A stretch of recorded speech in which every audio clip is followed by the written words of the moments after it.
The Bequest, the Birch Creek Ranch Series, Book 1.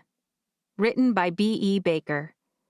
Narrated by JenniferJill Araya and Gail Shallon. 1. Abigail. In the week after my husband died, I said I was fine more than 100 times. I didn't even start counting until the second day. I was lying every single time, of course. When Nate was first diagnosed with pancreatic cancer, I was not fine. During the next few weeks, while he underwent surgery and then every treatment they could throw at it, I was not fine.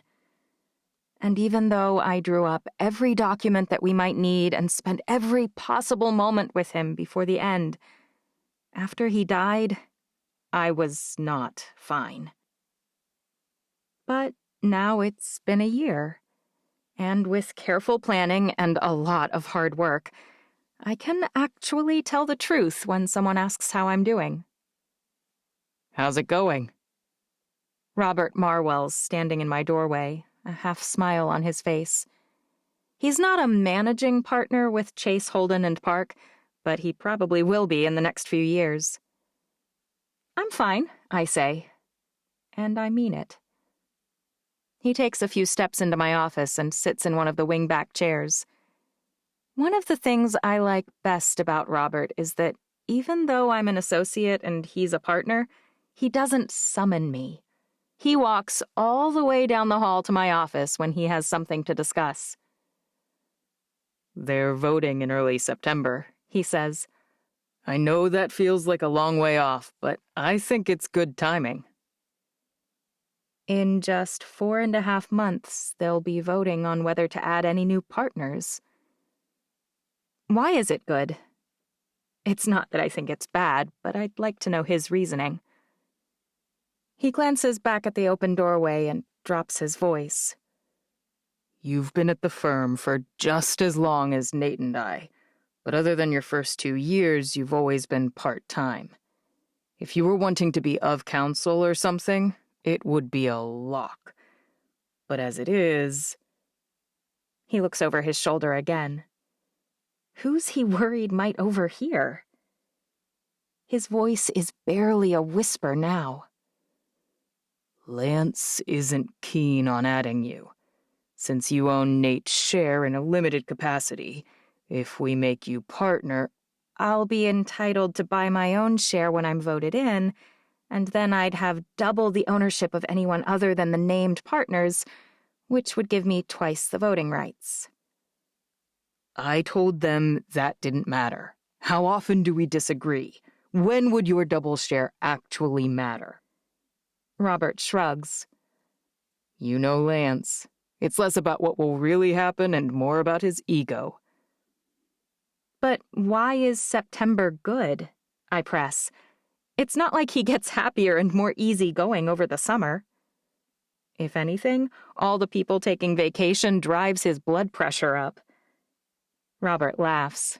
No, but my other piece of news will help you understand. I raise my eyebrows. And? The benchmark case goes to trial in August. He leans forward. I made sure you're on it. But when it comes time to try the case, I'll step back and let you take first chair. A big win on something like that would go a long way toward reassuring the partners that I can perform when the stakes are high. He crosses his arms. If you win something like this, no one could justify voting against you. Not even Lance. I'm not even sure what to say. It's such a generous offer, and it's exactly the opportunity for which I've been hoping. With Robert in my corner, if this all goes as planned, my family will be back on track by the end of this year. Thank you so much. He stands up and shakes his head. Please. Nate would have done the same for me if our roles were reversed. Maybe not. I scrunch my nose. I can't even imagine him handing a case to Maisie. You know what I mean, Robert says. If I still had a wife and she needed his help, he would have given it. When he laughs, his eyes brighten and his perfect white teeth flash. Even with a tiny streak of gray at his temples, Robert's a good-looking guy. Nate certainly chose more wisely than I did. I'm just sorry that... He swallows. You know what I mean. I do. Robert was nearly as upset as our family when Nate passed away. They'd been best friends since college, and I didn't meet the two of them until law school. I still remember the summer when the three of us had our first clerkship together at this very firm. He pivots on his heel and walks to the doorway, pausing just before he leaves. Do you have plans for lunch? I haven't gone out for lunch since Nate died. He must know that. He's certainly never asked me before. A warning bell goes off in the back of my brain. Is Robert asking me out? Surely not. First of all, he's one of my oldest friends, and Nate's. That alone would make it strange, but secondly, Nate's only been gone a year. Surely no one could expect me to date again so soon. It would be nice to have a little time away from the office to discuss the plans for the case. I obviously can't mention my full plans too loudly here. He looks surreptitiously up and down the hall one last time, like we're spies or something. I have a deposition this afternoon, so if you want to hammer out some rough plans, lunch is probably our best bet. He tilts his head sideways. I promise not to bite. The case. Duh. I'm such an idiot sometimes. Hopefully he didn't notice my hesitation. Oh, sure. My cell phone rings. Only my kids or their school call me on it, as Robert knows. Take your call. I'll circle back around in half an hour. Tension I didn't realize I was holding in my back releases the second he's gone, and I swipe to answer. Hello? Hey, Mom, it's me. Gosh, I'm so glad you clarified, Ethan. One of these days I might even figure out how this phone thing works, and when I see your name, I'll know who's calling. I'm not holding my breath, boomer, he says. That's rude. I'm Gen Y, okay? Barely. Everything okay? He rarely calls me when I'm at work. Text messages are so much easier. Yeah, I'm fine.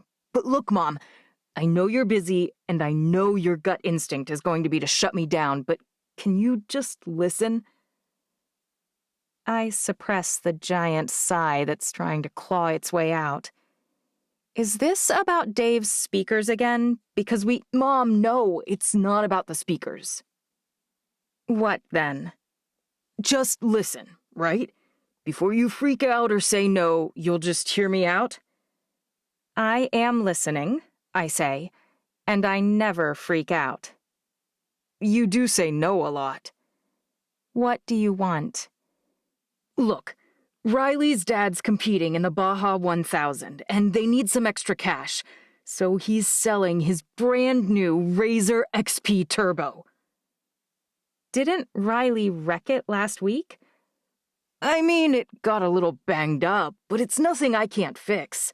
Seriously, Mom, once it's repaired, it'll be worth 30 grand, easy. But Riley said he'd sell it to me for 19. I don't laugh. Or at least, I try not to laugh. You don't want me to say no, and yet you don't have the money to buy that. Please, help me out. What am I supposed to say right now? Mom! Ethan! I know he's struggling with his dad being gone. Spending time with Riley and his dad has been helpful, I think. But I don't have the time, and we don't have the money with only my, currently much lower income, to buy huge things like fancy side-by-sides. How can you say I don't have the money? I have like 80 grand. Are you talking about your college fund?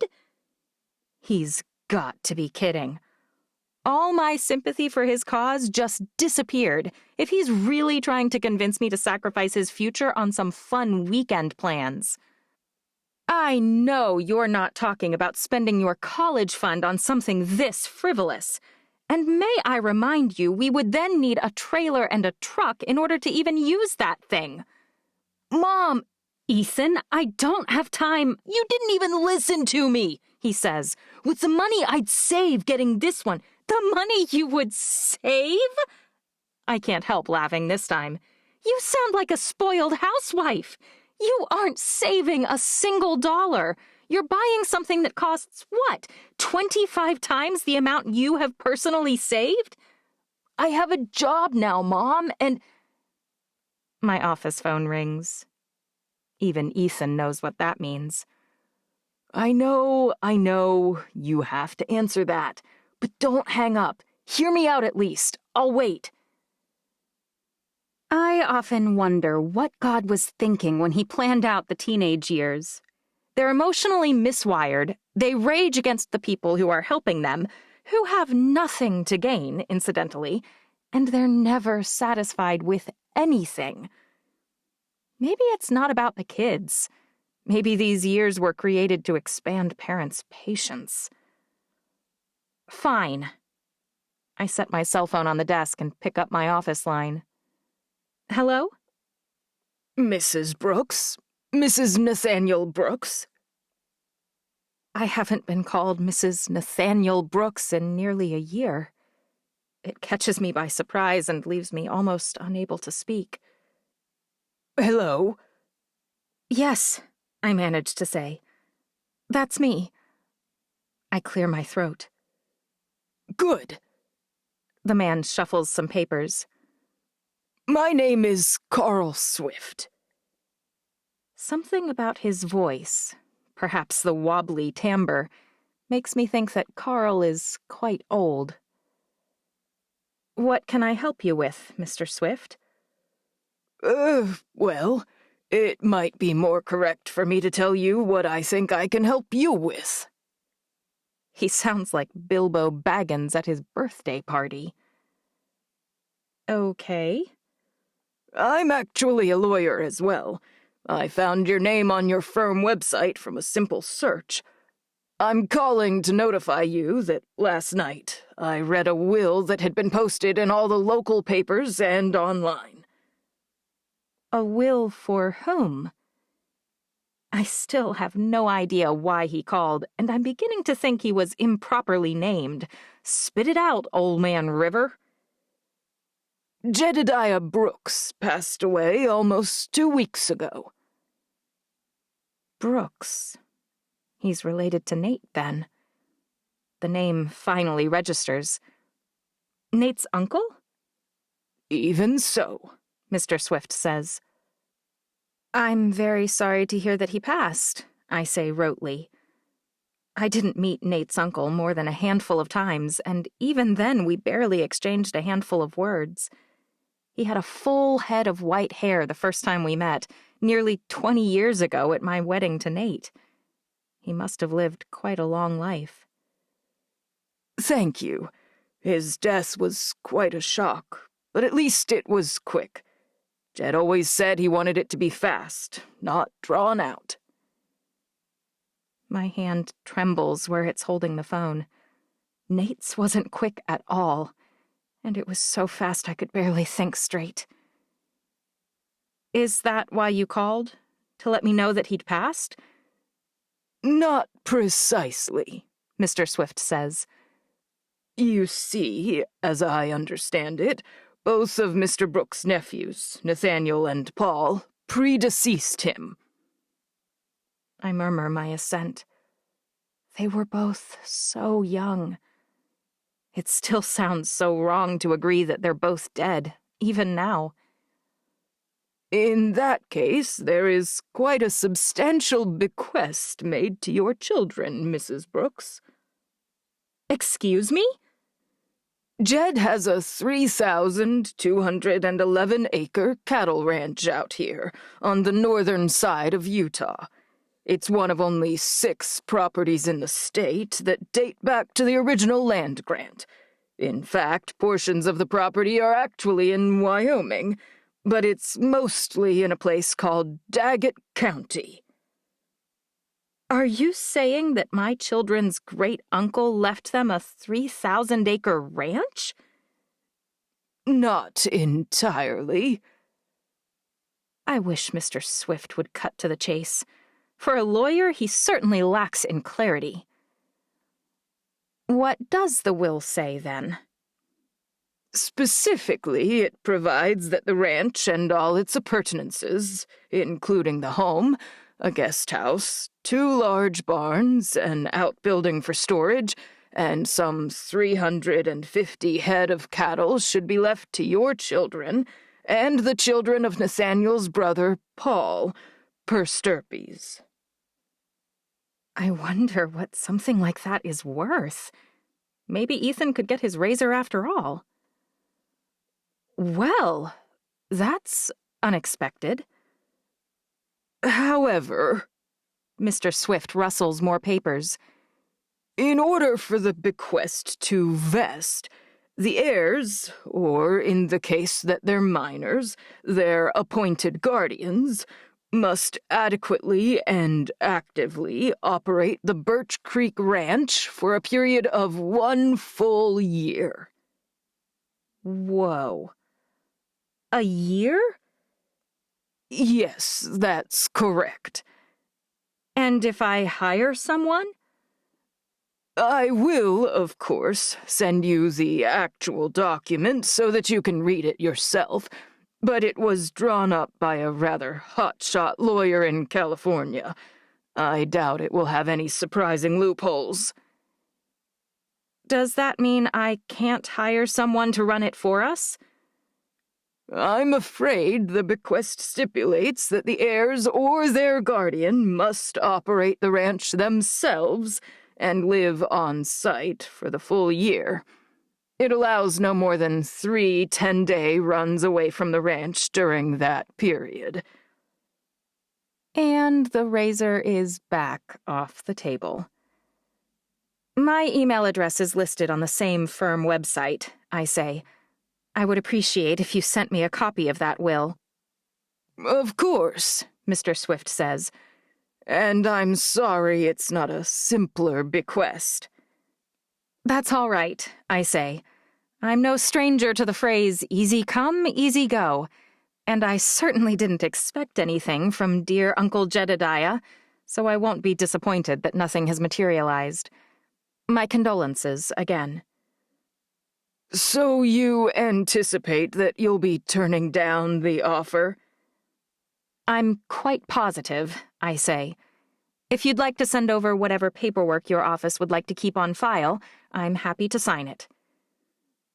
If none of his nephew's children accept the bequest, the ranch will be sold and the proceeds will be donated to the Institute of Research into Alien Life on Planet Earth.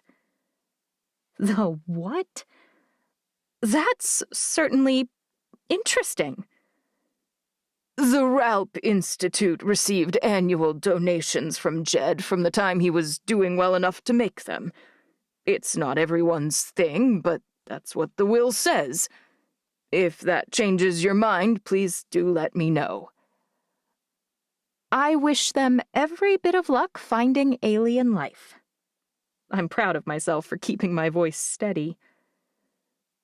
Do you happen to have a phone number on a Mrs. Paul Brooks? Amanda?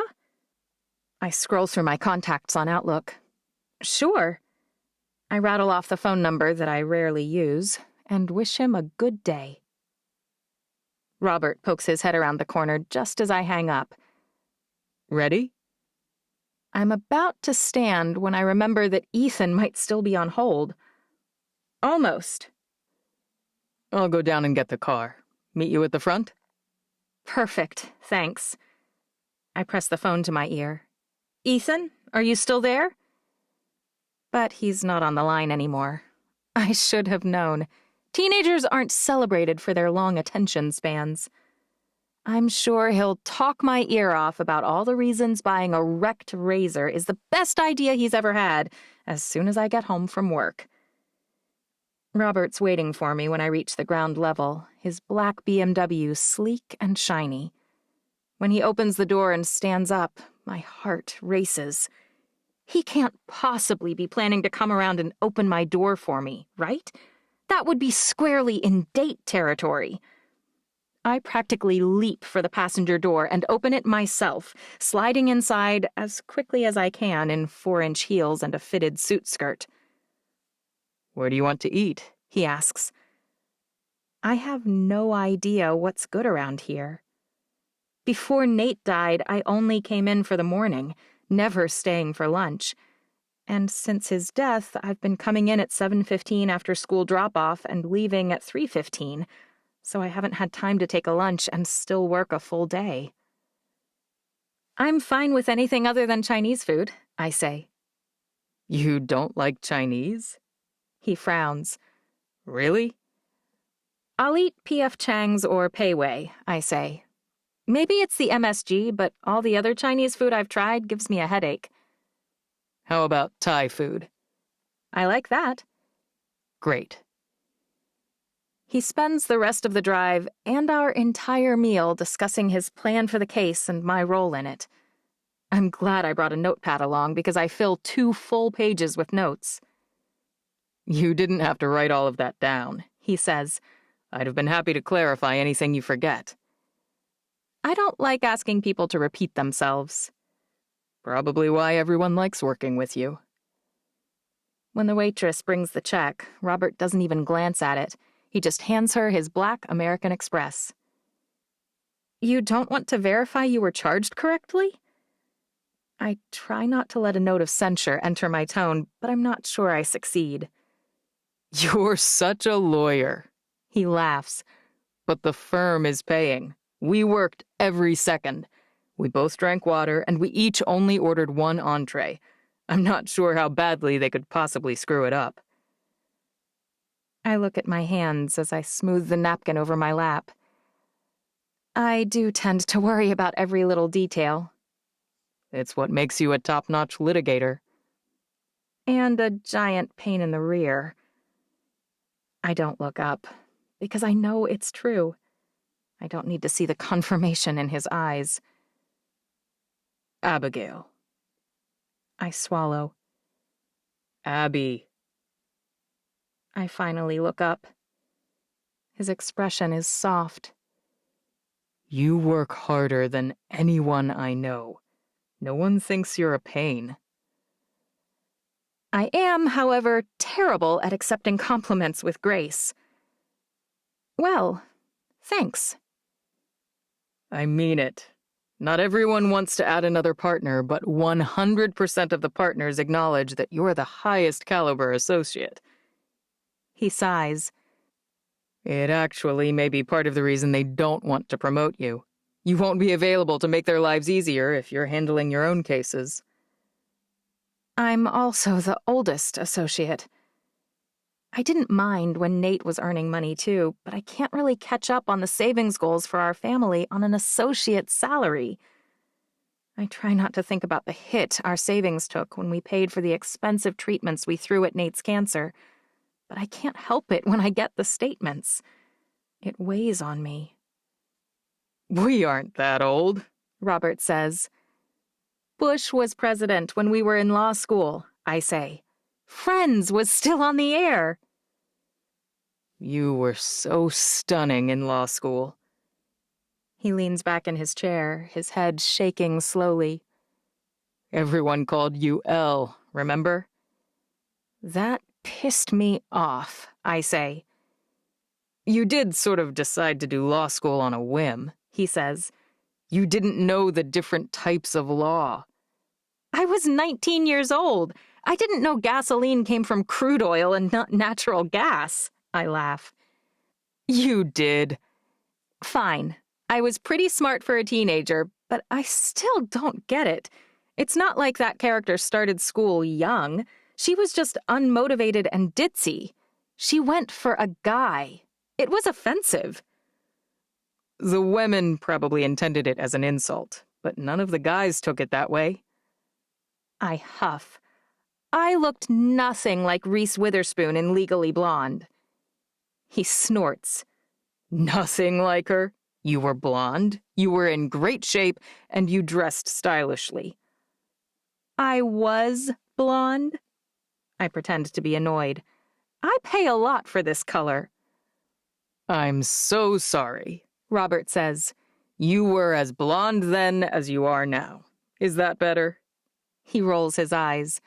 Lawyers are the worst. They really are, I agree. Law students may be the only thing worse, but you showed them. Top of the class. Robert looks down at the table.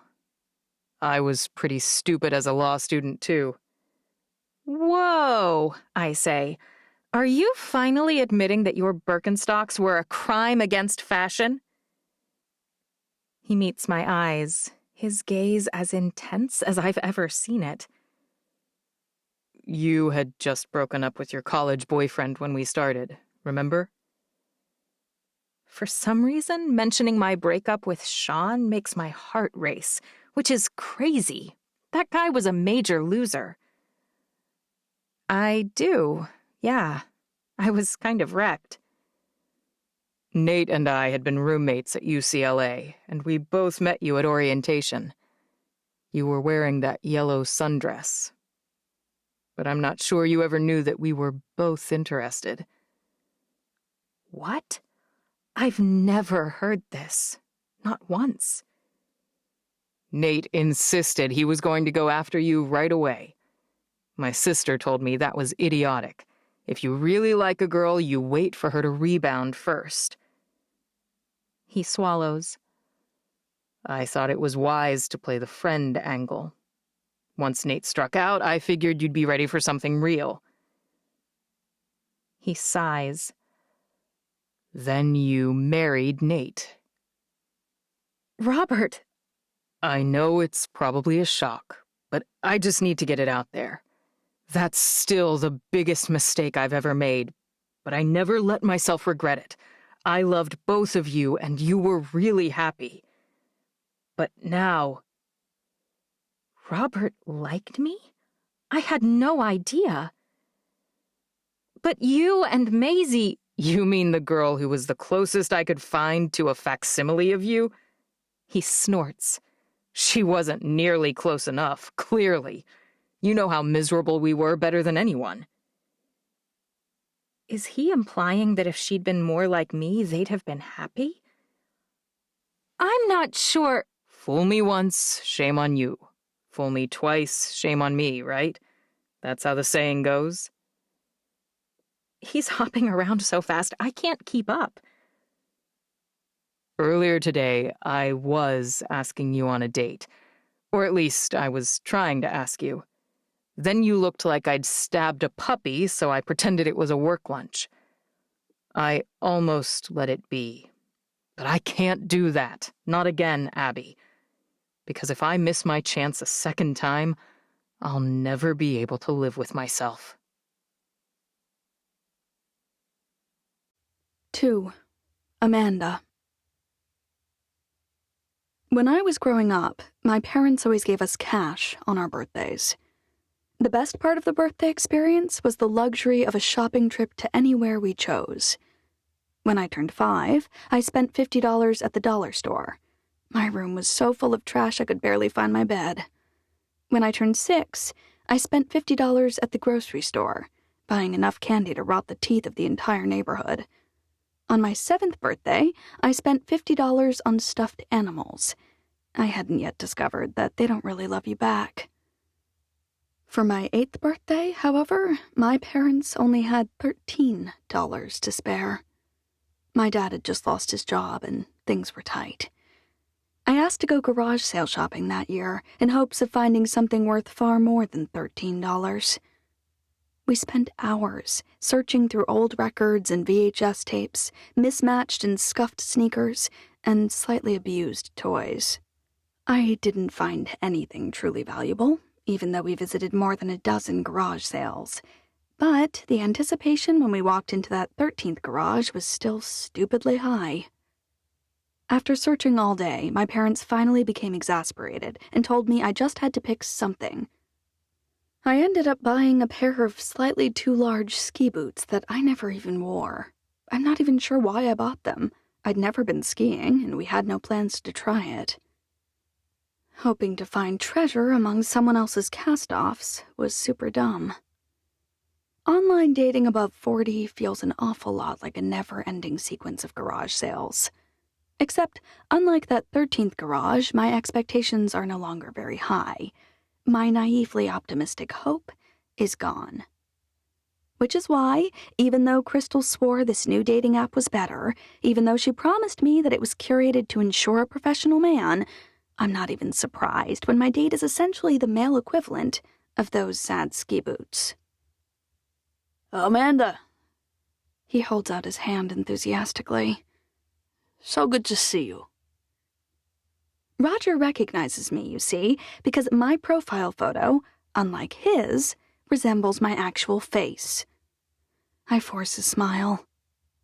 Yes, I am Amanda. I was so happy when you swiped left. Sweat has beaded across his forehead, and he swipes it away. Or he tries to swipe it away.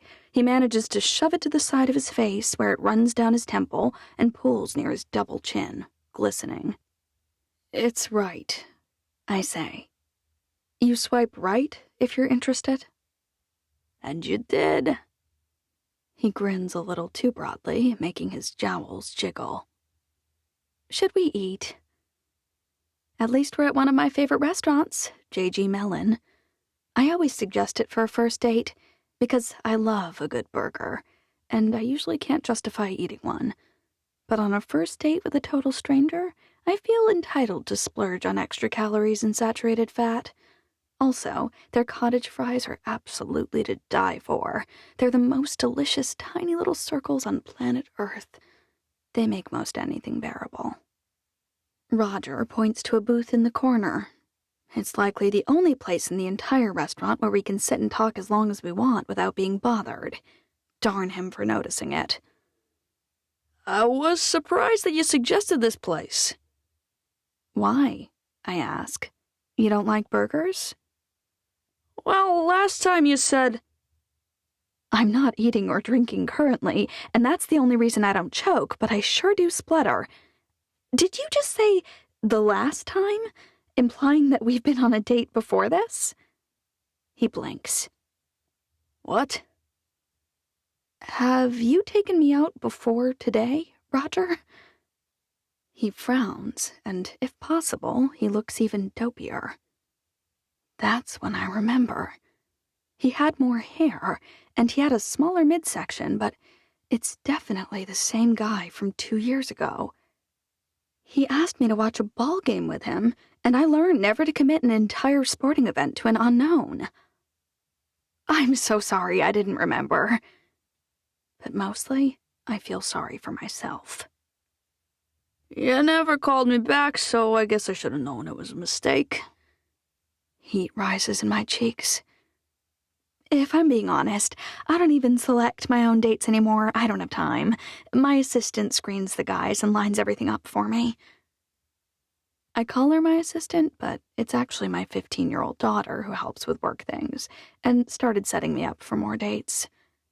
I'm going to have to strangle her later. Right, you're an influencer now, he says. Champagne for cheap, right? I cringe. There's no way I'd ever use the word cheap on my account. Champagne for less, I say. Yep, that's me. Last time we went out, you weren't sure what you were going to do, I think. My account was doing fine already. But I had no idea whether I'd make rent in any given month. I still have rough spells now and then, but not nearly as often. Well, now that I know our date was a mistake, I'll give you this one chance to bow out. I can't decide whether Roger's a decent guy or whether he just has an unexpected amount of pride. It's fine, I say. I'm still happy to grab a burger. Not really, but what else can I say? It's not like I'll be wasting very much money, at least. His laugh is a little too loud, and a little too unbridled for a public restaurant, and his eyes roam far too much. It's definitely a pride thing. My phone rings, and when I check the caller ID, it's Lola Lime. I've been waiting for them to call me for 2 days, ever since their rep informed me that I was being considered for a permanent sponsorship spot. I'm so sorry, Roger. I have to take this. He waves.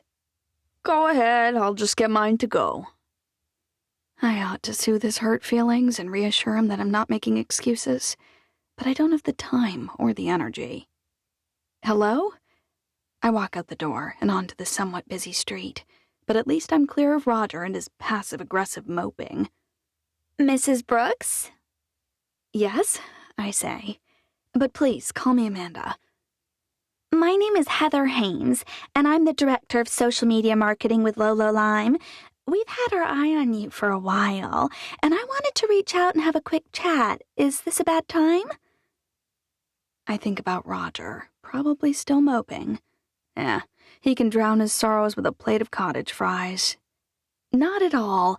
In fact, you just saved me from a second first date with a very boring guy. Wait, what? By the time I explain what happened, Heather's laughing. But you missed out on the burger. I work out of our Seattle office, but to hear you describe it, that's a true travesty. Don't worry, I say. If this call takes a little longer, he'll duck out and I can grab my burger anyway. That's one of the things we like best about you, Heather says. Your feed is always fresh, witty, and engaging. I'm sure that's why your stats are as good as they are. It's hard not to feel an instant connection with the little tidbits of real you tossed among the glitter and confetti of a normal, glamorous living page. Thank you, I say. I do try. As you probably already know, before we select a brand ambassador, we assemble a short list of contenders, and then we choose from among them. You're my pick. So, I'd love to make it more likely you're chosen. More likely? What does that mean? Okay. I wanted to mention the one area where we worry your page might need a little bolstering. And please keep in mind that this doesn't mean we don't already love what you're doing. Sure it doesn't.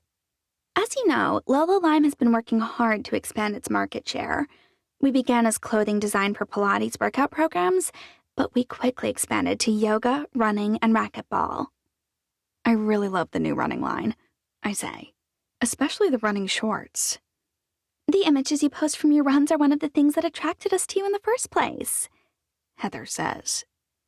But we are now expanding into a whole new realm of activewear. We'll be targeting people in all walks of life, and hopefully bringing a little sophistication and glamour to everyday people. Not just people in New York, Chicago, and Los Angeles, but also in small towns all over America through our internet sales line. We've redesigned our entire website to be more accessible and give more price point options. Really? Until now, we've focused on high quality, moving lower quantity of product with a higher markup. We plan to keep that model, but the reason we're searching for new sponsorship of the highest category, in the amounts we mentioned in our initial email, is that we'd like to find ambassadors who can carry us into new and more expansive markets. New markets? Lower quality and lower markup, but higher volume? My image is high-end. It's New York glam on a budget, sort of. But the budget is still more than 3 times what the average American makes. I'm not sure. We think you're bright, you're at the perfect age for our target demographic, and you have children. That's what we're looking for. Clothing for the entire family. Bring some class to the everyday for everyone at home. Class to the everyday? What part of my life is everyday? My girls go to private schools, I say, and Yes, and we know that's going to be a limitation on your success in this area. It's the reason I'm calling. My boss wants to simply strike you from the list.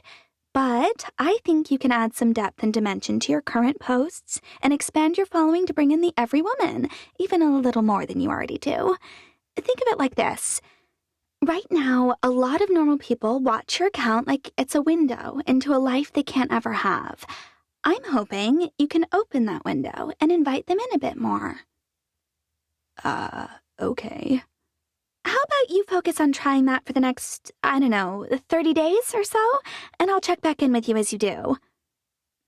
Sure, I say.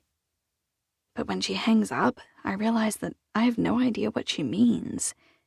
Of course, I immediately call my closest influencer friend, Glam Bam Thank You Man.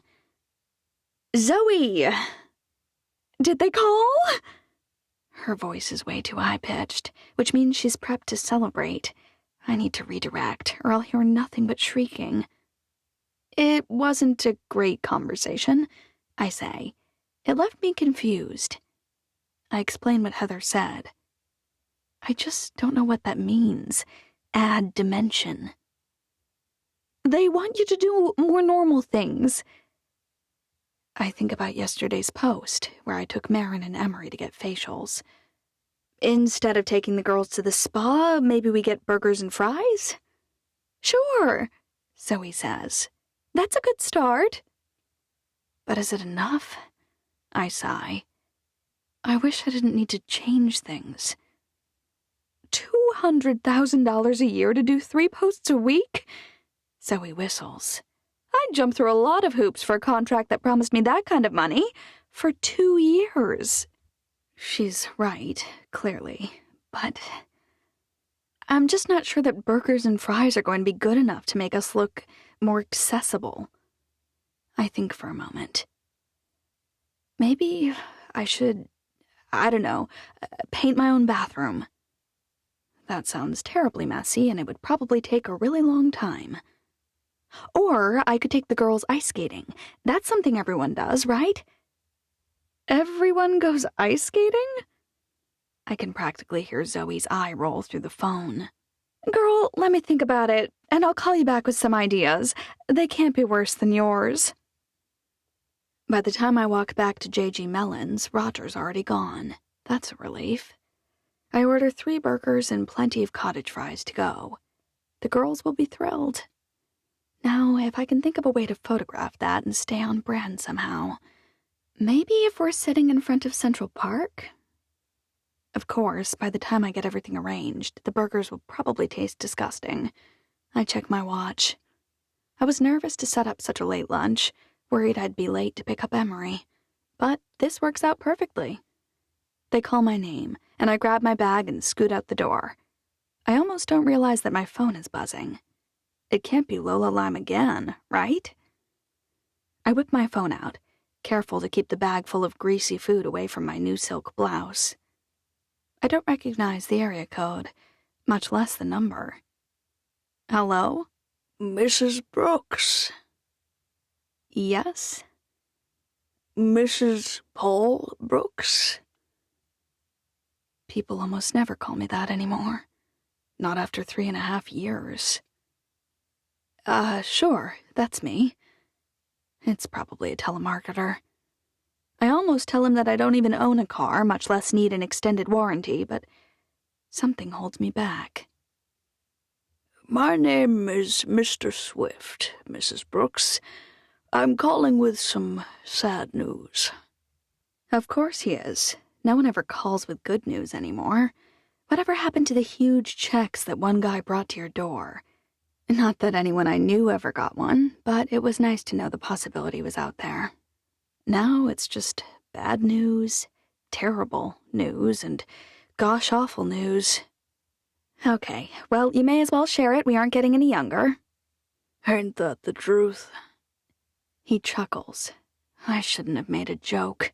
It's only encouraging him to draw this out. I chomp down on an exasperated huff. Your late husband's uncle, Jedediah Brooks, has passed away. Your sister-in-law, Abigail Brooks, gave me your number. I'm calling to let you know that your daughters were mentioned in his will. Jedediah. I rack my brain for any memory of a person named Jedediah. Is that the uncle who lived on a huge ranch? My hopes soar. If the girls have inherited a ranch, maybe I won't even need more dimension. Maybe our fortune, that Paul's death wrecked, might improve through good luck instead of bad. It is, indeed. Your husband spent every summer on his uncle's ranch until he turned 18. I'm sure he shared many fond memories with you about that time. Yes.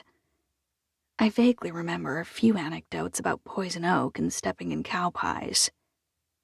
So, what exactly did he leave my girls?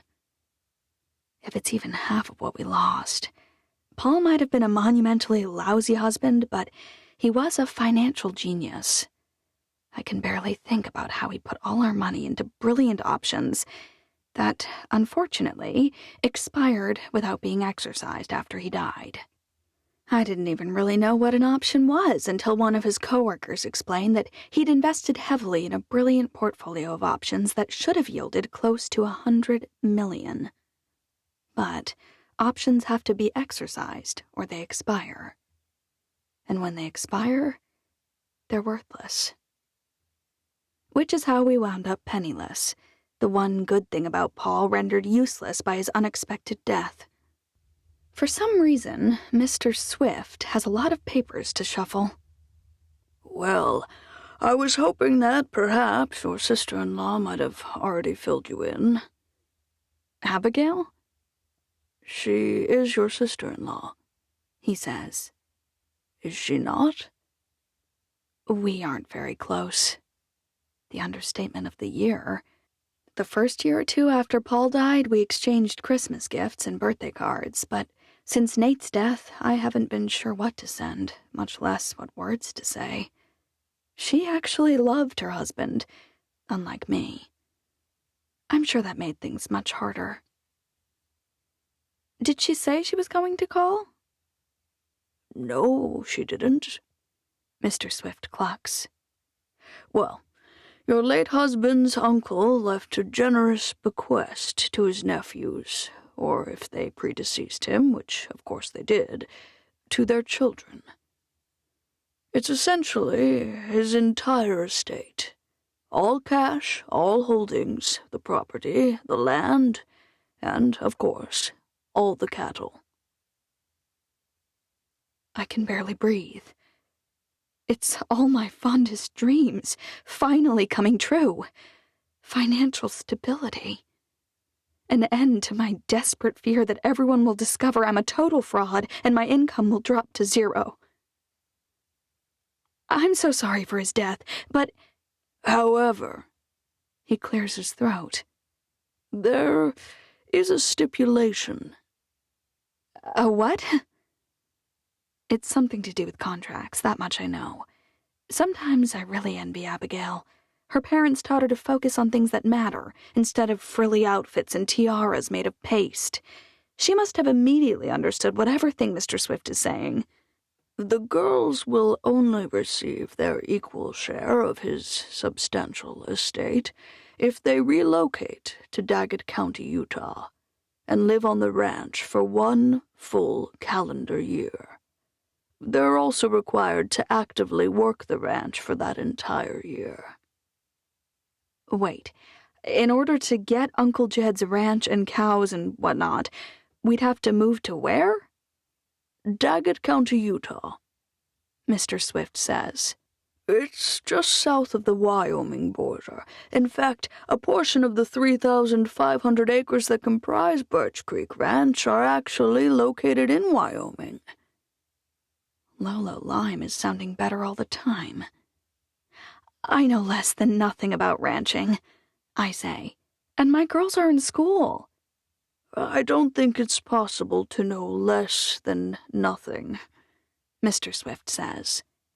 And I imagine the school year is nearly concluded. I hear that Manila has excellent schools. How excellent can they possibly be? I groan. Well, I guess I have a lot to think about. You certainly do, he says. How much time do you need? What happens if we don't come work the ranch? If none of the heirs opt to work the ranch, it will be sold, along with all other property, at auction, and the proceeds will fund Mr. Jedediah Brooks' passion. Research into extraterrestrial beings. Aliens? Even so, Mrs. Brooks. Alien research. That's ridiculous. There must be some way to fight this, I say. I can't possibly pull my kids out of school here. They're at one of the finest schools in America. I'm sure Manila is fine, but it can't compare to the education I'm providing in New York. I have no idea how they'd ever catch up if we left, even just for 1 year. I'll certainly be happy to send you a will, and you can have your lawyer take a look. Fine. I share my email address. I'll send it over this evening. Thank you, I say. And Mr. Swift? Yes? What did Abigail say? Did she turn it down, or are they going? She told me emphatically that she plans to decline. Of course she did. The only thing that might actually make me want to go would be watching Abigail, queen of the corporate world, Miss Composure herself, trying to ride a horse, tie up a calf, and pull eggs out from under a clucking chicken. I think I'll probably do the same. As much as I love the impractical dream of lucking into a huge windfall of cash, it's not reality. Lolo Lime's sponsorship is. A 2-year contract for regular posts, as many free clothes as I can wear, and the security of knowing that I'll make rent every single month, that's all within my grasp. Or it will be, once I figure out how to add dimension and depth to my posts. I can't possibly pull the girls out of school in order to chase rainbows. 3. Abigail. My heart lurches in my stomach. I'm no doctor, but I'm pretty sure it shouldn't be there. Robert. See? That's enough, right there. The way you just said my name. He shakes his head. I want nothing to do with making you feel like that. So, I'm just going to say this once, and then I'll never bring it up again.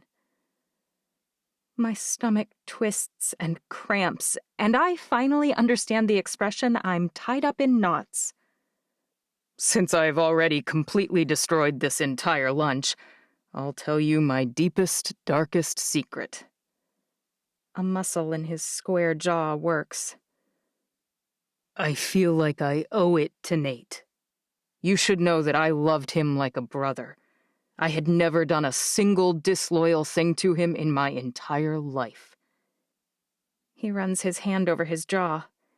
If he didn't have such a defined jawline, his beautiful eyes, his perfectly shaped nose, and his flawless skin, combined with movie star hair, would probably make him look too beautiful. As it is, he's always been the best-looking man I've known. A small part of me was happy when I heard that Nate passed. He wads his napkin in his hand. I know that makes me a terrible person. At first, I thought my penance for that sentiment would be never, ever acting on my feelings, never confessing the truth. But it's been a year, and I know that's not long. But I also think that if you could ask him, Nate would want you to be with someone like me. Someone who cares about your kids. Someone who cares about you. Robert. There you go again with some mournful Roberts, he says. Look, I just wanted you to know how I feel. I think you are the most incredible, the most brilliant, the most organized, the most capable, and the most stunningly beautiful woman I've ever met. No one else compares. No one else has ever come close. If you ever feel differently than you do right now. He stands up. Like I said, I couldn't do nothing. Not again. But I value our friendship, too, more than you probably know. So I'll never say another word. I'll never so much as glance at you sideways. Things with me will be 100% work and friendship from here on out. Unless you change your mind. His half-smile is at once the most handsome and the most gut-wrenching thing I've ever seen. Oh, Nate, why did you leave me? I can't even blame Robert for how he feels, or even how he felt when Nate died. I've certainly spent my share of time angry at Nate for leaving me to handle everything alone. I'm not even close to being ready to move on, Robert. Or at least not with me. His smile breaks my heart. Don't worry, I'll be fine. I'm terrified things will be unbearably awkward between us. But that fear, at least, appears to be unfounded. On the drive back to the office, Robert slides right back into talking about work like nothing ever happened. In fact, the drive back feels the same as the ride over felt. It's not until I'm pulling out my office chair to sit down and get back to work that I realize why. He's felt this way for a very long time, which means he's had a lot of practice at pretending that everything is fine. By now, Robert's probably a master at suppressing his feelings. I'm not sure whether that's sweet or tragic. Oh, Nate, I wish you were here right now. You'd know what I should do. It's probably not strictly sane for me to talk to my dead husband out loud, but it makes me feel better. I've done a lot of things I never thought I'd do in the past year. Like Pizza Mondays. Before Nate got sick, I'd never have agreed that my kids should gorge themselves on pizza and breadsticks every Monday. But the takeout guy at Il Primo knows me by name now. Abigail, I have your pizzas ready. Extra Parmesan? No matter how many times I've told him no, and it's got to be close to 50 at this point, he always offers. Thanks, Teo, but I'm good. Am I good, though? A friend of nearly 20 years just told me he'd like to take me on a date. I set the pizza boxes in the passenger seat, and before I can put the car in gear, tears well up in my eyes. It's not that Robert's a bad person, no matter what he said. He's one of the best guys I know. If Nate hadn't asked me out first, who knows? But he did. And the only reason Robert could ask me at all is that he's gone. Forever. So maybe I do still lie sometimes when I say I'm fine. But at least I have the hope that it will one day be true. That's something. When I get home, Ethan's mixing up a salad, Izzy's slicing a cantaloupe, and Gabe's setting the table. Whitney, as usual, is playing the piano. She's my only musically inclined child, and I'm delighted to have one. What's all this for? I set the pizza on the table and pull out a stack of plates. I figured it had probably been a long day, Ethan says. It is a Monday. He's such a liar. I appreciate the help, I say, but I'm on to you. Ethan's grin is far too charming, and his hair falls into his face roguishly. No mother, no matter what she says, is really delighted when her teenage son turns out to be ridiculously handsome. It makes me incredibly nervous. I wish he'd waited to grow into his good looks until, say, college, or maybe grad school. I know, I can't get the razor. I know that money's for college, and I shouldn't have asked. I didn't expect him to surrender so smoothly. What did everyone do today? Anything fun? Not today, Gabe says, already reaching for pizza. But tomorrow is field day. Can you come? I hate that the schools wait until it's so hot in Houston before doing field day. Well, Mom has a lot of work to do, Runt, Izzy says. I'm sure she'll make it if she can. I did get assigned a new case today. Whitney groans. Another one? Why didn't you tell them no? I laugh. I want to be on this case. Uncle Robert helped me get it. I lean forward. You all know that your father had just been made partner when he died? Gabe's voice is still just a little too loud at the wrong times. Hazard of being 7. I don't flinch. That's progress. Yes, and when you're a partner, you make more money. Thanks to this case, I'll be more likely to be made partners sooner. The extra work will be hard, but the extra money would be good for all of us. You know what else might be good for all of us? Ethan asks.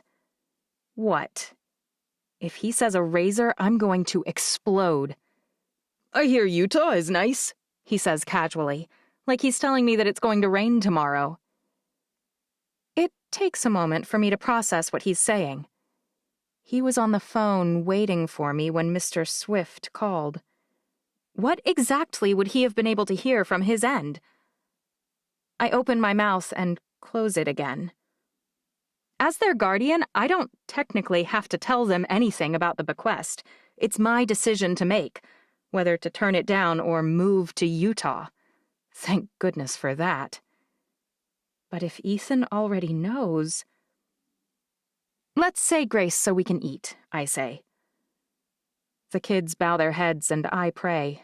I don't want to deal with anyone whining for being chosen. Once the prayer is over, they all dive in, stuffing their faces. It bought me a few moments to think about what Ethan likely heard and how I want to approach it. Your great-uncle Jedediah passed away, I say. I found out today. What made him so great? Whitney asks. Ethan laughs. No, she's not saying he's great.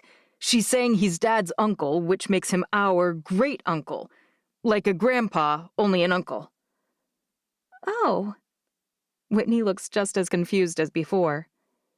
The great part is that he left us his ranch in his will, Ethan says. It's almost 4,000 acres. Clearly, he heard enough, but not the right parts. He left it to the four of you and to your cousins, Marin and Emery as well. Izzy, predictably, is bouncing up and down.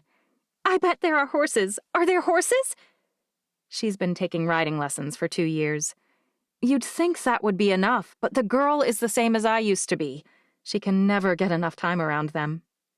It's a cattle ranch, Ethan says, his tone utterly confident, as always. Of course there are horses. Probably loads of them. Ethan!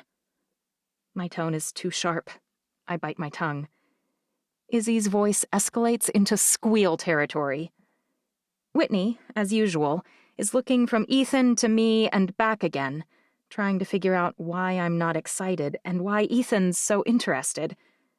She's always been the keenest observer of all my children. Gabe's shouting and jumping because someone else is. 7-year-olds can always be relied upon to mirror any strong emotion they witness. Guys, I finally say. Izzy stops leaping and turns to me. Why aren't you happy? You love horses too. We have a home here, I say. Do you really want to move to Utah? It snows there, a lot. Exactly.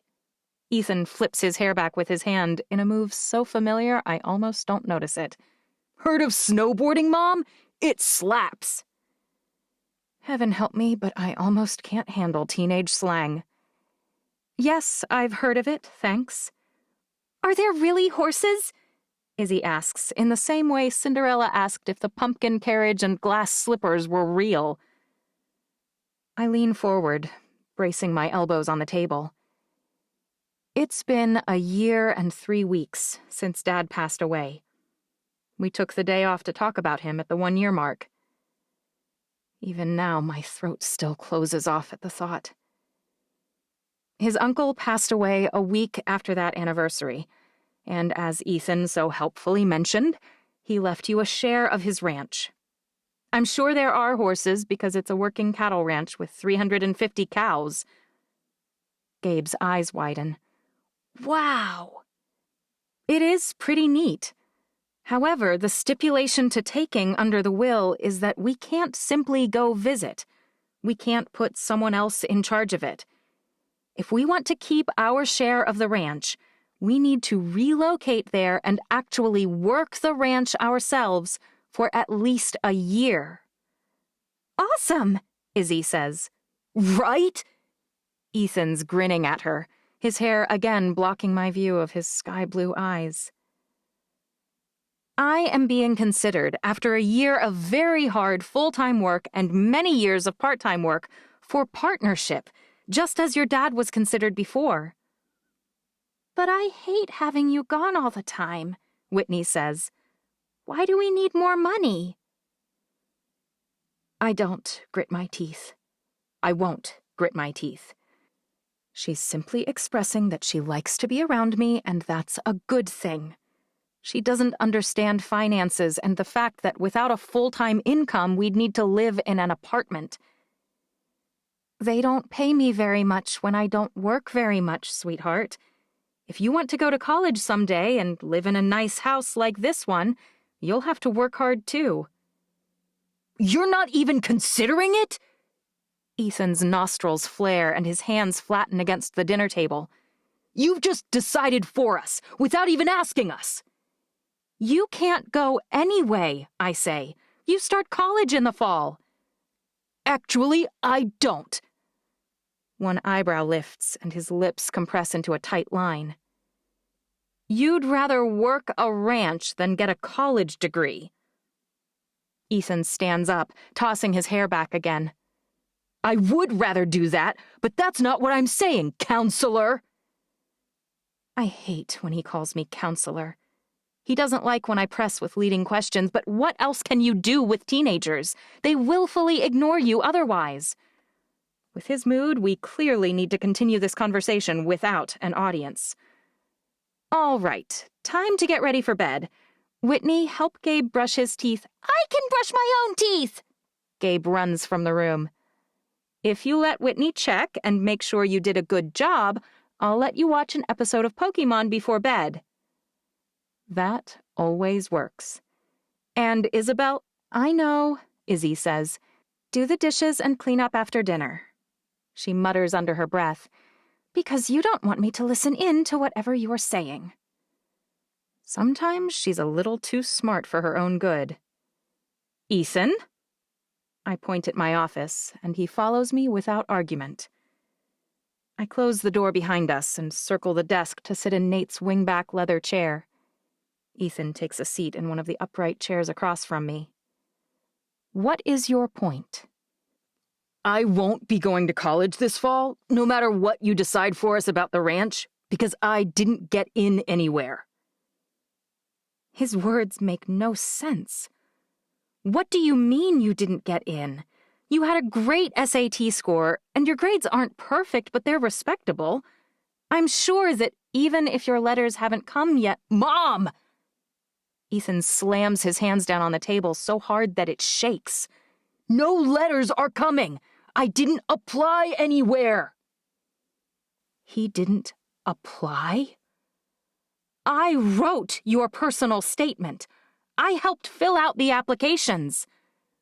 I'm not like you and Dad, he says. I don't want to work in an office all day. I want to use my hands. I'm really good at fixing things and putting stuff together, and I like to be outside. He's spouting utter nonsense. Honey, do you think I want to sit in an office all day? Do you think I want to stare at a screen? Until I was 10 years old, I told everyone who asked that I wanted to be a rock star. I really thought I might be one day. Your grandparents taught me that I could do or be anything at all. I pause to make sure he's listening. That tripe is the reason so many kids end up working at McDonald's and loafing in their parents' basement. We don't have a basement. You've noticed, I say. Take that as your sign. Work is rarely fun or fulfilling. It sucks most of the time. That's why they pay you. But Mom, Ethan, you're 17. You've been cared for and raised in a very nice home. You've been given everything. So pardon me when I correct your understandable delusions. Delusions I probably created. I know that right now anything feels possible. I've nurtured you and nudged you to the very edge of the nest. You're ready to take flight. I would be remiss if I didn't tell you that with your current flight plan, you're going to go splat. I still can't quite wrap my brain around the fact that he didn't even send in the applications I spent so many hours perfecting. He's talking again. Something about how he won't crash because he can always work on cars or something. But I can't listen to any more. Did you throw the applications in the trash? What exactly did you do with them? Ethan's mouth hangs open for a moment. Good. He's realizing how big a mistake he has made. And now it's time to figure out some kind of solution. It's taken me a moment, but the gears in my brain start working again. I may not have been a perfect wife. I may not be a perfect lawyer. I may not be a perfect mother either. Clearly I'm not. But I am perfect in times of crisis. The good news is that, in spite of your catastrophic lapse in judgment, we can still fix this, I say. Or, at least, you may not have your choice of any school, but I'll call my friend Gus. He was my best friend at Harvard, and now he's the provost in charge of the admissions department at Rice, which means, Mom! Ethan looks disapproving. I don't want you to fix anything. I don't want to go to college at all. You're being ridiculous. And you're not listening. I've never wanted to go. That's your dream for my future. But I'll be 18 soon, and no matter how much you poke and prod, no matter who you call, you can't make me go. I failed him. I had no idea how much losing his dad has wrecked his view of the future. Sweetheart, you just don't realize how severely not going to college will limit your future. It's hard to see now, but... He crosses his arms and takes a step backward. And I realize that if he really won't go, there's nothing I can do. Don't sign anything saying we don't want the ranch, he says, because I do. It's like he's speaking Greek. It's like I don't know my own son. But there's a solution to this. I know there must be. You can't have the ranch, I say. You're a minor. Which means you can sign away my right to it, he says. Believe me, I know. It's your leverage. How could such a smart kid not want to go to college? What do you want, then? I can't believe I'm negotiating with my son to keep him from ruining his own life. How about this? If you'll agree to come with me for the summer to work the ranch, I'll agree to go to any school you can get me into for a full year and give it my all. Go to Utah for the whole summer? Has he lost his mind? I have a job. He shrugs. That's my offer. I get an entire summer out there with you to convince you that college isn't my path. And if I can't do it, then I go to college, just like you want. But it's pointless, I say. You turn 18 on September 2nd. College classes start at the end of August. Even if we spend the entire summer there, I won't change my mind. You'll still have to go. That's a risk I'm willing to take. There couldn't be a worse time for me to walk away from my job. But if I have to choose between what my son needs and what my career demands, well, there's no contest. I call the other kids. Do you guys want to spend the summer at that cattle ranch? The resounding chorus of yeses decides it. I guess I need to call my friend Gus, and I should call Robert, too, right away. And then I need to pray for a miracle, because there's no way I'll make partner this fall. I'll be lucky if I still have a job by then. 4. Amanda. Marin's giggle sounds a little too diabolical for my tastes. What's the rule about being on our phones while we eat? I hold up my hand. Mom, we're sitting in the park. Marin slides her phone into her purse. I'm 15. It's not like I'm a little kid anymore. I deserve some autonomy.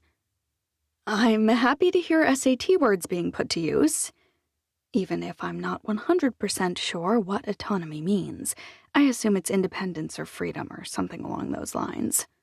But you still owe me the phone. Emery's sly smile is my confirmation that I'm making the right call. I struggle as a parent pretty much every day. Am I doing the right thing? Am I being too firm, not firm enough? For a second, I worry that Marin's going to throw a fit in the middle of Central Park and refuse to give me her phone. But when I really turn up the heat on my glare, she hands it over. The whole interchange has me thinking I haven't checked their social media accounts lately. I imagine Marin's do. Instead of slipping her phone into my pocket, I start swiping. Hey, she objects. That's private. No, it's not, I say. In fact, it's all public. That's kind of the point. Her sulking confirms my suspicion that I'll find something I don't want to see. Twitter. Emery coughs. Marin's head whips around like a 20-something on the scent of a pop-up sample sale. Twitter it is. It doesn't take me long to realize why Emery pointed me that way. But the more I scroll and the more comments I digest, the more alarmed I become.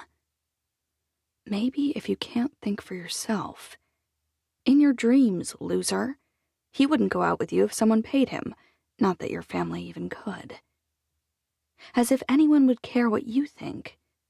Do us all a favor, never comment again. Actually, don't talk or type again in any form.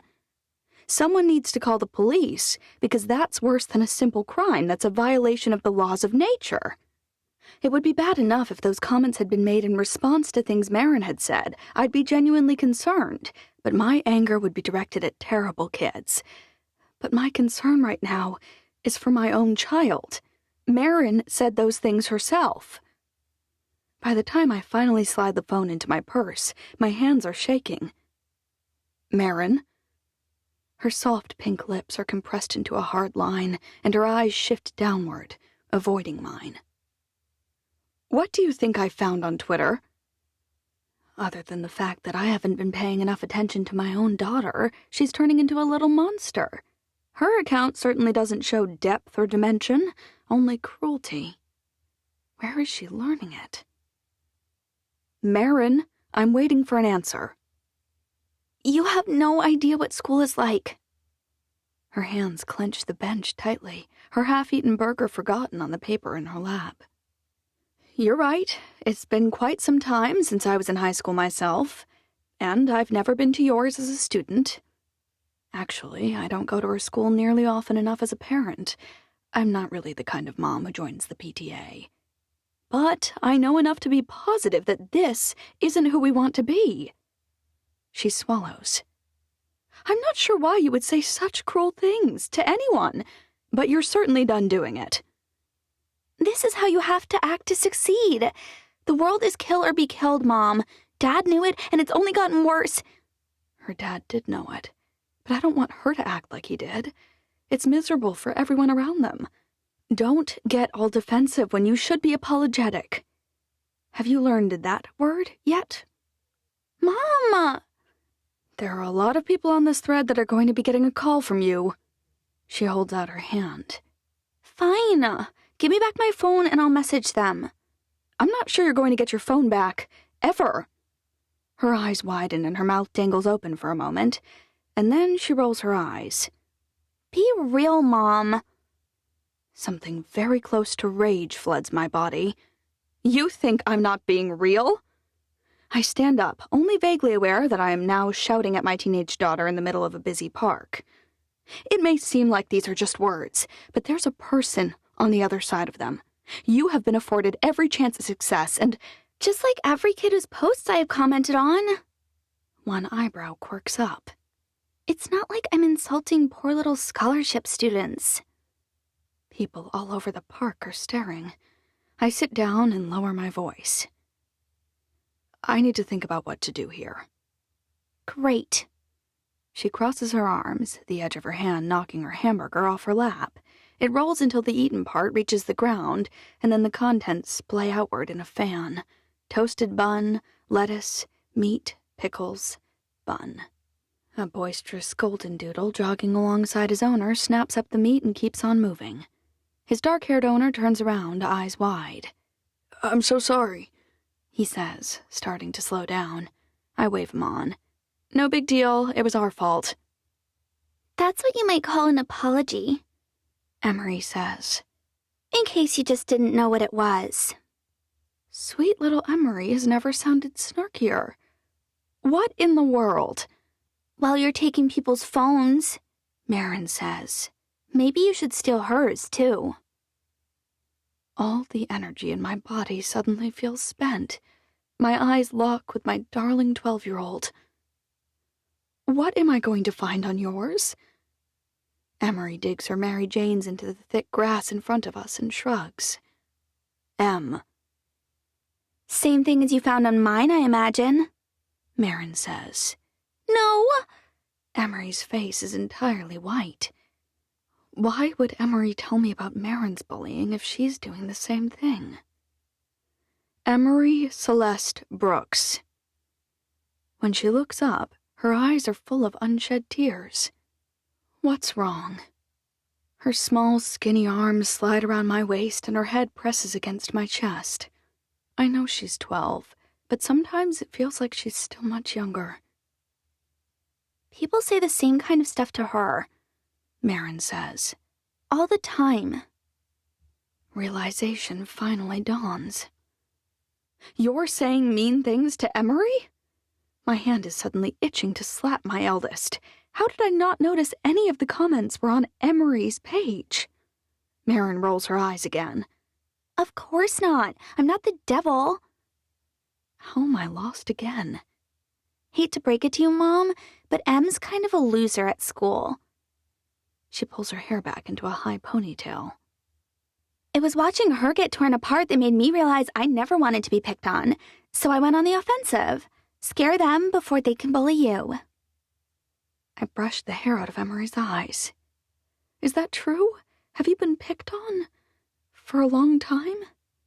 She burrows her face closer, turning toward my shoulder. I take her phone too, preparing myself to deal with it later. The whole thing makes me sick. Let's head home. We'll sort all this out later. Unless you're pulling Emery out and enrolling her somewhere else, I doubt you can do much. Marin's tone is so flippant that even knowing she didn't have a hand in tormenting her own sister, I want to slap some sense into her. You should consider that the people you're ridiculing are someone else's sister. They're just like Emery. I should, Marin says. I'm just doing what you do. Her mouth turns up in a half grin. Looking out for myself. I can barely make sense of what she's saying. Since Paul died, I've done everything I can to make money for our family.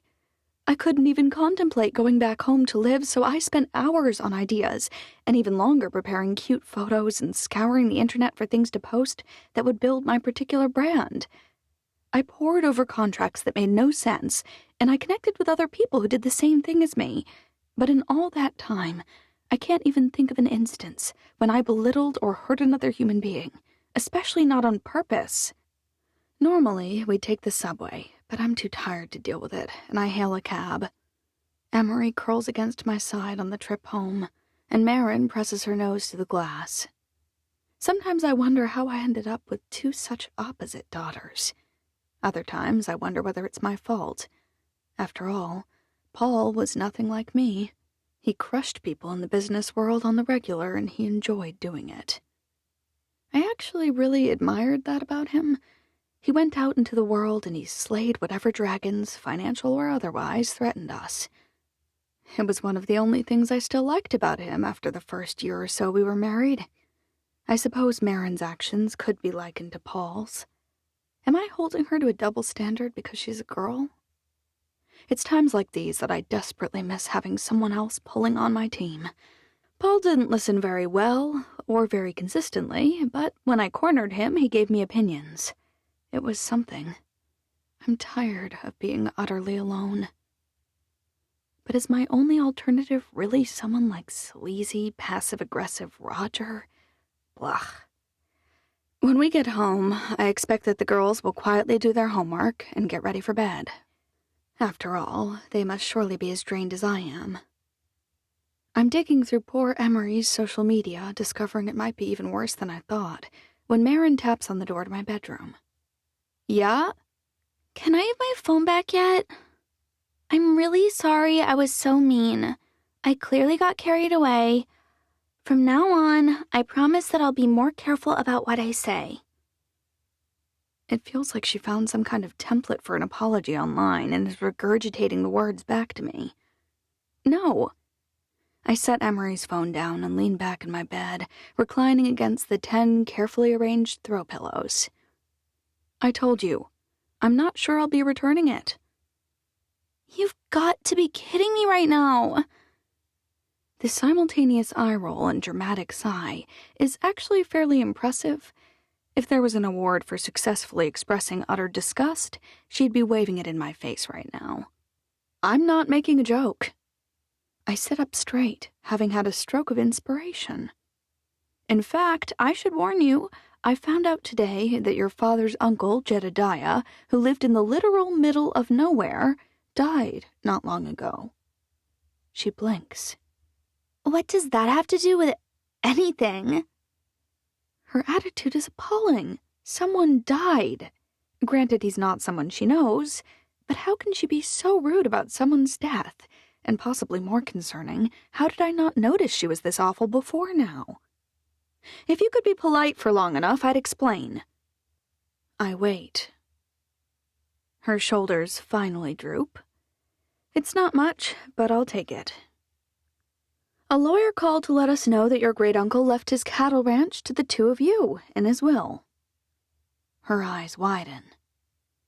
Is something like that worth a lot of money? I can't fault her for wondering. I had the same question. I'm not sure, but probably. That's amazing! Why didn't you tell us that before? Tell us what? Emery's standing in the doorway, her hand wrapped around a toothbrush, toothpaste dripping down her chin. Dad's uncle left us his cattle ranch on the Utah-Wyoming border. But we can't just sell it. We only get the ranch if we move there and work it for a full year. That's so cool, Emery says. Oh my God. Don't say that, I snap. Obviously, I told him that we won't be moving there. Emery's face falls, her toothbrush sliding out of her mouth, a shoestring of white slobber following it. Don't give me a heart attack like that again, Marin says. Jeez, Mom. I might go there if you can't fix your attitude. Maybe a year of forced isolation and manual labor is exactly what you need. I arch one eyebrow in a way I hope is imperious. Marin looks like a runway model trying to calculate the tip on a check, so I'm guessing I succeeded. I probably don't get a vote, Emery says softly. But if I did, I'd say yes. My heart contracts a bit. Of course she would. If you were being attacked by wolves, you'd run literally anywhere to get away, even the Badlands. Darling, we'll fix this. I promise. She jams her toothbrush back into her mouth, wipes her slobbery hand on her Hello Kitty pajama pants, and shuffles back down the hall. I really hope I didn't just lie to her. It's awfully hard to fix people being mean to someone. Their habits and their opinions don't change overnight. I remind myself that she's got adorable and expensive clothing, a brilliant mind, and a stunningly beautiful face.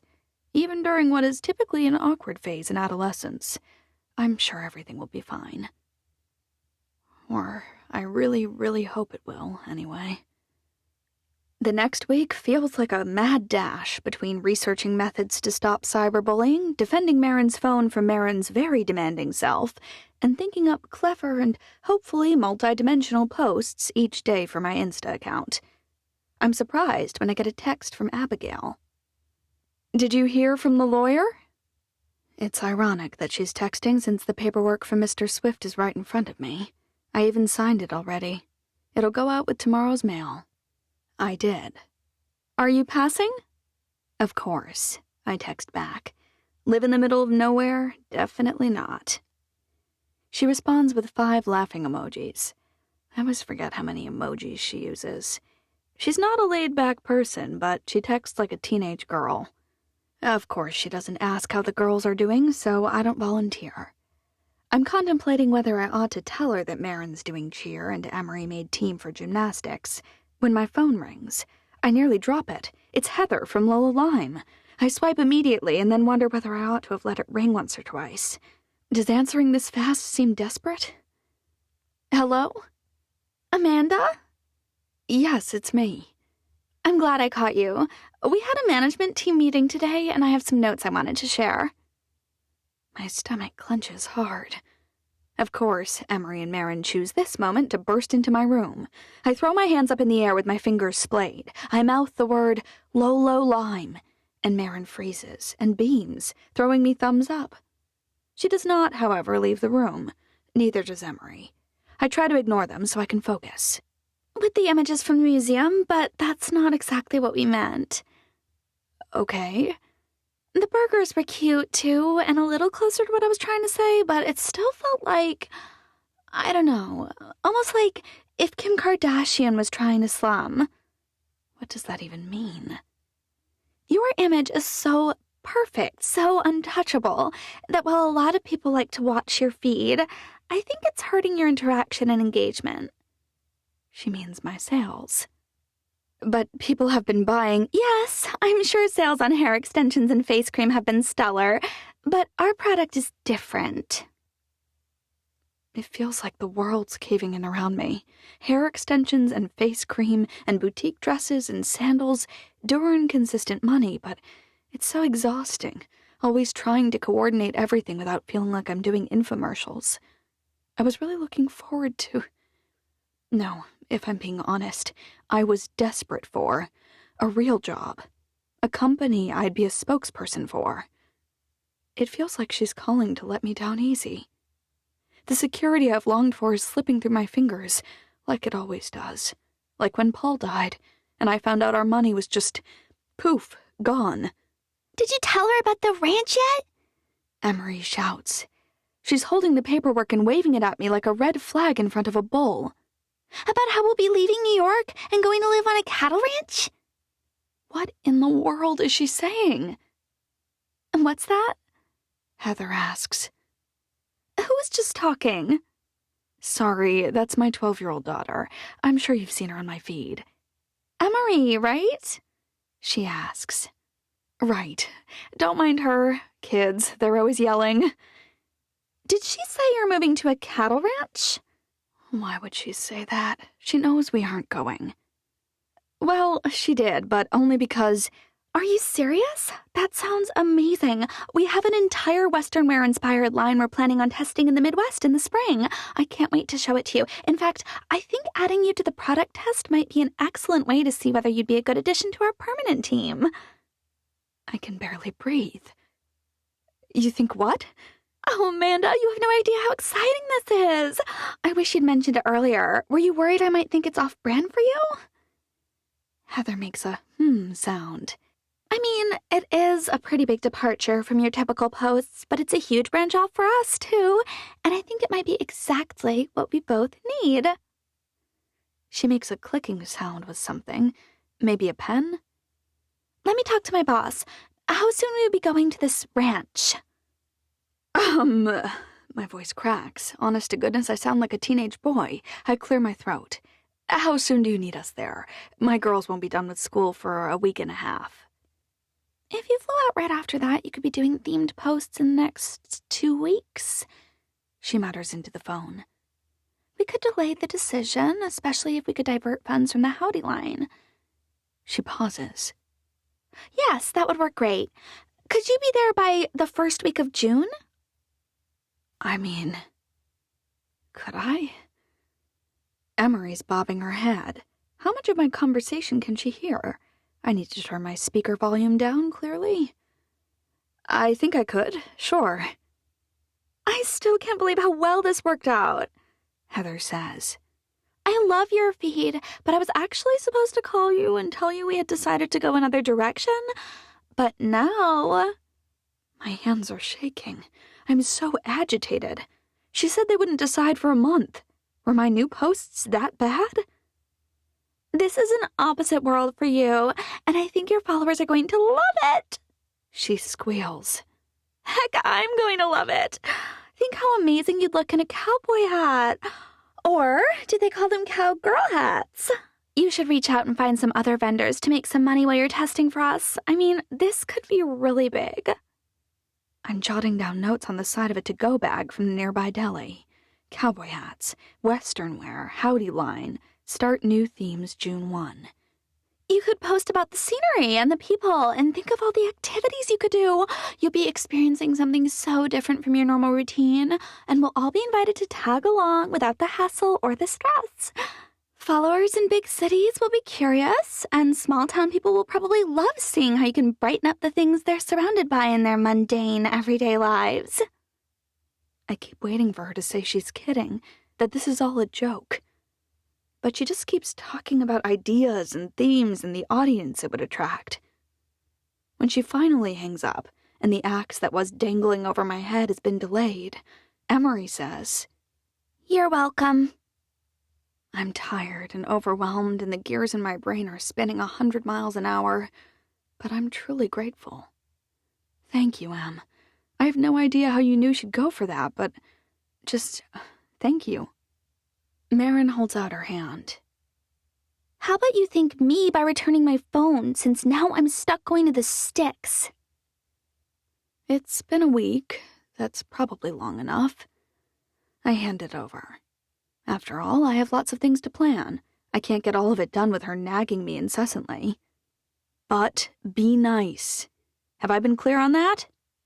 Crystal, she says. The second Marin leaves, Emery swoops in. Did I hear that right? Are we actually moving? Just a quick vacation for a week or so, darling. Don't stress. The enormous smile that spreads across her face is the first genuine smile I've seen from her in weeks. I can't believe it. Remember how happy you are right now when you're hot and surrounded by cow poop. I frown. It won't be that bad, Emery says. Plus, I looked it up online. It's supposed to be really beautiful up there. We aren't going for the beauty, I say, or for the animals or the clean air. Emery tilts her head. We aren't? This is probably a good learning opportunity.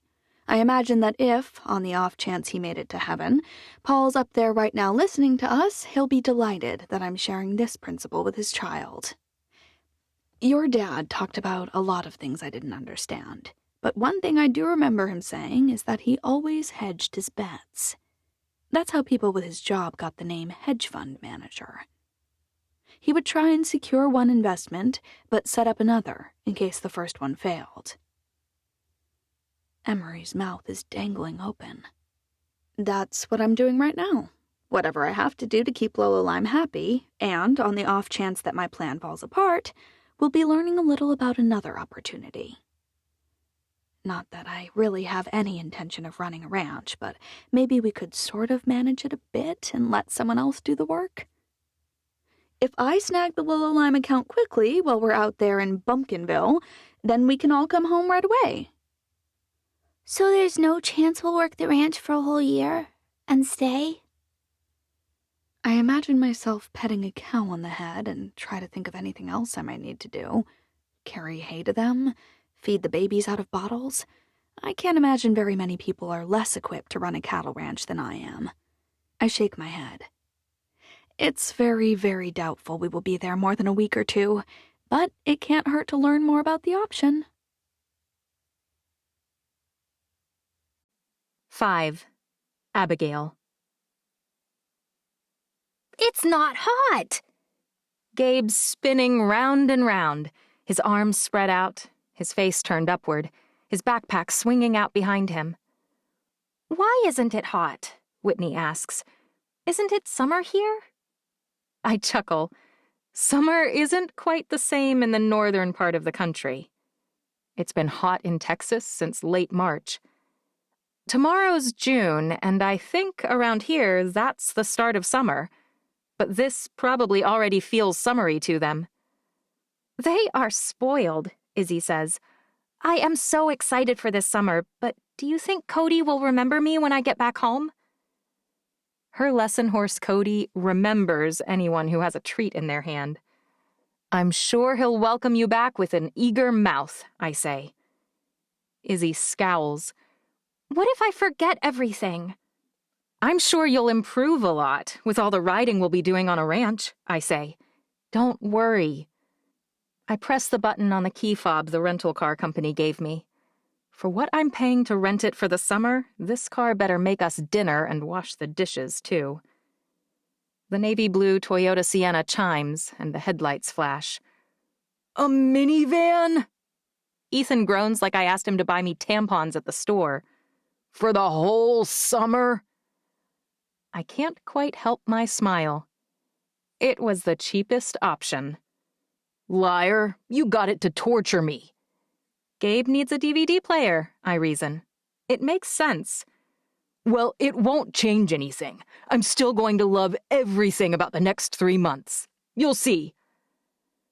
I hope he does, as long as he also comes around on the college thing.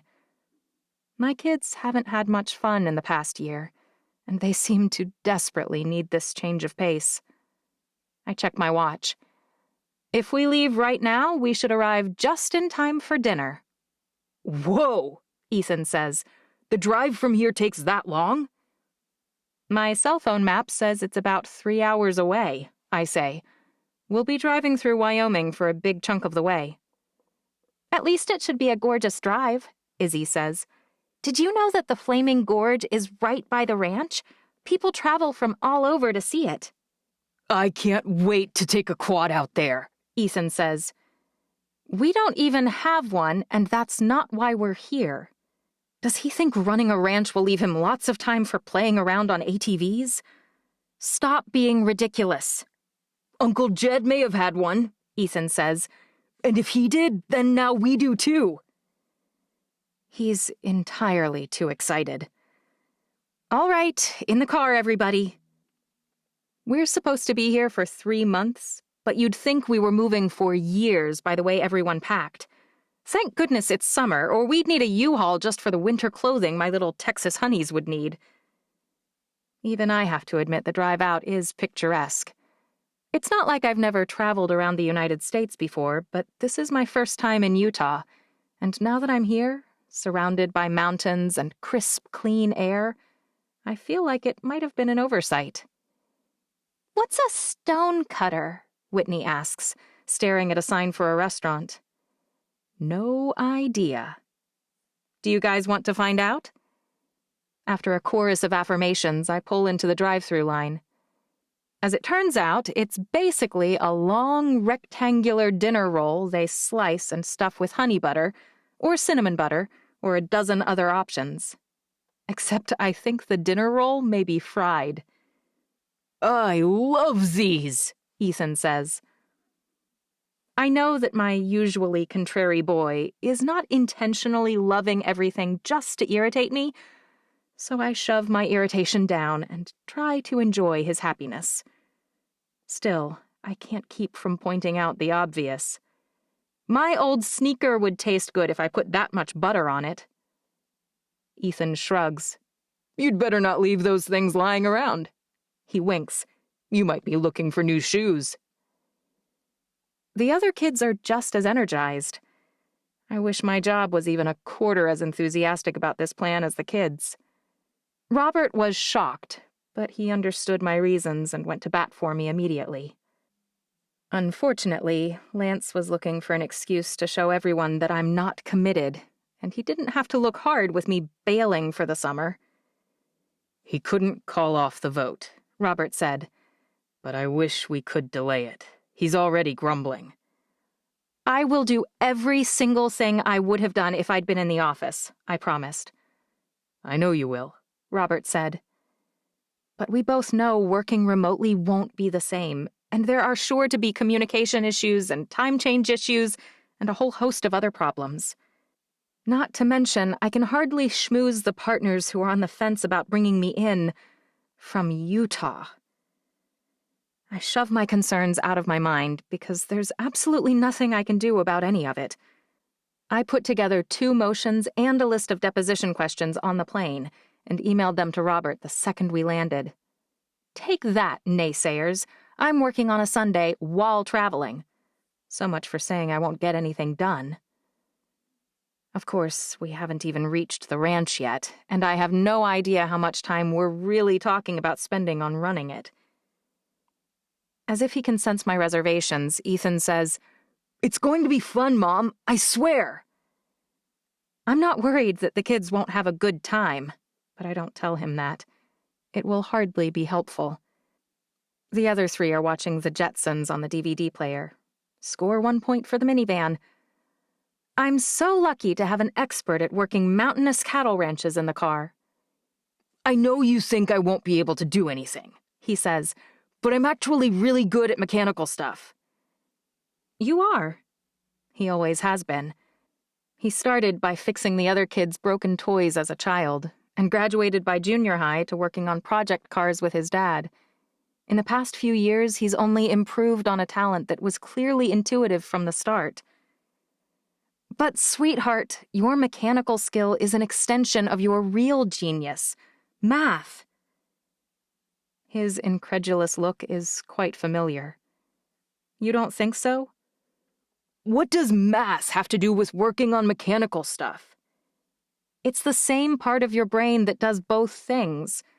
Trust me, I know you're great with engines, but one day you may wish you'd done the legwork with a formal education that will let you apply that same strength to more lucrative things.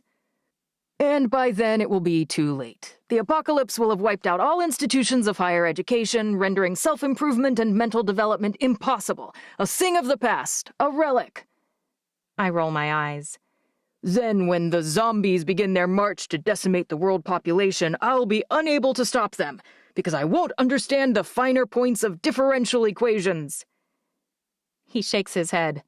Oh boy, will I be sorry then. Very funny, I say. Let me know if you still think it's funny when you're eating soup from a can. Down by the river? I've missed his crooked smile. And I miss his dad, from whom he stole that smile. If Nate were here, he'd know how to get through to him. It feels like I'm banging my head against a brick wall. A dimpled, blue-eyed, fairly athletic brick wall, with beautiful, albeit too long, hair. Once we hit the easy-to-navigate state highways, I trade places with him and get back to work. Do you really need to do that today?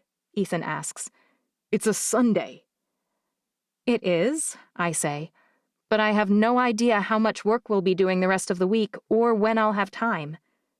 I promised I'd still bill 50 hours a week, even from the ranch. It's going to be really hard to do that while watching 4 children and doing whatever else is required. I don't mention that our takeout options will be non-existent, which means we'll be cooking a lot more. Or that I have no idea whether this place will have a dishwasher or trash service, or even how consistent the internet will be. That's my biggest fear, right there. What if there's no broadband? Reviewing all the documents the file clerks scan in without decent internet will easily take me twice as long. Just as I'm finishing up a memo for Jim, my phone rings. I'm surprised I have service out here. I'm not sure I recognize the number, but with all the details I rushed to finalize, I can't really screen my calls. Hello? Abby? Hey, long time, Gus. How are you doing? He's finally called me back. Hallelujah. I walk him through our problem, including how Ethan flipped out and threw his applications away in his grief. I forge ahead, even when Ethan stiffens. He has no one to blame but himself. He did freak out, and I'm positive it's because of what happened to Nate. Wow, I can't believe I'm so sorry. I had no idea. I swear that's the only reason I'm asking for a favor. Extenuating circumstances. Obviously, I know that he's way past the deadline for admission. The thing is, I'm not sure I can really help, Gus says. I mean, I could probably get him on the wait list if his test scores and GPA are good enough. He got a 1490 on the SAT, I say. He had a perfect score on the math, and he has mostly A's. He did end up with a few B's, but they're all in honors classes at least. His 1C was in sophomore English. That teacher hated me, Ethan grumbles. Losing his dad was rough, Gus. I'm not going to lie. I didn't support him as well as I should have either. If there's anything you can do, I'd be eternally grateful. Like I said, I can't promise anything, but send me his stuff and I'll do my best. Better than I hoped for, honestly. I'd practically resigned myself to the fact that he'd be starting his post-secondary education at a community college. Thanks. I'm not sure whether he hangs up or whether our reception cuts out, but either way, it was the call I'd been hoping to receive. It's the reason we're on our way here, to try and improve the future for my child, to get his motivation back. I'd do most anything, adjust most any plan, repair issues on the fly, and work into the wee hours of the night to do that. But with the packing for a long trip last minute, and with the time it took to prepare to leave the office for months, I didn't sleep much last night. I suppose that's why I fall asleep. When Ethan nudges me awake, the sun is already low in the sky. I rub my eyes and look around. Manila town limits, a sign says. Population 365. Whoa, Gabe says. That's a lot. I suppress my laugh. It's a lot of days, Ethan says. It would be a lot of Skittles. But as far as people living in a town go, 365 is pretty small, buddy. He's right. It is small. Smaller than I realized. But I can do anything for one summer, right? I'm hungry, Gabe says. Are we almost there? We're close, I say. Really close. Although, I'm not sure what kind of dining options there will be at the actual farmhouse, since it's been uninhabited for 3 weeks. When Mr. Swift overnighted me the key, I didn't think to check in with him on the state of the premises. It all happened too quickly for better planning. The word market catches my eye, and I point. We should probably try and buy some groceries. At least some milk and cereal and bread. Where? Ethan glances over at me like I've lost my mind. Pull in there. I'm already pointing, but I wiggle my hand around so he notices. Mom, you're clearly still tired. That's a hardware store. Ethan scoffs. See? True value. And it says market below it. I slug him on the shoulder. That's their grocery store. I'd bet money on it. A town of under 400 wouldn't support a bigger one. His skepticism remains, but he does as I ask and parks in front. All the kids pour out of the car. It's times like this, when we've been cooped up inside a moving vehicle for 3 hours, that it feels like I have more than 4 children. Guys, I'm going to pick up some stuff I think we may need. I drop my voice, but make sure Izzy and Ethan are listening. Why don't you see if there's a bathroom and make sure the little ones go? The best thing in my life is having older children. It makes caring for the younger ones so much more manageable. Ethan and Izzy nod, far less peppy than they were 3 hours ago, which makes sense, as it's 8:30 in Houston and we all woke up at 5 this morning. Mom, Izzy says, don't go crazy. That car's already packed like Gabe's lunchbox. My kids pack their own lunches for school, and Gabe has a tendency to get carried away. Like, most mornings, he almost can't close his zipper. I'll be mindful. But in a new place, with 4 kids to care for, I'd be remiss if I didn't get enough for us to eat. My phone says we're still 20 minutes away. It's not going to be a quick jaunt into town, even for groceries from a hardware store. There's a surprisingly robust selection of food options, thankfully. I mean, all the aisles could fit into the clothing section of an H-E-B, but so could a lot of full grocery stores. By the time I reach the checkout, my cart's almost full. Mom! Ethan probably says my name more than anyone else, but he has at least a dozen different inflections. This one means you have lost your mind again. You'll be thanking me when we get there, and there's nothing to eat except the squashed fruit snacks at the bottom of Gabe's bag. I just hope there's a functioning refrigerator, or we're going to be eating a lot of frozen pizzas and toaster strudel in the next few hours. I'm not holding all that on my lap, Ethan says. Always the gentleman, Izzy quips. Sometimes I'm really proud of her for roasting him. It hasn't been easy to come after him in the family order.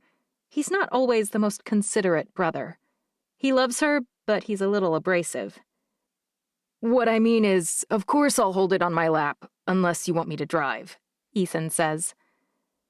And that's when I'm the most proud of him.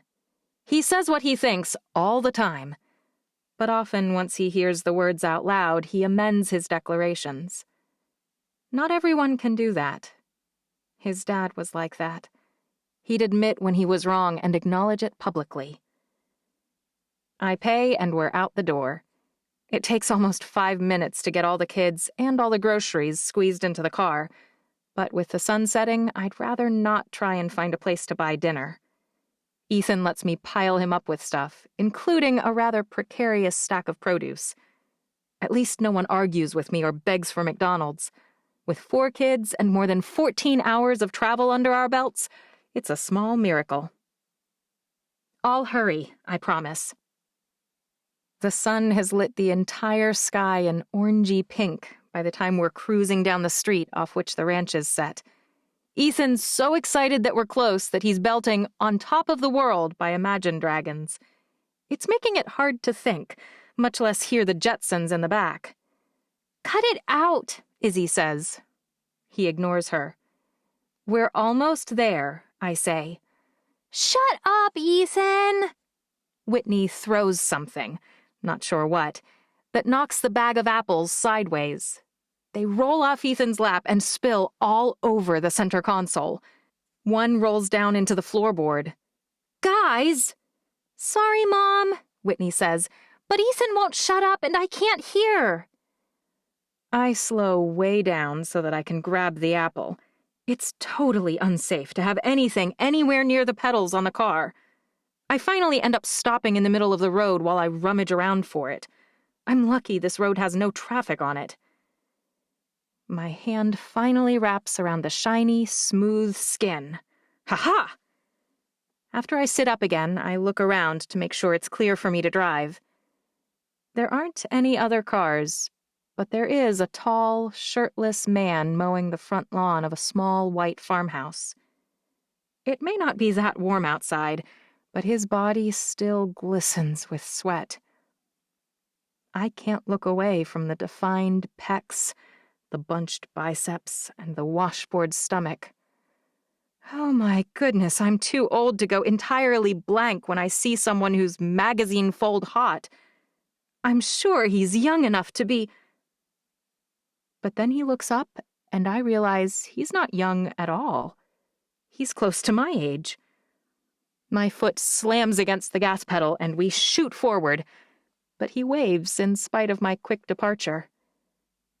I wonder whether this man, who must be a relatively close neighbor, could see through the window and might recognize my face. I really hope not. The sun has dropped so low that there's barely a golden glow. When we crest the ridge and turn into the driveway, my map is bleeding at me to take, and my heart has finally settled down to a sustainable rate. I think this is it, guys. All 4 kids sit up and turn toward the ranch. Someone even pauses the stupid Jetsons and eliminates the infernal and obnoxious noise. None of them say a word. I don't blame them. Bathed in golden sunset, with a backdrop of some of the prettiest pine-ringed mountains I've ever seen, the whole thing is like a scene right out of a movie. There's a sprawling farmhouse at the top of the drive, with a smaller, more modest house a few dozen yards to the left of it. Beyond the house, there's a large brown barn. It looks 50 years old, but I'm sure the harsh winters weather the wood quickly out here. It's not dilapidated or falling down, so that's good. Past the barn are 2 more outbuildings, one of which is a smaller red barn with white trim, and one that looks, in this lighting, like a metal building. That's probably the storage building mentioned in the will description. Wow, Whitney says. it's so pretty. Yeah, I like that red barn. I call it, Gabe says. Ethan laughs. You can't call a barn, buddy. Sorry. Why not? He doesn't even wait for a reply before asking, Can I call the animals inside it? Izzy rolls her eyes. You can't call any of that. What about the little house? No one else will even want that. Gabe's voice grows whinier by the minute once we pass 7 o'clock, Texas time. He's probably almost at maximum capacity by now. Uncle Jed must have lived in the nicer house, which means that the smaller one probably hasn't been cared for or cleaned or maintained. We'll have to check it out later, I say. If it's as big a mess as I'm worried it might be, no one will want it. His little face falls, and it's so pathetic. I'm sorry, Bud, but when we get inside, you can call a room. How's that? Fine. He presses his nose against the glass, and it's cooled down enough outside that it fogs up from his breath. I park in the circular drive that loops right in front of the maroon farmhouse. The maroon paint looks fine, but the white trim is peeling. That trim would look so much nicer if it were repainted. Maybe in navy blue. There's a chimney, Izzy says. I wonder if it'll be cold enough for a fire. It's cold enough now, Whitney says. Look at the glass. She points at where Gabe's breath has fogged it up. I doubt it's cold enough for a fire, I say. Let's find out. Ethan opens the door and cooler air rushes in. But not cold. Definitely not fire weather. Maybe we could light a fire outside, Ethan says. Roast some hot dogs and marshmallows. I didn't buy any of that, I say. But we have a whole summer ahead of us. I'm sure we can do it soon enough. This is awesome. Whitney opens the door. Gabe shoves past her, knocking 2 boxes of cereal and a bunch of bananas to the caliche rock ground. Sorry! But he doesn't slow down. He has a room to claim, after all. I grab 2 gallons of milk and my purse and march up the porch steps. I stop dead in my tracks when I hear an unfamiliar, low noise. Everyone stop, I say. The kids freeze, thankfully. They notice it too. It's a dog, Whitney says. A border collie, I say. Or at least I think it is. It's black and white. I suppose it could be an Australian shepherd. Is it Uncle Jed's dog? Ethan asks. Mr. Swift didn't mention a dog, I say. But he didn't say much about animals other than the cows. I set both gallons of already sweating milk down and rummage around for my key. It takes me a moment to find the large golden key, but now that I have it, it's time to approach the very unfriendly-looking dog. I thought border collies were nice, Izzy says. They're really common farm dogs. Assume every dog is a threat until you know it, Ethan says. Does anyone have the sandwich meat? I look around. Izzy nods. I think I do. Hang on. She shifts a few things and then digs in her bags. Yes. She tosses it to me. The dog's head whips up at the movement, its eyes finally looking interested. Is it sick? Whitney asks. Why is it just lying there and growling? Maybe it's sad, Gabe says. If it's Uncle Jed's dog. It took a 7-year-old to figure that out. Now that he's mentioned it, I'm positive he's right. I wonder if anyone has been feeding it. I crouch down and approach slowly, extending my hand with a few pieces of turkey in it. The dog begins to growl again. I pause. It relaxes, and I move closer again. Maybe we should get a hotel, Ethan says. We can call Mr. Swift in the morning. Let's see, I say. We just need to show it that we're not scary. I shift a little closer. Here you go, boy or girl. We're the nice family that has come for the summer.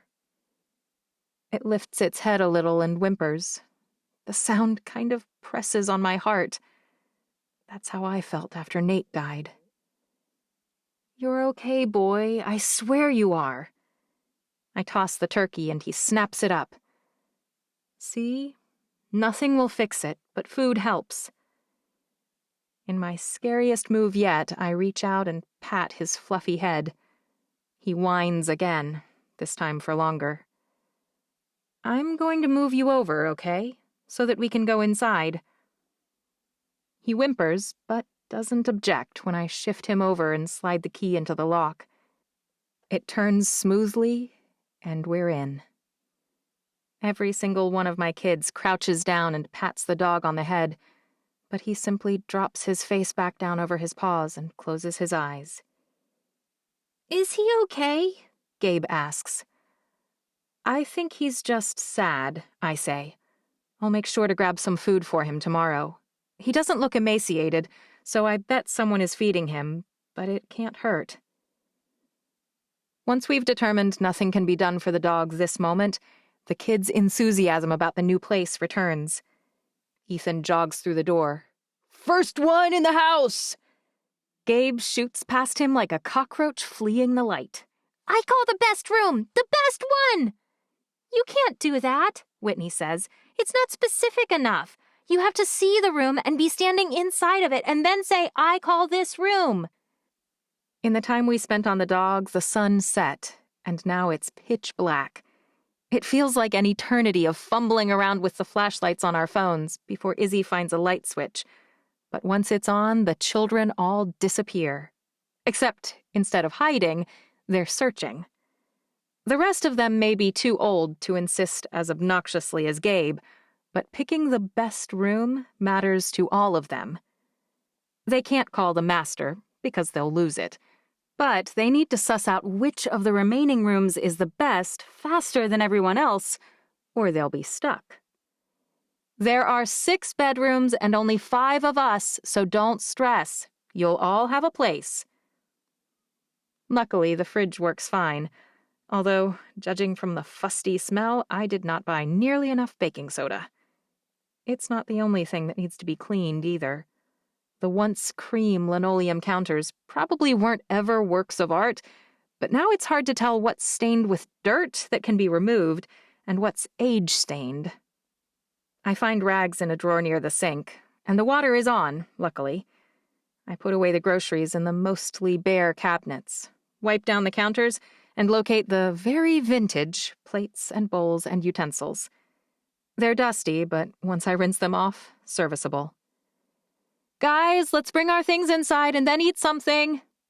I preheat the oven. One thing everyone will always eat is frozen pizza. I've never had the brand they sold at the hardware store, but how different can frozen pizza really be? I want the room with the big bay window, Izzy says. You know what a bay window is? I'm shocked. When I stayed at Elizabeth's last month, her mom took us to see some model homes. Are they moving? Izzy shrugs. I don't think so, but her mom loves to look at shiny new houses. She'd hate this one, I laugh. I love it, Gabe says. Look at what I found. He hoists a dead mouse up in the air. It's like the coolest stuffed animal I've ever seen. Drop that right now, I say. Oh no, Whitney shrieks. It's a mouse. It's dead. Ethan, out of nowhere, slaps it with his hand and sends it flying across the room. My heart feels like it's going to pound its way out of my chest, and I keep shivering involuntarily, but at least it's not alive. Although, where there are dead mice, I make everyone wash their hands, and then we clear the other rooms one by one to ensure no other dead rodents are hiding, waiting to be played with. My appetite's gone, but everyone else seems perfectly happy to dig into the pizza, which is finally ready. This oven probably needs to be replaced. It's green inside, which was my first clue, but it takes almost twice as long as the box said it should to cook the pizza. which means it's probably not heating properly. At least everyone eats it. And in spite of the depressed dog and the dead mouse, they're all in good spirits. After dinner, we spend 20 minutes and finally succeed in luring the dog inside. What if he's not housebroken? Izzy asks. I suppose we'll lure him out the same way. He's still lying on the ground, more like a rug than a dog. Good thing you got those groceries, Mom, Ethan says. He doesn't often praise me for doing simple things. It feels nice. Thanks for dinner, Whitney says. I liked the pizza. It tasted like crackers with pizza sauce and cheese. I pick up a piece of cold pizza and take a bite. She's not wrong. The crust does remind me of saltine crackers. I'm glad you liked it. Once the kids have all unpacked their things into blessedly empty dressers, they brush their teeth and head for bed. Not even Ethan argues with me. The beauty of the time change, I suppose. We're all tired. I'm locking the front door when I see headlights. You'd think the dog would be barking, but he just lies there. You're kind of useless, I mutter. I peer out the window at the approaching car, watching as it parks in front of the small house. The lights shut off, leaving everything dark. But I'm positive that it's 2 men who climb out. My heart's racing, but I can't go to sleep knowing there are 2 intruders right outside. Who are they? Why are they here? And how do I get them to leave? I consider waking Ethan, because at least he looks like an adult male, but I can't do it. He's only 17, still a baby. If there's danger, I won't send my minor son out to face it. I fumble around on the counter in the dark until I find my cell phone. It only has 1 bar, and I'm not even sure who I'd call out here. Does 911 work when you're in the middle of nowhere? What if I lose reception entirely? Every cell in my body screams for me to run and hide, but the mother inside of me keeps me moving. I force myself to unlock the front door and debate about turning on the porch light. In the end, I decide it's better to see what I'm dealing with than try and sneak up on them. After all, what would I do if I did surprise them? Try and punch them? They'd probably laugh. When the light flips on, both men swear. They look shocked to see me. If I had to guess, I'd say they're both in their mid-20s, or possibly early 30s. I make my voice as loud and as self-assured as I can muster. I know this place has been vacant, but it's not anymore. I'm going to have to ask you to leave. Leave? One of them asks. The taller of the 2 says, But we live here. Not anymore, you don't, I say. I'm sorry if this is inconvenient, but we're Jedediah's relatives, and we're going to be staying here for a while. You don't want us to help with the ranch anymore? The tall one asks. Your ranch hands? Is that what they're called? What if that's an offensive term? You work here? I'm Kevin, the taller one says. And I'm Kevin's better-looking brother, Jeff. The shorter one lifts his hand up to his forehead in some kind of cowboy salute. Oh, I'm so sorry, I say. I didn't realize. Mr. Swift said we couldn't hire someone to run it for us, but he failed to mention there was already, hopefully, competent help on the premises. I'll rest much easier knowing you're here, actually. Please, carry on. I'm sorry I came out here and fussed. We'll likely be up before sunrise in the morning to rotate the water and move the cows. But as soon as you're awake, come find us, Kevin says. We'll be done by lunchtime and happy to show you around a bit. What a relief. Do you know if the dog we found is Jed's? Roscoe? Jeff asks. Yeah, he's not doing too well. He could say that again. He barely seems to move. We keep putting food out, but he hardly eats it. He spits. Gross. He did eat some turkey from our hands, I say. Maybe he'll perk up now that you're here, Kevin says. That'd be great. Oh, good. Another thing to worry about. Let's hope. I wave. Sorry for being a little hostile. Have a great night. See you tomorrow. As I turn out the porch light and lock up again, I feel pretty foolish. I should have known someone would be here. It's not like 350 cows would be fine all by themselves on a ranch for weeks. All in all, this isn't my dream setup, but at least we have a big old house to ourselves. 6 people sharing 2 bathrooms will be tight, but we'll survive. We might even look back on it and find it's just what we needed. I keep seeing little Roscoe in my mind and wondering if that's how we've looked to the rest of the world. Maybe it's time for all of us to sit up and start living again. 6. Amanda. My first thought, in terms of adding a real-world angle, was to road trip from New York to this cattle ranch. However, when I put it into a map online, it said it would take about 32 hours. That's without figuring in detours and bathroom breaks, etc. When I imagined what the rental car, not to mention my hips, would look like after 32 hours of gas station donuts and Pringles, I booked us tickets to Salt Lake City. It's not a place I thought I'd ever go. I'm not a big skier or hiker, so what's the point? When Mr. Swift told me that my husband apparently spent every summer in Manila, Utah, population under 400, I almost didn't believe him. It's not like I could call his parents to ask. They passed away the year before I met Paul, when his younger brother Nate was just starting law school. No matter how hard I try, I cannot see Paul on a ranch, tending cows or whatever you do with them. Are they like sheep? Do you stand around watching them with a staff? The extent of my knowledge about ranching comes from a handful of Hallmark movies where a character goes to a ranch. Usually the person who travels there has to carry a heavy grain bag and ends up spilling it somewhere. Bucolic creatures come over to eat it, and there's always poop on the main character's shoe. Eventually, a developer always shows up, sniffing around trying to buy up the land to fill it with Gaps and Starbucks stores. In the middle of nowhere, yes. Wouldn't that be nice?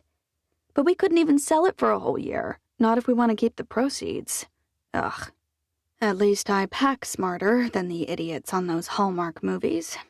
I packed 2 pairs of boots, 2 pairs of sneakers, one of them quite old and worn out, and several pairs of my tiredest-looking jeans. I even found a flannel shirt in the back of my closet. When I inevitably have to haul a heavy bag of pig food, I'll be sure to put it on. I booked a non-stop flight. But thanks to some lousy weather over our planned flight path, or so they say, it takes 2 flights, with a miserable 2-hour layover in Denver before we reach Salt Lake. At least it's not hot or muggy when we deplane. And thank heavens for phones. My girls spent both flights doing who knows what on their tiny screens. I came up with a whole list of possible promotional photo ideas with the images Heather sent me. It's hard to tell exactly how the product will look from a picture, of course, so they're subject to change. Heather assured me that the actual clothing pieces would arrive at the ranch in the next few days. In the meantime, I've got a half-dozen things I had promised to push back until June, so I can start with them. It'll be a little bit hard to mention the newest dating app way out here, but maybe I can turn it into kind of a joke that highlights what a remote place I'm in. Are we close? Marin asks. Because my battery's almost dead. It's quite a drive from here, I admit. But I have the rental car booked, and I'm sure you can charge it in the car. Marin blinks. Really? It's not her fault. We've never had a car. It's not as if the subway makes recharging simple. I bet it's a pretty drive, Emery says. I'm excited. Marin mutters something under her breath that makes Emery wilt. I wish she'd stop doing that. It's not a crime to be an optimist. Let's go grab our bags. We're only planning to stay for a few weeks, but you'd never know it from the volume of luggage. Part of that is my fault. I have no idea what to expect, and when I don't know, I overprepare. Even with one of the pay-for-use carts, it's hard to pile all of our things up in a way that we can easily navigate, and by the time we reach the rental car kiosk, the line of people waiting is already quite long. Marin's phone dies, and I really wish I'd thought to bring one of those power banks. If they weren't so heavy, I would have. We'll be headed back way before my cheer camp, right? Marin spears me with one of her most obnoxious looks. Because Greta's going to the Hamptons every weekend, and I promised her that— Don't worry, I say. We'll be back with plenty of time for you to do cheer camp and waste time with your friends. How long are we planning to stay? Emery asks. I can't imagine we'll last more than 2 weeks. A week or 2 at most. Thank goodness. Marin looks up at the ceiling. If Greta stops inviting me to things and becomes friends with Lark instead because we stay too long, I'll never talk to you again. It might do Marin a little good to find some new friends, but I don't bother suggesting that. Finally, it's our turn. How can you not have any SUVs left? I reserved one last week. I have the confirmation right here. We had a mechanical issue with the Tahoe, the lady behind the counter says. And then our expedition wasn't returned on time. What am I supposed to do then? Well, we have a full-size van. Marin groans.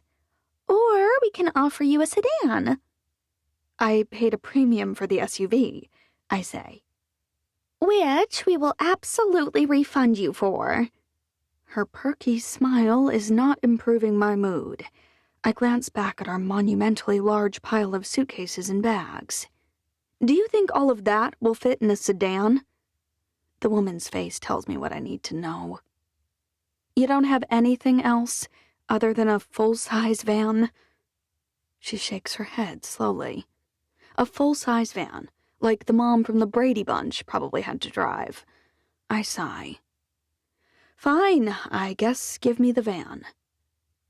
Make sure it's not in any of the photos. Marin's cackle isn't very attractive. Look, girls, sometimes things don't go as you planned, and you just have to roll with it.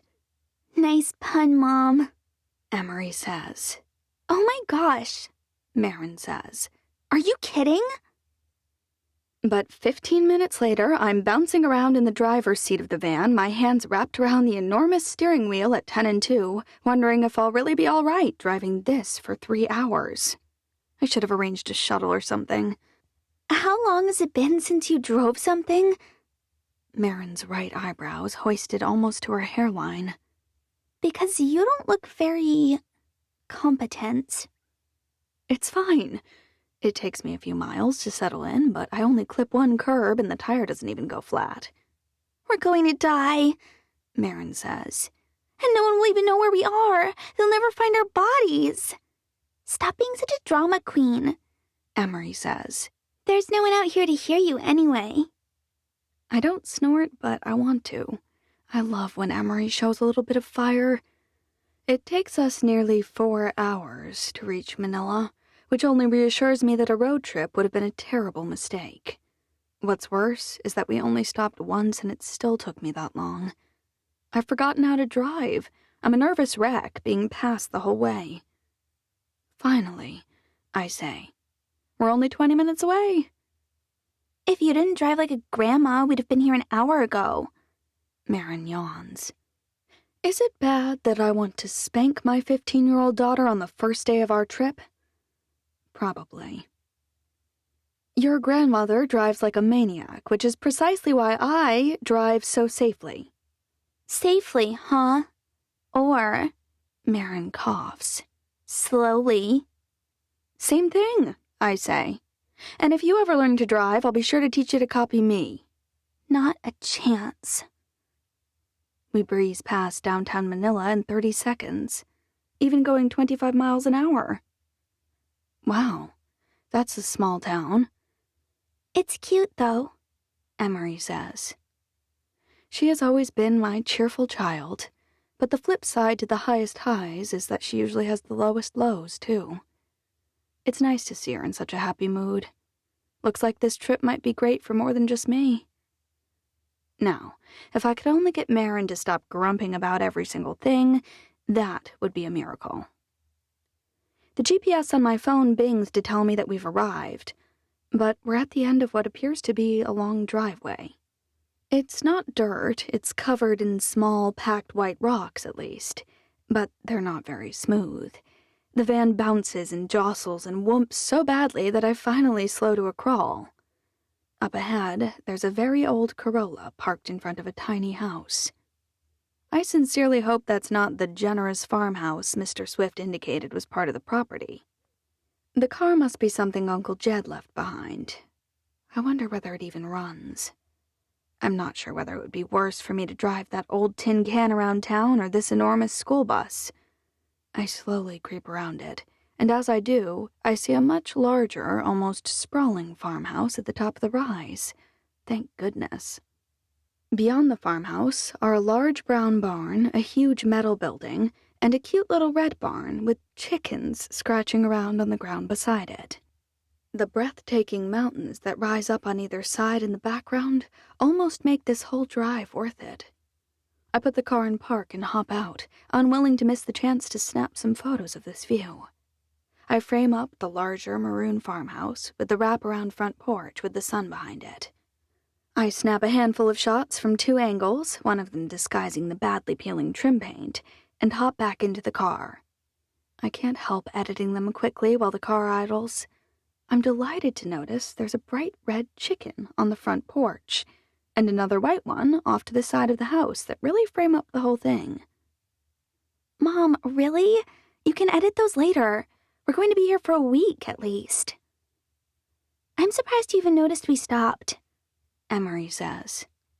The cell reception here sucks, Marin says.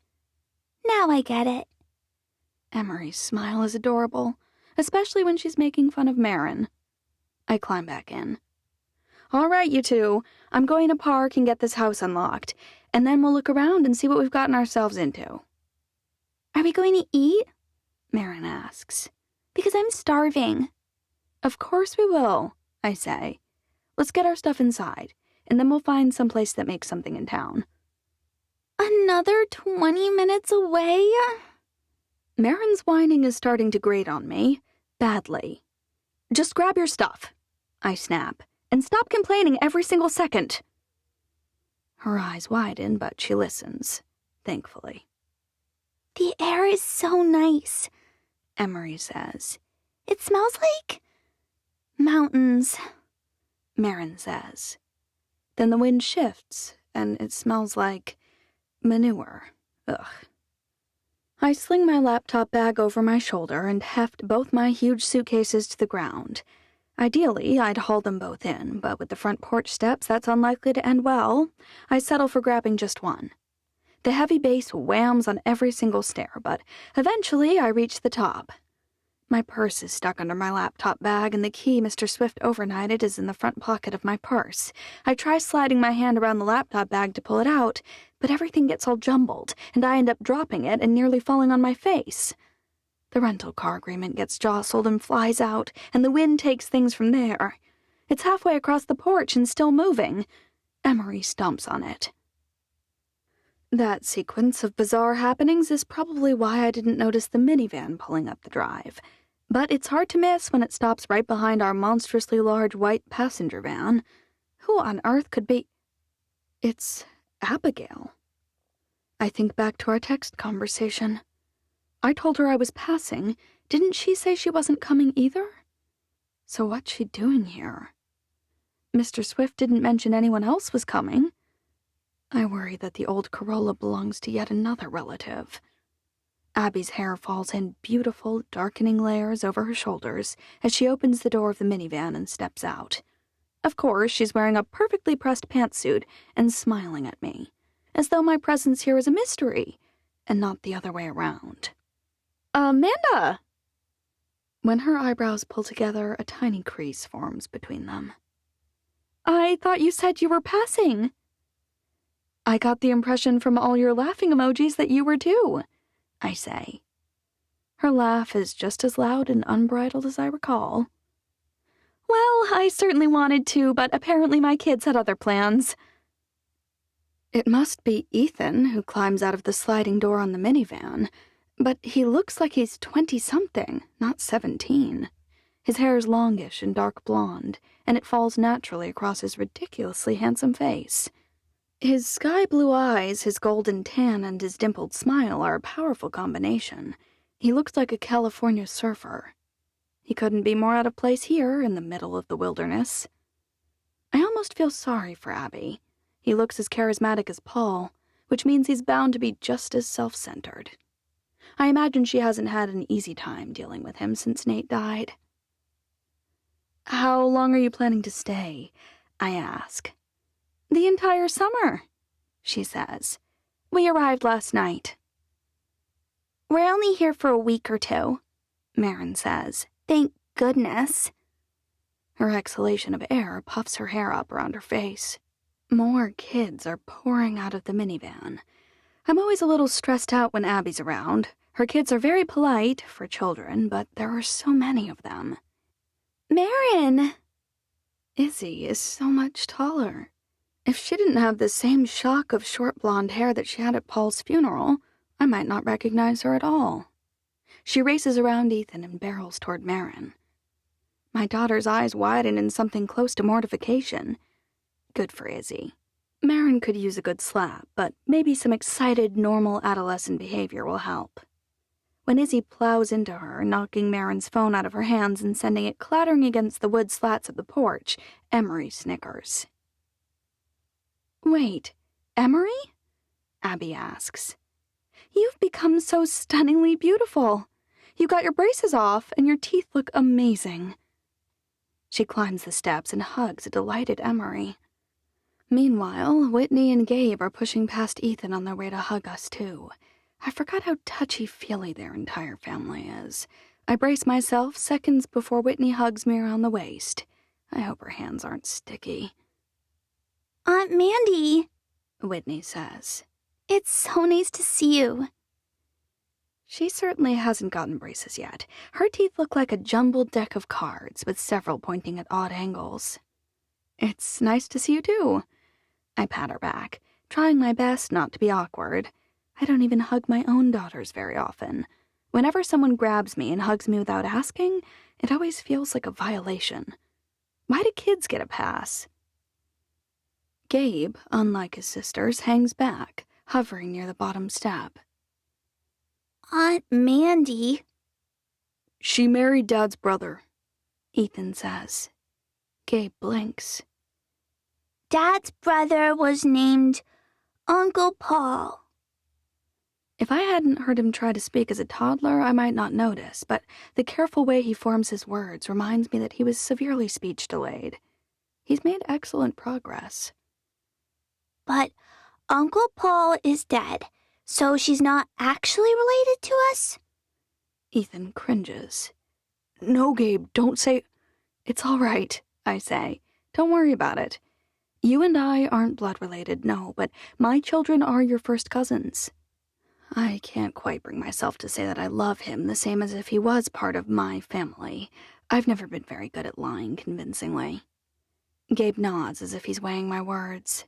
He's a strange 7-year-old. "It's nice to meet you, Aunt Mandy." "It's good to see you too, Gabriel." That earns me a smile, and it actually makes me smile in return. He's odd, but he's also pretty cute with his mussed wheaten hair and angelic blue eyes. "Have you seen the chickens yet?" Whitney asks. Izzy hops up and down on the balls of her feet. "Or the goats?" "There are goats?" Emery's eyes light up. "Why am I not surprised there are goats?" Marin asks. "Can we go inside already? I really need to charge my phone. The car charger wasn't working right. It kept kicking on and off." "You may not be very happy with the cell phone reception," Abby says.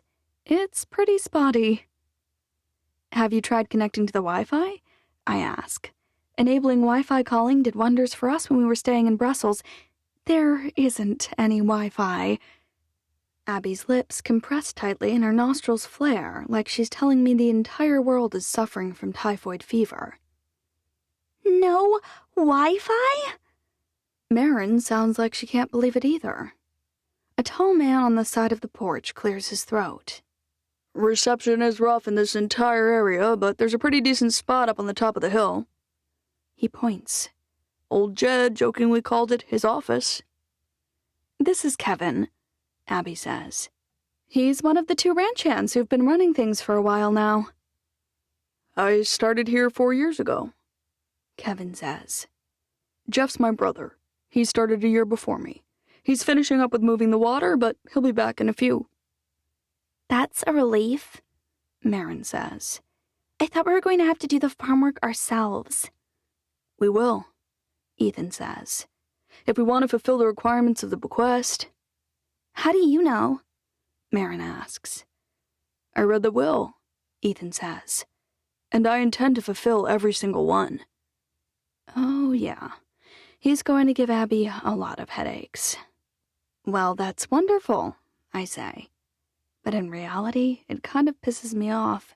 I mean, I don't want to stay here any longer than I must, and I don't really care whether it gets sold to fund alien research, but I hate the idea that Abby's family will inherit the entire thing. It's probably my mom's fault. If she hadn't put me in all those stupid beauty pageants as a kid, I wouldn't have such a stubbornly competitive streak. What will we have to do? Emery asks. If we want to help. Uncle Jed appointed 3 men to supervise, and at least 2 out of the 3 have to agree that we've assisted with each of the specified ranch activities, Abby says. They're his friends, or at least people he trusted. Presumably, I say. Well, I don't know any of them, obviously, but I asked Kevin and Jeff about them. I know them all, Kevin says. This is a pretty small area, so most everybody knows everybody else. Are they nice? Are they good people? I'm not sure why I'm asking. There's no chance we'll actually stick around to complete any of the assignment that insane old man set for us. The first guy's named Steve Archer. He's a horse trainer who broke most of the horses out in the barn. Kevin tosses his head, sending his shaggy hair rippling. Who's the second? Marin's paying a little too much attention. Probably because even though he's gotta be 20-something, Kevin's relatively good-looking in a country kind of way. Eddie Dutton, the local vet. Everyone loves Eddie. And then the last one is Jed's best friend, Vernon Ellingson. Who's that again? Abby asks. He's the one I don't remember. You don't remember him because he had a stroke. A man I assume is Jeff says from a ways off. His voice is rougher than Kevin's, and he's not nearly as handsome. I like him much better. Wait, if he had a stroke, then... Jeff spits. Mr. Swift told me his son, Patrick, would be filling in. He doesn't look very impressed. Or maybe I'm misreading him.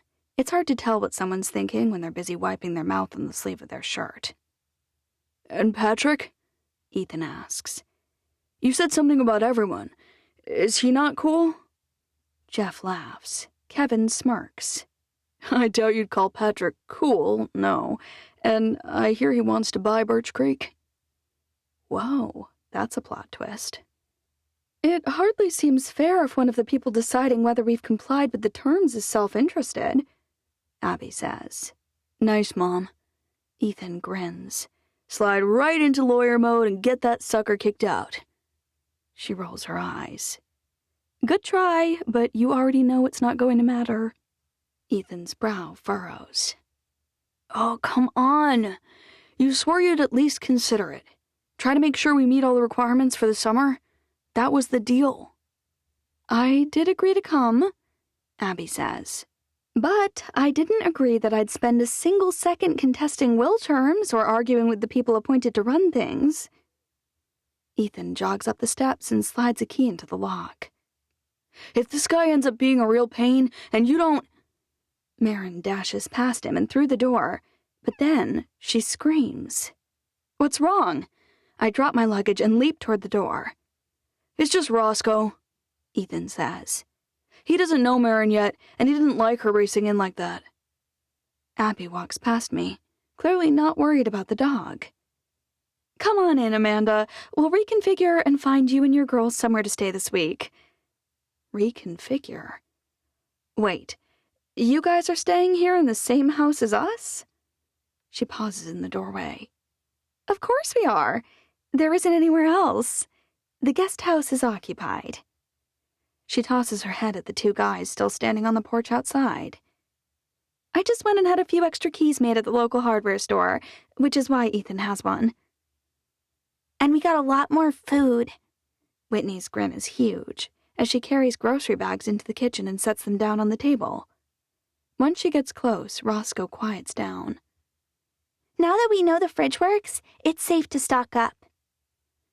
I ditch my suitcases and follow Whitney inside. How big is this place, exactly? Marin's still standing a few feet from the doorway, her eyes fixed on the black and white dog that's lying under the kitchen table. Really, don't worry about him, Ethan says. He's had a hard run with his master dying, but he's all growl and no bite. I'm less worried about us not having enough space and more concerned about the lack of Wi-Fi, Abby says. But don't worry, I already put in a call. Or 3. Ethan coughs. Or 3, Abby agrees. To the only local provider, Union Wireless. That's smart, Jeff says from the porch. Now you'll be at the top of their list when they come to Manila. Wait. Abby pivots and steps back onto the porch. Come to Manila? Jeff frowns. Right. What does that mean? It's like watching a train wreck happen. Kevin scratches his head. I think they'll be here in July, or is it August? And when they come, they'll probably do your first or second, since you're calling them now. Do me? Abby's tone is the oral equivalent of someone holding a trash bag away from her body with 2 fingers. They'll do what for me? Install the broadband they advertise? In July or August? Her hand is shaking a bit, and her face looks flushed. They usually come once a year, Kevin says from behind Jeff. So you're lucky it's so close. He actually looks delighted. Meanwhile, Abby's coming unglued. Her face falls, her lips are moving without any sound being created. That's a long time to go without internet, I say. You sure you'll be staying here all summer? Abby closes her eyes and runs her hand over her face. I need internet every single day. It's the only way I can work remotely. Mom, we'll figure something out, I promise. Don't freak out. Ethan's jogged out and come back, his arms full of groceries and his eyes genuinely concerned. Maybe he's not as selfish as I remembered. This is your fault, Abby spits out before she turns and ducks back out. Her other 3 kids, including little Gabe, all trudge from the trunk of her minivan, where they're loading up with bags of stuff to the kitchen. I usually have most everything delivered to our place on the east side, but if I had to haul groceries in, I wonder whether either of my girls would lift a finger without being shouted at first. Can I help you with your bags? Ethan asks on his way back out. Aunt Amanda? Right, I say. Sure. He lugs them both in, his muscles straining, but he never complains. Something about that small gesture makes my eyes mist up. Paul might have been a self-centered jerk, but I do miss having someone to help out with the unwieldy things. It's pathetic that I'm this emotional over something so stupid. I wipe at my eyes when no one's watching. There are 6 bedrooms, Gabe says. I got the best one because there's a little passageway that connects my closet to Ethan's. He looks like he really means it. Oh, well, that is cool. Can your girls share a room? Abby asks. If so, I can put Whitney and Izzy together. You can have the master, and I'll take whichever room your girls don't want. I am definitely not sharing with Emery, Marin says. She talks in her sleep. Abby looks at me like I'm supposed to be doing or saying something. I do, Emery says. I'm sorry. Oh. Abby's mouth dangles open stupidly. I think if there are 6 rooms, 3 and 3 is an even split. There are 2 bathrooms, Gabe says. and a kitchen and a living room and another family room that's full of books. But there's not a very big pantry. 2 bathrooms? I exhale slowly. They're big ones, Ethan says. I suppose we'll each take a bathroom? I can't keep the pain note out of my voice. If that's what you want, Abby says. It's what's fair, I say. It's not my fault she decided to have 4 kids. We shouldn't be inconvenienced because of her decisions. Oh no! Do I have to share with Ethan? Gabe moans. But there's only one bed in there. I'm not super excited either, little guy, but maybe the girls will take that room.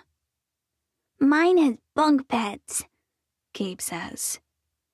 And a terrible view, Ethan says. Any chance you guys want that nice big bed in mine? He clasps his hands in front of him like he's praying. Whitney kicks, Izzy says. Kids, Abby says. fine, Izzy says. but I want an extra pillow as a buffer. They grumble a bit as they put the groceries away, but just like that, they all go along with it, because Abby said the word kids in a reproving tone. I need some of her super special mom potion, or whatever has her kids being so nice to each other and so compliant with her. Abby and her kids vacate faster than I thought possible, and I'm putting my clothes away when I realize what a fast one she pulled. Since I took the master bedroom, that means that every single time my kids need to use the bathroom, they'll be traipsing through my room to do it. This is exactly the reason I've always struggled to deal with her. She acts all friendly and kind to your face, but somehow she always seems to get the better deal, while I always get the shaft. 7. Abigail. When I was in grade school, I learned that a human can live 3 weeks without food, 3 days without water, and 3 minutes without air. I've since learned that's not precisely true, but it's also not ridiculously far off. Internet access is oxygen to me, at least with regards to working remotely. I've been without it for 2 days now, and I am not okay. It took me 4 tries on my cell phone to get 1 SMS message through to Robert. No Wi-Fi in the land time forgot. I'm screwed. I have no idea how long it took him to message me back, but I don't receive his reply for almost half an hour. You'll figure something out. You always do. Try not to stress. No hard and fast deadlines this week. He's trying to calm me down. What else can he really do? But I know as well as he does that the final round of depositions happens over the next few weeks. Thanks to the fallout from the dumb pandemic, they allow us to do them remotely in most instances. But I need to have the documents reviewed and indexed, and I need the questions prepped and ready. The internet company may say they won't come until July or August, but every company is made up of people, and people can make exceptions. Maybe I can convince them to come sooner. But until then, I need to figure out some sort of workaround. A tap at my door distracts me. I drop my laptop on the pink polka dot and gold floral quilt that covers the old, creaky twin bed in my summer bedroom. My eyes don't appreciate the decor, and my old back is still complaining that I gave up the king bed that had a mattress made this century. Yeah? The door swings open a foot or so. Hey, Mom. Ethan's standing in the doorway, wearing the unsure look on his face that means he needs to ask for help. What's wrong? Nothing's wrong. Why do you always ask me that? I suppress my laugh. What do you need? I was hoping we could go over this list and make a plan. He inhales sharply. You're really good at plans. My heart swells. Apparently, I really needed to hear that he liked something about me, even if he no longer trusts my advice on his education or my guidance for his future.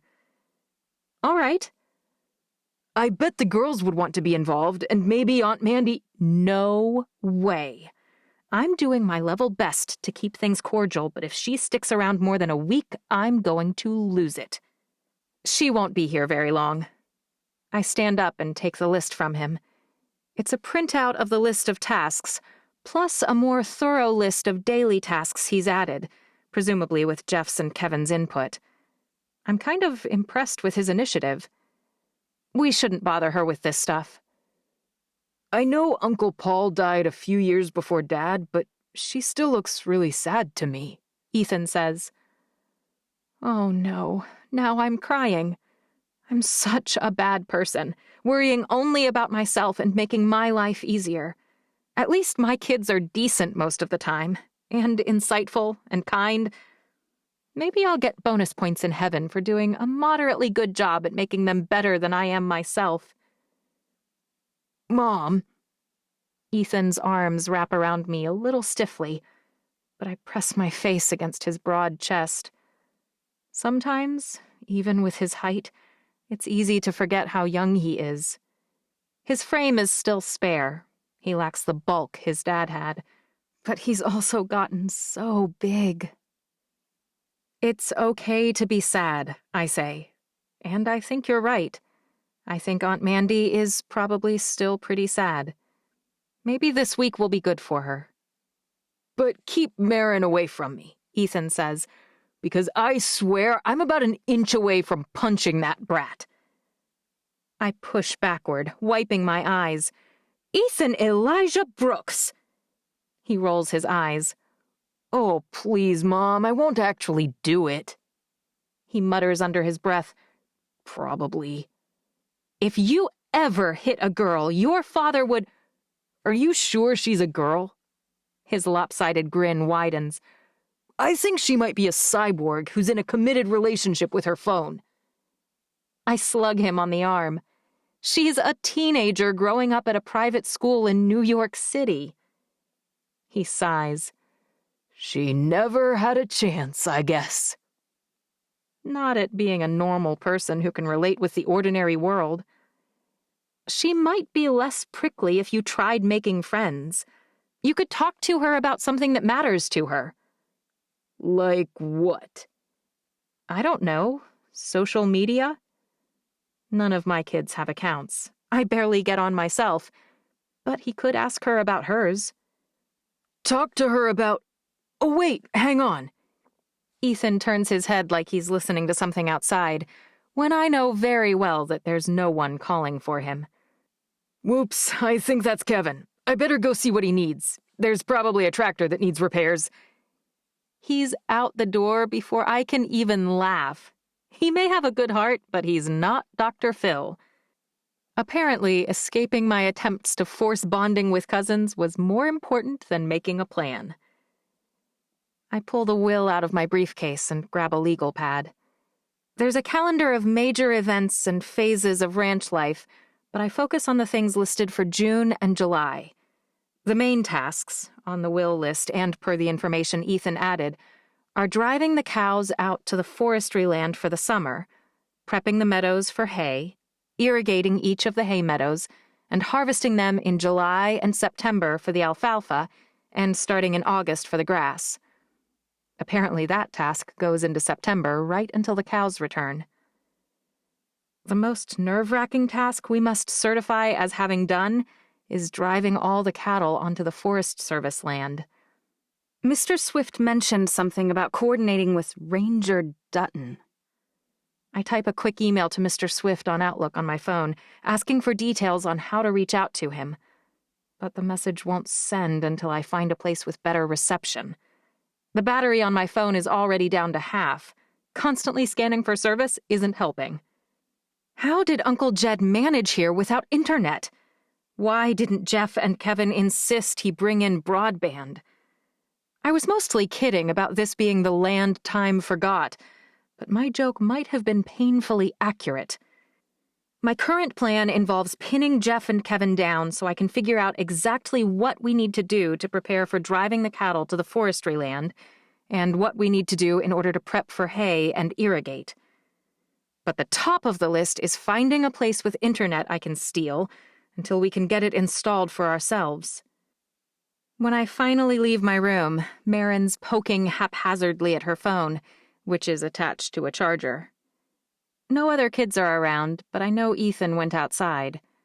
When I duck out there, I see Emery, Whitney, and Izzy, with Gabe trotting along behind them on their way to the barn. "Be careful around the horses," I say. "Mom, we know," Izzy says. She's had 2 years of English horseback lessons once a week, and she thinks she's going to be the next rodeo queen. Does she like horses? I startle at the voice, but when I look for the speaker, I don't see anyone nearby. Kevin stands up, and I realize he was behind a metal water trough that's turned on its side. They all seem pretty excited about the animals, and our horses are pretty good, but they're still 1,200-pound animals. She's taken lessons for a few years. Which one? The blonde with the bob, I say. Whitney, the one with the longer, darker hair, has had a year or so of lessons.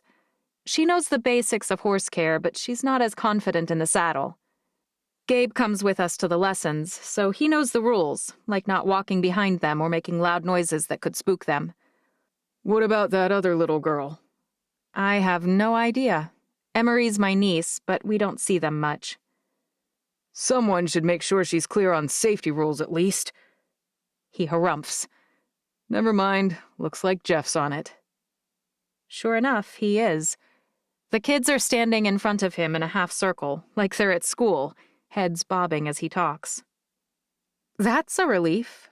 But speaking of horses and whatnot, what would the cattle drive to the forest involve? Apparently, we have to participate. I can't imagine anyone expects all them to come. He bobs his head at Whitney and the other kids.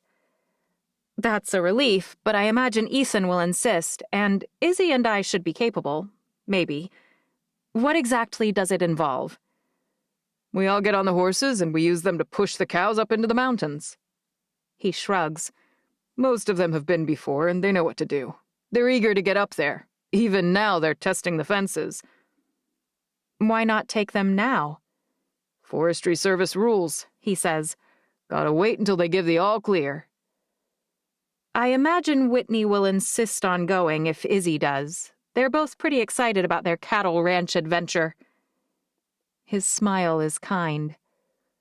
The best person to decide if they're safe is Steve Archer. The horse trainer?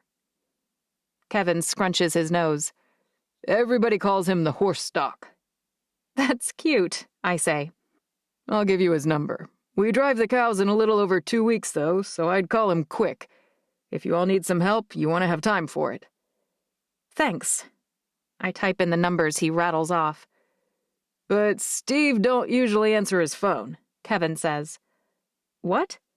He's usually on a horse, plus the reception's not great. Don't I know it? What do you suggest I do if he doesn't answer?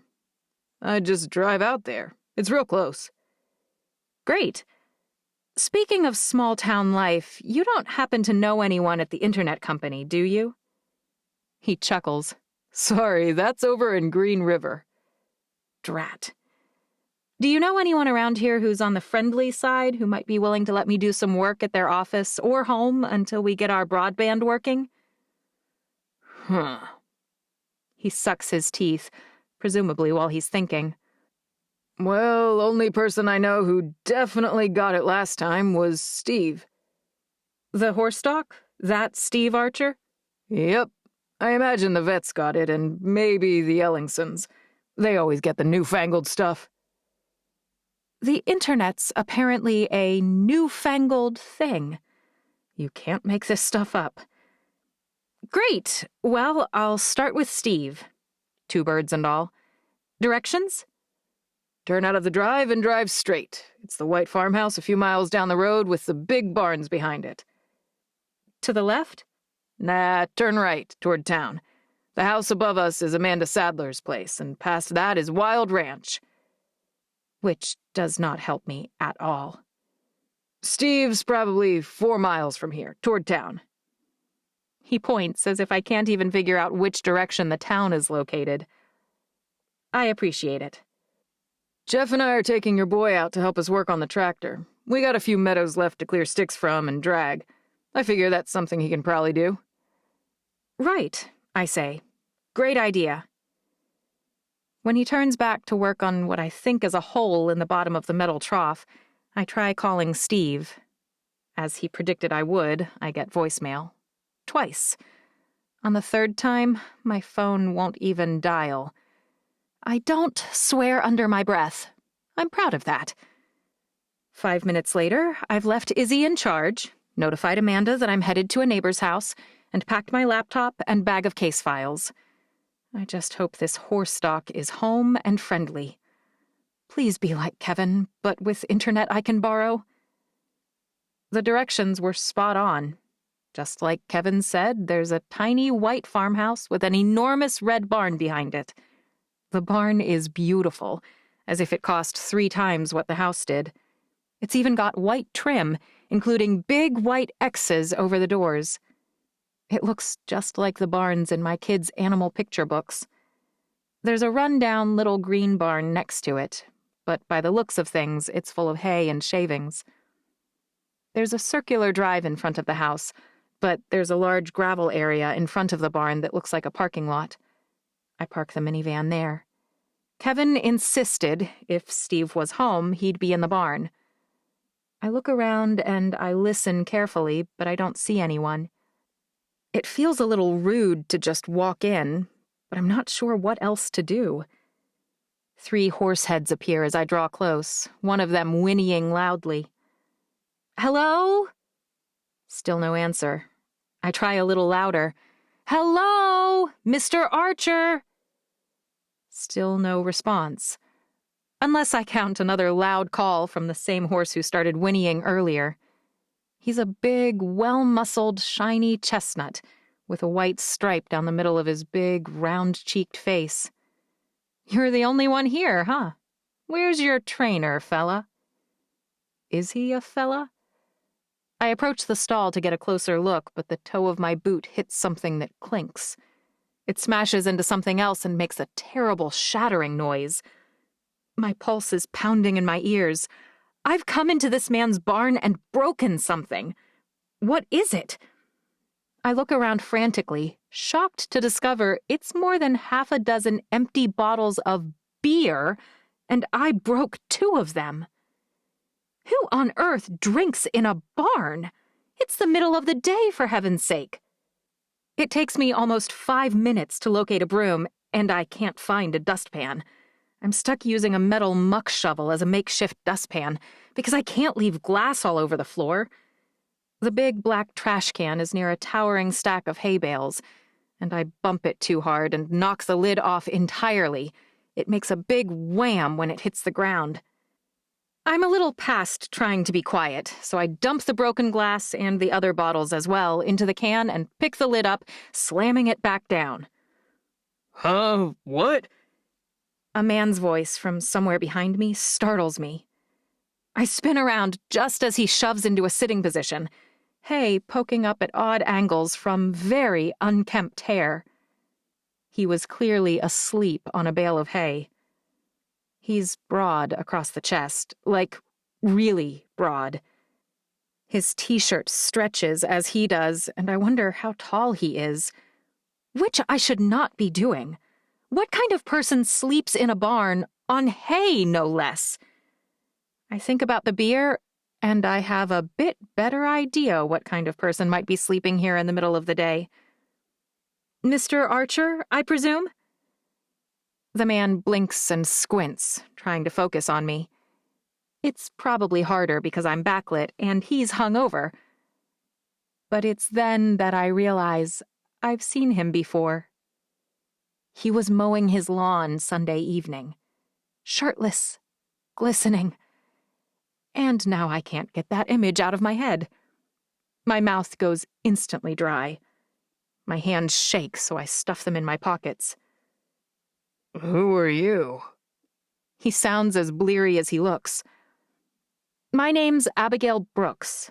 I'm living just down the road for the summer at Jedediah Brooks' ranch. Brooks, staying at Jed's. He slaps his face twice in quick succession and sits up straighter, brushing hay off his old beat-up jeans and blinking repeatedly. Are you Nate's wife? I flinch, but I don't think he noticed. Yes, Nate was my husband. Was? Did Mr. Swift not inform you of the terms of Jedediah's will? Mr. Archer leans back against the hay bales behind him, stacked nearly to the ceiling. He did mention that it was possible some of Jed's great-nephews and nieces might come work the ranch and have to prove they'd done it. Is that you guys? Why didn't he just leave it to Nate? I sigh. Aside from being a drunk, Mr. Archer is apparently also a bit dim. Nate died, Mr. Archer, more than a year ago. His jaw drops. He died? I take it you weren't very close? He snorts. Not lately, no. Mr. Archer shoves to his feet. He is tall. At least 8 inches taller than I am. Maybe more than that. Steve Archer, part-time horse trainer. He extends his hand. I take it reluctantly. He has a more impressive grip than I expected from such a mess. His hands are both large and strong. I suppose that's to be expected for someone who works with animals all day. I kind of like that he admits he's only working part-time. I heard you're called the horse stock. He shifts a bit, and I'm shocked. He smells, but not like body odor, alcohol, or manure like I'd expect. He smells good. Really good. What kind of drunk wears cologne in the barn? That's just a local joke. Well, I think I'll stick with calling you Mr. Archer. Please, he says. Call me Steve at least. I've stuck my foot right in my mouth, and I'm sorry. I'm a little slow to wake up all the way when things are busy. Busy? I'm the only person here, other than a few horses. I don't laugh, but it's hard. I'm sure it's difficult when... I realize I'd been about to chastise him for the day drinking. I certainly don't know him well enough for censure like that. When you have such a comfortable bed. I glance at the hay bale, which looks miserably pokey. He laughs. Well, I've slept in less comfortable places.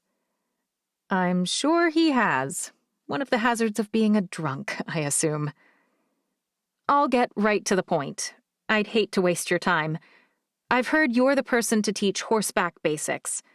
I have 4 children, and at least 2 of them, as well as myself, need to learn how to ride for a cattle drive in a hurry. The will requires us to participate in driving the cows into the forest. In 2 weeks? His eyes widen. I nod. What's your past experience with horses? He looks me over like I'd eye a contract sheet, detached and clinical. My appearance is fine. For someone in her late 30s, I'm in reasonably good shape. But I'm sure I don't look like someone who knows how to ride. I took a riding class in college, 2 semesters. I learned a few basics. I've been on a few trail rides on a cruise, where the horse tucks its nose into the bum of the one in front of it, and I've taken a couple of months of lessons here and there. I won't fall off unless I'm pretty badly bucked, and I won't abuse a horse's mouth, but I'm not as confident as I'd like to be. That sounds like a fair assessment. I'm not sure about my son. He's more of a 4-wheeler rider. But I have 2 daughters, 12 and 10, who have been taking lessons for a while. Unfortunately for this circumstance, they've been doing English. He shrugs. Usually they learn a little cleaner form that way. Doubt it'll hurt. Mostly horses need to be asked politely to do their job and then allowed to do it. Would you have time to help? I assume you'd rather learn on your own horses? Do I have horses? He must mean Uncle Jed's horses. Since those are presumably the horses we'll be riding in 2 weeks, that would probably be best. I think Jed has 10 or 12 horses that are still rideable. He taps his lips, and I notice how full they are. Something I should not be noticing, especially after ogling him before. And now I'm imagining him with his shirt off, again. A few are used regularly by Kevin and Jeff, but I imagine some of them have been a bit neglected. Is that bad? Might need a reminder of their job, that's all. When can you start? This afternoon? Sure. I don't really want to ask him whether he's sober enough to teach, but I'm worried he's not. Will that work for you? You aren't too tired? Mrs. Brooks, I'm always tired. I bet he is. All right, well, if that works for you. I can come over in about 2 hours. Make sure whoever needs a lesson is ready to go. Hopefully he'll sober up in that time. I'll do it. And Mrs. Brooks? Yeah? I'm very sorry for your loss. Nate and I didn't always agree, but he was a good man. I'd have behaved better if I'd been fully awake when we first met. I nod and turn to go. I'm a dozen paces away when I remember the internet. Steve has already picked something up. A bridle, maybe? He's tugging on some part of it. One more thing. When he looks up and our eyes meet, I realize something I didn't even notice before, probably because of the image of him shirtless. He has brilliant blue eyes, and they're deep like the ocean. If I didn't know better, I'd have said they were also intelligent. Yes? I'm here this summer for my children. They need this time, but I'm trying very hard to keep my job while working remotely from here. When I arrived, I discovered that Uncle Jed doesn't have internet service to his place. Steve laughs, and his entire face brightens. He rubs his hand across his 5 o'clock shadow, the bristles from his beard scritching loudly. What were you hoping I might do about it? I know this is a real imposition, but is there any chance you have broadband? If I could borrow your Wi-Fi connection for a bit, I could review the files that are urgent. If I can't find internet somewhere, I'll be forced to boost off my cell phone signal. Kevin and Jeff have informed me that the only reliable place for that near Birch Creek Ranch is at the top of the hill overlooking the East Meadow. Jed was an odd one. He points at the White House. You're welcome to... I won't go inside, I say. If you can just tell me the Wi-Fi info. Network is the only one that shows up, he says. And the password is bananas suck, run together, all lowercase. Bananas? I ask.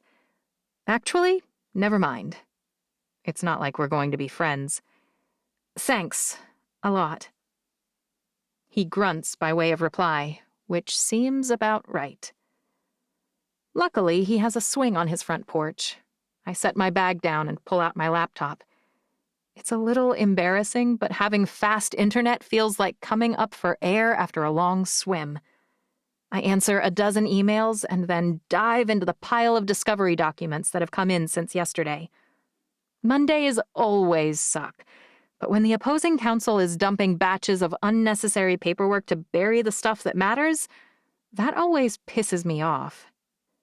I'm nearly done, but it's also been an hour and a half. I take a break to call Izzy. She doesn't answer, but by some stroke of luck, Ethan does. Mom? I'm at the horse doc's house, and blessedly, he's letting me use his internet. I sent an email to Union Wireless offering to act as a surrogate mother for their demon child, if only they'll come do our internet in the next week. Hopefully they have a need for something like that. You're so weird, Mom. I'm taking that as a compliment. You're proving my point. Do you want to learn to ride a horse? Sure. Wait, you do? If I'm going to be living on a ranch, I ought to learn. In about half an hour, Mr. Archer will be coming over to teach us our first lesson. Oh, great. Make sure that's all right with Jeff and Kevin, and ask Whitney and Izzy to be ready. Can he teach 4 of us at once? I didn't think about that. I suppose we'll find out soon enough. Let's assume he can. A beep tells me someone's calling on the other line. I check. It's work. Hun, I better take this. Can you get everyone ready? Sure. See you. I click to the other line. Hello? You're alive, Robert says. Thank goodness. I groan. It's good to hear your voice. I wish I could pull myself through the phone and back to reality. Is it that bad? I figured it might be kind of nice not to have internet. What kind of place doesn't have Wi-Fi? I ask. It's insane. And apparently they come twice a year to install it out here. Twice a year, Robert! Certainly a little different than what you're used to. A little? I start to gather my files. It's like I'm in an episode of Survivor. Robert chuckles. Definitely do whatever it takes. Met anyone interesting? Thankfully, we have 2 ranch hands who can help. Speaking of, I've actually got to get going. This drunk cowboy's going to teach us all some basic horseback lessons, so we don't fall off when we help drive the cattle out to the forest in 2 weeks. You're making that up, Robert says. I laugh. I wish I was. He's really a drunk? I drop my voice. He was asleep on a stack of hay when I got here, and the barn was full of empty beer bottles. I could barely take a step without knocking them over. Just come back home, Abby. I can't. Ethan's so excited. I haven't seen him like this, well, not since his dad died. I miss you, and you've only been gone a day. Am I going to lose my job? I close my eyes. If I can't get internet for a month and it makes me late on things, I'm really worried. I'll do your work myself if I have to. You won't lose your job just because you're a phenomenal mother. Thank you, Robert. I mean it. I owe you. You'll never owe me a thing. I better go. Call me when you can. I will. I hang up and stand. Steve Archer's staring at me. I jump. Oh, I didn't realize you were right there. Listening to every word I said, I wonder how long he's been there. Sorry, he says. It's not like I can be upset. I have no expectation of privacy at his house.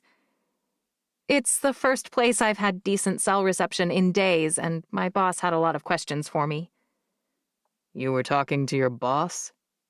He lifts one eyebrow. Heat rises in my face. Yes. Why? He shrugs. Didn't sound like the way I'd talk to my boss. Isn't your boss a horse? He laughs. Probably the horse's owner. That's who usually pays me. I rack my brain, trying to remember what I'd said. I get hung up on how I'd laughed at Steve, calling him a drunk.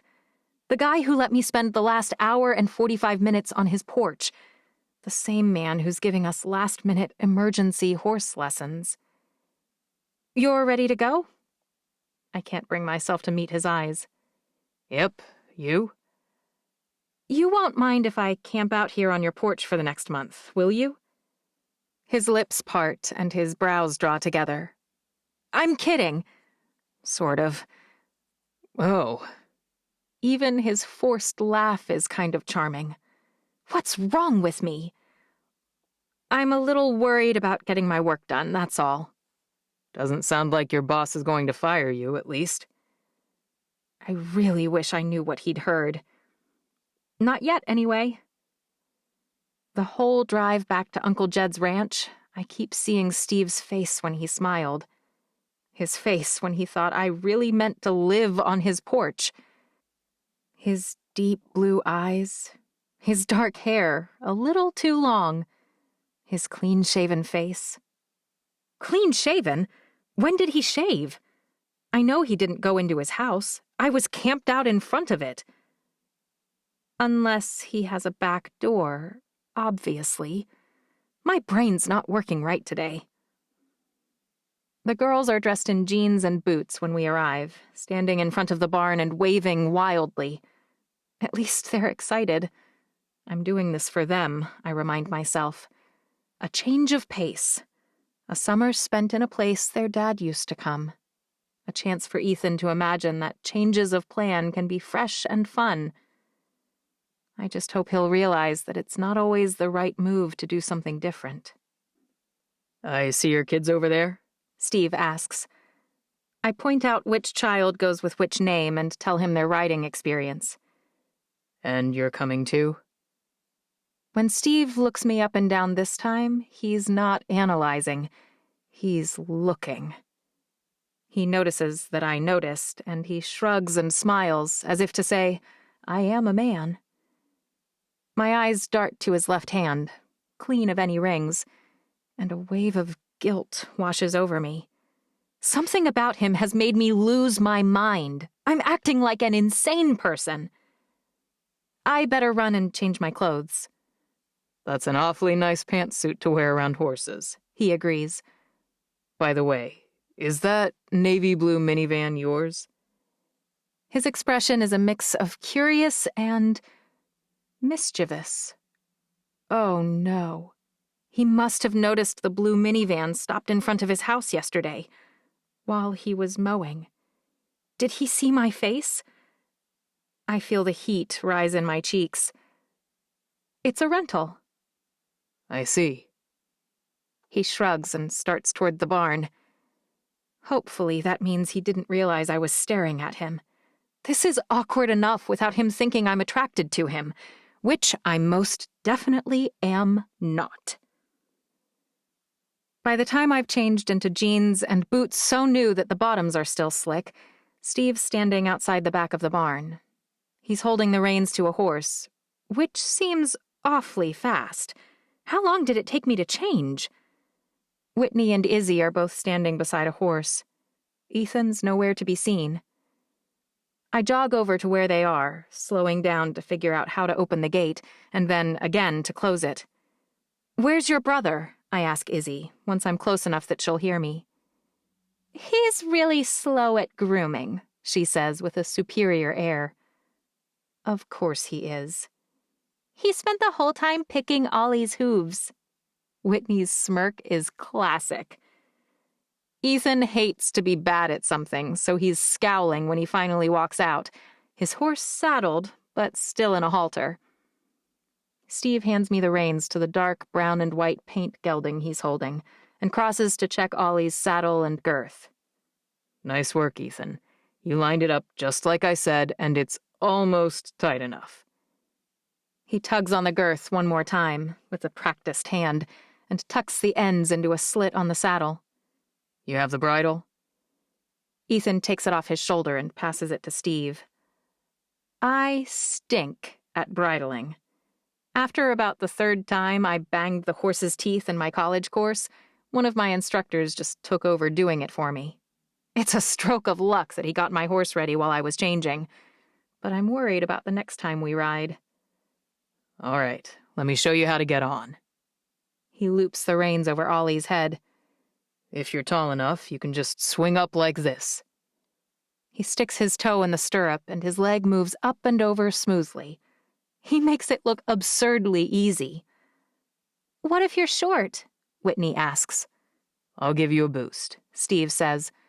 Just let me make sure Ollie remembers his job first. He shifts the reins slightly and Ollie swings in a small circle. He backs up, he leaps forward, and Steve clucks. Just a moment. It's fascinating to watch him work. He doesn't look the least bit tipsy, which is a relief. Ollie tosses his head a few times, his lighter, almost blonde mane flying up in the air, but after a moment he settles in, head down, and moves quickly, lightly, and smoothly. There you go. He swings off and hands the reins to Ethan. Need help getting on? I don't think so. To Steve's credit, he stands patiently and assists Ethan. My big boy is clearly a little stiffer and a lot less coordinated than he'd like to be, but he's young and he manages. Steve's so matter-of-fact about everything that even Ethan relaxes. Ollie will stand patiently for you. He's a cutting horse. They do their job, but they'll wait until it's time. True to his word, Ollie stands, shiny brown head down, quiet and calm. It helps a lot to have horses that know what's expected, Steve says. I trained all these myself, so you don't have to worry about them having bad manners. They all aced kindergarten. What's mine called? I asked. Steve pats my paint on the neck. This is Snoopy. I smile. Snoopy? He was almost all white, and he was a dog. He shrugs. I didn't name him. I don't ask who did. It seems like something he'd offer if he wanted to share. All right. Do you need a hand? His eyes are steady on mine. He must not have overheard much of my call, or he'd be angry with me. Probably, I think. I'll be all right. He stays close anyway, which is good. My boot gets caught on something, and I nearly reverse directions and head back down. Only Steve's hand on my hip keeps me from complete embarrassment. There you go. Neither of the girls need help, which is promising, but also a little irritating. Like Ethan, I don't love looking silly. All right, he says. Follow me over here. We'll head into this empty meadow that Jeff and Kevin already cleared. The ground will be a little hard, but these guys are used to it. What's your horse named? I ask. This is Kronk, Whitney says. And mine is Maggie, Izzy says. 1 mare and 3 geldings. I did hear that there are 2 men to every woman up here. I can't help smiling at my own internal joke. Glad you're having fun, Steve says. He's not really wrong. But about half an hour later, I'm not smiling. My lesson, and even Izzy's, has been fine. But Ethan's struggling, and Whitney's on the verge of a meltdown. You can't yank on him like that, Steve snaps. How'd you feel if I stuck a metal bar in your mouth and popped you in the face with it? He shakes his head. If you do it again, I'll pull you off. I'm sorry. Whitney's eyes fill with tears. And Ethan, use your feet. They aren't supposed to dangle, and they should never bump into him unless you mean them to. If you can't get him to turn, press on him with your foot with purpose. Which foot? Ethan's not usually this patient or calm. I'm proud of him. Off, Steve says, but he's not looking at Ethan. He's staring right at Whitney. She sits back in her saddle like he taught us at the beginning, and Kronk stops dead. Tears are running down her face. I'm sorry. Her words are barely louder than a whisper. If I weren't right behind her, I wouldn't have heard them at all. I told you if you did it again, it was time to get off. She slides off, pulling Kronk out of the small pasture. I swing off Snoopy as well and walk alongside her. It's all right, sweetheart. She shakes her head. Look at me. When she does, the hurt in her eyes fills me with fury. Steve is still teaching Ethan and Izzy as if nothing happened. I'd like to throttle him. Wasn't he listening when I said Whitney had only been taking lessons for a year? She's 10, for heaven's sake. I'm going to... Please don't say anything, Mom. Her eyes plead with me. Fine. But I need to kick something hard. After we cool the horses down by walking around the barn a dozen times, and after we tack them down, I'm still simmering. Go into the house and check on Gabe, will you? Whitney nods and walks toward the house, still dragging. She went from so happy to so upset, all because of how awful Steve was. They're just finishing, it seems. You know how to tack down? Steve asks. I can help him, Izzy says. You don't have to babysit us. He gives them a few extra directions. I think we should try to do another lesson tomorrow. If you're going to ride out in 2 weeks, we'll need to meet pretty often. Thanks, Ethan says. Yeah, thank you so much. Izzy smiles. Let me write you a check, I say. He shakes his head. My fee is $120 per group lesson, but you can just write me one check at the end of the week. I fall into step next to him. Are you sure? Once we're far enough away that Ethan and Izzy can't hear us, he stops. Are you sure you want another one? I wasn't expecting him to ask that. You look pretty upset. He crosses his arms. Do you have something to say? She's only 10. I'm a little deflated by him bringing it up head on. If you want that 10-year-old to go out on a trail ride for several days, I can't treat her differently. I look upward, searching for patience. You can't mean that. He frowns. You disagree? It's my job to build my children up, Mr. Archer, not to tear them down. Yelling at her? Kicking her out of the lesson? That's hardly helpful. Your hands were quiet. He holds his left hand in front of him like he's holding the reins. Your seat isn't perfect, but it's natural enough, and you listened. Whitney's hands were bouncing around already, but when I asked her to tell Kronk to turn, she did this. He pops his hands back. If I let her keep doing that, if I don't yell, what do you imagine will happen? I'm not sure.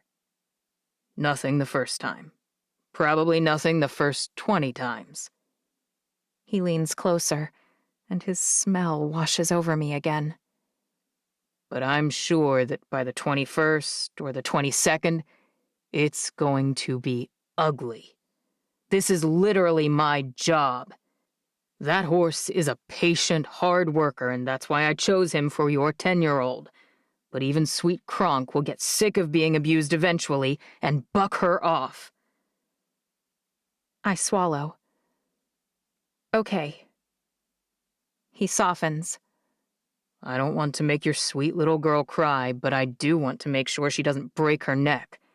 If she can't control her hands, she can't ride. It's not safe. I still don't like his methods, but I suppose I can't argue with his reasoning. You'll let me know when we're closer to it whether she needs to be left at home? Of course. All right. Are you available tomorrow? I am if you can do afternoon again, but it needs to be at my place. I won't have time to come here. I nod, still upset. And Mrs. Brooks? He's got quite a confident stare for a drunk layabout. Yeah? Feel free to use my front porch anytime you want. And he's back to nice again. I cannot figure him out. But once we get past this dumb cattle drive, hopefully I won't need to anymore. 8. Amanda. When we first drove up, I loved that there were chickens scratching around in the front yard. They really add to the whole country feel. I am not, however, enamored of the chicken poop I just stepped in on our front porch. I stumble backward and bump into the black and white dog. I nearly land on my butt. Roscoe? Is that your name? His head bobs, which must be a coincidence. Can you keep the chickens off this porch? Their poop is disgusting. He sits down and tilts his head. I point at the chickens, and I swear he follows my finger. No chickens here. I point at the porch. I sound like a crazy person. There's no way a dog is more likely to understand if I talk to him like a toddler or someone with broken English. I do pat his head. He leans into my hand, so I scratch his ears. When my phone rings, he brings his ears forward. He looks like a completely different dog when his ears are up. He's actually really pretty. Hello? Morning. Miraculously, Heather's voice is clear and crisp through my cell phone speaker. We may have a problem, I say. I don't see a package anywhere. Are you sure it shows that it was delivered? That's what my tracking shows, Heather says. It's pretty large. It weighs more than 30 pounds. I sent another one today that should be there by Friday. The fact that the first one isn't there worries me. Me too, because I want to get my photos done and get out of here. All right, well, I'll talk to the ranch hands and see if there's somewhere else it might be. Heather's saying something, but her voice is so distorted that all I can make out is, Until then, beautiful. Gah, why does the cell reception suck so badly? I hang up and text her. It takes 3 tries for it to even go through. It took me almost an hour last night to post the image I snapped of the farmhouse. I haven't even been able to see how the engagement has been. When I come around the corner, Emery and Whitney are giggling while playing with baby goats. In the mud. I'm happy that Em is getting some cousin time, but her designer shoes are absolutely ruined. A dozen or so choice words come to mind, but it's not like I can change things now. And I got the shoes for free, since they're a brand I push. I force myself to breathe in and out, and then I have an idea. Isn't this why I'm here? I snap a half-dozen photos of the girls before they notice I'm there. Hey, Mom, look at this one. Kevin and Jeff said only the mom has a name. Bonkers, which doesn't seem very nice. But the good news is, that means we can name the rest. If I hadn't already calmed down, this would have helped. Emery so seldom seems truly happy. Wonderful. What did you name the little chocolate brown one? I named him Hershey, Emery says. Perfect name, actually. I expected something terrible like chocolate chip or brownie. This one's Spot. I named him. Whitney points at the white baby with a big brown blotch over his left eye. They both have floppy ears and dopey-looking faces. I'm not really someone who loves animals or mud, but even I can't help smiling. I took some cute photos, I say. Emery immediately looks down at her Gucci screener sneakers. About the shoes, I'm going to clean them off, I promise. There isn't enough soap in the world to fix them, but I don't bother pointing that out. I'm sure you will, I say. Now, where was the place the guys said had decent reception? They point to a hill that looks like it's nearly a mile away. I don't manage to suppress my groan. I can drive you over. Jeff's coming out of the big red barn on a 2-seat four-wheeler that has a big bed in the back. He stops it near the entrance and unloads a large shovel and some other muddy stuff. I hope the seat is cleaner than the rest of it. That would be great, thanks. I start walking toward him, Roscoe trotting alongside me, but he drives to my side before I've gone very far. I'm sorry about the internet, Jeff says. I know the rest of the world kinda needs it. Jed wasn't ever too worried about that kind of thing. He pats the seat. When I climb up next to him, Roscoe hops into the now empty back bed and lies down. Whoa, Jeff says. That's new. Is he not allowed back there? I turn around and shake my head. No. Roscoe hops out, but he looks mournful. Oh, I feel bad. Oh, he's allowed in the back, Jeff says. He always rode along behind Jed. He did? Since he died, he hasn't left the front porch except to eat a bite or two of food and drink a cup of water. This is good, then. I pat the empty bed again. Here, boy, come along. Roscoe hops right back up. It's really good, Jeff says. I think he really likes you. Pets never like me. Or maybe it's that I don't like them much and they can sense it. Weird. Very. Jeff turns around to pat Roscoe's head and he shifts away from him. Is he aggressive? Jeff shakes his head. Only the things that might attack the chickens, skunks, weasels, raccoons, that kind of thing.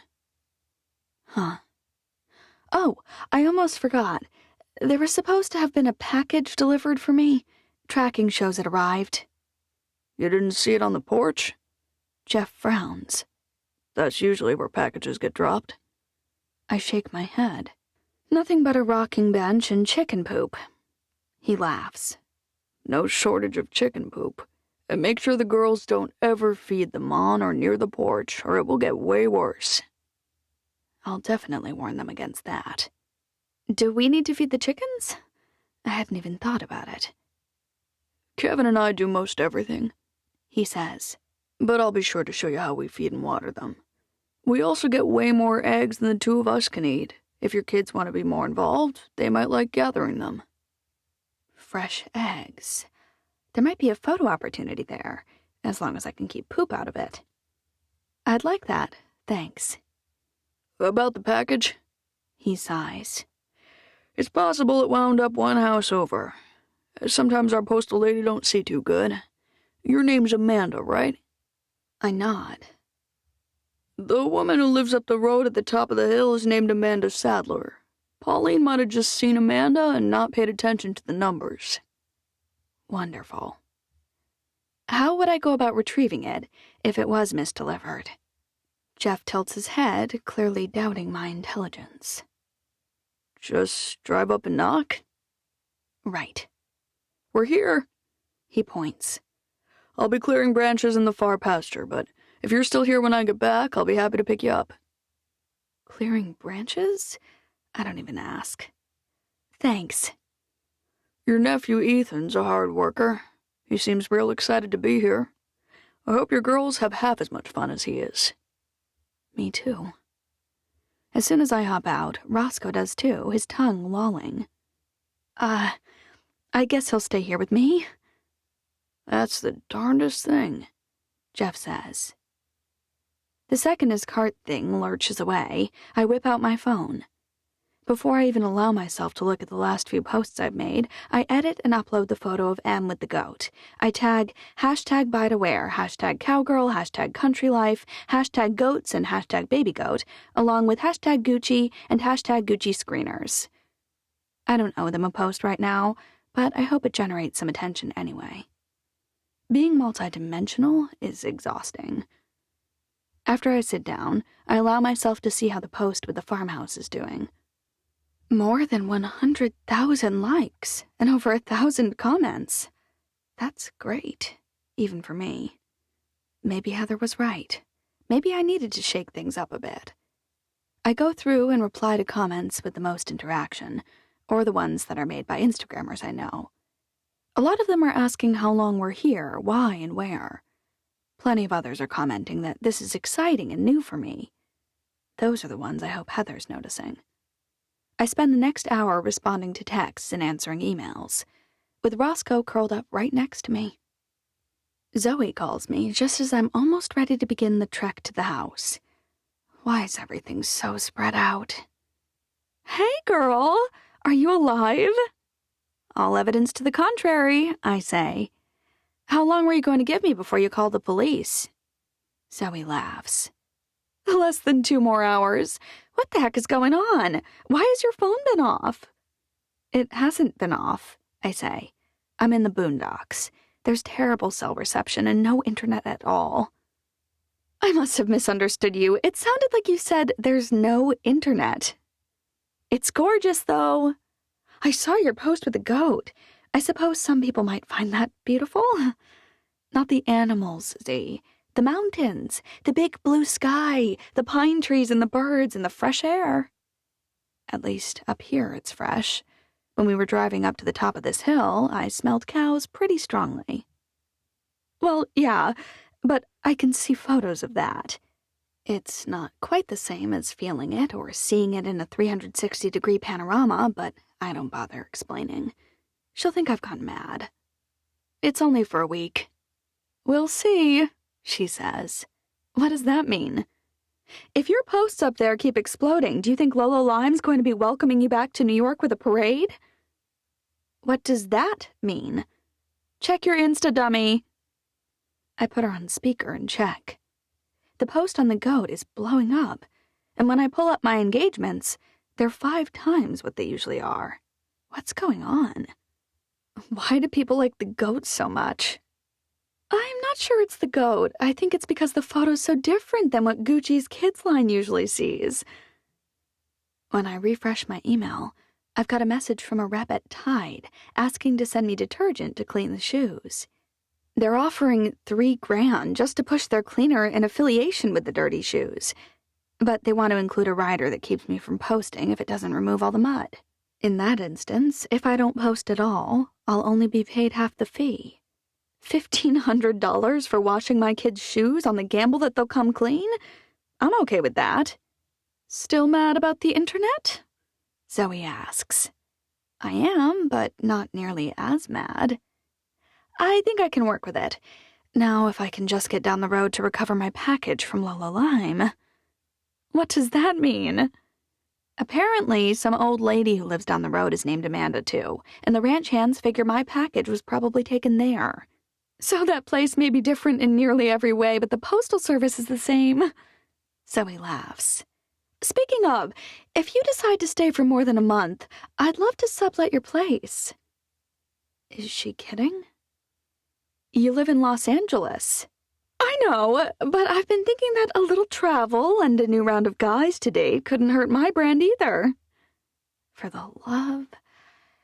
I'll definitely let you know, but don't hold your breath. This is the kind of place that works to boost interest as a short-term gimmick, not for an entire summer. I'm halfway back to the house, the little dog bouncing along beside me, when Jeff comes rumbling by and picks us up. Not a minute too soon. I've already got a blister forming on my left heel. You may want to get a different pair of shoes if you decide to stick around. I know Roscoe's hoping you'll stick around. What's with everyone asking me whether I'm going to stay? Does it really look likely? Thanks. I swing off the utility wagon thing and head for my car. Roscoe's still trailing me like a furry bodyguard, but I'm stopped before I reach it. Mom, they're all getting horseback lessons again this afternoon, Emery says. What about us? Horses are the kind of thing that takes months and months to learn, I say. They're riding out in 2 weeks to drive the cattle up into the forest. Emery's eyes plead with me. Why would they take the cows to the forest? I shake my head. That sounds insane. They go up there for a few months so that we can grow hay here, Jeff says. Now he's just annoying me. Yes, well, I hardly think... Please, Mom, can I take lessons? I'm not sure even Steve can teach more than 4 beginners at once, Jeff says. Thankfully, after lobbying that perfect excuse my way, he parks the cart by the smaller house and wanders off toward the barn. Exactly, I say. Now come with me. We'll head up the road to look for my missing package, and then I need to go into town to buy some Tide. I can pick some up. Abby's standing in the doorway of the house, her purse slung over her shoulder. I'm going to try and find anyone, who will talk to me about installing the internet. Pretty much no hope it'll come before we leave, so I don't care much. It has to be a very specific kind, I say. She shrugs. Write it down. If the hardware store has it, I'll bring it back. If not, there's always Amazon, assuming I ever get any packages. Oh my word, what if even Amazon can't subdue the wilderness? All right, thanks. Abby calls her kids over. Izzy, Whitney, listen, I'm going to be gone for a bit. I've got another round of documents to review today, and I need to send a brief I drafted this morning. Okay, Izzy says. That's fine. I need you guys to make lunch and watch Gabe, and I mean you really have to watch him. There are a lot of animals around here, and I can't have him getting stepped on or kicked. We will, Whitney says. Where's Ethan? I ask. He went with Kevin to move the water, whatever that means, Abby says. What about Marin? I haven't seen her yet today. She was still asleep last I checked. Abby jogs down the porch steps, avoiding the fresh chicken poop like a pro, and opens the door to her minivan. It's nearly noon. Abby shrugs. I wasn't sure if she knew what your rules were during the summer. We're going to learn how to feed all the animals, Izzy says. And how to muck stalls, Whitney says. Wait, I say. I'm not sure. Emery definitely doesn't need to, Abby says. But Jeff offered to teach mine after he finished with clearing the far pasture. Jeff's apparently still within hearing distance because he shouts back after mention of his name. I'll drag it tomorrow, but I figured a break to train some helpers wouldn't be a bad thing. He gestures toward the barn. "Where's Gabe?" Abby asks. "He's watching Charlotte's Web on the television," Izzy says. "Ethan said it's called a VHS tape. The sound and picture aren't very good, but he doesn't seem to care. I told him to come find us in the barn when it's done." "Great. Well, use the house phone to call me if you have questions or problems," Abby says. "Once I'm on Steve's porch, I should have reception. I did yesterday, anyway." "The horse guy?" I ask. "He said I can use his porch and boost off his Wi-Fi as long as I need it," Abby says. He might have been kidding, but I'm pretending he was serious. How has she already met people? More than that, she's already got people offering to do her favors. It's irritating. I open the door of my ridiculous van. "Emery, go wake up Marin and tell her she needs to help muck stalls." That'll teach her to sleep until noon. "Are you serious?" Emery asks. "Yes. Tell her if she doesn't, I can't actually think of anything worse than mucking stalls. I'll think of something terrible." Emery drops her voice. "Hey, Mom, if you meet someone who teaches horse stuff, can you hire them for me? I really do want to learn too." Her earnest tone and her pleading eyes pull at my heartstrings. "I'll try and find someone." Watching her skip off to catch up to her cousins, I wonder whether we ought to stay more than a week. If Abby can work her magic and get us internet, a few more weeks might not be that bad. When I walk to the van, Roscoe follows me again. He tries to hop up when I climb in. "No, boy, you can't come." He looks reproachful, I swear. When I close the door, he drags himself one slow step at a time onto the porch and drops in front of the door like a sad sack. I actually feel guilty when I leave. I drive up the road until I notice a gravel side road. I nearly miss it, my tires skidding as I swerve to make the last-minute turn. This van is much taller than anything I've ever driven, and for a split second, the tires on the right side actually lift off the ground. My heart feels as if it might give out for a moment, but after the wheels drop back down, it starts beating again. I crawl my way up the drive, terrified of any other driving mishaps. It takes what feels like forever, but finally I round the bend and see a run-down wooden farmhouse. You can tell it was gorgeous once, with stunning hunter green trim on a caramel-colored house. The two front windows are stained glass, and they look like they were made by a master craftsman. But the lawn is overgrown, and one of the shutters is hanging askew. It makes it look sad, unloved even. I'm not positive this is the right place. Jeff was hardly specific, but I park the car out front and walk to the door. The house looks even worse up close. The paint on the front porch is peeling, the wood clearly rotting in a handful of places. The glass on one of the front porch lights has a bird's nest in it, and a bright red bird squawks loudly as I draw close. When I press the doorbell, it makes a fizz sound, as if the electrical isn't working quite right. I knock instead, as hard as I can. If this woman really is old, she may be hard of hearing. "Coming!" a female voice shouts. A moment later, the door flies open and a very short woman squints at me. "Who are you?" Well, my name is Amanda." "My name's Amanda." "Right, that's actually why I'm here. I'm Amanda Brooks, and I'm staying next door at Jedediah Brooks' ranch." She frowns. "All right." I think a package of mine might have inadvertently... I notice she's wearing a puffy Lolo Lime vest. I was supposed to get quite a large package yesterday, and it never came, even though the tracking shows that it was delivered." She stares at me blankly for a moment, and then cackles. "You were, huh?" I nod. "Well, I imagine there was a mix-up, and it's my fault, too, for not checking the label. I have a very eager niece, you see, and she's always sending me things. I figured this was a strange sort of care package, though, even from her." A strange sort of shuffling sound draws my attention, and I look behind Mrs. Amanda Sadler at a black and white pig. It's wearing a hot pink Lolo lime scarf around its neck. Oh my. I'm afraid I've scattered most of the things hither and yon, she says. Let me see what I can find. I follow her around the house as she hands things to me. Some of it's Western style, but a lot of it looks like it's from their new line. There was something else I put somewhere. Before I can point out the scarf on the pig or the vest she's wearing, she throws her hands into the air and runs out the back door. I'm left scrambling after her, my arms full of pants, capris, shirts, and headbands. I notice the latest backpack near the back door and snatch it to stuff everything into.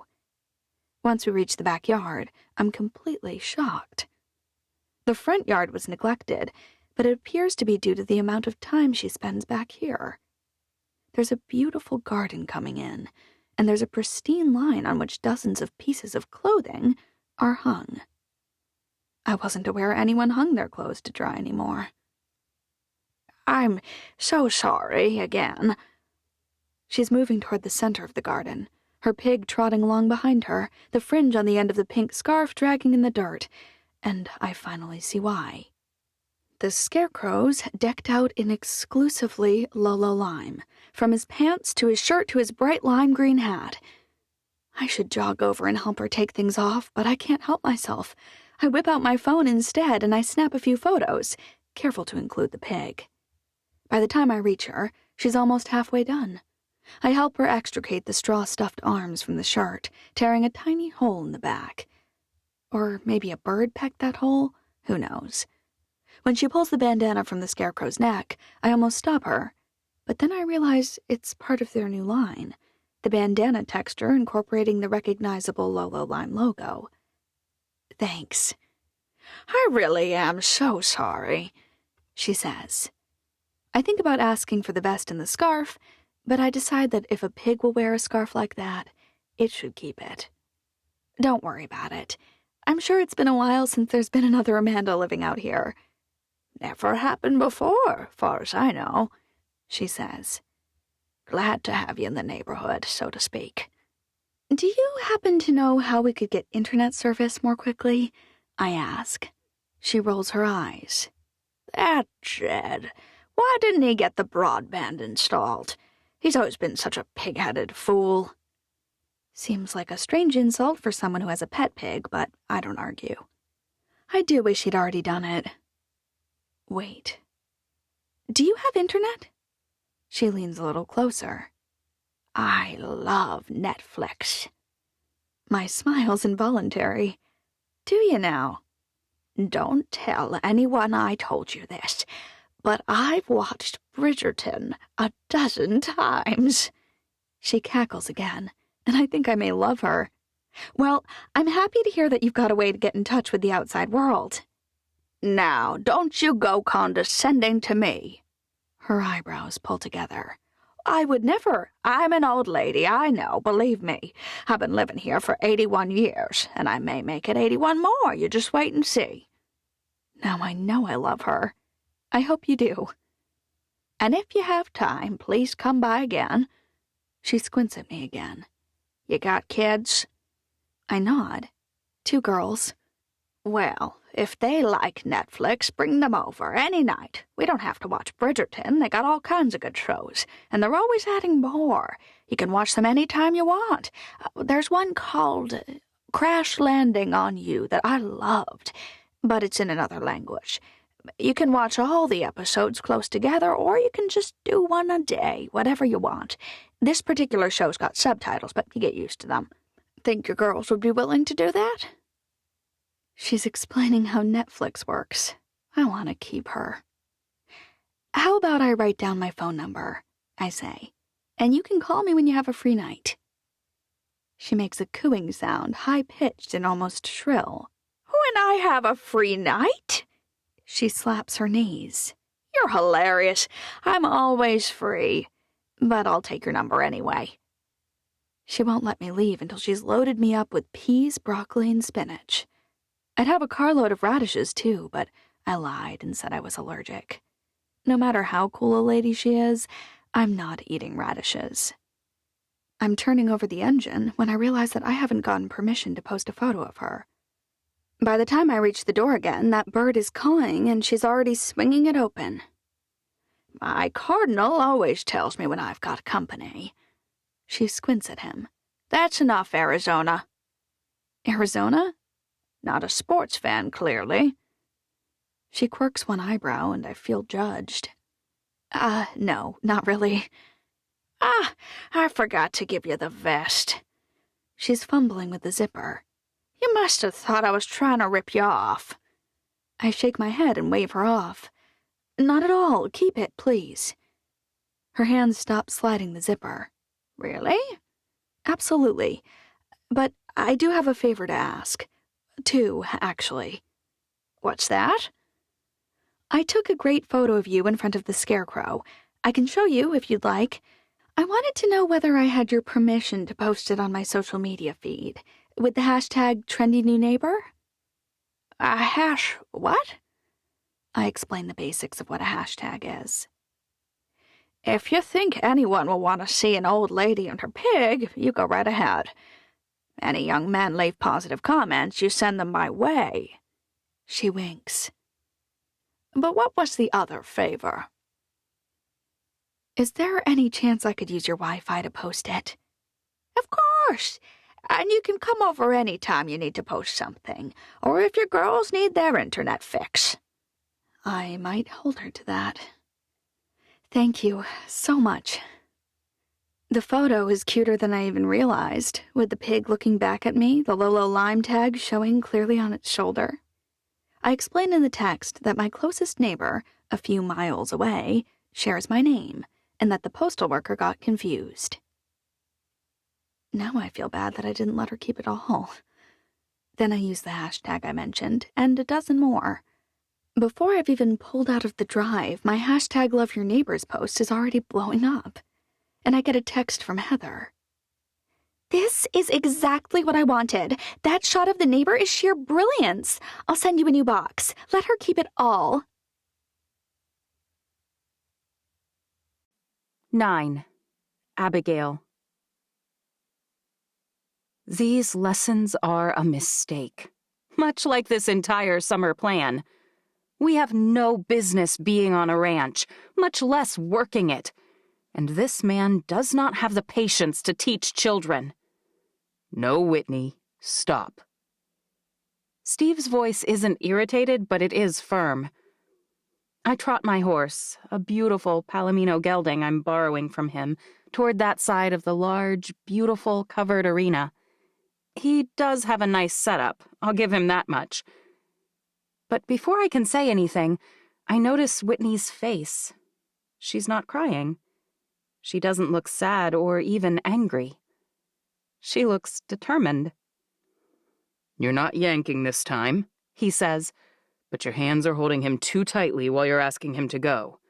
That's why he keeps stopping. Mixed signals. Whitney nods.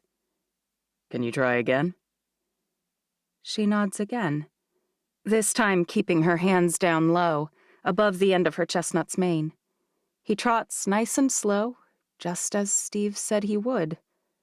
Great. Now, you're used to turning your horse like his head is a pulley. We're not that precise, and we're not that severe in Western. Okay. Are you two listening? He turns toward Ethan and Izzy, who are working on doing big, loopy circles at a trot on the other side. They both stop. You don't need to stop to listen, he says. They start trotting again. I know it gets boring trotting all the time. We won't start cantering until next week, when I'm sure you can handle it while maintaining control. The only reason you even need to be able to canter on a cattle drive is to either catch up with an errant cow or to control the horse if he spooks. We're going to focus this week on basic control with one hand. Who knows why using just one hand matters? Izzy raises her free hand. Yeah, Izzy? So you can use the other hand for something else, like roping a cow. She looks so proud of herself.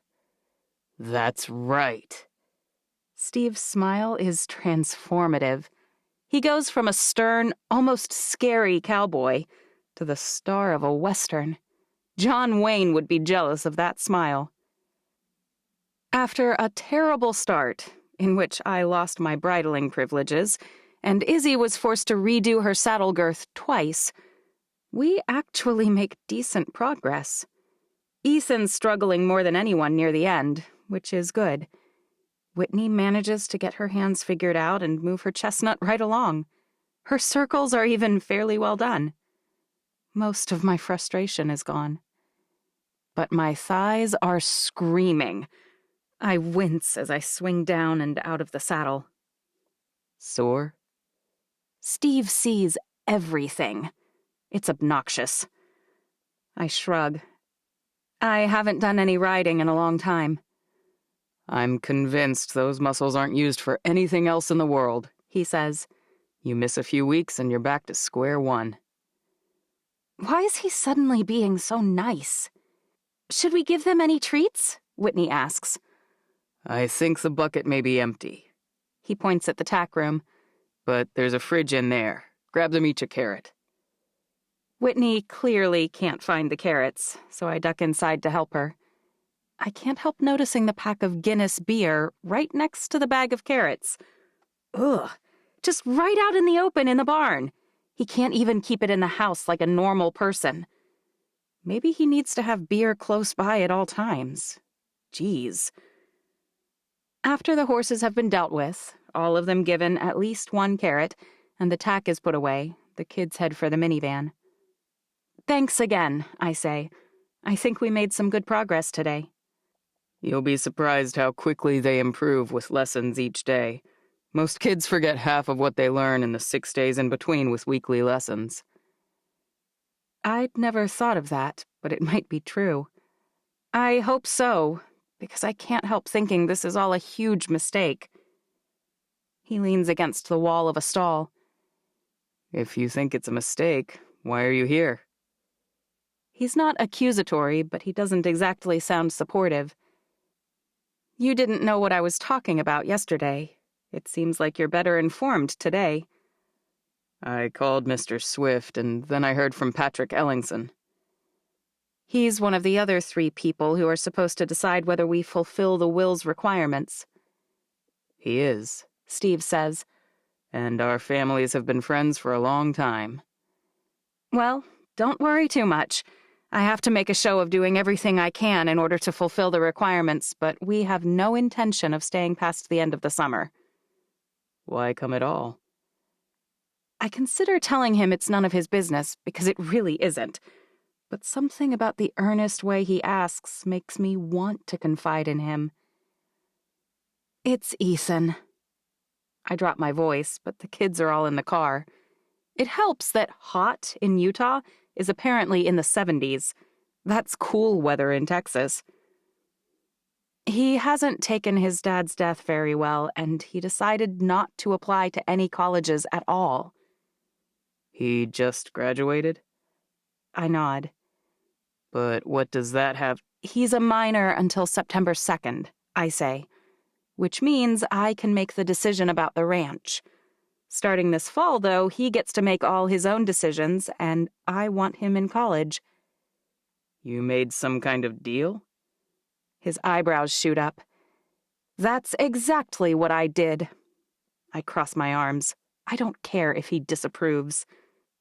I told him we would do our very best to fulfill the requirements while we're here, but by the end of the summer, the kids start school again on August 23rd, if he hasn't convinced me that staying here and working the ranch is the right move, he'll surrender peaceably and go to college. But you said he didn't apply. Steve reasonably points out. He can't just show up. That's true, I admit, but I don't give up easily. My friend's a provost at Rice University, and I sent Ethan's excellent test scores and GPA over to him. He's been put on the wait list. What if he doesn't get bumped up? Steve asks. What then? I'm sure the distaste is plain on my face. Community college, I suppose. So there's no part of you that's really considering letting him work this ranch? He purses his lips. I shake my head. Patrick demanded that I make this offer, and I wish he hadn't, but here goes. He sighs. He's willing to pay you, outside of the terms of the will, to walk away and let this go. Why would he do that? I'm instantly suspicious. It's nothing nefarious. First, we both think it's pretty lousy that Jed left nothing to his own kin. But second, he doesn't want to wait until the end of the summer to buy the ranch. He'd rather buy it from the estate now, as is. He doesn't say he'd prefer that we not screw things up, but his implication is clear as day. I've promised my son that I would be here all summer to let him learn and try to convince me. And I know you don't know me, but I keep my promises. Always. I just told him I'd mention it, Steve says. It saves his family money to wait, so once I explain it, I'm sure he'll be pleased to wait. We're not here to snatch money from a relative we didn't even know. We're not here to try and insert ourselves into your small town either. We're just passing through. And once Ethan has seen that I care enough to do this for him, once he believes that I listen to him, he'll realize that he's the one being unreasonable and we'll all go home. If you say so. His know-it-all, nonchalant tone pisses me off. I do say so. All right. He smiles. This time, it doesn't remind me of John Wayne. It makes me want to punch him. You're so condescending. His eyes widen. Excuse me? Do you have kids? His nostrils flare. His hands clench into balls at his side. His face flushes red. But he doesn't respond. I'll take that as a no. His eyes narrow. Let me tell you this. People without children are often critical of parenting decisions. They frequently think that they know better.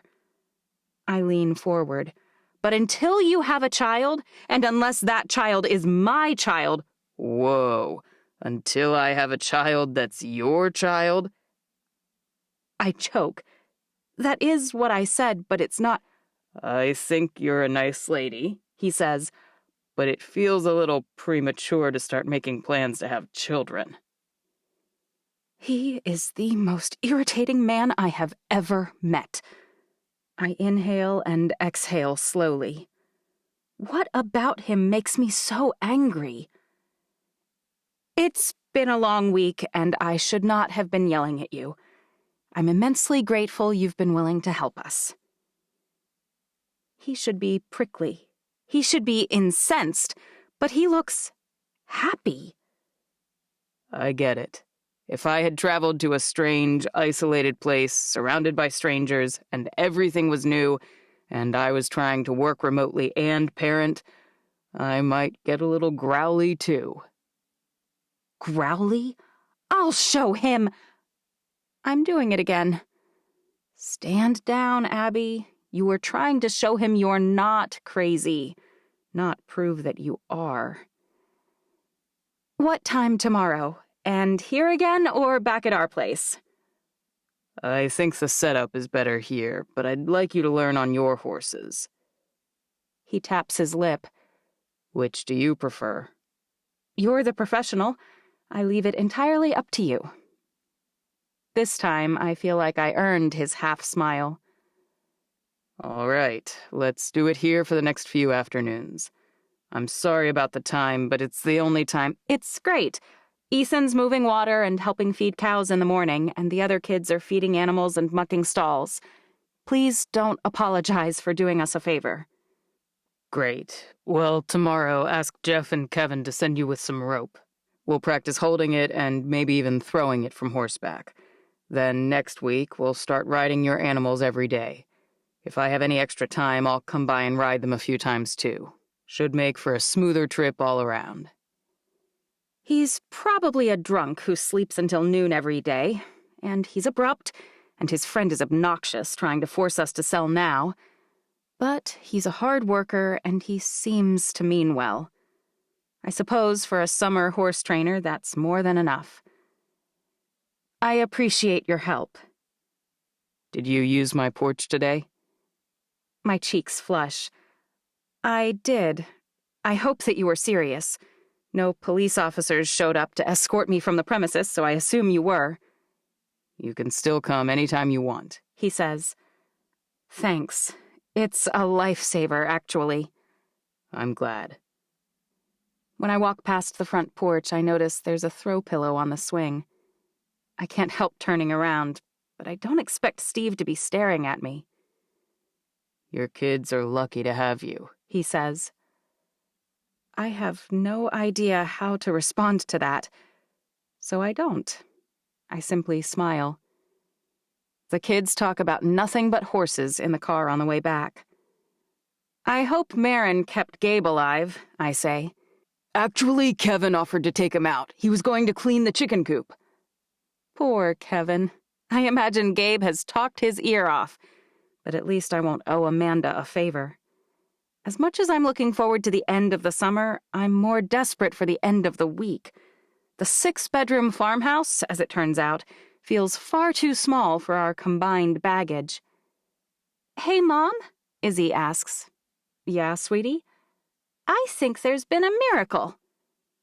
The road is straight enough for me to turn sideways and look her in the eye. What? She holds up my phone. A text message came through on your phone. It might not be a miracle, but it's a surprise. The text's from Robert, which is not surprising at all. Call when you can. You need to head up to the office? Ethan asks. Huh? That spot on the hill where there's good cell reception, Izzy says. The spot near those 3 pine trees all in a row? I guess I do. I'll show you how to work the Polaris, Ethan says. It's super easy. The gleam in his eyes gives him away. He loves anything with a motor. 15 minutes later, I'm finally dialing Robert's number. Hey, I say, when he answers. Did you get the interrogatories? Their responses were infuriating. I did, but your replies were great, and I already sent them. What's wrong, then? He's silent for a moment. It's a hassle for you to call me, isn't it? I laugh. I had to learn how to drive a Polaris utility cart thing in order to drive up to the top of a hill, which is the only place on this ranch with decent cell service. Robert swears under his breath. I'm so sorry. I'm a jerk. I just wanted to hear your voice, I guess. Find out how you were doing. I miss having you in the office. Last week, saying any of that would have freaked me out. Maybe it's because I'm so far away. Maybe it's because I'm standing on top of a hill, not accessible by any stretch of the imagination. Maybe it's because, in spite of my miserable remote work, Robert's still supporting me 110%. But for whatever the reason, it warms my heart instead. I'm happy to hear your voice, too. You are? It's been a rough few days, I admit. Exhausting, actually. My voice cracks on the end of that word, and a surge of emotion washes through me. Abs, are you okay? I inhale deeply to keep the sobs that are threatening to break free at bay. I'll be fine. This is the kind of thing you do as a mother.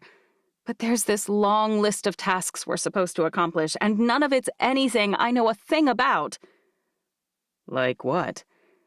Well, I already told you that in a little over 2 weeks we have to drive 350 cattle into the forest that abuts the ranch.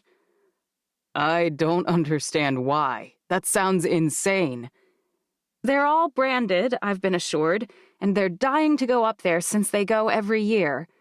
Apparently, even with all the acreage we have, the usable meadows need to be watered and tended so that they can grow enough hay to be baled and preserved for the winter. For a very small fee, the Forestry Service lets us run the cattle up there over the summer, as long as we keep them in designated areas. How are you supposed to do that? Well, again, we ride our horses up there and, ride around herding them as needed. Do you even know how to ride well enough for that to be safe? Most of what I remember has come back, thankfully, but the kids are having a rough time. That's too bad, Robert says. But how did the old drunk guy do? Is he helpful at all? He's not old, I say, and we had a second lesson today. I might have been too critical before. I drop my voice out of habit. I actually feel pretty bad. I think he heard me talking to you, maybe about him. I'm worried he heard me say he was a drunk. How old is he then? Robert asks. 20? No, he's our age, probably, I say. Maybe a few years younger or older. He knew Nate, apparently. Oh. What's that "oh" for? Is he married? Robert asks. I don't see how... Maybe his wife can help you figure some of the other stuff out. He doesn't have a wife. It feels like he's worried about Steve being my age. Seriously, Robert, what's wrong? Your opinion of him sure does seem to have improved. Now I'm sure that he's jealous. Of a drunk cowboy. Robert, this Steve Archer guy... I don't like him. I've been listening and I've tried to stay out of it, but I don't like him at all.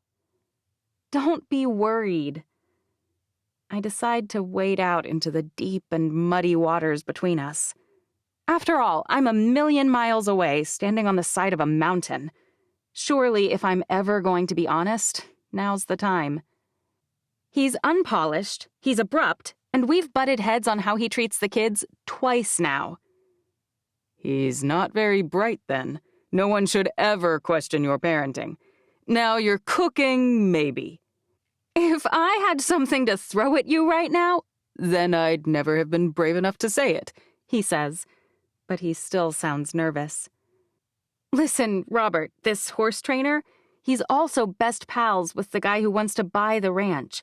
He actually suggested that his friend pay us some kind of bribe money to walk away. Are you kidding? Robert's level of indignation seems a little disproportionate to Steve's crime, but I appreciate his loyalty.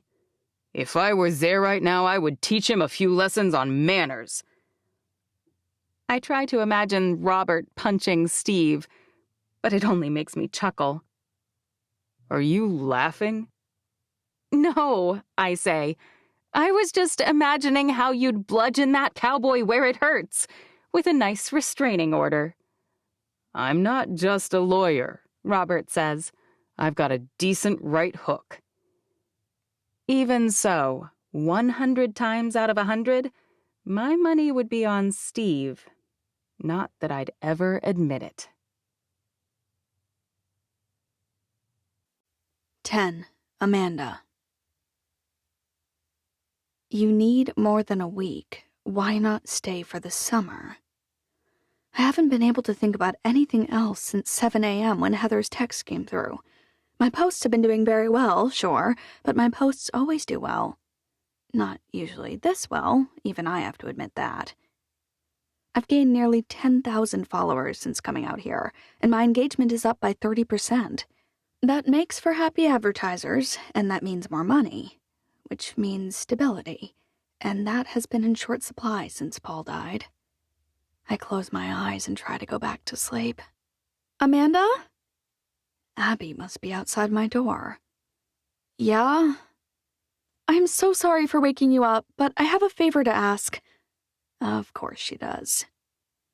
I have a hearing today, a preliminary one on an important motion, and I really need to be there. Okay. Can I open the door? It's weird talking about this through solid wood. I rub my eyes and sit up, but I don't try to disguise the annoyance in my tone. Sure. The door opens slowly, and of course Abby's already wearing a business suit, with her hair done and bright outlined eyeshadowed and mascaraed eyes. I really am sorry to ask this, but when I called, his office person said we're supposed to pay same day by check. Pay for what? I still have no idea what she's asking me to do. I've left plenty of food, and Izzy can watch Gabe, even if Ethan's busy moving water or helping with the vet most of the day. The vet? He's coming this morning to finish vaccinating the rest of the calves. The sound of clicking on the wooden floors draws my attention downward. Roscoe has pushed past Abby and walked to my bed. He's now licking my hand. I snatch it away. Why do dogs always lick everything? His eyes are so hurt that I reluctantly shift it back and let him lick. Ugh. I'm not sure what to say to Abby. Can't one of the ranch workers do whatever you want me to do? Abby looks put out. Look, I know you're only going to be here a few days, but it's not like I'm asking you to refinish the porch or something. I actually may stay the entire summer. The prospect filled me with dread 5 minutes ago, but it suddenly seems more appealing. After all, if we leave and Abby sticks around, she and her kids could inherit the entire thing. That would be infuriating. Wait, how long are you staying? Now she's the one who looks pained. I shrug. I haven't decided for sure. I'm not here for a photo op, Amanda. I'm actually here for my kids. We're committed to helping out and seeing what it would be like to run a ranch. So are we, I lie. I almost wish it was true when a look of pure horror spreads across her face. Are you really that desperate to get rid of us? I shift, which Roscoe takes as an invitation to hop up on the bed. Whoa, what are you doing? I shake my head. No, no, no. He immediately hops back off, shoulders hunched, face cast downward. Now I feel like a bad person, and I let him lick me. Why is it never enough with dogs? Abby glances at her watch as if Roscoe's interruption was some kind of ploy on my part to delay her. Can you write the check or not? Write a check? Why do I have to pay? Neither of us is paying. Abby casts her eyes upward. Did you read any of the emails from Mr. Swift? I have no idea what she's talking about. He left a new checkbook in the drawer to the left of the dishwasher. It draws on the ranch account, the one connected to the estate. He created it in our names and for our use while we're here. It's only to be used for ranch expenses. Can't you just leave a check for him? We won't know how much it will cost until the vet's done. If it's too big of a hassle for you to write one check, I'm sure I can drive down to his office and drop it off after I get back. No need for that, I say. I'm sure I'll be capable of doing it. Her smile is 100% fake. Perfect! Thank you so much. There's no way I can stay here more than a week. Before I have time to lose my resolve, I text Heather back. Not a good idea. I'm not made for country life. The second I hit send, Heather calls me. I'm sure I won't have good enough reception to answer, but, miracle of miracles, I have 2 bars. Why do I have reception the one time I'd rather communicate via text? I consider not answering. It's not like she'll know. But that's not very professional, and this is a big deal. I hit talk and hope for the best. Hello? Can you hear me? You sound like one of those cell phone commercials, Heather says. It's not a very original joke, but I fake a laugh anyway. That's what I feel like up here every single day, and fair warning, I have no idea how long my reception will last. It's never been this good. I'll be quick then. You were kind of a dark horse candidate for the last slot in our lineup, and I was the one who was really pulling for you. Your competition has more than 25% again as many followers, and slightly higher engagement. I just think you have more potential for growth, and to be frank, I like your posts more. Ouch. I mean, it's good that she likes me, but she basically just told me I don't have a prayer. But since your trip, my boss is actually paying attention. She and I were talking, and we had the same thought at the same time. Your brand is sort of a glamorous living showcased through the real life of a beautiful and graceful widow. You're pretty open about failed dates, about frustrations with your kids and their school and activities, and even with your shopping experiences. It's why people trust you. That all makes sense. Okay.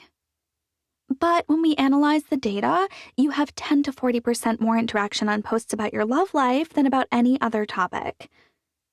That's been pretty dry lately. Which is why I'm calling. We want you to find a cowboy to date. Or more precisely, my boss mentioned that it's too bad you haven't met a hot cowboy. She sort of indicated that if you did, and if your engagement and followers increased yet again, it would be the evidence she needs to sign a contract with someone who's still expanding, and you'd improve our trust in the fact that you'd be open to our guidance and direction. Still expanding must be code for crappy. A hot cowboy? Where exactly am I supposed to find one of those? Manila is a town of less than 400 people. You're saying there's not one hot single cowboy out of those 400 people? I did hear the two ranch hands talking about a big local rodeo, but that's not until July 4th. Wait, did you say ranch hands? Oh my gosh. They're both in their early 20s. I'm 41, Heather. Still. I can't believe I'm even having this conversation. They're closer in age to my daughter, Marin. That's a terrifying thought in and of itself. Or, if you can't find a cowboy immediately, then at least stick around until the July 4th rodeo and snap some cute photos. What guy's going to care if you just cozy up next to him for a few pictures? I have clearly made poor life choices, if this is my new goal in life. Snap pictures with fake love interests to increase the number of people who will click on my posts. Okay. Okay, as in you'll do it? I'll stick around through the rodeo. I can't believe I'm even agreeing to this. And if I see any hot cowboys who are close to my age, I promise to flirt with them. Thank you! Heather squeals. I knew my girl would come through. My girl? What are you talking about? Oh, nothing. Heather? Things are a little competitive here at corporate, and I may have a friendly bet going with a few coworkers of mine that our boss will pick the person we nominated. The New York office always wins, and I'm sick of it. That's all. She's betting on me, at least. That's something. The odds on you were ridiculous. I really hope this works, because I could really use a new car. She's betting on me precisely because it's unlikely I'll land the contract. Fabulous. Listen, I had an idea. Her voice, when she cuts me off, is garbled. Mandy? I can't hear you. Of course she can't. Thanks for nothing, stupid Birch Creek. I better go search for a hot cowboy. I doubt you could hear the sarcasm in my voice before I hung up. I planned to wear my rattiest pair of jeans and an old t-shirt, but if I'm supposed to be finding a hot cowboy, I better up my game. I dress in the bandana print sundress I packed on a lark. The only shoes I have that will go with it are strappy sandals. I'll have to really keep an eye out for chicken poop. I wake Marin and make us both eggs for breakfast, but the yolks are so orange that I worry there's something wrong with them. Luckily, my phone data works well enough to pull up a web page that explains one great thing about fresh eggs is their bright orange color. Apparently, color indicates that they're rich in vitamins. I almost feel bad about giving half my eggs to Roscoe. Almost, but not quite. Huh? Marin's leaning against one arm, still half asleep. How late were you up last night? She scowls. I was reading, if you must know, that dumb book you gave me for Christmas, the super long one. You stayed up all night? I'm not sure I believe my own ears. You said the author called you once with questions about a book she's writing? Oh, right. She's a lawyer friend of my sister-in-law who stopped doing legal work and started writing. She writes siblings pretty well. She should. She has a ton of kids. She writes women's fiction and romance, which I love, but I thought you might like the fantasy books. Did you like it? Marin shrugs. Eh. It must have been good if she stayed up all night reading it. The next one's about the villain from the first book, and I can't figure out why. I don't want to read that. I sigh. Well, if you like the first, maybe you need to show her a little trust. Maybe. When I walk outside, almost tripping over the dog, I catch myself staring appraisingly at Kevin. He's way too young, and flirting with him would be terribly awkward. Not to mention possibly actionable, since I'm in a position to run the ranch. Would that kind of make me his boss? Maybe I could pay him to pose for me. If we were careful with angles, it might not be obvious how young he is. He isn't bad looking. His face is a little goofy, like a young Harry Connick Jr., but some people like that. Not me, but a lot of people. He's way too young. It would never work. What would never work? Ethan asks from behind me. I jump. Sorry if I startled you. He's standing down the porch, which looks like it's been freshly sprayed with a hose. What are you doing? Ethan smiles. I thought we had to move the water this morning, but apparently we can't go over a certain amount of usage each week, and we're a little too close. Closing off the main intake was quick, so I figured I'd start working on fixing up the trim and porch paint. Fixing it up? I'm standing so I can repaint, He says. Mom said the house looks nice, and that it looks like the paint on it has been done recently, but the trim kinda just disappears. You're only here for the summer, right? I don't understand why he'd manufacture work for himself. Dad used to always do stuff like this. Ethan stops. You know, Mom would make a comment and he'd work hard to do little things to surprise her. I figured since he's not here, I could sand the trim and get it prepped, and one day, when she's out all day, I can paint it as a surprise. I can't breathe. I'm about to break down and sob. In the 15 years I was married to Paul, he never once surprised me with anything. I bought my own birthday and Christmas presents, Valentine's Day too. I'm not sure it ever occurred to him that it might mean more if he picked something. When I asked for something, he'd say, "Sure, Merry Christmas," even if it was April. After spending one day with them, I'm already drowning in reminders that I married the wrong brother. And now her son is trying to do the same thing. Surprises that his dad's not here to provide. That's nice of you. You think she'll like it? Ethan's face brightens.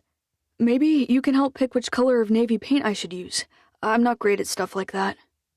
Oh, I don't know. Mom said you're leaving in a few days, and I'm not sure if they have paint in town, but Green River isn't too far.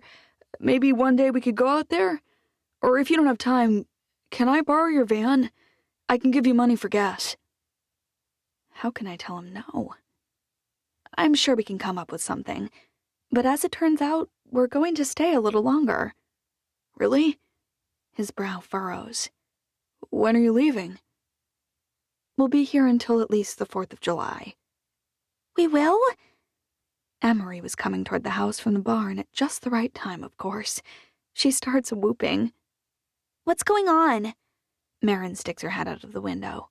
Some of us are trying to go back to sleep. Ethan snorts. Only one of us. We're staying a whole month, Emery says. Marin's hands clench the windowsill. You're a liar. Now, Marin, I say, don't say that kind of thing to Emery. She's repeating what she just heard me say. We've decided to stay a little longer. Mom! Her mouth opens and she's huffing louder than I've ever heard before. You promised. Oh, good grief. Look, just fly me home. I'll stay with Aaron. I'm not going to fly you home, I say. And we'll still make it back in time for the school cheer camp. What about the Prism Elite one? Probably not that one. That one's optional, I say. It's not even put on by the school. But my whole team is going, and they'll get better than me. She's wailing now, so loudly that I'm sure the neighbors can hear.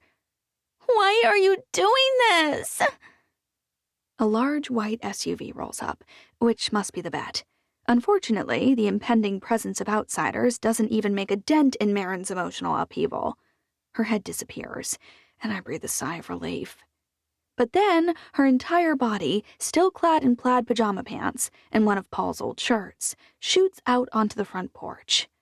Mom, you can't really mean to keep us here. We aren't prisoners. I want to go home.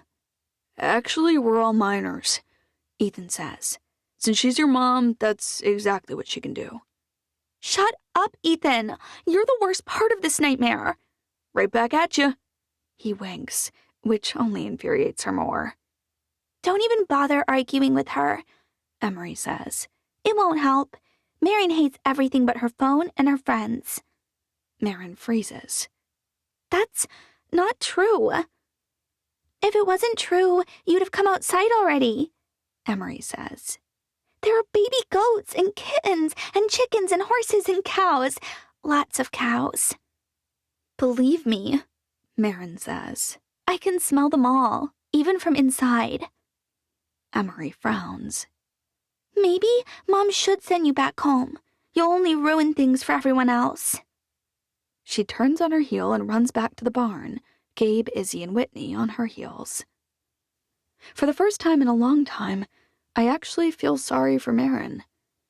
It's her own fault, but she's totally alone. I know exactly how that feels. Even if you have no one else to blame, it's still miserable. Mrs. Brooks? The vet must be standing behind us. His voice is deep and throaty, but still somehow smooth. I'm Mrs. Brooks. I turn around, and this time, I'm the one who freezes. I expected the vet to be, I don't know, rough? Dirty? I hoped, at his best, he might look like the horse trainer I saw from across the yard. But this man looks nothing like that. His hair is longish. His features are perfectly symmetrical, with a sloped jaw, a defined sharp nose, and an angled brow. His eyes, though, they command my attention. Marin had a section on genetics and science last year, and I discovered that less than 2% of the population has green eyes. His are grass green, which perfectly offsets the lighter shades of dark blonde that highlight his russet hair. He's ungodly good-looking in his crisp button-down shirt, faded jeans, and cowboy boots. He even has a little bit of scruff, like he didn't have time to shave. The cowboy Heather told me I needed to find. I can't help glancing at his left hand. Sure, it will have a ring encircling the third finger. But it's bare. Abigail Brooks? He narrows his eyes at me. Probably because after saying I was Mrs. Brooks, I haven't spoken a single word. I'm like the heroine in a 1980s teen romance, unable to speak at all when I first meet the high school quarterback. Now all I need is a bad perm and some glasses so my best friends can do a makeover. Abigail Brooks is my mom, Ethan says. This is my aunt, Amanda Brooks. The vet starts chatting with Ethan, probably having decided I'm slow. I've got the checkbook whenever you need it. Both men stop talking and turn toward me. The checkbook? Ethan asks. Why would I need your checkbook? The super hot vet asks. Abby told me that since she had to work, I was supposed to pay when you're done. Right, he says. I'm Eddie Dutton. Nice to meet you. He jogs up 2 steps and holds out his hand. I should be saying whatever stupid and polite things people say, like my full name. It's not like the vet will call me Aunt Mandy, but I can't seem to think straight when I'm looking at his face. Her kids are fighting, and it's clearly distracting her. They were supposed to be going home in a few days, but they've decided to stay a whole month. Bless Ethan. He's always been my favorite. That's me, I say. Amanda Brooks. Nice to meet you, Amanda. I'll come let you know when we're done. He turns toward Jeff and Kevin, clearly ending our brief conversation. Where are the calves? Farthest meadow. Jeff grimaces. Sorry. It's fine, Eddie says. I know the drill. Are the other meadows all prepped for hay? Finished clearing the last one yesterday. Ethan's a hard worker, Jeff says. Having him around helped. Glad to hear it, Eddie says. You guys ready? Actually, I'm coming too, I say. All 4 guys turn toward me slowly, like from a scene in a movie. You are? Ethan pauses, his expression completely confused. Why? It's not like there's anything else going on, I shrug. Is that all right? Of course, Kevin says. Happy to see you taking an interest. He doesn't sound happy, but he's too polite to tell me no. Are you planning to go in that? Eddie lifts one eyebrow as he scans over my handkerchief dress and open-toe sandals. I probably ought to change. Why don't you and Jeff go set up pens? Eddie says to Kevin. I'll bring Aunt Mandy and Ethan in my truck. Ground's dry, should be fine. Kevin and Jeff, who don't seem to care at all, disappear immediately. You gonna take more photos? Ethan asks. Are you a photographer? Eddie asks. It's her job, Ethan says before I can respond. My cousin does that, Eddie says. She mostly does studio work, though. Graduation shots, senior photos, that kind of stuff. I take a lot of candid shots, I say. And I'm supposed to get some of Cowboy's. You won't mind if I take some. Eddie shrugs. Snap away. I probably ought to explain that I'm an influencer, but anytime I tell normal people what I do, I get a lot of confused questions and disbelieving looks. I'll be right out. I duck inside, but I still hear Eddie's next statement. She doesn't seem like someone who'd make a good rancher.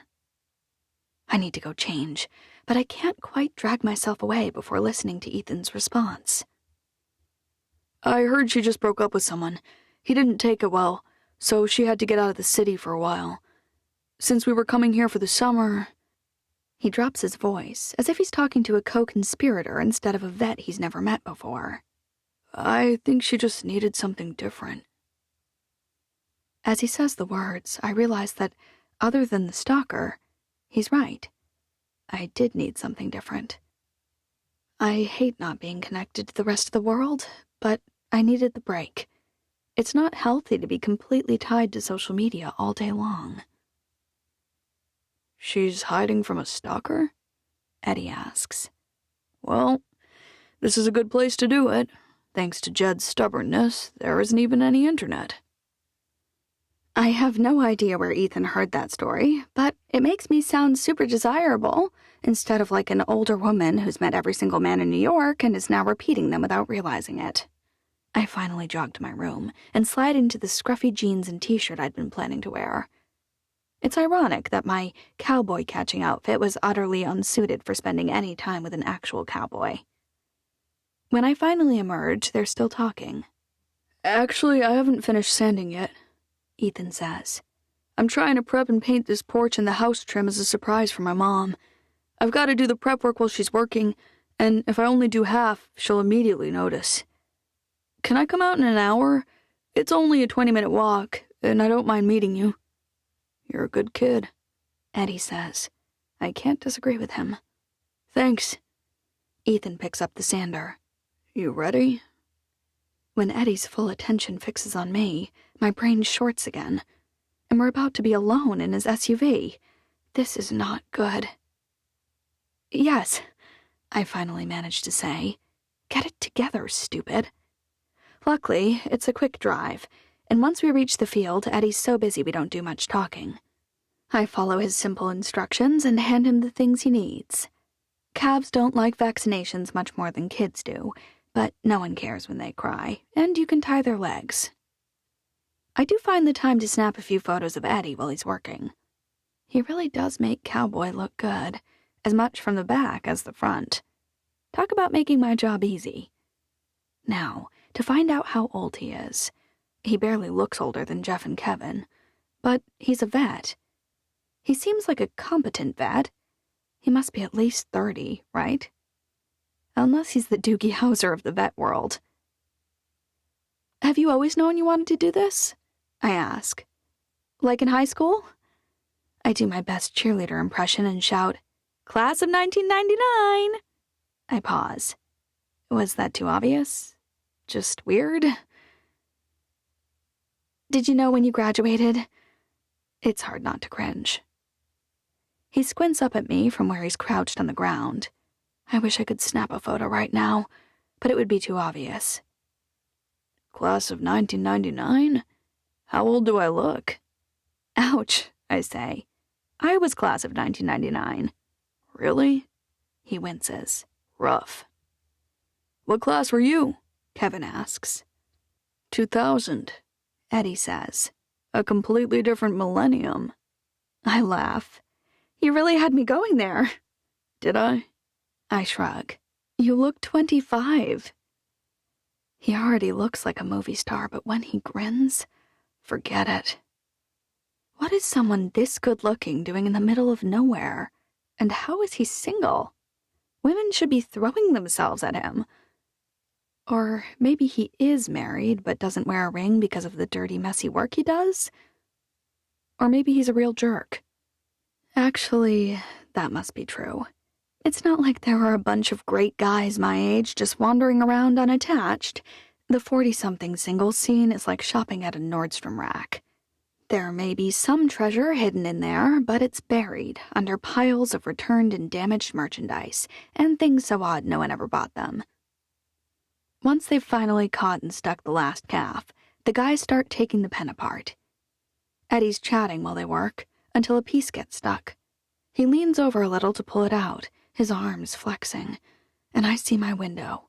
I snap one last shot. With the way the sun backlights the whole thing, it looks like a scene out of a movie. You can tell he's really good-looking and in great shape, but you can't really see his face.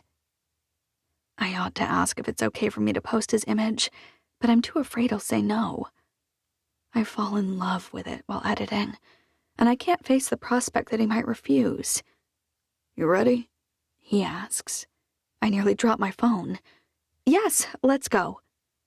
Longer and more boring than you thought? He's smiling, but there's an undercurrent to his question, almost like he's nervous that I've been miserable. I'd probably muck stalls if he was doing it. It wasn't too bad, I say. Other than the occasional smell of poo, the air was fresh, the weather was perfect, and the company wasn't awful either. His smile broadens. If you're like that, you should come with me the next time I get a call about a dental abscess. I must make a face because he laughs. Or maybe I should call you when I'm done with work one day, he says. We could do something less smelly and more fun. Did he just ask me out? It occurs to me for the first time that in a town of 400, his options are probably even more limited than mine back home. I'm not sure, I say. He shrugs. Can't fault a guy for trying. It's just that I may not be the best cook. I may not be great at faking emotion. I may be terrible and useless at anything to do with animals. But I know how to hook a guy. What? He stops only a few feet away from his SUV. I sigh so forcefully it blows my hair away from my face. You're so much younger than I am. I smirk. With such a large age gap, I don't see where this could ever go. A lot of women would say that the way to draw a guy's attention is with a rocking body, or great food, or flirting outrageously. I think they're wrong. It's making sure he laughs when he's around you. Judging by his laugh, I'm on the right track. Is that a no, then? He asks. Because you should know Kevin and Jeff both owe me favors. I could come out here every day for the next week, if that's what it takes. I put my hands on my hips. For what? Do you know how many animals there are at Birch Creek? He shrugs. Could be anything. Colic, bumblefoot, eye infection, you name it. I could have you writing checks all week long. This account isn't my money, I say. It wouldn't cost me a dime. He steps closer. But think of the animals. Would you really put them through all those senseless farm calls? My heart rate picks up, and my hands feel clammy. I haven't been around a guy who made my hands feel clammy in a very long time. All right? All right, you'll let me take you out? I shake my head. I'll give you my number. If you play your cards right, it could be a date. Oh, if there's one thing I'm good at, it's playing the odds. He hands me his phone, presumably to put my number in, and opens the door for me. Do guys still do that here? He frowns. Do they not open doors in New York? No one really has a car, but I've never had anyone open a cab door for me. I guess I'm old-fashioned. While he's walking around to his side, I scroll through his contacts a little to see how many girl-sounding names are saved. There are a lot. Which shouldn't bother me. Neither of us are young. So he knows a lot of women, so what? I enter my number, typing in "you wish" instead of my name. Just as I click save, he has an incoming call from someone named Claire. I hand his phone back. He declines the call and swipes through a few things. He's frowning when he looks up at me. You didn't save your number. Oh, I did, just not under Amanda. If you want to ask me out, you'll have to figure out what name I saved it under, and then also remember my name without it being typed into your phone. I'm sure with all the women's names and numbers you've got, that's unlikely to happen. He rolls his eyes. Oh, come on. You don't appreciate things you don't work for, Dr. Dutton. Didn't anyone ever tell you that? I suppose you have a lot to teach me. You have no idea. While he totals up the number of calves he treated and works up the invoice, I stare as much as I want, which is quite a lot. I sort of figured that up close, upon longer acquaintance, I'd notice something annoying. A mole, an underbite, nearsightedness that makes him squint. Anything. But the longer I stare, the more I want to stare. When I write the check and he thanks me and climbs back in his truck, I'm actually sad. He waves as he drives away, and I can't stop looking at that dimple that shows up even from a half smile. It takes me almost an hour to get reception for long enough to post, but it's worth it. The photo of him, muscles straining, sunlight streaming past his silhouette. Hashtag hot cowboy, hashtag down and dirty, hashtag giddy up, hashtag vet check me please. There's no way Heather's not going to be delighted about this. Let's hope my followers are too. When I check later that night, it turns out they are. I tell myself that's why I'm so excited. Now, if only I believed it. 11. Abigail. After alternating between good cop and bad cop, I then freaked out on about 5 different people from Union Wireless. The last lady I spoke to told me she understood my urgency, and even though the crews weren't set to be here until July, she would get them out early for me. So when I see Union Wireless as a sender in my inbox, my adrenaline spikes. I click on the email. Abigail, as promised, we're going to come out to your location early. Congrats. The install typically takes 1 to 3 business days, depending on your location and the difficulty for the crews in running the line to your desired location. Your install is scheduled for June 26th, between the hours of 8 a.m. and 4 p.m. Thanks for your patience. Rebecca Johnson. June 26th? A measly 4 days early? I groan. I've spent every morning this week over at Steve's, and as far as I can tell, he's been asleep every single time. He has been reliable for our lessons, but I can't say I'm impressed by how little he seems to work. Sleeping all day, 1 horseback lesson, then up all night, doing what? Not that what Steve Archer does is any of my business. Luckily, he said we should take the weekend off from lessons. It's a good thing, because instead of getting used to riding, my legs only seem to get progressively more sore, and my roping skills are laughably bad. Jeff says that's fine. I hope he's right. Apparently, the cattle drive doesn't really require much roping. That's mostly for dealing with injured ones. It's a relief to me that Kevin and Jeff will be there with us the entire time. If we weren't here, they could handle things themselves, but they'd break the cows into 2 groups. With an extra few people, they can manage the whole bunch of cows at once. Or so Kevin insists. I hope he's right. Ethan's a better rider than I expected, mostly because he's pretty athletic and can manage most things. My riding has improved, but I've always been somewhat competent. I'm still worried that Ethan and I are going to be worse than useless when we're actually out for a ride, trying to force cows to move where we want. Izzy's English skills have transferred to Western remarkably well, so that's something. The most improved by far is clearly Whitney. but the verdict is still out on whether she'll be good enough to be safely surrounded by cows in unfamiliar terrain. A text from Robert comes in right after breakfast. I promised the revised contracts to Newton Monday. Are they done? I don't see them, but maybe you saved them somewhere else? I forgot about the stupid Newton contracts. If I'd been at work, I'd have remembered. I put files in order of when they were promised to the clients and work my way methodically through them. If I was running late, I'd take a file home and work on it after Gabriel went to bed. Here, my minuscule closet is full of Parcheesi, backgammon, Clue, and Monopoly.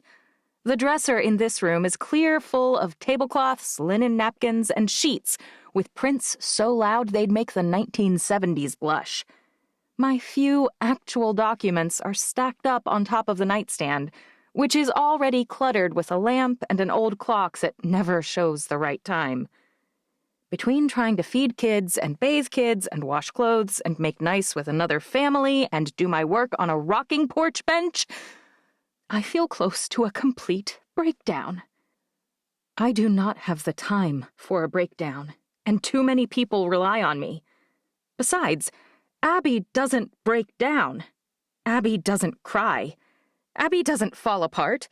She makes a plan and she gets things done. And when problems arise or I miss something, I do whatever it takes to get back on track. So that's what I'm going to do right now. Steve Archer told me I could come over to use his internet any time. He isn't doing lessons today, which tells me he may be busy, but I'm not sure what else to do. At least I'll be quick, in and out fast. Maybe he won't even notice I'm there. Ethan's already gone when I leave, moving water. I really should go with him at some point and find out what exactly it means to shovel sod in order to block one ditch and then open another, but that day will not be today. Whitney and Izzy and Emery are playing their favorite game, Uno. Because it's best with 4 players, they let Gabe play too. Marin's still sleeping, but all she does when she's awake is read anyway. I wonder what she's going to do when the supply of books she brought runs out. Probably start burning ants with a magnifying glass. Or pulling legs off beetles to show her mom that being here really is making her slowly go insane. I'm going to run over to do some work, Whitney says. We know, Izzy says. I didn't think I could feel any worse. I was wrong. Mom, Gabe says. I'm breathing in and out as deeply as I can, trying not to cry. It feels like, sometimes, in the middle of making plans and executing them, and then changing things to account for errors and miscalculations, that I'm drowning. I'm missing things that matter in my desperate attempts to do things we need. Yeah, baby? What? Thank you for working. His grin fills his entire face. I miss when you hardly worked, but I know that now you gotta do all Dad's work and all yours. I'm sorry about it too, Whitney says. Yeah, thanks, Izzy says. I know it sucks. I'm extremely blessed to have the children I have. I never regret working for you guys, but sometimes I wish I was around more. I think your dad probably felt the same way. Way to make them all sad, Abby. I am such a downer. Don't worry about me today. I just have a few contracts to review, and then I'll be back to join the fun. Promise? Gabe says. I do. Okay, because you have to watch Charlotte's Web. I don't tell him that I've already seen it. When I get back, we'll do it. Deal, he says. 7 is a fun age. I feel like I could drive to Steve Archer's place with a blindfold on at this point.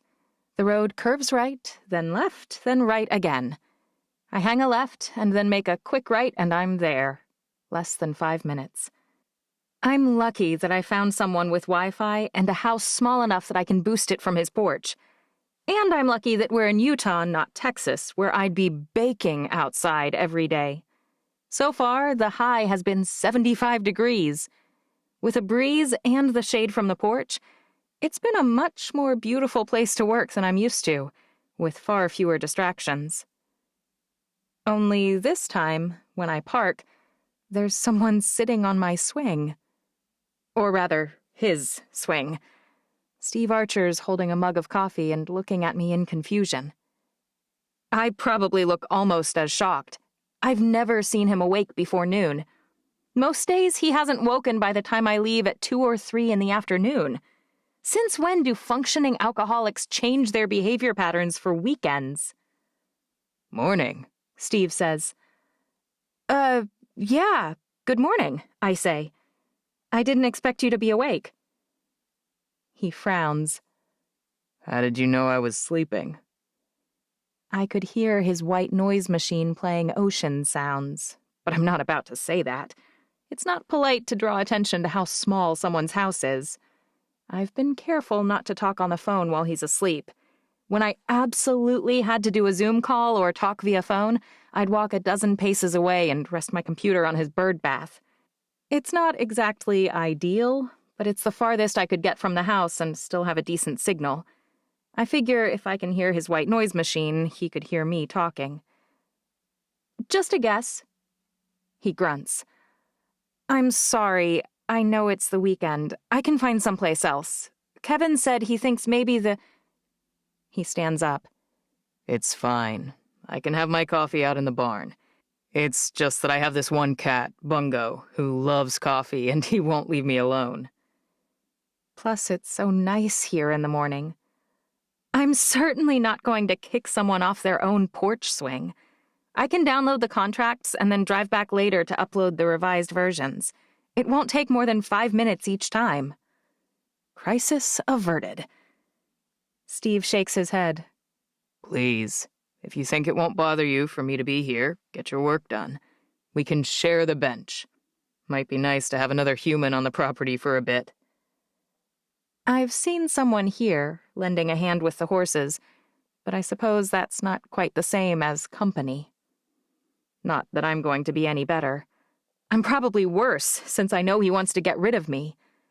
I still get a little irritated when I think about the fact that 2 of the 3 people Uncle Jed appointed to determine whether we've complied with the conditions want us gone. If we did want to stay, it feels like we wouldn't have much of a chance. Awkward or not, I have to get these done, so I force myself to sit down on the far left of the swing. Thanks. The contracts download quickly, and luckily they're much cleaner than I feared they'd be. It takes me a few minutes to work out the issues with the first, and the second is a mirror of it. I whip up an analysis and attach the analysis and the red line to Mr. Newton, and copy Robert. Once the email goes through, I lean back and release a sigh of relief. Done? I'll get out of your hair. Thanks so much for letting me come work here. Not just today, this whole week. You've been a lifesaver. He shrugs. It hasn't bothered me at all. It's not like I pay for usage on the internet. Well, it's never nice to have someone invading your space, but you've been pretty decent about it. I'm not sure whether I'm talking about the internet or our presence in the area. Either way, I suppose my statement's true. It's not that I don't want you here, he says.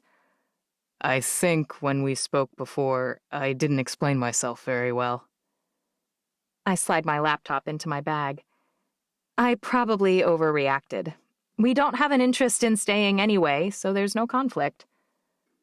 But I've had a week to watch you with 3 of your children. What do you think about Whitney? He bobs his head. She's coming along faster than I thought. Her handling has improved. But let's see how she does on your horses next week. Jed's horses, you mean? He shrugs. I guess that's what I mean.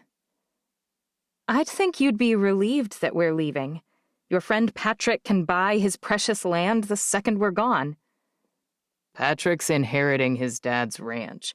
It's his sister who actually wants to buy it. Patrick just offered to pay you to vacate earlier. His sister? Oh, that's all right. Not that I care who buys it.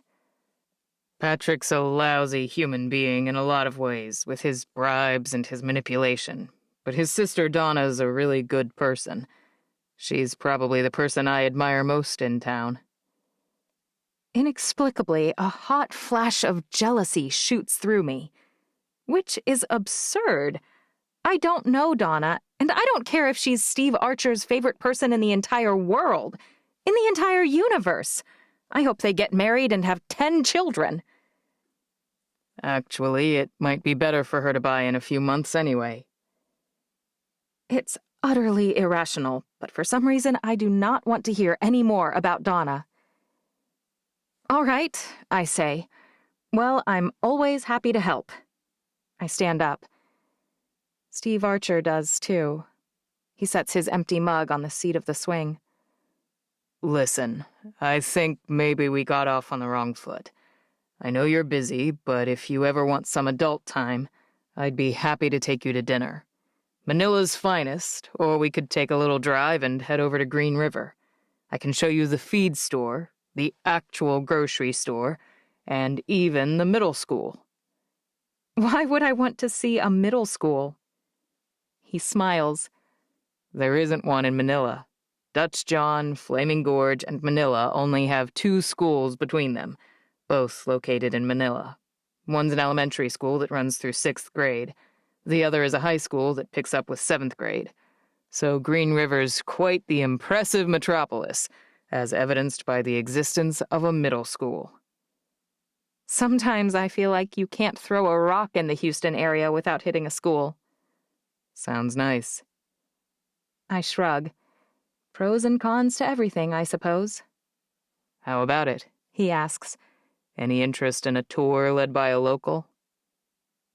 Wait, is he asking me on a date? If mornings are better, the Gorge Reel and Grill isn't bad. He smiles. It may not sound like it, but it has decent French toast and killer waffles. Would you be able to wake up that early in the morning? He tilts his head. What does that mean? Never mind. I toss my head back toward my car. I doubt it's a good idea for us to have dinner together, or any meal, really. I'm not handsome enough. He shrugs. C'est la vie. No, it's not about that. You're teaching us horseback lessons, and you're my only source of internet until June 26th. Without that, I'll lose my job. So, no matter how good-looking you are, it's a bad idea. His eyebrows shoot up. How good-looking am I? What is wrong with me today? Look, the point is that I'm happy to start over. I force a smile.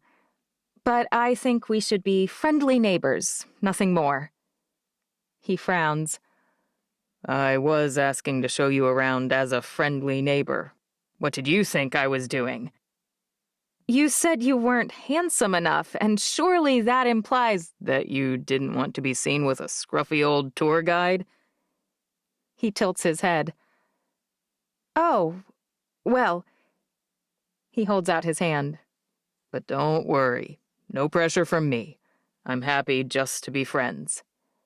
Friendly neighbors, I reiterate, but I take his hand to shake. The second our fingers touch, a shiver runs up my arm and pulses through me. His hand is so big and so strong and calloused in a way I've never experienced. I'm suddenly very aware that this is a man who uses his entire body in a very precise and calculated way. He controls animals that weigh more than 1,000 pounds. He breaks green horses and trains the broken ones. It's been years since I've really touched any man but my husband, who had very smooth, very refined hands. They were nothing at all like Steve's, who is supposed to be a trainer, and one of the people involved in determining whether we're complying with will terms. I definitely shouldn't let him take me on a friendly neighborhood tour. It's a terrible idea that will just confuse things. Me. It will confuse me. And I'm still holding his hand, like some kind of half-wit. I snatch my fingers away, but it does nothing to stop his knowing grin. Did you say you'll be getting internet on the 26th of June? He changes gears fast. Yeah. And we'll be done with the cattle drive by then. We? I ask. You mean Kevin and Jeff and I and Izzy will be done? I bet Whitney can go too, as long as you have someone along who knows what they're doing. If anything did happen and I was there, I could talk her through it. Or I could trade horses with her if it came to trouble. I love the idea of him coming, which should set off all kinds of warning bells. And on June 27th, you'll no longer need to make use of my porch swing, he says slowly. Then, if I wanted to show you around, you'd be out of excuses. I wait for the anxiety I felt when Robert mentioned liking me, and all the fear and crippling guilt I've felt whenever any man has brought up the possibility of anything even somewhat related to a date. But it never comes. Probably because nothing here this summer is real. It's like make-believe. That might make a friendly neighborhood tour with a random, possibly drunk horse trainer who makes my skin itch and my heart pump faster an all right idea. With no expectations for either of us, how bad could it be? I would probably be out of excuses, I agree. I might even say yes to a neighborhood tour. It would be rude to turn down the guy who has helped us out so much. He grins. I'll mark my calendar. 12. Amanda. Dr. Dutton doesn't call. He doesn't even text. Which is totally fine. It's not like I really wanted to date a vet in the middle of nowhere. I'm only disappointed because the post I made with his photo has done so remarkably well. And because Heather keeps asking about him. I could send some things he could wear, she suggests for the 5th time. Maybe an athletic shirt or a backpack? He could use that. You said he's a vet, right? I already told you, I say. We aren't dating. I barely met him. There's nothing between us. I certainly can't show up on his doorstep and hand him a shirt and bag and ask him to use them for me. Tell him if he puts it on that you'll stay to watch him take it off. I'm hanging up now, I say. Think about it. She's relentless. I wish I could ignore her. I'd like to stop thinking about it, please and thank you, and every time I do imagine him, I remember that even though I flirted shamelessly and lobbed my best moves at him, he still hasn't called. Ugh. Amanda? Abby's climbing the hill to my office. It's so unfair. She's made friends with the horse trainer, so she disappears for hours sitting on his front porch, probably flirting. Meanwhile, if I want to post something or call my soon-to-be boss, I hope, I have to hike up to the top of a stupidly tall hill. And even up here, I apparently still can't get any peace and quiet. Yeah? Oh, good. She holds her hand over her eyes. You are up here. With you sitting on the far end, I couldn't really see you from the house. Which was exactly the point. It's a good thing Marin knew where you were. That little traitor. What did you need? Abby sits down next to me and plucks a lavender wildflower from the bushy weed growing near my feet. These are nice. I wonder what they are. You walked all the way out here for wildflowers? You're sure crabby.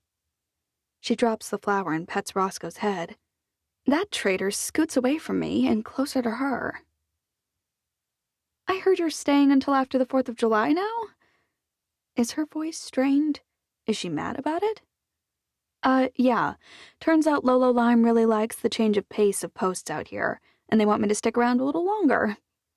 I don't mention that they also want me dating, although, if I did, I could find out how she feels about me flirting with the horse trainer she can't seem to decide whether she likes. He's not nearly as beautiful as Eddie, but he's around a lot more. Plus, he looks absurdly good in a saddle. Great. She forces a smile that never reaches her eyes. Well, On the good news front, for the last week you're here, we should have internet. After haranguing everyone from here to the coast, they finally agreed to come early. That's great. Only 4 days early, she grumbles. But I'm taking every win, no matter how small. Since they said they were coming in July, we could have been put at the end of their list. I think that's a pretty big win. But on the bad news front, she grimaces. What now? I just talked to Kevin and Jeff. Apparently they're going to a family reunion that happens once every 5 years, and there's no way for them to get out of it. They're glad we'll be here, so they can go. What does that mean? They'll be gone for a week, leaving right after we drive the cows up to the forest property, apparently. That's horrifying, I say. I agree. We need to pay a lot more attention to what they've been doing, so that we can do it in their absence. You don't really expect me to do any of it, right? No, she says. I didn't, but I figured you may have changed your mind. You seem to be doing that a lot. She stands up and brushes off her jeans. Well, I won't keep you. I'm headed inside to read the Bible with the kids for a while. There's a big church building in Manila, I say. You could go there and give us a break from your self-righteous know-it-all attitude. We're not big on organized sermons, Abby says. But thanks for the suggestion. She starts walking toward the house, which annoys me. How does she know I have nothing else to say? I pop up and jog to catch up with her, nearly tripping over Roscoe, who races after me dutifully. Are you upset we're staying longer? Abigail's lips compress and her nostrils flare, but only for a moment. Of course not. Are you sure? I can't help digging at her a bit. It's been great for the kids to spend time with your girls. She clears her throat. Or at least one of your girls. What does that mean? She shrugs. Nothing. Just say what you want to say. Her arms swing as she walks even faster. Marin doesn't seem to be very happy to be here, and it shows. She'll get over it. She's a team player. This time, she doesn't even bother hiding her snort. What's your problem with her? I don't have a problem with her, she says. But she's causing issues with all my children, and they get along with almost everyone. Yes, your kids are such an unbelievable delight. How could anyone not love them? I actually feel a little bad as I say that ironically because her kids are pretty good. Ethan's a little obnoxious sometimes, but he generally means well. And Izzy's capable and patient with Whitney, Emery, and Gabe. She makes lunch almost every day, and she never excludes Emery for not being her family.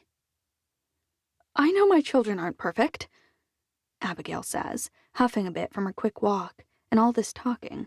But they have tried to forge some kind of relationship with Marin, and they've been consistently rebuffed. Actually, they've been rudely rebuffed. Why do they need to forge anything at all? I suppose they don't need to, she says. But I thought it would be nice for them to know their cousins, and they've all been through something pretty similar. Marin's not a fan of the ranch, so it's not like being here will bond her. We're almost back to the ranch house, and Abigail stops, pivoting on her heel to face me. Not the ranch, Amanda. I'm talking about losing their fathers. Oh. Mine are over it, I say. Paul died 3.5 years ago. Plus, he wasn't the best dad to begin with. The pity and condescension on Abigail's face makes me want to slap her. You think Marin's fine? You think Emery is? You don't recover from losing your dad in 3 years. They may not recover in their lifetime. He won't be there to threaten whatever guy takes them on their first date. He won't be there for prom or their wedding day. He won't be there to complain to when you annoy them, or when they think you've gotten things all wrong. Yours are lucky, then. I cross my arms.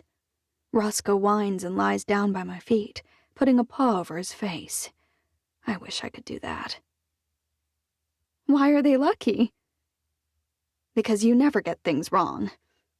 I can't quite help my smirk. She half smiles. I said when the kids think their mom has gotten things wrong. I didn't say either of us were ever wrong. I laugh. You're such a lawyer. I'm sorry if I hurt your feelings about Marin. I don't always approach things the right way, but I've been worried about her. And now that you're staying longer, I think we need to do something. All the tension that I dissipated with my joke returns with full force. We need to do something about my daughter? She's being terribly mean to Gabe, and when Whitney defends him, she's pretty rude to her as well. You've done nothing about it, so consider this your formal notice that if you don't take steps to curb her attitude and behavior, I will. How dare she criticize not only my daughter, but my parenting? You haven't even been here. How could you possibly know what she's done? My children actually talk to me. That's a low blow. Mine talk to me too. I'm also here to see what happens, as opposed to you. You're always gone, flirting with that horse trainer for all I know. Abigail's hand tightens into a ball at her side, and for a moment, I worry that she'll actually punch me. Color floods her cheeks, and her lips twist. It must be nice, she says. Although it really feels like a setup, I can't help myself. What must be nice? Not having to do any real work. First, Paul supported you while you did nothing but shop, and now you post a few photos a week and people pay you for it. I'm sorry if my job has inconvenienced you, but some of us are forced to use our brains to earn a living, and that takes time. She's right, of course. And that's the gist of my problem with her. She's a Harvard lawyer, and I'm a nobody who relies on the fickle attention of scads of unknown followers, all of whom could realize that I'm a fraud at any time. And I certainly can't fall back on my brain. 2 years of college does not even a degree make, much less any marketable skills. I never should have argued about Marin in the first place. I've never felt less secure in my own parenting skills. Even with a handful of hours a day spent with her children, Abigail is killing it, whereas my sullen daughter has done nothing but read in her room and complain. She hates the smell of cows, the food is terrible, the bed is uncomfortable, she can't talk to her friends, and there's nothing to watch on television. I've wanted to smack her myself at least a dozen times, but I have no idea how to make her behave more like Abigail's kids. I should be asking her for help, not bawling her out for being a negligent mother. Abigail drops her face in her hands. I'm sorry, Amanda. I'm so sorry. When she moves her hands, it's clear that she's crying. It's been so hard since Nate died. I don't know how you've survived. I should not have lashed out like that. But what you said... More tears well up and run down her face. It's exactly what I've been afraid of. I'm trying to parent and provide, and I'm failing at both, all the time. What must it feel like for her to lose an actual partner, someone she loved and respected, someone she wanted by her side for the next 50 years? Jealousy pulses through me. I know she lost Nate, and it's wildly inappropriate for me to be jealous of her, but I never had what she's wrestling with missing so deeply. I've never been a great parent, and I've never been a happy wife. Even now that Nate's gone, I'm still jealous of her on both fronts. I'll talk to Marin, I say. Maybe, Mom! Whitney's voice is shrill, followed immediately by shouts from the others. Abigail turns and takes off like a shot for the barn. I follow quickly behind her, all details of our argument drop the second a kid needs us. This is my first time in the barn, so I'm a little overwhelmed. There's hay in big stacks, an open door full of saddles and junk, and rows of stalls. Several horse heads hang out, and I instinctively shy away from them. Enormous, murderous creatures. I shudder and move on. The kids are all inside of a large open pen of some kind, with big rectangular metal tubs along one side. There are buckets and strange, oddly shaped rake-looking things scattered all over, as well as a dirty, white-looking, roundish thing. Who's hurt? Abigail asks. Me, Whitney sobs. Abigail drops down on her knee, heedless of the mud she's getting all over her jeans. Come here, baby, let me see. While Abigail's examining Whitney, I scan for my kids to make sure they're fine. Emery looks concerned, as she should, but Marin's jaw is jutting out, and her eyes are flinty. That's not good. I edge my way around the pen to where she's standing. What happened? Nothing, she says. I mean, it should have been nothing, but Gabe's always such a baby. Was Abigail right? Am I a terrible parent? Did Marin hurt Whitney? Tell me what happened, I say as calmly as I can. Even so, a note of frustration definitely works its way in. Marin, predictably, reacts by huffing and shaking her head. I didn't even want to play with them. But when we were doing Real Ice, they needed even teams. And then they moved on to this dumb game, and I was already out here. What game? An idiotic version of Duck Duck Goose, she says. You sit in a circle, and one person is it, but they call it Horse Horse Goat. It sounds kind of cute, actually. My Instapage would love it. I wish I'd gotten a video. Okay, so you run round and round with one person trying to tag someone? Presumably they say goat and that person has to run? Right. What are the buckets and rakes for? Oh my gosh, Mom. Even I know more than you. Those aren't rakes. They're scoopers for mucking stalls. It takes me a second, but I realize they're oddly shaped so they can scoop poop. Gross. What were you using them for, though? Since we're horses, we don't just run in a circle, we have to jump over the obstacles. She compresses her lips. I am surprised they convinced her to play. I bet you were good at it, since you jumped so much for cheer. I was good. But how did Whitney get hurt? Everyone lets Gabe win, she says. Every single time. He's super slow and he whines constantly, and he can't catch anyone, so whoever's closest to him just lets him tag them. Even Emery did it. He's 7. You sound exactly like them. Like his age explains everything. I was 7 once too. I am a bad mom. I've raised a total brat. It's wrong to let people win. It sends the wrong message that they don't need to try hard. So when he said goat to me, he chased me and lost and had to go again. And? She shrugs. It happened a few times. People got mad because they're dumb. Whitney tripped her the next time she wouldn't let Gabe catch her, Emery says. That was a terrible thing to do, Abigail says. Why would you do that? Whitney's face is blotchy from crying. I'm so sorry, Mom. I did apologize. Gabe was so sad, but I knew it was wrong. I still don't understand how Whitney was injured. I can tell there's something wrong with her arm. After she tripped me, I shoved her, Marin says. She got my shirt all muddy. Whitney fell and landed on the water trough, Izzy says. I think her arm's broken. I'm going to run up the hill, Ethan says. I'll check the map on my phone to see where the closest emergency room is. Abigail nods. Thanks. We're coming too, I say. I'm so sorry, Abigail. I don't want her there, Whitney says. Of course she doesn't. We're all sorry. I tap Marin's hand, and when she still says nothing, I kick her. Yeah, sorry. My daughter is a monster. I just wish I had some idea of how to fix it. 13. Abigail.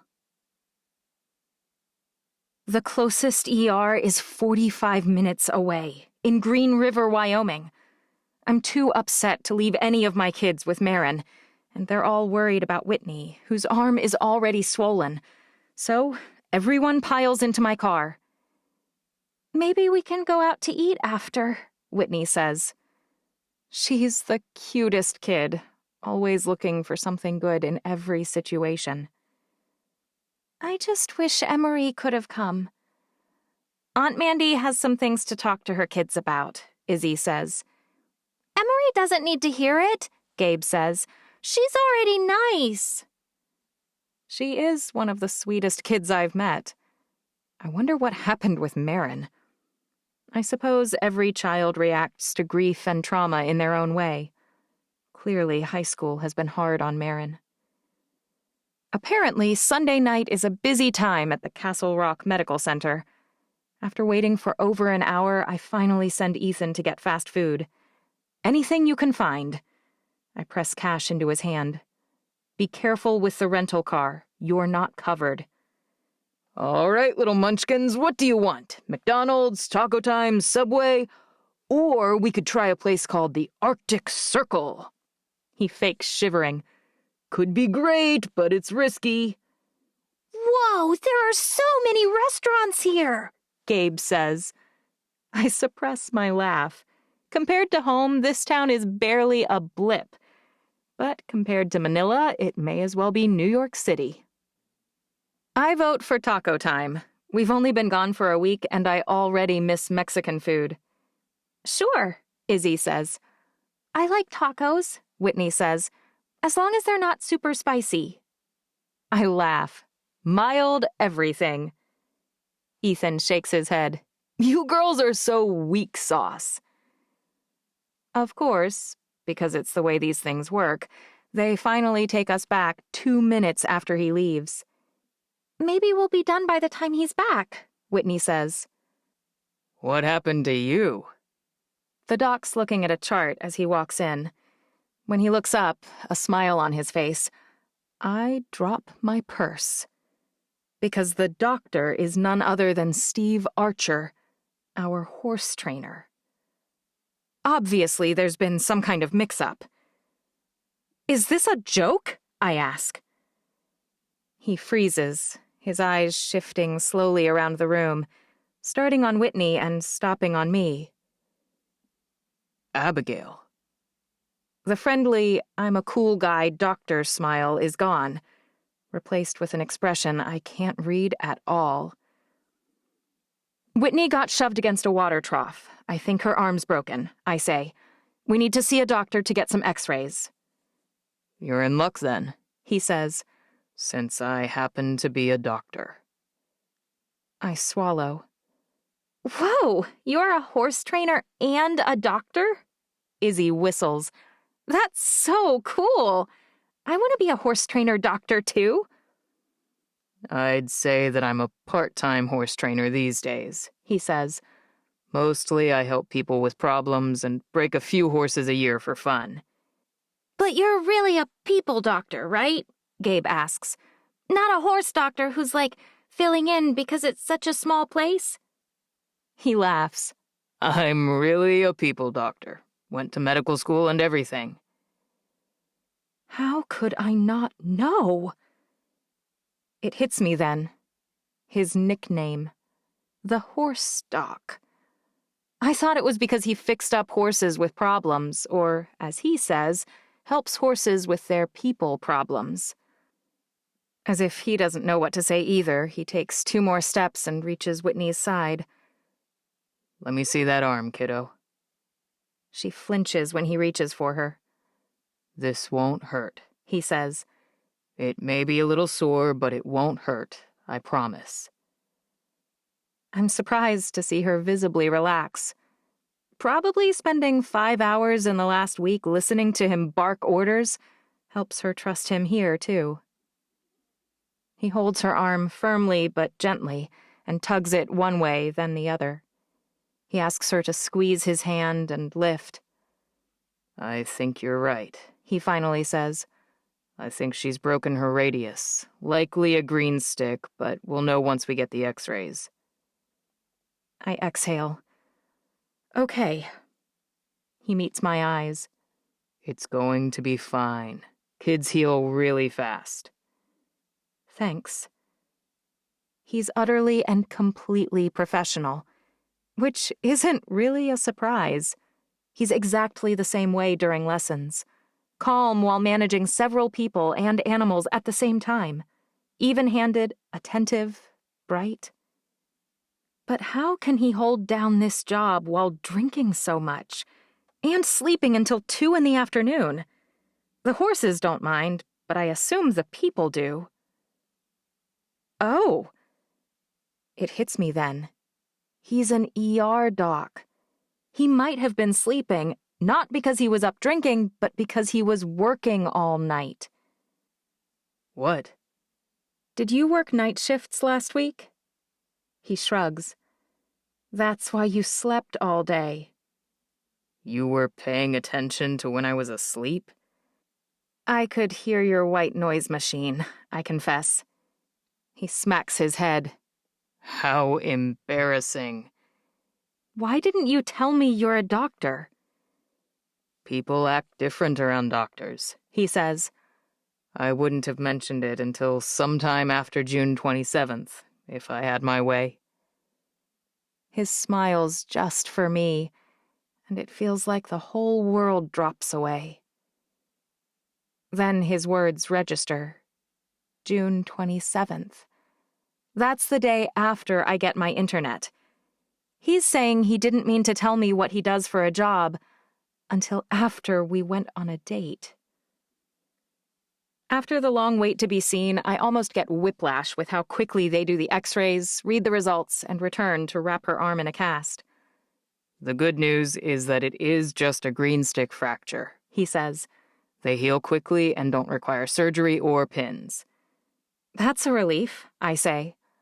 I doubt she'll have any trouble from this more than 6 weeks down the road.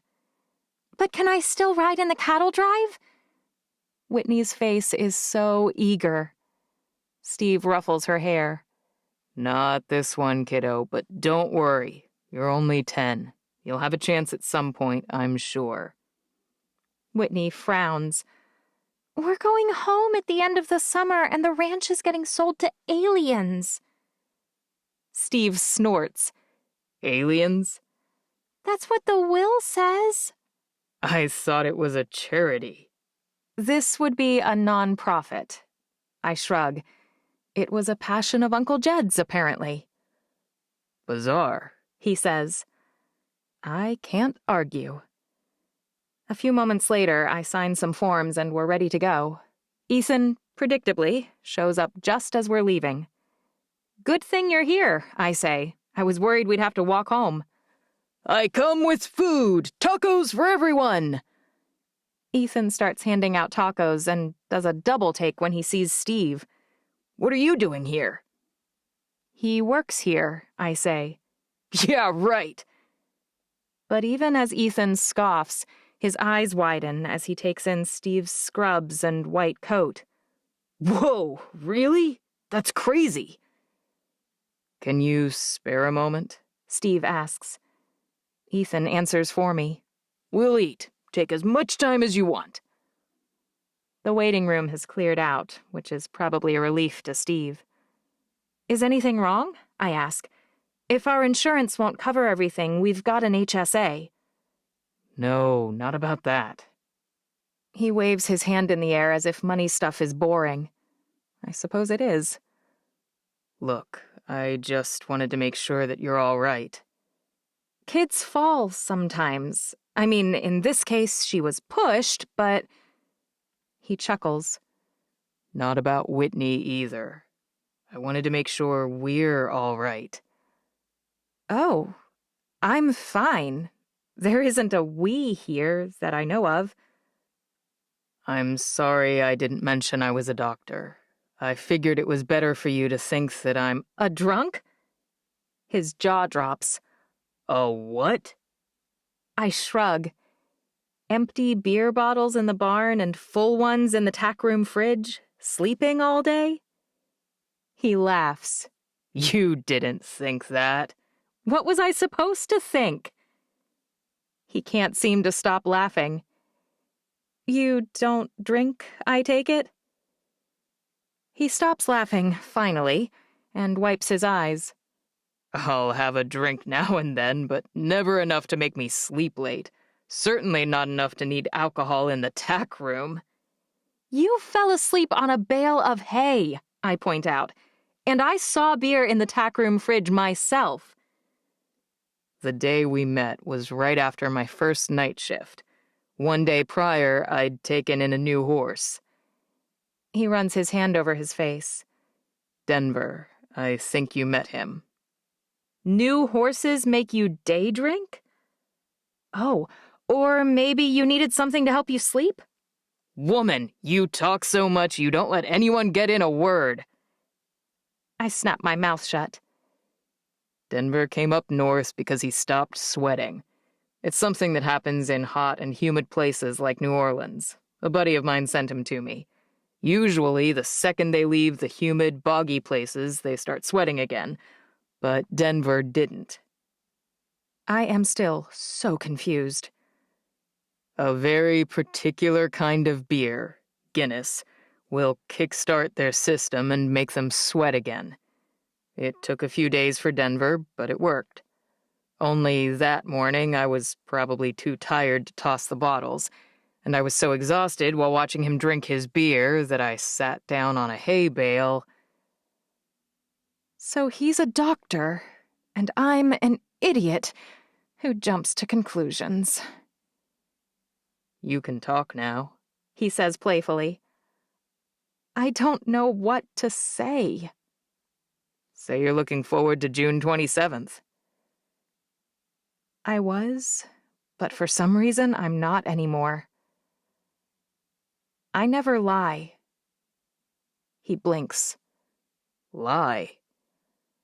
The more I think about it, I don't think us touring the area is a good plan. I'm only here for the summer, and you clearly have a very full plate. I can't believe it. What? You've got to be the only woman in America who doesn't want to spend any time with me once you find out I have a respectable job. It's not the job.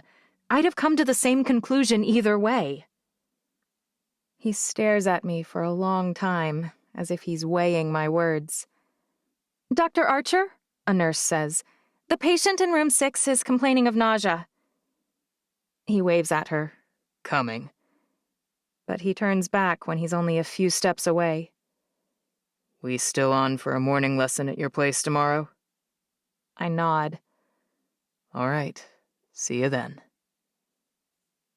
All the way home, I think about his shock. Most women probably would be more excited about a handsome, rugged doctor than they are about a handsome, rugged horse trainer. But a doctor feels real to me. I knew nothing could happen with a horse trainer. After all, when I go home, it's not like a horse trainer would sell his barn and move to Houston. But a doctor could. Which means this might be more than a palate-cleansing fling. This suddenly feels very, very real. And real is too much for me right now. Maybe ever. Which means that I already know what I'll say, no matter how many times he asks me out. No. Always no. 14. Amanda. Another package has gone missing. It probably doesn't help that the mailbox on the street is overflowing with letters. I haul them all in, dropping one every 2 feet.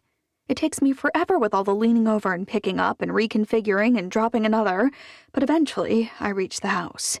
I dump them unceremoniously on the counter. "What's all that?"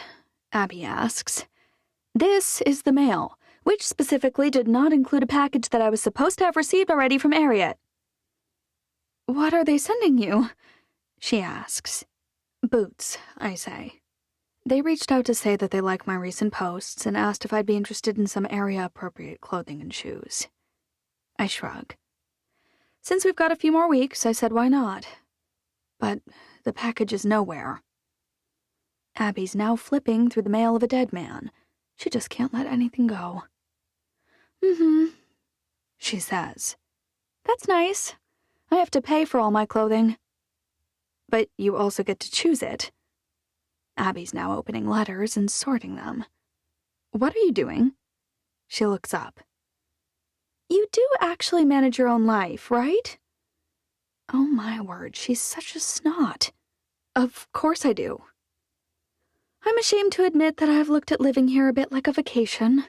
A terrible vacation in which I'm both working on a farm and also doing my job, but still, since we're here, we're supposed to be managing things, like paying the power bill." She points at the light above our heads. "If we don't do things like that, they tend to cut the power off. Then no internet will feel like less of an urgency, I promise." She's a brat, but she's probably also right. I turned to help her, filtering out the spammy mailers and chucking them while handing the reputable-looking mail to her. National Forestry Service? I toss it onto the spam file. Wait, Abby lunges for it. You think we need that? That's where the cows run, she says. Remember? I thought it was Bureau of Land Management. Kevin says that out here that land is all desert. He said the Forestry Service land is way better and cheaper, too. Huh. I suppose I ought to be paying more attention, but it's hard to care when I've only got a few weeks. When Abby opens the letter, her hands tighten on the edges of it, and the color drains from her face. Not great news, I take it? It says that because we didn't file for a renewal of the permit, we can't take any cows up to the forest this year. Perfect, I say. Geez, why didn't we do that to begin with? Now they can just stay here, and you won't have to spend all day herding them up there. Abby grits her teeth, but I try not to let it annoy me. Amanda, I know that you're not here to participate, but have you heard anything Kevin and Jeff have said? Not really. The cows need to go up there, she says. If they don't, we won't be able to grow enough hay to feed them through the winter. If that happens and we're forced to buy hay for hundreds of cows, then we'll lose any profit we might have otherwise made. I lean forward, bracing my hands on the table. Abigail, correct me if I'm wrong, but in a few weeks your son Ethan is going to college? I lift my eyebrows and wait for an answer. She blinks. That's right. And this entire ranch, as well as the cows, will presumably be sold? She nods. None of that money comes to us, right? Right. I lean even closer. So why do you care? She releases the letter and it flutters to the table. Well, I guess. For someone who insists this isn't a real option, she sure acts like it is. So what if the cows stay here? So what if there's not enough hay for the winter? I shrug. Let the new owners deal with that. Abigail looks a bit like a kite whose strings were cut. She collapses into a chair and leans back into it. It's been such a mad dash of one emergency after another since Nate died. I sit next to her. I remember that feeling. I have PTSD from that feeling, really. For more than a year, I had no idea whether we'd be evicted. I pulled out a cash advance on a credit card to pay rent once, and ouch, that was hard to repay. You're only here for Ethan, so Ethan will know if I don't take it seriously, and he'll blame me. Her brow furrows.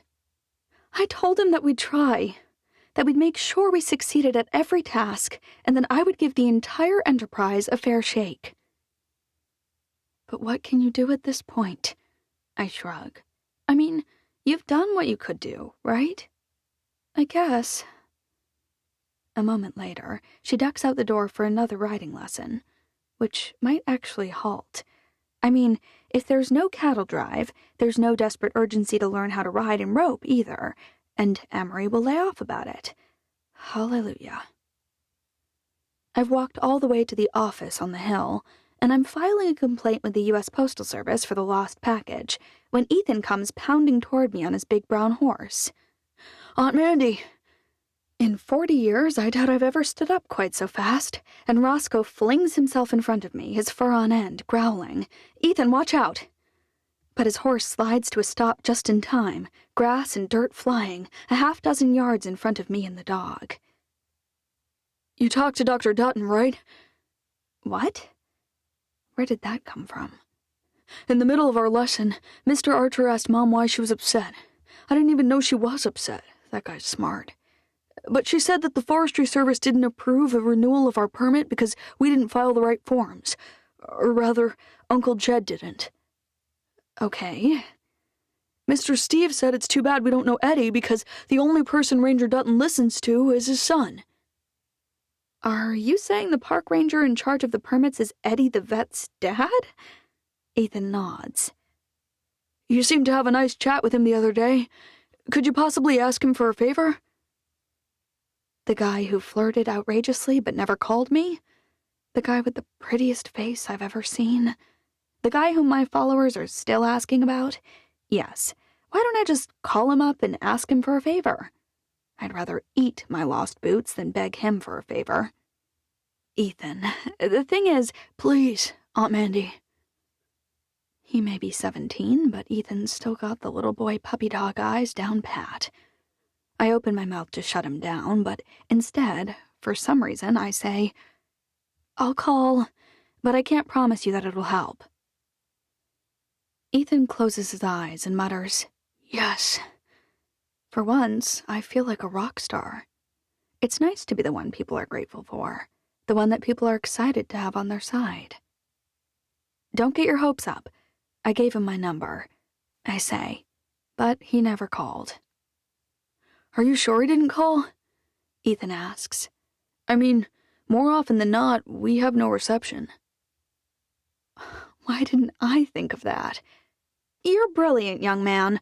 Now go, and let me call the guy. Remind him that Jed died and that we just got here. He makes prayer hands, but that jostles his horse, who tosses his head and starts to trot toward me. Ethan swings him around, and they take off. My hands feel jittery as I search for a listing for a vet in Manila. Only one pops up. Edward Dutton. Before I have time to think it through, I hit talk. Dr. Dutton's office, a woman says. Oh, I clear my throat. I'm not sure why I didn't expect a woman. Is Dr. Dutton there? I was hoping to talk to him. About calf stuff. Calf stuff? I hate the sound of suppressed laughter in her tone. Well, I have some cows, and I have some questions about the cows. Cows? She asks. Or calves? Is he there? She laughs. Here he is. Was he listening that whole time while she mocked a paying customer? His tone is light and happy when he answers, which makes me think he was. Hello, this is Eddie. Dr. Dutton, I say. That's as far as I get. I can't think what else to say. I want to ask why he didn't call. I want to ask if he did call, but he only ever got my voicemail, and if that's the case, why didn't he leave me a message? Instead, I sit here stupidly, thinking of his grin. Are you there? His voice is smooth, like a whipped coffee. Sorry, I say. I know you're busy. Is this Amanda? My heart stops dead in my chest. Amanda Brooks? Yes, I say. That's me. His voice is bemused. You have a cow question for me? More of a calf one, I joke. If they're laughing at you already, you may as well show them it doesn't bother you. Then shoot. I think that means to tell him, not that something's gone wrong. I bet you remember that Jed died not that long ago? Yes, I hadn't forgotten that. I'm not sure I can do this over the phone. Asking a favor is kind of an art, and it's not something you just call and blob out, especially with someone you barely know. Someone who didn't call when they said they would. I tried to call you, you know. Can he read my mind? Sure you did, I say. No, really. I even tried the home line for Jed's house a few times, but once it rang and rang. And once a little kid picked up. No matter how many times I asked him to get Amanda, he just made farting noises. I can guess which kid that was. Marin may not be doing very well, but she's not a maker of crude sounds. Gabe, on the other hand, is at the age where he thinks anything related to poop is uproariously funny. I'm sorry about that, but why didn't you call my cell? You didn't give me your number. I thought he was smarter than that. I saved it under... Saying you wish sounds so conceited. Under another name. You told me that, but I couldn't find it anywhere. It was under You Wish, I finally say. I guess it wasn't worth the effort of wading through the 9,657 other girls' numbers to find the one that wasn't a real name. I'm trying to turn it into a joke, but it actually makes me sad he didn't search diligently enough. You're on speakerphone now, and I think my sister Crystal can back me up here. There's no number saved for anyone named You Wish. There really isn't anything there, Crystal says. Is there any chance that you somehow didn't save it? That's when it hits me. He had an incoming call, Claire or someone, when I hit save. Maybe it didn't go through as a result. You're saying I searched through his phone 3 times for no reason? Amanda, I had to wash my hands in industrial-strength bleach and spray my eyes with Windex after being in such close proximity to his high-tech little black book. She squawks. Ow! I hear Eddie mutter. I said back me up, not stab me in the back. They're kind of funny. It makes me wish I was close to one of my brothers. Well, I'm not saying that I believe you. How about you grab coffee with him right now? Crystal says. I mean, it's not like he has anything else going on. There's some kind of scuffle, and she mutters again. Hey, I'm helping you, loser. Sorry about that, he says, his voice clearly coming directly from the microphone. No more speakerphone reverb. Sometimes I trust my family a little too much, apparently. She's kidding, of course. I'm not sure what to say. Unless you wanted to get coffee. Then she was serious. About you calling? Or about you having nothing to do? Most of today was blocked off for reviewing files, but I'd rather eat my own toenails. I snort, and then cover my mouth with my hand. What is happening to me? I haven't snorted since I was a teenager. Amanda? I'm still here. Sorry, we have awful reception out here. Yes, blame the cell company. Good one, Mandy. I clear my throat. Actually, coffee sounds nice. Does it? Mm-hmm. Hey, that's great. The thing is, Manila's so small that there aren't dedicated coffee shops, but I can pick you up and bring you some coffee. I have a great blend. I'll come to you, I say. Are you sure? I'm sure. From the outside, his vet clinic looks nicer than I expected for a town of this size. I suppose that when most people are ranchers or living on property, there's plenty of work for a vet year-round. It's a newish, large brick building with a beautifully carved wooden sign that reads, Dutton Animals. I've barely parked and opened my van door when Eddie shoots out the front of his building, 2 cups of coffee in his hands. Wow, he says. Nice ride. You didn't notice this baby last time? I wiggle my eyebrows. It's pretty impressive. If things get rough, it's good to know I could take side jobs kidnapping small children. Nah, he says. Your van has windows. Well, dang. This was all the rental agency had. No windowless ones at all. I grimace. I tried telling them that I have 2 kids, not 20. He laughs. It takes a pretty confident woman to make a full-size van look good, but you manage it fairly well. He hands me a cup. How did you know I was craving? I sniff the coffee. Flat black coffee. O ye of little faith. He sets his cup on my hood and whips a handful of things out of his pocket. Sugar, creamer, and for the grand finale. He tosses some pocket lint on the ground and brandishes a piece of striped hard candy.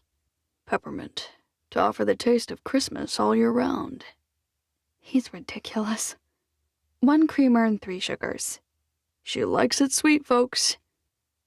I hate to tell you this, because you seem like the kind of guy who likes an audience, I whisper.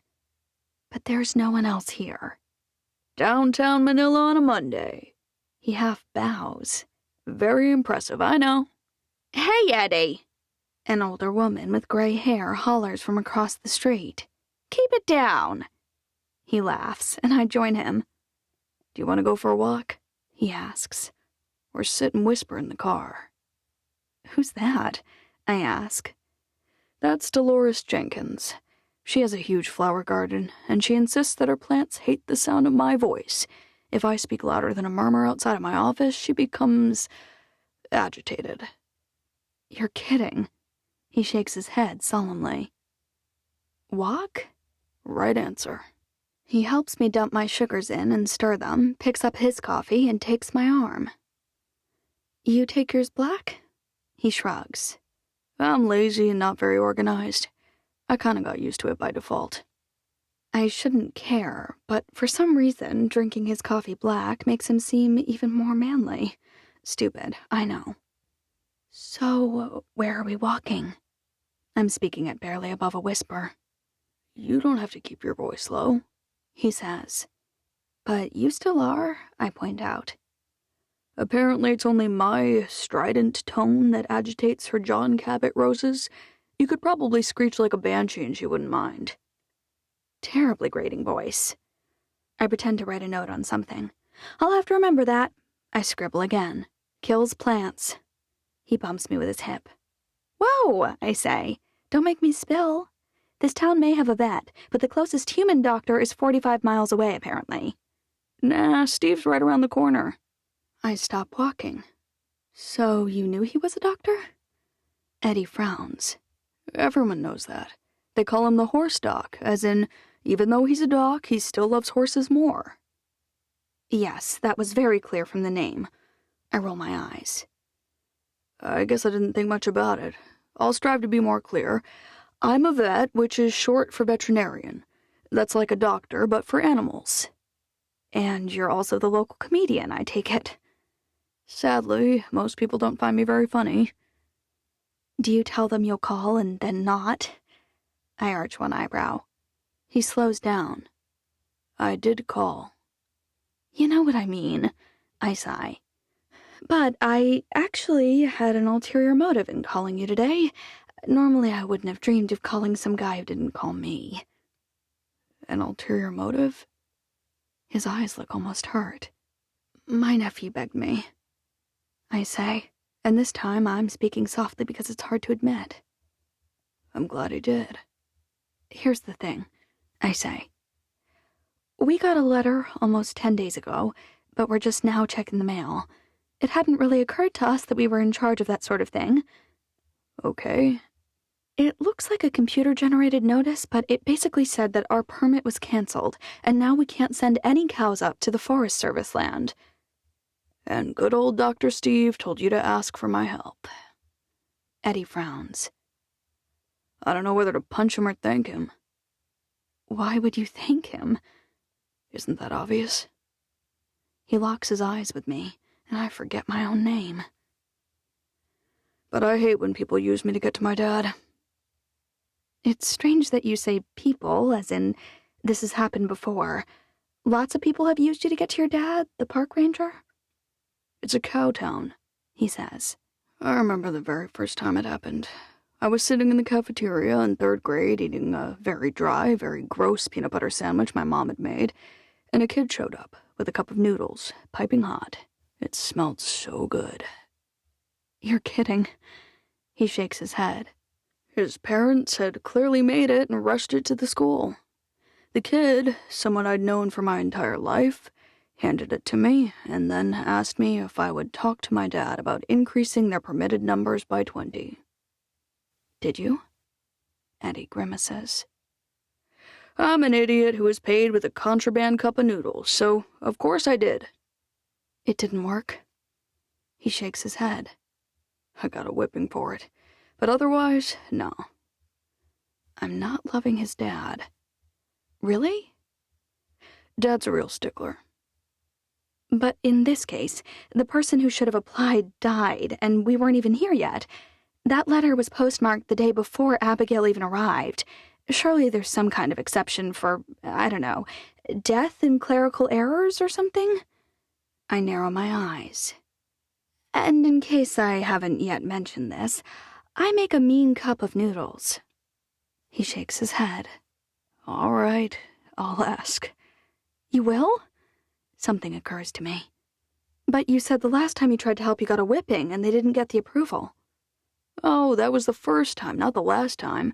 I'm quite a bit smarter about it now. I never tell my dad I got paid to ask. He winks, and then he pulls out his phone. Whoa, are you going to call him right now? He tilts his head. Did you want me to call him, say, in a month? Or perhaps a year? Don't you think this might be better done in person? Well... He leans in closer and presses a finger to my nose. When you're as beautiful as you, yes. But when you're a son asking his dad for a favor, the phone is just as good. Maybe even better, as long as the dad doesn't hear the voice of, say, a gorgeous woman prompting him.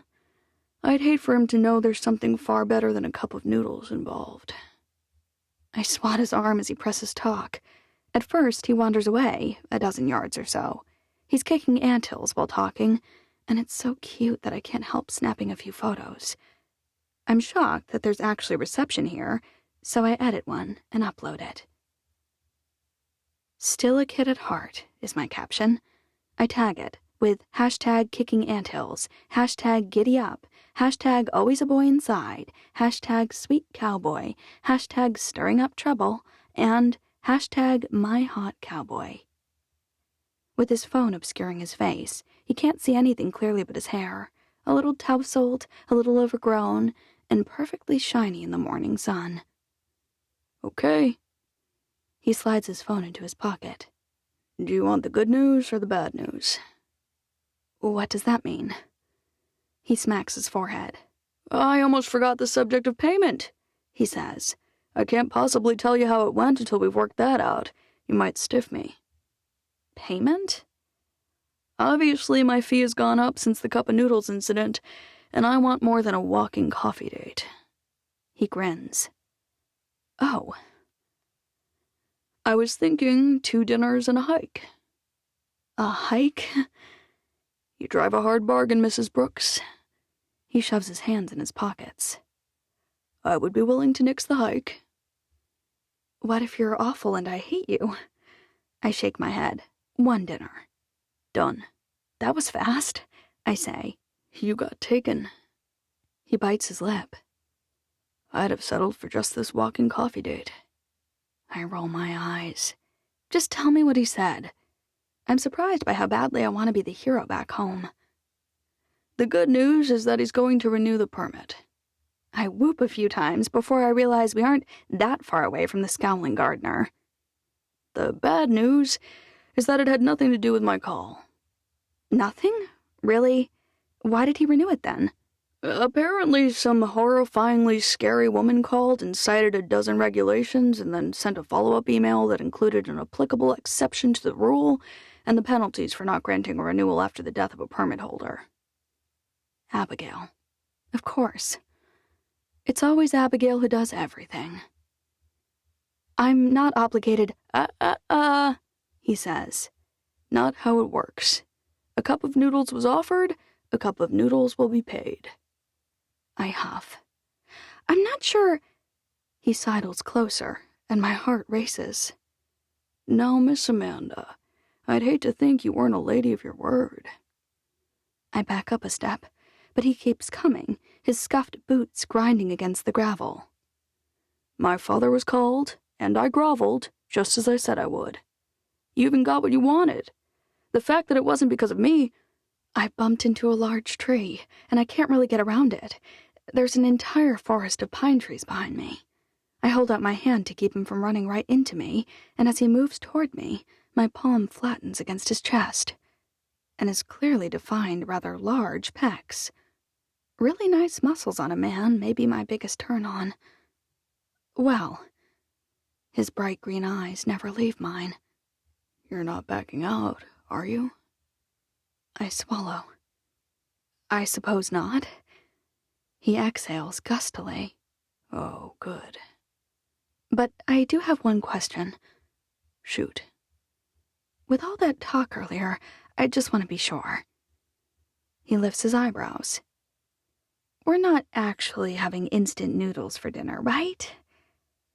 His laughter is one of the most beautiful sounds I've ever heard. 15. Abigail. I survived 5 terribly awkward horseback lessons with Steve, including one where he showed me how to toss a rope. I insisted I didn't need to know. Jeff and Kevin would be there. But if the kids were learning, he said I should learn too. With his arms around me, it was really hard to remember that I didn't want him to show me around Manila. But as soon as he left, my resolve strengthened. Being shown around by a ridiculously attractive, age-appropriate, exceptionally skilled horse whisperer would have been exciting. Having a man who's an expert at managing dangerous situations. A man who's used to getting everything he wants. A man who's probably the most eligible bachelor in 3 counties, show me around? Hard pass. It's everything I can't handle and everything I don't want. It's too much, and the risk of injury is far too high. Every time I forget, I see Whitney's cast, and I remember, when you do something risky, you can get hurt. Badly. I've already endured about all the hurt I can handle this decade. You ready, Mom? Ethan's been up for half an hour. I heard him rummaging around. That's the curse of living here. I hear every little noise that any of my children make, including Gabe complaining that Ethan's too loud and it's too early. Of course, in the months after Nate died, I would wake up most nights because of a nightmare that one of the kids was dead. Our house is so large and spacious that my children feel far away. So it's been a blessing, too, this close quarters living. Most things in life are like that. The things I love are also the things that make me bonkers. The one good thing that has come from Nate's passing is that I have a little more patience for the things that make me insane, because I have a greater appreciation for my blessings now that one is gone. Mom? Ethan's voice outside my door is both eager and nervous. I'm ready, I say. When he pushes the door open, he has his hands over his eyes, but one finger is cracked so he can kind of see. If I was naked, how would that help? Shut up! He tosses something fairly large at me, but I dodge and it lands on my bed. What's that? I made a little pack for everyone. He shrugs. Gatorade, water, jerky, granola bars, and nuts. Look at you, Martha Stewart. You think Whitney and Gabe will be fine? I sigh. Amanda will be... You think she's going to pay attention to them? I think she will, yes, I say. And Marin has been different this week. I hadn't noticed. Ethan's eyes harden and his tone darkens. She's been trying, I say. Ever since Whitney's arm, great, he says. Well, I'll be sure to remember that when I want to punch her in the nose the very next time we talk. I roll my eyes. Ethan's always so melodramatic, but he rarely means what he says. It's almost all talk, like the tiny dog that barks incessantly, or the cat that hisses but curls up at your side the second you sit down. Is Izzy ready? She's already in the barn feeding the horses. Isn't it early for that? Feeding, he says, not grooming or tacking up. I'll be out soon. Are you nervous? Of course I am, I say. There are mountain lions and holes and bugs. Ethan's dimpled grin has made me smile since the day he was born, but it has so much of Nate in it that now I sometimes feel a bit desperate to see it. You say those 3 things as though they're the same risk level. To me, maybe they are. He's shaking his head as he walks out the door. I don't believe in stupid things like personal affirmations or vision boards. That's the kind of hokum that people with no real plan cling to. But I have prepared to the best of my abilities, and a little prayer here or there can't hurt. So when I pray this morning, I ask God to send my love to Nate, as always, and then I ask him to keep me and my kids safe, and let us move the cows smoothly to the designated area on the map. By the time I finally make my way outside, Ethan's snack bag slung over my shoulder, Ethan and Izzy are already grooming their horses, and Snoopy's already in the cross ties. It's early, and I'm still a little loopy, but it looks like Kevin's currying him for me. Until Kevin turns around and I realize it's not him, it's Steve. Oh! I freeze. Morning. He says it casually, like he's supposed to be here. I didn't know... Why are you here? That's rude, Mom. He's been over here every day, helping us for 2 weeks. Ethan shakes his head. Some people's mothers never taught them any manners. Jeez. Teenagers are the worst, Izzy says. Leave the adults alone. It's a good thing I have 2 moms. Ethan ducks into the tack room to grab his saddle. Steve walks toward me. His voice is low, probably in the hopes that both kids won't keep jumping into the conversation. I can relate to that sentiment. Is it okay that I'm here? I didn't think you'd be here since Whitney... He brushes my hair back and tucks it behind my ear. She's not my only student. It feels like my ear is burning where his finger brushed it. No, I guess not. When his eyes meet mine, they look lighter than usual, almost a sky blue. If you want me to leave, I will. I should tell him to go. I've taken up too much of your time already. You didn't come to my porch at all this week. I didn't have any document review to do, so it was easier to just boost the reception from my phone at the office. You hiked out to that hill to avoid me. I saw you every day. He steps closer still. With a 3-child buffer. When I inhale, his sweet, fresh-smelling cologne fills my nose. My heart flips. There are 2 kids with us right now. I want to spend the day with you. He reaches for me, but at the last minute, his hand pushes past me and drops the curry comb into the grooming box. He's slow at grabbing the brush. Too slow. It has to be intentional. Excuse me.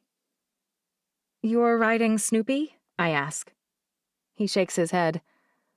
I figured you might not want to start the day covered with dust and dirt. Just trying to be neighborly. Again with the heart flip. Thanks. It won't help for long. Drives are dusty. I bet they are. He leans against the wall right next to me. So do my good deeds buy me permission to come? I'd be stupid to turn you down, I say. His boots scuff the floor of the barn when he pivots, but he's not fast enough. I see his huge grin. I should have said no. He's going to take my anxiety about our first cattle drive as encouragement, and my feelings haven't changed. I do like the idea of having him with us if anything goes wrong. I'll have to deal with the fallout later. If you keep helping with my saddle, I'll never get fast at doing it myself, I say. He shrugs. If you're only here through August, it won't matter. She may fall in love with the ranch life, Ethan says. You never know. We could be here for the next 50 years. I bite my tongue. I promised Ethan I would consider it, so I have to try to be open-minded. The sun's peeking out over the horizon by the time we're all tacked and ready.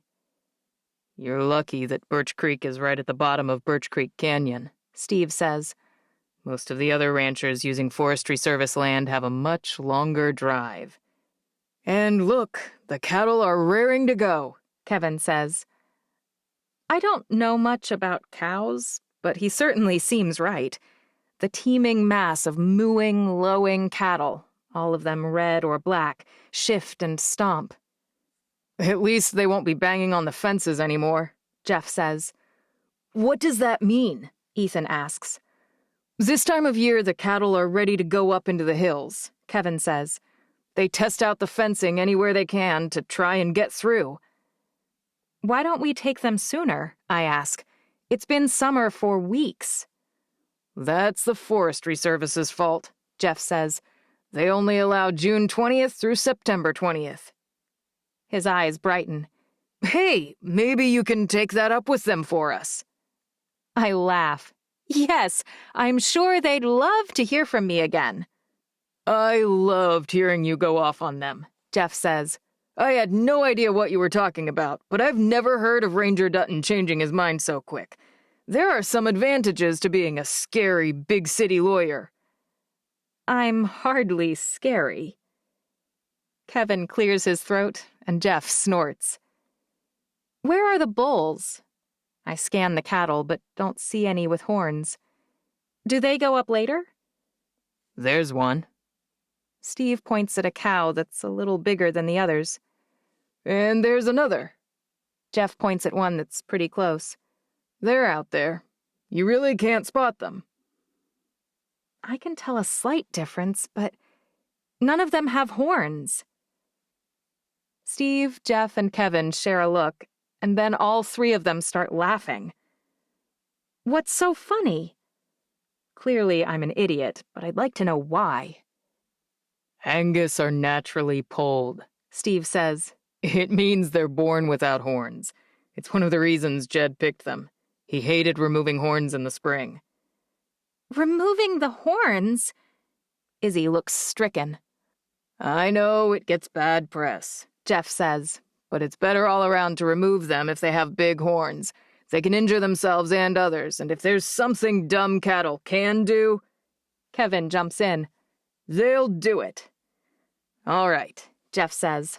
The sun's nearly up, so let's review our jobs. It should be manageable since we've got a dominant steer, Handsome Rob, there, as we call him. You can see that he's already waiting at the front of the herd. The others are used to following him, as we'd always shepherd him through first from one pasture to the next. You and Ethan will be my swing riders. You need to try and stay about a third of the way back. You should always be able to see me, and if you have questions, holler. I'll come see what you need. Ethan and Izzy nod. Abigail and Steve, thanks for coming by the way, will be my flank riders, and you'll try and stay about 2/3 of the way back. Your job is to keep the cows together and keep them moving. You won't be able to see me most of the time, but you'll see Kevin at the back, because he's won the big prize. Steve laughs and Kevin scowls. It's your turn, Jeff says. I was the tail last year. The tail? I ask. It gets pretty dusty by the end, Steve says. It's not always a comfortable place to ride, and his job is to encourage the cattle who don't want to move anymore. It's not bad at first, but it'll get progressively more exhausting. Now that the sun's up, Jeff moves his horse, a big red gelding, toward the gate. Time to go. Kevin's riding a gray, and it takes off with the slightest nudge, shoving past a few cows to head for the back of the herd. You take things nice and slow, Miss Isabel, Steve says. I will. Her eyes are bright, her cheeks rosy. She's not often included in things like this, since she's only 12. Actually, no one in my family is ever included in things like this. She's probably about as nervous as the rest of us. I hope she's ready. Steve drops his voice. There's a reason we tied the donkey to her. Wait, what reason? She's on Maggie, and she's already a very steady, dependable mount. Her lessons have been on her for the past week, and they know each other. But Donk is slow and annoying, and having him trailing along should keep her from being one of the riders expected to deal with problems. It won't get in her way? Steve shrugs. There are only 350 cows. If we were trying to run 500, or even 1,000, we'd need more people. But often Jed only had 4 guys to move his herd. You've been on drives before? I ask. You don't have any cattle, so I wasn't sure. But I grew up here, he says, as if that explains everything. I hope you're not trying to redirect because you haven't been on one and you're just acting like you know everything. He rolls his eyes. Woman, please. Woman? Oh, I'm sorry. Are you actually a man? I sigh. You're lucky we're riding horses right now. Would you punch me if we weren't? Probably, I say, or light you on fire. A violent woman. He grins. I like my mares fiery. Did I mention that? Before I can say anything else, he kicks his horse, whose name I don't even know, and takes off. The cows are spreading ahead of me on one side, but Ethan handles it pretty well. I'm glad I'm not the person stuck in the dust cloud at the back.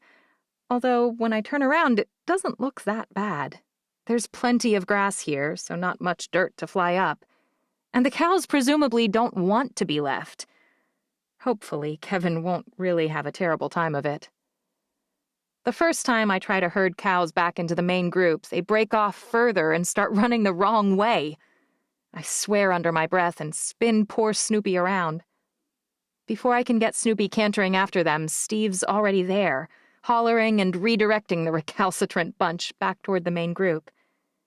I watch Izzy and Ethan, noticing what works and what doesn't, and I improve. I don't approach them wrong or head-on again, and my job gets easier. Having Steve help is kind of like having 2 extra guys. He never seems tired, and he rides effortlessly. I watched him in the ER not long ago, and he looked capable, confident, and at ease. I thought then that I'd likely seen him doing the thing he was best at. But watching him ride is different. His mare, which I discovered is named Farah, moves like an extension of his body. He doesn't bounce or shake, and he hardly even moves his hands. She transitions from a slow and easy walk to a dead sprint at a simple kissing noise. He's probably shifting his body too, but I can't see it. I honestly can't understand how his upper body stays so still, even when she runs. Meanwhile, I'm doing my best impression of a sack of potatoes bouncing around atop poor Snoopy. The next few hours aren't too bad. Jeff and Kevin know where we're going, and the cows want to go there. But it gets hotter as the day goes on, and the cows lose a lot of their steam, especially the calves. Izzy and Ethan begin to flag, have one cola, and are off again like wind-up toys that have been rewound. But as the calves slow, we have to work harder to keep them going, and that's rough because I'm running out of energy too. Steve notices, of course. You all right? I think I've probably permanently bruised Snoopy's back. He'll be fine. He looks like he's having fun. You hardly weigh anything, so he pulled the long straw. But you're going to be sore tomorrow, I imagine. I hardly weigh anything? I almost laugh at that absurd statement. I've never been one of those waify girls. Oh, I'm sore already. He laughs. The good news is we're almost there. Just one last hurdle to clear. Hurdle? For some reason, his use of that word alarms me.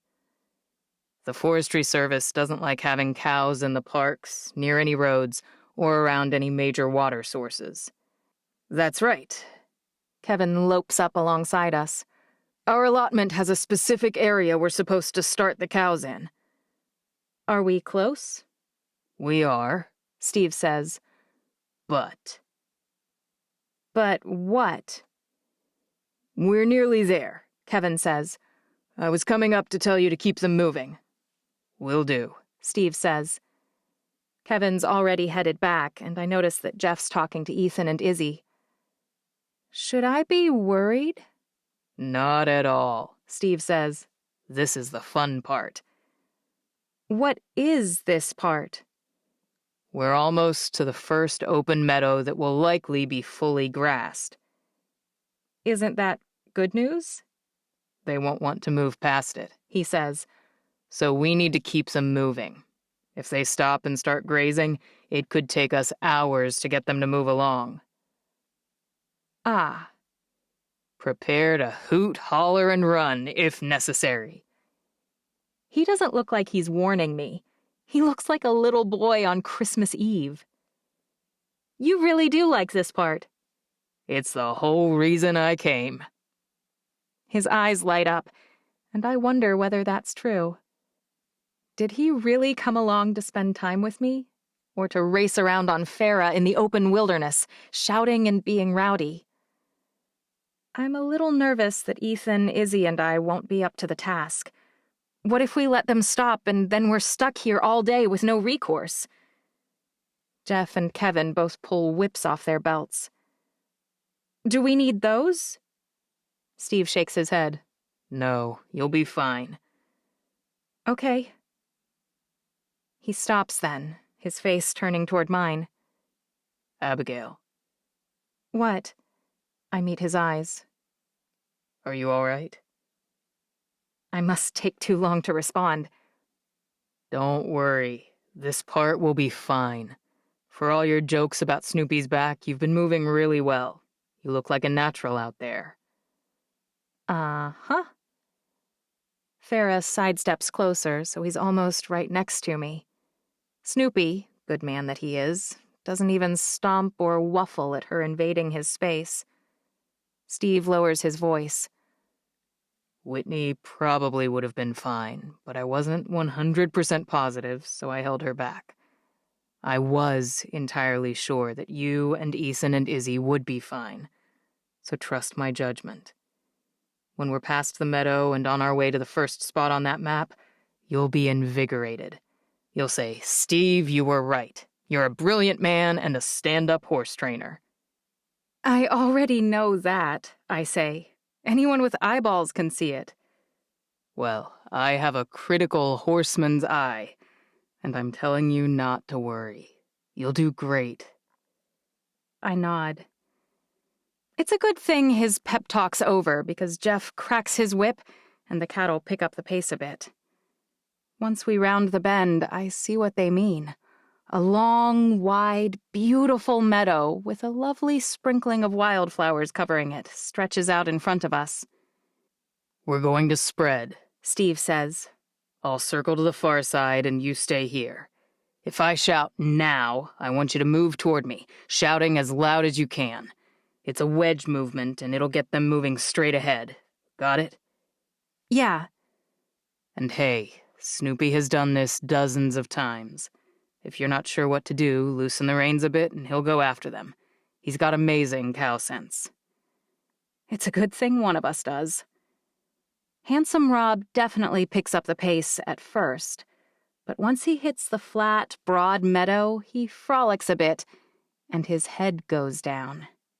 He's eating. But Jeff's all over that, moving him along quickly before he gets more than one mouthful. The other cows all try to follow his lead, but Ethan shouts and Izzy shrieks. When a large black cow tries to duck around the back of Izzy, Donk kicks at her. The cow's so shocked that she pivots too fast and knocks right into the side of another one, sending them both careening forward. They look a little like bumper cars. When our part of the herd reaches the meadow, I can't watch Izzy and Ethan anymore, but I'm not worried. Steve's right. None of us can rope very well, but we're pretty good at shouting and racing around until the cows change direction. And Snoopy does the hard part himself. There's a definite benefit to having horses that already know what to do. Since Jeff and Ethan and Izzy have done such a good job, our cows keep moving, generally speaking, which is great. But a group of 6 breaks hard towards Steve, and he's busy circling around them and driving them back, when a big bull decides he wants some of the purple flowers. He pushes past 2 cows and darts through a gap, running in front of me. I peel off, Snoopy moving more quickly than he has before, loping fast on the even, grassy ground to cut the bull off. He snorts and he paws at the ground, and for a moment I wonder if he'll charge me. But instead, he merely drops his head and starts munching, which is exactly what I can't have him doing. A few other cows have already started to turn our direction. I can't let the only real issue we've had be my fault. But even when I turn Snoopy right at him and shout, he ignores me. Do I ram him? I don't have a whip. Then I have an idea. When my kids wouldn't look at the camera, I'd make a really strange sound, an off-putting sound. Every human in the room would always whip their head right toward me when I made it. It always grabbed attention quick. That was, after all, the point. I have no idea how he'll react, but I swing Snoopy around again and I race at that dumb bull. And as we draw near, I make the chirping dolphin sound at the loudest volume I've ever used. The bull jumps, all four hooves going outward as he drops a few inches. His eyes practically roll back in his head, and I swear, he leaps almost 180 degrees and bolts back for the herd, the dumb cows that were following him circling around to get into line as well. What in the world was that noise? Steve asks. I have a few tricks up my sleeve, I say, and don't you forget it. I urge Snoopy forward and leave Steve behind for once. My arms are a little shaky, and my butt is definitely bruised by the time we make it through the meadow. But it was fun. At least, it's fun in retrospect, now that we're walking and all the cows are past. Steve ambles poor, sweaty Farah over to me with a bemused look on his face. You'll have to teach it to me later, Steve says. I don't think it can be taught, I say. It's an innate skill. You either have it or you don't. He tries, but it's awful. That sounds like the warbling of a seagull in pain, I laugh. I'm afraid you don't got it, Steve. How do you know it can't be taught? I have faith in you. You shouldn't. You don't know me at all. I feel like I know you pretty well. Oh, do you? This should be good. Why don't you tell me what you know? He cocks one eyebrow. Are you sure you want that? I'm a great judge of people. Is that from taking care of so many patients in the ER? Nah, it's because of the horses. They don't lie and they never dissemble. It makes it easier to see the false things, the lies humans tell themselves. I hardly think that being around horses makes someone more intuitive with people, but I don't bother arguing. Right now, for instance, you're thinking I'm an idiot. How could spending all day with four-hooved creatures possibly give me insight into the human heart? How did he do that? All right. My first party trick is done. Pick your jaw back up and tell me if you really want to hear what I've learned about you. How can I say no now? I'd look like a coward. But I am a little afraid. Once I had a guy draw a caricature of me. It was in 8th grade, I think. Yeah? I nod. I had these glasses that I thought looked pretty nice. In my defense, my prior pair had been hugely round, made from pink plastic, and the sidebars attached down at the bottom, like a librarian. I would pay good money to see a photo of those. I'm pretty sure I've destroyed every photo my mother ever took. I still blame her for being stuck with those. She should have stopped me from picking them. But the caricature? Right. So I was delighted when the caricature artist who visited our class chose me to draw as a demonstration. I thought it was quite the honor. But I think he chose me because he knew that it would be easy to make mine funny. I forgot how upsetting it was at the time. He drew me with huge, face-eating glasses, fluffy, puffy hair, and a lopsided smile full of brackets and wires. Your smile is perfectly symmetrical, he says. Maybe so, but no one noticed the shape. The braces were all they saw. And I realized then that our own image of ourselves is rarely very honest. Is that your way of saying you don't want to hear what I think? Maybe, because it was painful. But that caricature helped me to see what others saw, which was helpful, too. I got my braces off quickly thereafter, and I begged my mom for contacts. The puffy hair took a little longer to tame, but eventually I got that under control as well. And you blended in with the rest of the sheep? I bleat. He laughs. I've never been very good at blending in, I say. But I didn't stand out quite so much. Well, if you don't care what I think, that's fine. Now I have to know. Just tell me. You face things head on, but you always arm yourself to deal with them. When you talked to me about the Forestry Service letter, you weren't crying and you weren't upset. You'd already checked out the webpage, and you were asking my advice as a courtesy. It ended up helping, I say. I think Amanda, surprisingly, came through as well. But you're the one who scared poor Ranger Dutton into doing the right thing. I suppose. I can't speak to what you were like in grade school or high school, but now you're independent, you take action competently and forcefully, and you're fierce. This isn't nearly as bad as I thought it would be. But as with most things, our best traits are also our worst.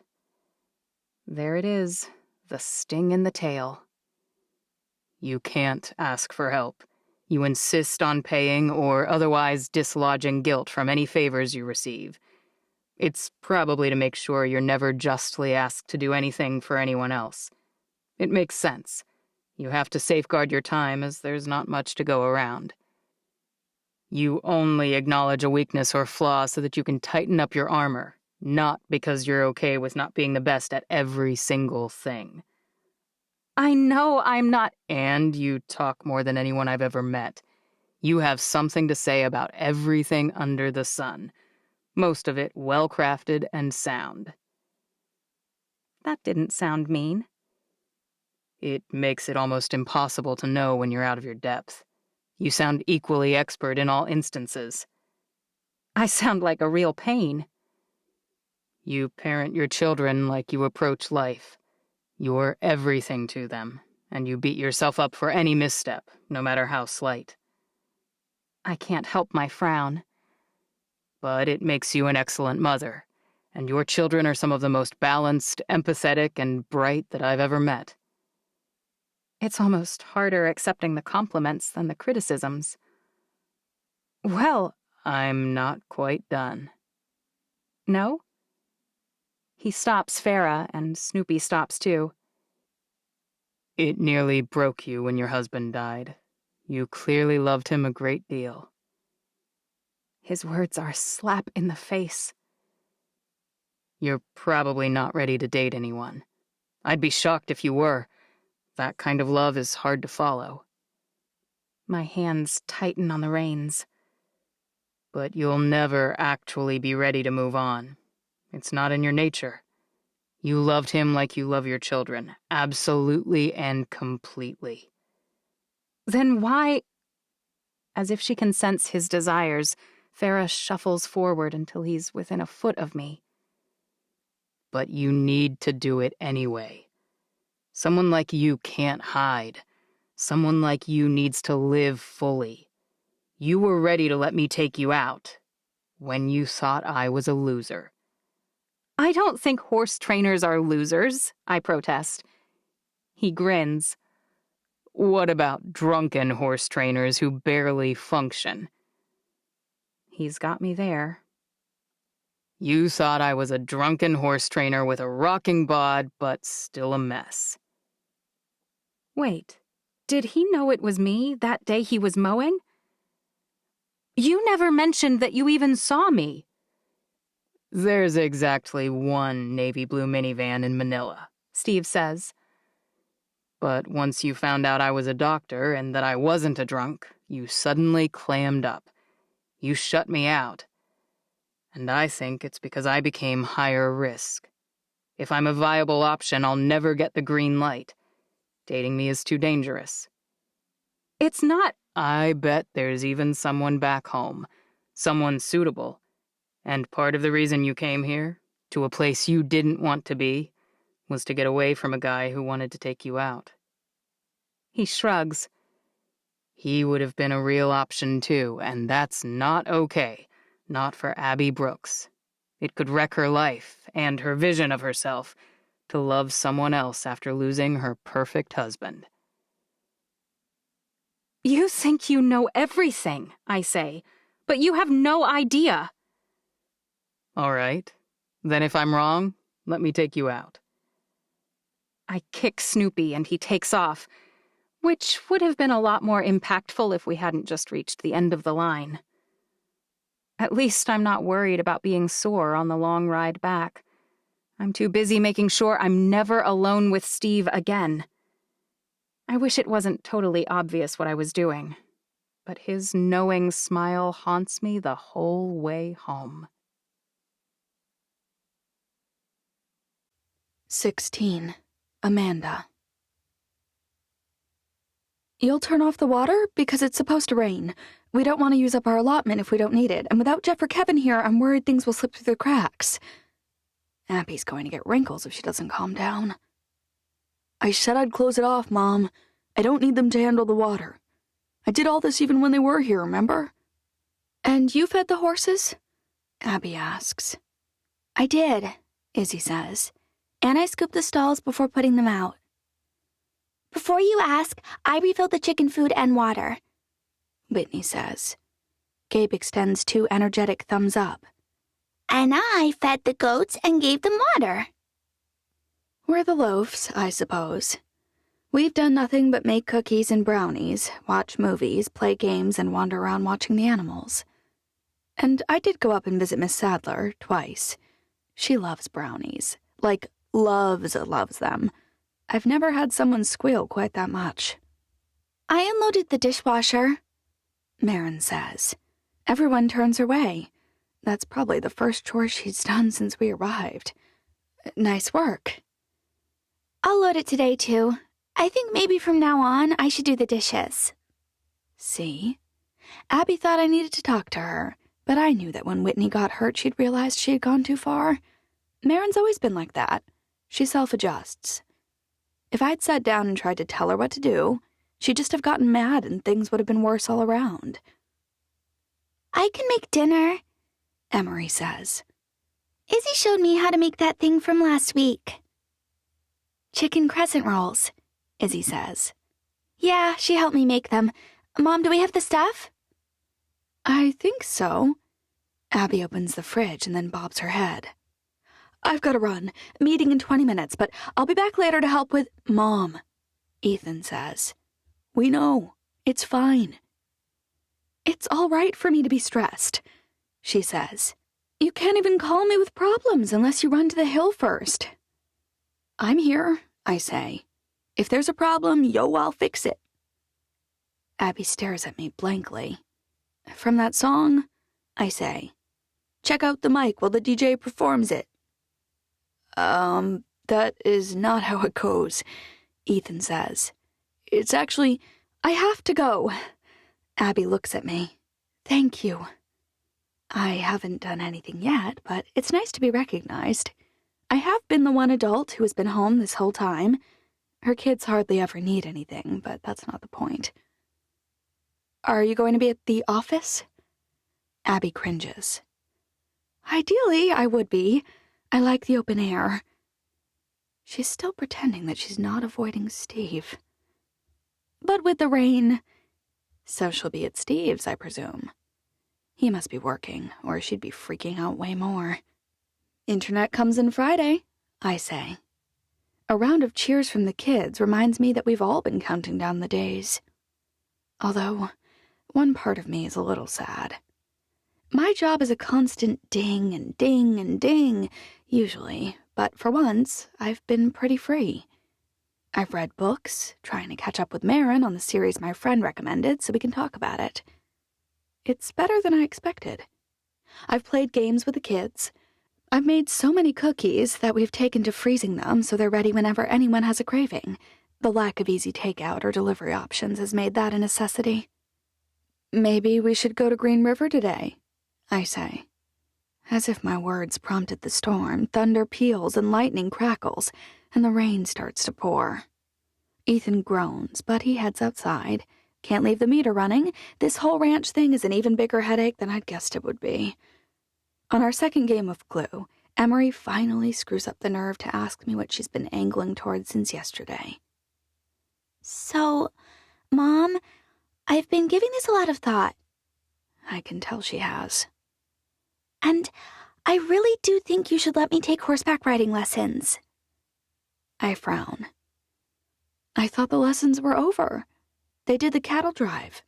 We have to go up into the hills 2 or 3 times a week to check the calves, Izzy says. And we'll have to take more salt. And they have to make sure they're in the right place, Gabe says. Kevin says they roam sometimes. How fun, I say. But I think you're too young. I'm 12, and Izzy's 12. She folds her arms, which just makes me think about those tiny bony arms broken and bent after a wild horse bucks her off. Izzy's been riding for years. Whitney's 10. She presses her lips together. And she's going to go as soon as she gets her cast off. Maybe before, Whitney helpfully adds. Mr. Steve says that once it's had a week or 2 to heal, the bones will be set. And with the cast to protect me, it's probably fine. You know, Marin says, that guy gets money going and coming. How so? I ask. Well, he gets paid to teach people to ride, and when the horse throws them off and they break their leg, they have to pay him to fix it. I laugh. That's not how I broke my bone, Whitney says. It had nothing to do with the horse. She glares at Marin, who falls entirely silent. More thunder booms outside. So, how about it? I've successfully put her off a few times now, but it feels like this time, Emery's not going to let it go. Mr. Steve's a great teacher, Whitney says. For real. I'm not sure he'd have the room. Mom's not taking lessons anymore, Izzy says. I asked if he could teach Emery, and he said that was up to you. We're only going to be here another 2 weeks. What could a few lessons hurt? Fine. Not more than twice a week. That's all we get now anyway, Whitney says. Woohoo! The girls all hop up and dance around. Watch out, Marin says. Don't look at my cards. Oh, please, Izzy says. Like I need to cheat to beat you. But Marin actually wins the second round. She's been quieter and more reserved since Whitney's injury, and she needed the win. I can tell. After lunch, the rain finally slacks off. That's when I begin to wonder where Ethan went. It shouldn't take him too long to close off the main water release. How long has he been gone? As if my thoughts magicked him into being, he burst through the door, sopping wet. "A tree fell down," he wheezes, "and it knocked the fence over. The horses are all loose. I tried to catch them, but I only got Snoopy and Captain. The others bolted in a big bunch. I put those 2 in the barn." "Oh no," I say. "What do we do?" He shakes his head. "I'm not sure." "How far could they get?" I ask. It's not like there's only one fence on the property. "It was the back pasture," he says. "It backs to the forestry land." Izzy starts to cry. "It's fine. It's going to be fine." I text Abby, but it doesn't go through. I try 4 more times. I don't have any service either. Maybe I should go to Steve's. I tap my lip. "Yes," Ethan says. "He'll know just what to do."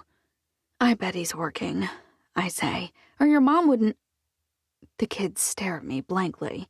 I don't want to explain what I'm saying, so I change tracks. "If he's gone, your mom would still have some ideas." "She's got that deposition, though," Ethan says. "That's the appointment. We're not supposed to interrupt her unless—" "But Maggie could be dying!" Izzy really is frantic. "I'll go right now," I say. "If she can't come, well, we'll think of something else." It's barely raining anymore, so thankfully I don't get too wet on my way to the van. I'm just about to pull out onto the main road when a truck stops and turns on its flashers. The driver rolls down the passenger window. I roll down my window, too, but even so, I can barely hear Eddie. "Amanda?" "Yeah. Are you all right?" "I'm fine," I say. "But a tree knocked down the fence and the horses ran away." "They'll probably find their way back," he says. "The kids are freaking out."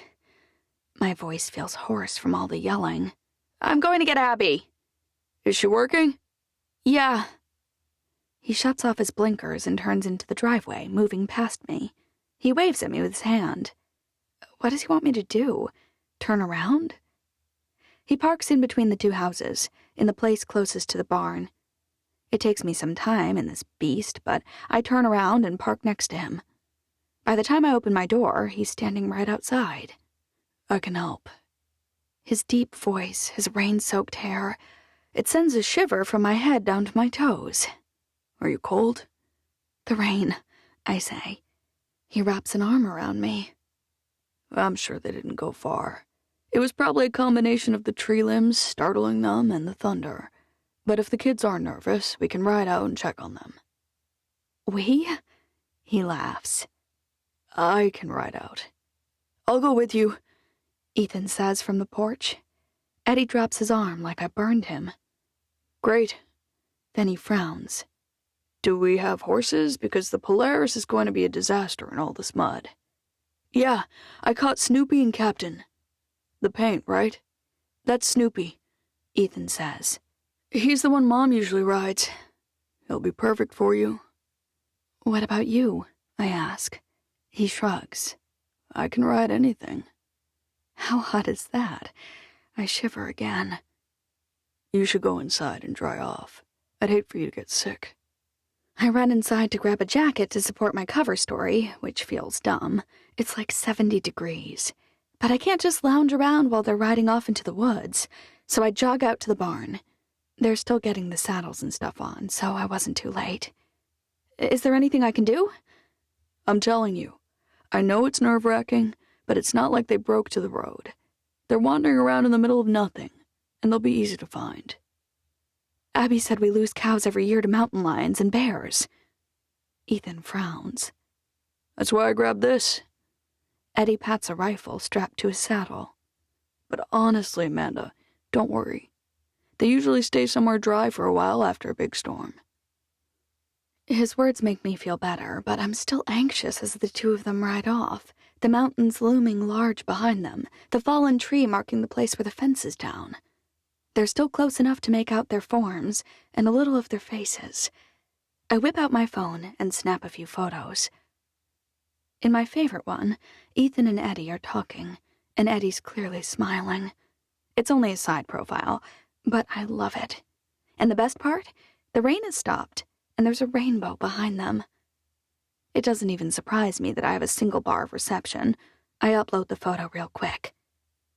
Downed fence let the horses out, but we'll catch them thanks to a little help. Then I tag it, #myhero, #giddyup, #heroes ride horses, #hot-cowboy, and #ride it like you mean it. This has certainly been a weird trip, entirely different than the last 20 years of my life, almost all spent in New York City, but there's more beauty than I expected to. And it doesn't feel half as lonely as I thought. Partly because of Abby and her kids, who are always everywhere and who take up a lot of space, but also because of Eddie, who seems to show up just when I need him. He may insist that he's not doing anything helpful. After all, Abby scared his dad into behaving, and he says the horses would come home on their own. Even so, having a vet who rides a horse as well as any trainer, willing to ride out with your nephew to make your rest easier, isn't too bad. Judging by the preliminary comments on my post, my followers agree. Just marry him already and have gorgeous cowboy kids. So freaking dreamy. My ovaries just contracted. I'm not sure ovaries can contract, and I want nothing to do with anything that makes my ovaries do anything, but I understand the sentiment. I take the rare opportunity, with decent reception, to answer a few emails. I'm just telling Tide that I'd be happy to do a repeat post about their new stain stick when my phone rings. I'm completely surprised that my reception is that good. Hey, Heather, I say. Girl, she whistles low and long. Please tell me that's the vet. It is, I say. I swear he gets hotter with every photo you post. He's just a friend, I say. Then move over, she laughs. I'm booking a flight. I'm not sure how long I'll have reception, so... You don't have Wi-Fi yet? Jeez. She sighs. Look, I wanted to tell you that my boss loves the new cowboy posts, like, even more than I do. She likes the small-town life angle, the neighbor, and the way you finally seem connected to real people around you. That's great. She'd love a few more posts with people like that elderly neighbor, quirky people whom you're obviously meeting and connecting with. I can do that, I say. And I think I speak for all women when I say, the more of that vet, the better. I laugh. Got it. And one last thing. We're going to be making final decisions about the contract at the very beginning of July, but if we choose you, my boss wants to make sure you'll stay put, at least for the rest of the summer. Is that a problem? I would have said that Marin would lose it and that I'd go crazy too. I would have refused if she'd asked me a week or two ago. But now, I keep thinking of Eddie putting his arm around me. Eddie riding off into the forest to help me. No one has cared much about my life or my struggles in a really long time. I'm clearly not the kind of person who's destined to be with a vet in a town of 400, but it's fun to play pretend sometimes. I can allow myself a few more weeks. Sure. Perfect. I'm beginning to think that it kind of is. 17. Abigail. I've been counting down the days to June 26th for a very long time. The closer it gets, the more I worry that it won't really happen.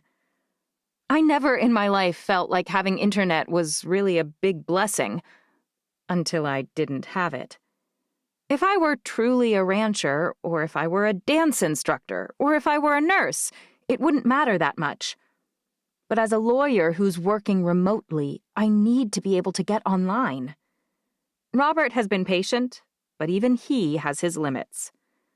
So when, in the middle of watching a horseback lesson, the Union Wireless van rolls up the driveway 3 days before our install date, I panic. Are they here to tell me that we can't get internet after all? Is there something wrong with the area or with the house itself? Are they delaying their plans to work here? I don't dare hope they're bringing good news. I practically race to the front porch, where there's a man in a bright blue and green polo shirt knocking on the door, and nearly faceplant when I trip on the top step. Luckily, I catch the rail, but I swear the internet guy is chuckling when I right myself. You're from Union Wireless? I'm panting like a dog that's been playing fetch too long. I'm Joe, he says. Are you Mrs. Brooks? Amanda opens the door. Hello? Her eyes swivel from Joe down to me, where I'm still leaning on the rail. Abby, what's going on? I shake my head. I came over to find out. I try to keep the desperation out of my voice, but I'm not sure I succeed. Is there a problem? Well, our work dried up sooner than we thought over in Dutch John's, so we thought we'd see if we could start early. Yes! I clear my throat. Of course you can. That would be great. And Jeff and Kevin come back in 2 days. This is shaping up to be the best week ever. Great, he says. Can we get started now? Amanda's beaming. Of course. What do you need? Just a signature here. He holds out a clipboard, but then waffles, unsure which of us to hand it to. I snatch it and scrawl my name across the bottom. I'd sign it in blood if I had to. Amanda's just as excited as I am, and when she turns back to the house and tells Marin, her shriek startles the internet guy pretty badly, which is hilarious to me for some reason. I'm a few paces away when I hear Gabe exclaim, Wait, will we have Netflix? I'm beaming when I get back over to the pasture where Steve's teaching the kids a lesson. He's got Emery on the lunge line, but she seems to be doing well. If she weighed a little more, she might not flop around quite so much, but it's not like I can force donuts and cheese sticks down her throat. What's going on? He asks. You look happy. That's the internet company, I say. If this all goes like it should, you're about to have your porch back. He doesn't scowl, but he hardly looks happy. You should be excited for us, I say. This is going to make life so much easier. Well, if your kids are ever too rowdy, or if you just want to enjoy the great outdoors. I know it's mean, but I can't help myself. That's a brilliant idea! I should buy a porch swing. Once I figure out how to keep the chickens away, it'll be perfect. He does frown this time, and he maintains his sour look through the rest of the lesson. I should feel bad, but it only puts me in a better mood. Not because he's going to miss me, but because I'll suddenly be free again. Free to live the life I thought I'd be living when I agreed to come. I'll have access to the internet whenever, and I'll be able to call people through Wi-Fi calling, and my kids will be able to call me. If I'm being honest, I may be a little bit happy that he's sad, too. I mean, it's always nice to be wanted. But that's not the main reason I'm ecstatic. Once the lesson is done and the kids are tacking down, Izzy and Whitney gleefully, and somewhat officiously, helping Emery, I walk Steve to his car. Thanks for taking on Emery. I know it's probably annoying to— I like teaching people to ride. I love seeing them improve. Oh, well, then I take my gratitude back. Don't want to waste it. He rolls his eyes. Congrats on your internet. Don't count my chickens yet, I say. They may yet hit a snag or an underground blockade. The sky may actually fall. But if it doesn't, I rub my hands together like Mr. Burns from The Simpsons. Oh, the joy. I do hope your life here becomes easier. And I hope that my kids will stay quiet and leave me alone when I'm working, I say. But it will be easier to do most things from here instead of driving down the road and sitting on a porch. I'm legitimately worried I may have permanent lines on my butt from the boards of your swing. I would be willing, as a licensed physician, to check out the area and give an expert opinion. His expression is 100% earnest. I slap his arm, which is a huge mistake. My fingers curl around his very well-defined bicep, and I can't help remembering how he looked without a shirt. My mouth goes completely dry. His sideways smile tells me he knows my reaction. I snatch my hand away. If for some reason it doesn't work out, or if the kids badger you too much, I've been thinking. I'm willing to do something dramatic. Dramatic? I'd be willing to extend your privileges to indoors. You'd have access to a bathroom and a kitchen where you could store food and snacks. Now who's being silly? I was recently told that my swing may have permanent consequences on a very handsome backside. I'm very serious about my offer. It would be a huge concession on my part, as I'd have to actually clean said common areas, and maybe even buy a throw pillow for my sofa. But I'd be willing to do it. You impress me, Abigail Brooks. That's not something that happens often. His voice is light, clearly mocking, but there's an underlying air of honesty to it that both worries and interests me. On that note, he says, I'd just like to repeat my request. His request? He leans against his truck. Let me take you around to see the real Manila. He straightens and holds his hands up, palm out. I know. The second I offered, panic set in. Your heart started racing, your blood pressure skyrocketed. I saw your pupils dilate. Freaking doctors suck. But if I give you a tour, remember how small the town is, and you hate it, and you have anything less than a wonderful time, I will never bug you again. Steve, say that again, he says. Excuse me? His mouth turns up in the corner. Say my name again. Steve? He sighs dramatically. No, don't ask my name. Say my name. Like you're thinking about me. Like I've gotten to you. Like I matter. Steve! This time it's stern, but I can't help it. He's not listening. I am not ready to date.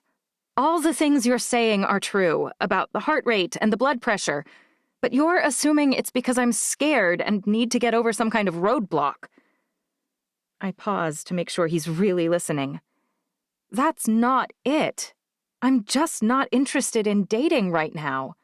It's not personal. All right, I get it. No means no. But it is personal. He steps closer. It's the most personal thing in the world. When someone tells you they like you, and they want to spend time with you, and they want to get to know you better, because you're the absolute best part of their day.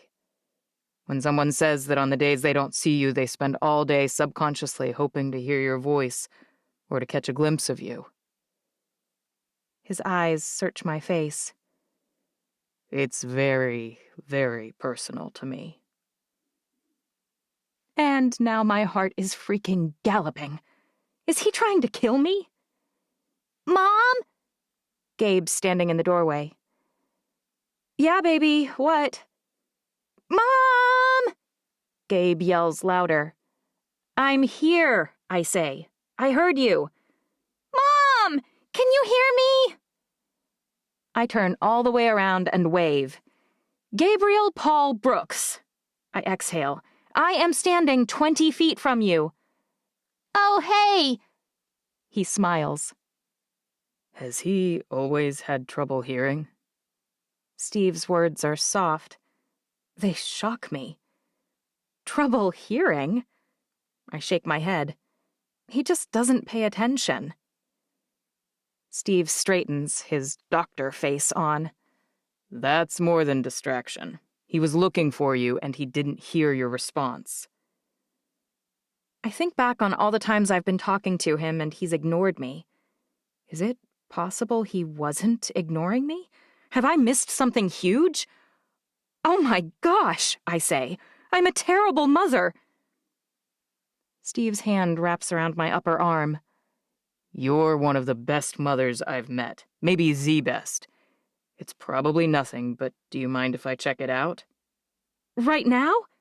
Did you want to wait? Actually, I was thinking of rushing to the ER right now. He smiles. No need. The ER came to you. He opens his truck door and rummages around, and when he turns, he's holding a silver thingy. I've seen them before, but I'm not sure what they're called. What's that? An otoscope, He says. It'll give me a great view of the ear canal and the tympanic membrane. Great. Hey, Gabe, Steve says. I hear you'd like to learn to ride a horse soon, too. Gabe grins. Yes, sir. Unless you think I'm too little.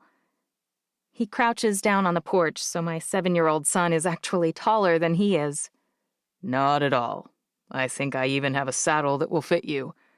Most of the horses here are on the younger side, or the older ones haven't been used for beginners much. But I have a horse back home you would love. His name is Chromie. Chromie? He nods. He's almost 30 years old, which for us humans isn't too bad, but for a horse is pretty high up there. Are old horses good for little kids? Steve smiles at me. They sure are. You're a bright one. Thanks. Now, bright kid, did you remember that I'm a doctor? Gabe nods. You fixed Whitney's arm. It's not quite fixed yet, but it's much better, and soon it'll have healed itself thanks to the stabilization we provided.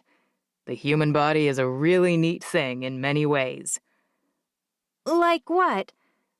I think there may be something that's keeping you from hearing your mother when she's far away. Do you mind if I check your ears with this thing? What is it?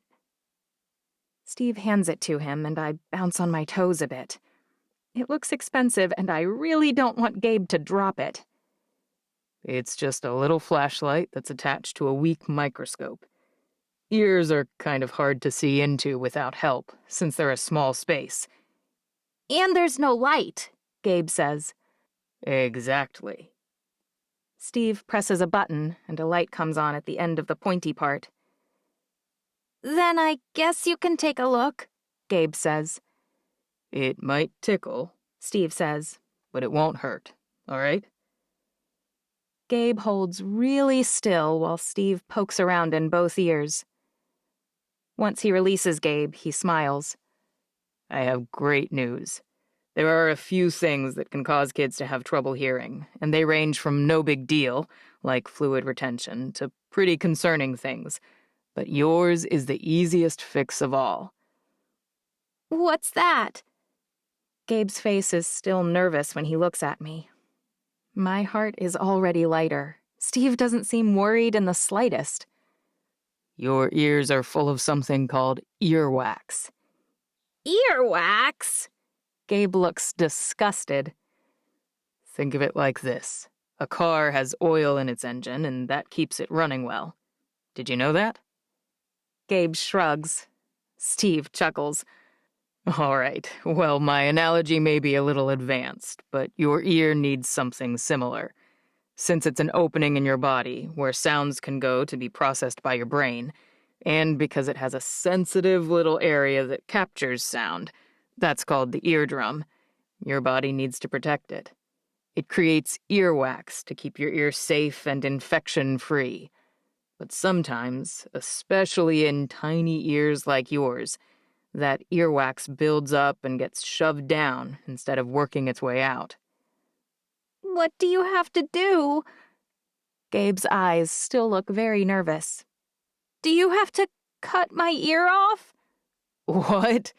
Steve laughs full out this time. No, there will be no cutting of any kind. Gabe sits down on the step and breathes out. Oh, good. Steve looks back at me and mouths the words, "Cut his ear off?" He shakes his head. Listen, Gabe. I have a little, kind of bendy stick that will scoop it right out. You have it with you? He asks. Not with me, but I have some at my house, and it's close. Gabe swallows. Okay. Do you want to come with me, or wait while I go and grab it? If I come with you, can I meet Chromie? Steve beams. Yes, that's a great plan.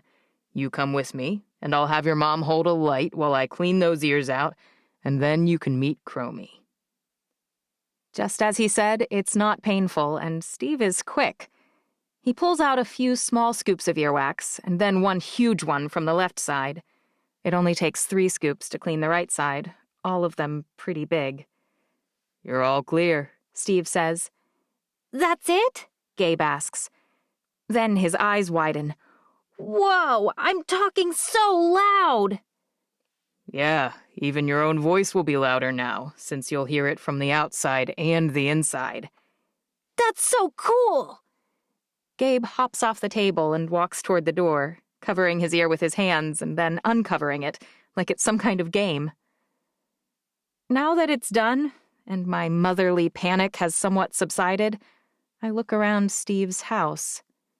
It's spare, practically Spartan, but it's got a few touches that testify that it's been lived in. A photo of Steve when he's quite young, with a woman I assume is his mother. There's even a horse head hogging part of the frame behind him. An old, tattered quilt is folded carefully across the back of a new tan sofa. His television isn't large, especially by today's standards. I would never have guessed this was the house of a doctor.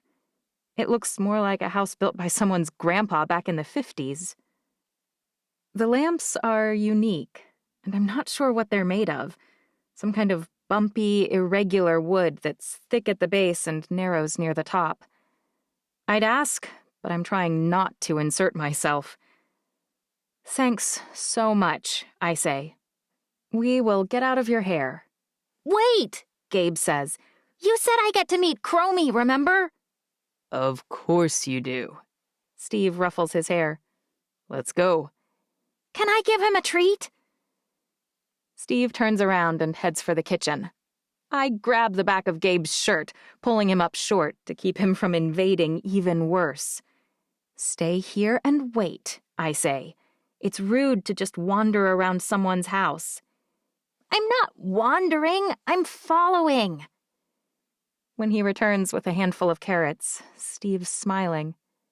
He's right. He could have followed me. My kitchen's not too embarrassing. I feel my cheeks heat up.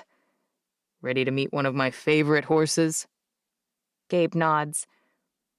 As we walk out to the barn, Steve fills us in on his past. I got him when I was 15, he says. He's the very first horse I ever broke myself. You still have him? That's so cool, Gabe says. He was 4 years old then, and he was a real hot rod. He raced and he bucked, and he did not want someone to sit on his back. Gabe listens, enraptured, as Steve tells him how many times Chromie tossed him off. And then, the thing that changed it all? What? Gabe asks with bated breath. I stopped trying to ride him for a whole week. You stopped? And when I started again, I strapped a scarecrow to his back. No matter how much he bucked, that thing just kept flopping around. He finally settled down and realized that he was causing the misery for himself. After a week of trying to toss a scarecrow off without any luck, he just gave up. That's when you got on? Exactly, Steve says. Sometimes horses are worried about, or even scared of, something that just isn't that bad. He looks at me then, and I realize he's not just talking about Chromie. Is he right? He holds Gabe up so he can reach to give broken-up pieces of carrots to an old bay with white whiskers. After I broke him, I was supposed to sell him and take the money to buy a few more green horses. But you still have him, Gabe says. I do. Steve shrugs. I've always loved things a little too much for my own good, especially things that require extra patience or a little more work. Those are the ones that are really worth it.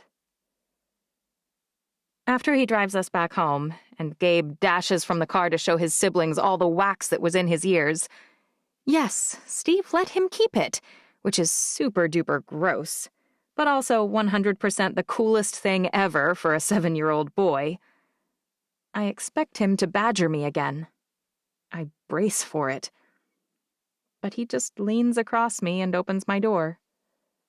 I'll see you in a few days for the next lesson, or will you be working? I should be there.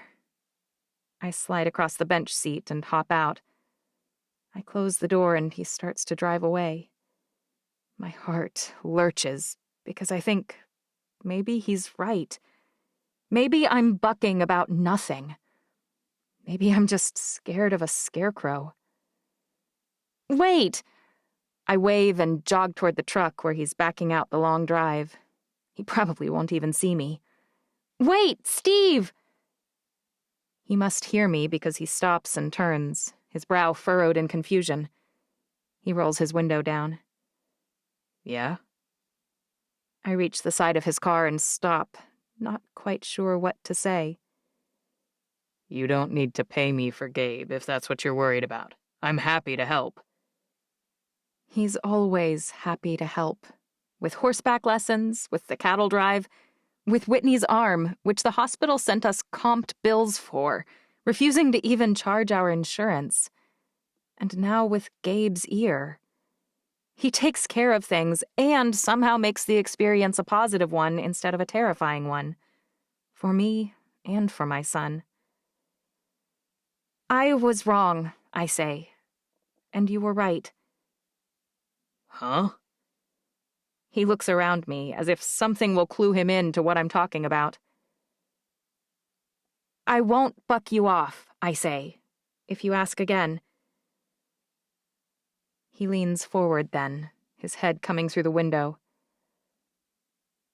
Abigail. I'm worried he'll mock me. I'm worried he'll gloat. If he does, he'll make me into a liar because I'll probably run out of habit. Abby. He smiles. I'm working quite a few days over the next week, but would you do me the honor of letting me show you around and introduce you to people at the 4th of July barbecue and dance? A thrill shoots up my spine. My hands shake just a little, so I jam them into my pockets. Yes, sure. His smile broadens and his one dimple comes out. Wonderful. I think it just might be. 18. Amanda. I thought things would be simpler, easier once the ranch hands returned. I was, apparently, wrong. It's just that you literally have to make hay while the sun shines, Abby says. I have never understood that phrase. You don't make hay at all, I say. It just grows. We're growing 2 kinds of hay, Ethan says. Alfalfa, which is higher protein content and is good for cows and horses. It's the stuff with the purple flowers. I'm sure you've seen it. We can get 2 rounds of that grown and baled each summer if we cut the first right now. Only the second round is really good for horses. It's less rich. Horses can't eat rich alfalfa? It gives them terrible diarrhea, apparently. The cows will eat this first round later, and we'll save the second round for the pickier horses. You just have a field or 2 to cut? I ask. Of alfalfa, yeah, just 4 of 18 meadows. But a few of the fields of plain grass hay that got more water are ready to be cut now. Both of them have to be cut when it's dry, and then left to dry for a few days before you can bale them. Weather says we have at least 4 more dry days ahead, so we're making hay. Well, the sun is shining, Abby says. See? But why? I ask. Why can't you cut it and bundle it up at the same time? It'll mold, I think, Abby says. And that'll make the cows sick, and it can kill horses. They can't throw up, so they do something called colicking, which is basically where their stomach, explodes. I wish I hadn't asked. But surely Kevin and Jeff would do what they could if we weren't here, Abby says. But since we are, we're going to try and learn what to do. It's like the work literally never ends. I worried all day when they went to check on the cows, which they apparently had a little trouble finding, and then they got lost on their way back. Even Abby looked a little chagrined for not asking for Steve's help, and with the animals, the rain made things harder. Then the second it's dried out and Jeff and Kevin return, everyone has to leave for long stretches to cut hay and then bale it and then cover it. I don't get why anyone would want to run a ranch. Then again, I make my money from creating photos that highlight products that people might want to buy, so manual labor revolving around animals isn't exactly part of my wheelhouse. Well, at least there's a great possibility of things getting horribly dirty, right? Do grass stains count? Ethan asks. Because I could probably bring back some impressive stuff, if so. I check the label on the Tide stain treatment. Yes, that's on here. So when you get home, especially if you have some really surprising ones, wait. He should wear some of the Lolo Lime stuff that Heather sent for Eddie. I doubt I'll get up the nerve to ask him to wear it, seeing as he doesn't even know what my job is yet. Ethan's cute. I think it could work. I duck into my room and come back with 2 shirts and a pair of khakis. What's that? He frowns. If you wear these, Ethan laughs. I'm not going to church or to an office job. I'm going to work in a field all day. I put one hand on my hip. Listen here, I'm not making you pay for these, so stop complaining. I hand them to him. These are larges, he says. I'm not really... Just go put them on. Ethan throws his hands up in the air, but he does take the clothes and disappear. For all his whining, when he returns, he doesn't look that bad. And with boots and a hat, it'll even look suitable for his task, albeit a little more formal than necessary. Who are these supposed to be for? He quirks one eyebrow. Someone a little bigger than me? His eyes widen. Dr. Dutton?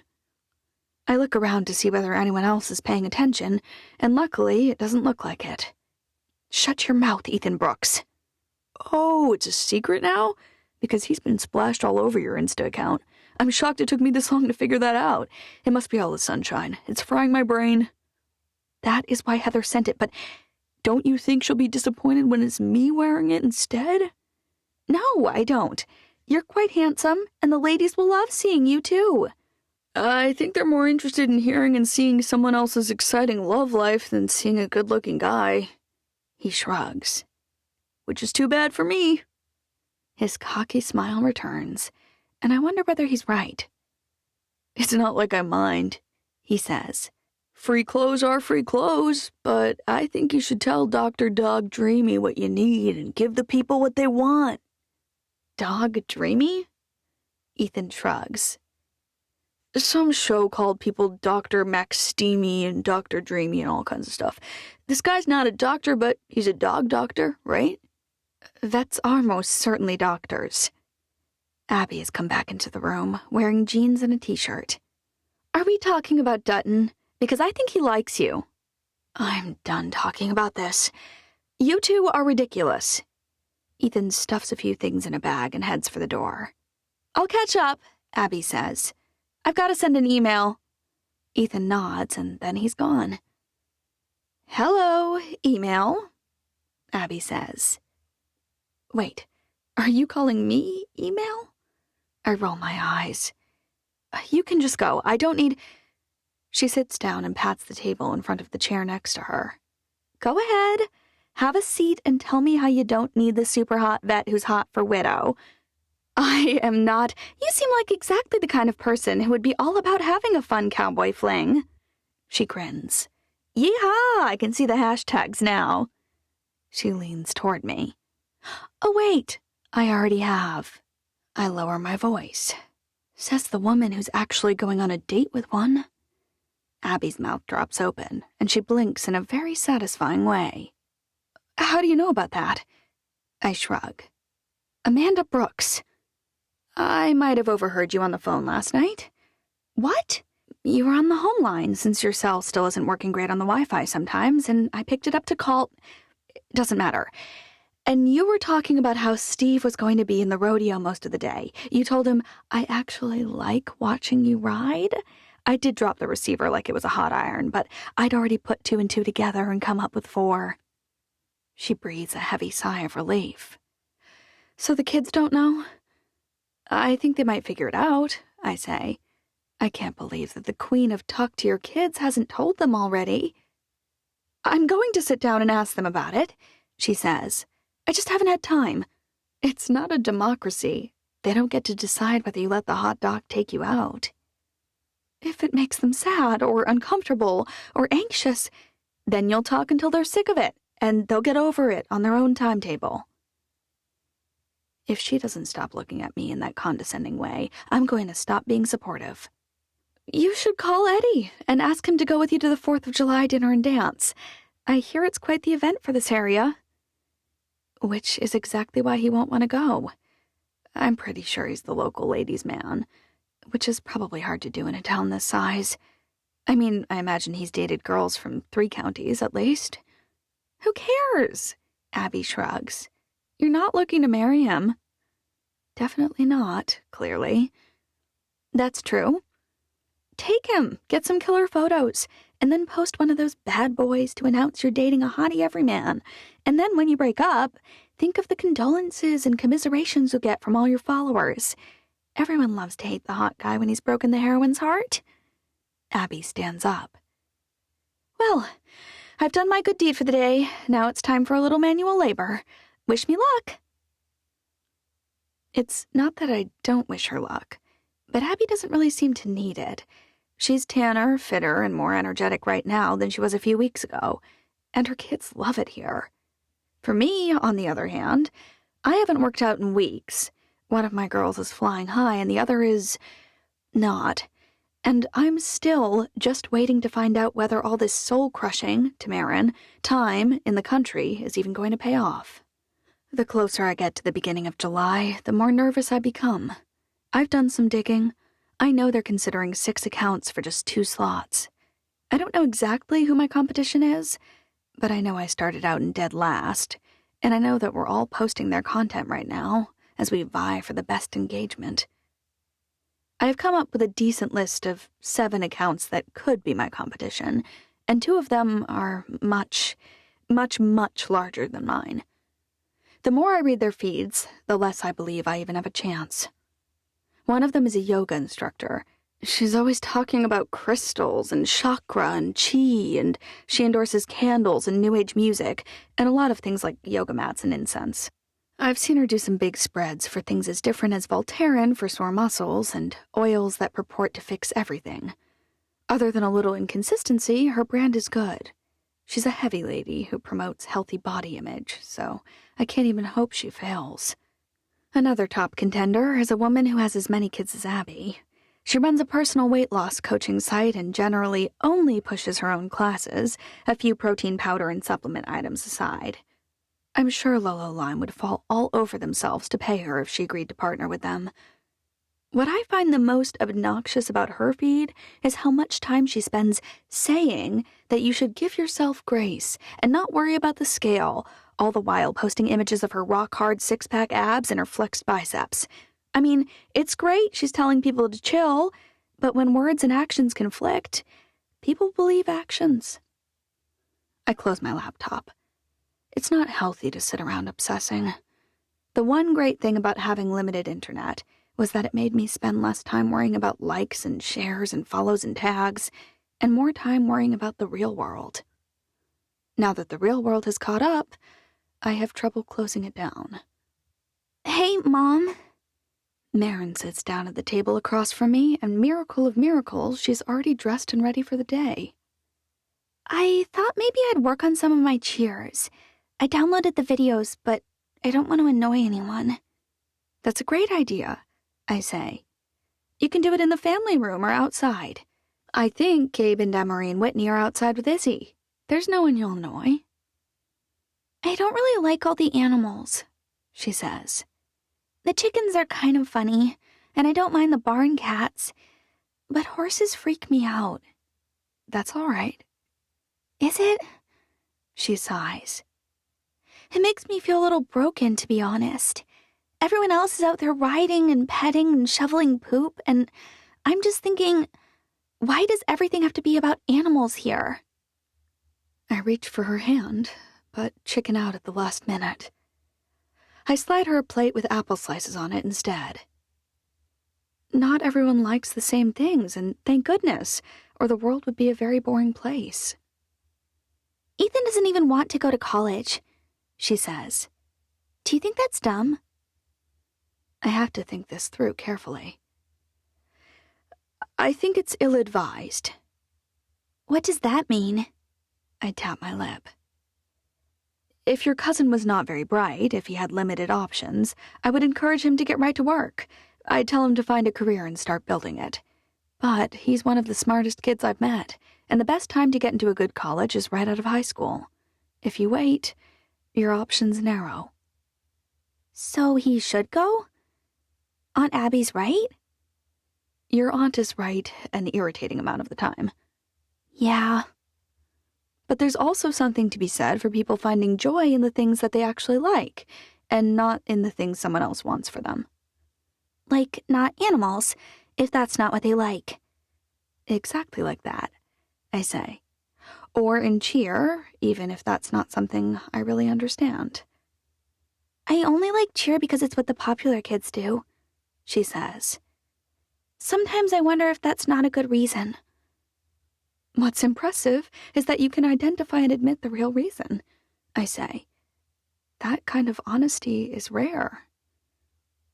I'm delighted she's actually talking to me. She eats a single apple slice, and then she walks to the front door. She turns just before she ducks out. Thanks, Mom. Some days I feel like she's a complete stranger, but occasionally she'll reach out and remind me that she's still my little girl. Somewhere down in there. You're welcome. Any time, darling, you know that. The door closes. I'm scrolling through old photos of Marin and Emery like a crack addict who needs a fix when my phone starts buzzing to announce an incoming call. It's a Utah number. Who would have my number? The only person I can think of is Mrs. Sadler, but I've saved her number in my phone. Hello? Mandy? Can I call you that? Who is this? It's Eddie. He sounds affronted by the fact that I didn't immediately recognize his voice. Eddie Dutton. I don't know so many Eddies that I needed the last name. What's up? Want to grab lunch? It's barely 10 a.m. When you wake up at 5, it feels like lunchtime, believe me, he says. We could call it brunch. I don't know, I say. Is that code for a cup of gas station coffee and a package of powdered sugar donuts? Or a cup of noodles microwaved at the corner store? Because I'm trying to be positive about the town size, but there's an actual restaurant I'd like to take you to, he says. It's called the Gorge Reel and Grill, and right now, every order of tacos comes with a brownie. I'd be stupid to miss out on that, I say. Should I meet you there? If it's a date, I think I ought to pick you up. Is it a date? Let's review, he says. I called you, check. Okay. I'm picking you up. Check, I say. And I plan to wear something nicer than coveralls, even though I have some nasty stuff to do later to a pig. I chuckle. I'll be paying for the meal, even if you don't get the free brownie. Oh, hey, then it is a date. See? I'll be there in 10 minutes. Wait, I say. What should I wear? Your finest overalls, a pair of rubber boots in case we go wading for trout later. What in the world is wading? Never mind, he says. I went too far and outed myself as a real redneck. Hopefully you didn't know enough to notice. After he hangs up, I panic a little. What do I wear? I don't own rubber boots. I certainly don't have any overalls. I'm sure he was kidding, but I don't want to look like an idiot at this restaurant. I imagine he actually eats there fairly often. I finally settle for a pair of jeans and a blousey blue top with daisies on the trim. It's about as country as I get. I throw on a pair of Lolo Lime shoes in case there's a photo opportunity. Almost the second I tie the laces, I hear the growl of a truck engine outside. I dash out there, stopping only long enough to tell Marin I'm running an errand in town. She frowns a bit, but waves as I get into Eddie's truck. It's actually a different car than the white SUV he drives as a vet. I probably shouldn't have criticized Abby for not telling her kids about her date. I'm actually going on a date and lying about where I'm headed. Oh, Amanda. He shakes his head. I hate to tell you this, but those are not overalls, and your shoes are definitely not made of rubber. What was the head shake for? I'm having trouble deciding what to call you, he says. Mandy felt wrong, like you were my little niece or something, but Amanda sounds too formal. It's Mrs. Brooks to you, seeing as I'm a client, don't you think? Ouch, he winces. You're kind of mean. Honest and mean aren't the same. I figured the date thing was a joke, and that you take all your valued clients out for food on Free Brownie Wednesdays. His hand reaches over the console and wraps around mine. I hadn't realized how large it was, or quite how rough. It makes my hand look practically dainty by comparison. And something happens that has never happened to me before. The same butterfly in the stomach feeling I always get when I'm watching a romantic comedy, or a really good romance. It happens. To me. I suppose you hold hands with everyone you take on client meals? He laughs. Is that a no? It's a definite no. The butterfly feeling comes back again. Did you know that it has never bothered me before how close Manila is to Jed's ranch? Eddie turns sideways and looks at me. Does it bother you now? He shrugs. It's definitely not a long enough ride from one place to the other. He pulls into the parking lot of the gorge, parks, and cuts the engine. It took a lot of gumption for me to hold your hand, and now I just have to let it go again. His eyes sparkle, but he doesn't let go. If anything, his fingers tighten around mine. Maybe drive in circles next time, like a cab driver in New York with a tourist. I know Manila's small, but I'm new. I won't know the difference. Do they really do that? Eddie asks. Oh, all the time, I say. Not to locals, though. I'll usually get in and tell him where I'm going and my preferred route, so he knows he can't overcharge me. They do that on television, Eddie says. The residents telling them where to go, I mean? It's not so much that I care which streets he takes, but it's a signal that I'm not lost. Fascinating, he says. I had no idea that an expert navigator of the Big Apple was right here in my car. He's still holding my hand, and neither of us is making any move to get out. You're going to have to let me go, I say. At some point, or we'll starve to death. He shrugs. Eating's overrated. That's because it's not even 10:30 yet. Around noon, you'll be shoving me aside in order to sprint to the kitchen. You know men pretty well, he says, for someone with 2 daughters. I have 3 brothers, I say. 2 biological and a stepbrother. Sounds like your brothers needed to learn some manners. I'd never shove you anywhere. He leans a little closer. I'd drag you along with me. How dreamy. Speaking of, he releases me, but then he climbs out and circles the truck. I try to open the door, but I can't. He opens it with a grin. Child locks. I've found them to be just as effective with dates who don't want to let me be the gentleman my mama raised. You child-locked me in? He shrugs. If you show me you can behave, I'll turn them off. I lean over and switch it off on the side of the door. Nice try, but I'm not an actual child, so I'm on to your wily ways. Ah, shucks. Outsmarted by the city slicker. I roll my eyes. Nice try, Dr. Dutton. You're not a redneck. I can tell. Not a fan of hot cowboys? He says. The way he phrased that causes me to freeze. Has he found my Insta? I'm easy to find if you make the slightest effort, and if he knows I've been posting images of him. How embarrassing. So, about that. He stops. About what? He looks totally lost. Maybe I was imagining it. Never mind. The restaurant may be small, like the town, but he's not wrong about the food. It's actually really good. I usually eat half of my meal, tops as a rule, but I eat both tacos and most of the beans and rice. When they bring my brownie, I end up eating most of that, too. I'm impressed, Eddie says. Most of the women... My eyebrows shoot up. I can't wait to hear the end of that. Yes? He clears his throat. Nothing.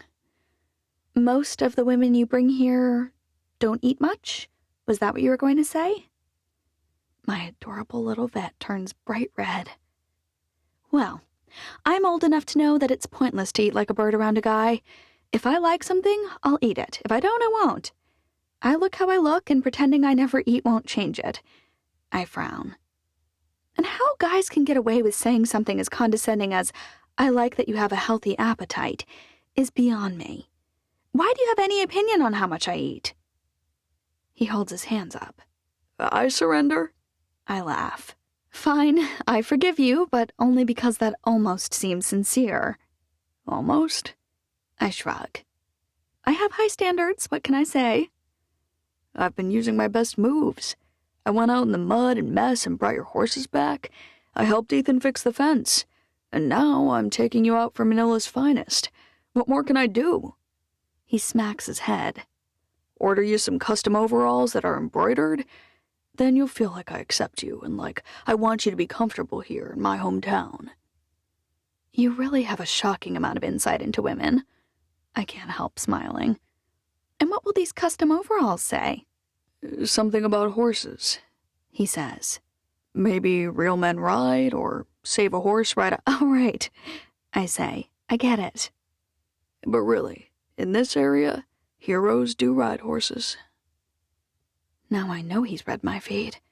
That's the second hashtag he's quoted. I should have gone with my gut before. So you did find me on Insta. He freezes. On what? On Instagram? Don't bother playing dumb. You should know, however, that I haven't ever posted a photo of your face. I'd have gotten permission for that, and I'm only playing up the cowboy thing because I'm trying to score a sponsorship contract with Lola Lime, and they have a new Western Living line releasing.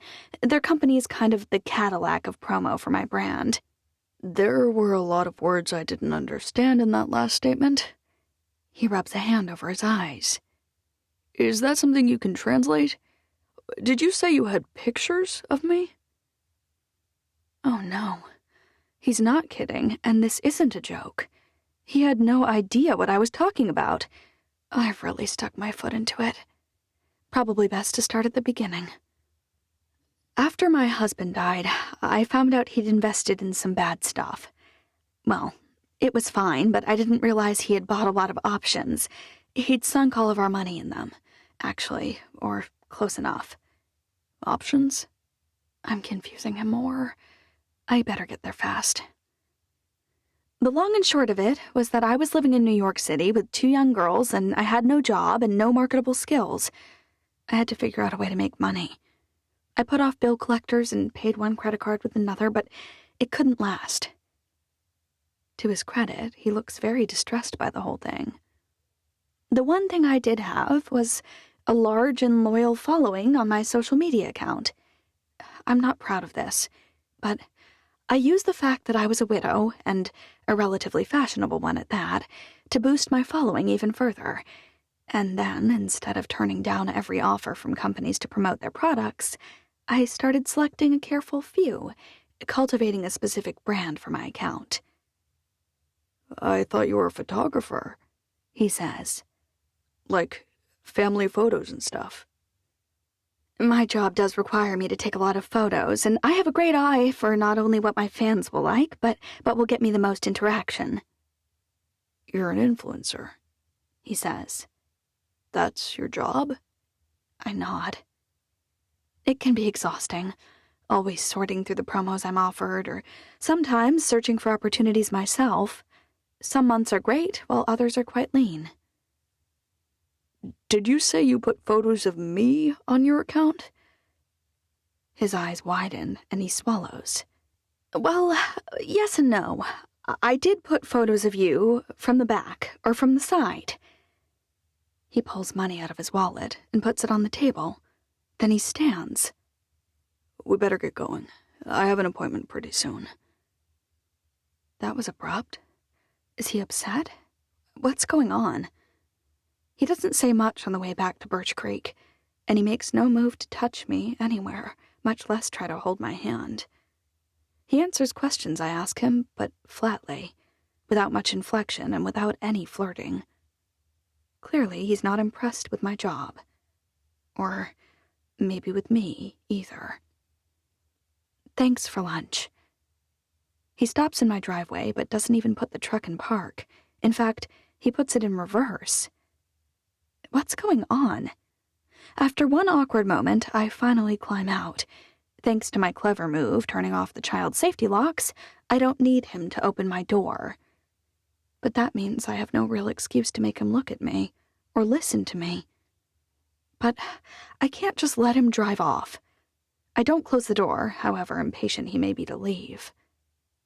Eddie, why are you so upset? His eyes, when he turns toward me, aren't angry. They aren't judgmental either. They look broken. I thought that maybe... But it won't work. He shakes his head. I'm sorry, Amanda. I realize that's all I'm going to get, and I finally close the door. But I hate watching him drive away, knowing that was our first and last date. So much for having a fun time. I didn't have a fling. I got flung, and it hurts. 19. Abigail. It's a new month, and I feel a little like a new person. I'm still the same old me, obviously. I'm a lawyer. I'm a mother. I'm a lousy sister-in-law and a mediocre aunt. But everything feels new. We have internet. I can work from my tiny bedroom, with my pillows stacked behind me and my feet kicked out on my twin bed. The chores and tasks in front of me feel more manageable. Ethan's got the water handled. The guys are showing us how to properly cut and bale hay. We have the first round of alfalfa from one meadow baled and stored under tarps. It's not really much compared to the 700-plus tons that Kevin and Jeff say we'll need for the 180 days the cows need hay, but it's a start. Most things, once you face them, aren't nearly as scary as you feared. I need that to be true right now. Because it's been days since I agreed to let Steve show me around at the 4th of July barbecue and dance, and I still haven't told my kids. Part of the issue is that Amanda and Emery and Marin are always here, so it's hard to get any time alone with my 4 kids. They can't all fit in my bedroom, nor can we all squeeze into Ethan's and Gabe's or Izzy's and Whitney's. But today, Amanda, who seemed really upset last night for some reason, decided to take her girls shopping in Green River. I think they needed a day that more closely resembled normalcy. That, and Amanda says she can't sit around all day, wondering if she'll hear back from Lolo Lime. I always thought what she did was kind of fluffy, that she didn't work very hard to earn her money.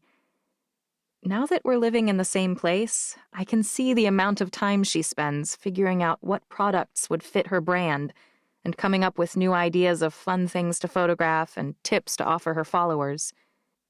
The churn and burn of coming up with engaging content is probably more stressful in its own way than simply doing legal work that I've grown into over years and years.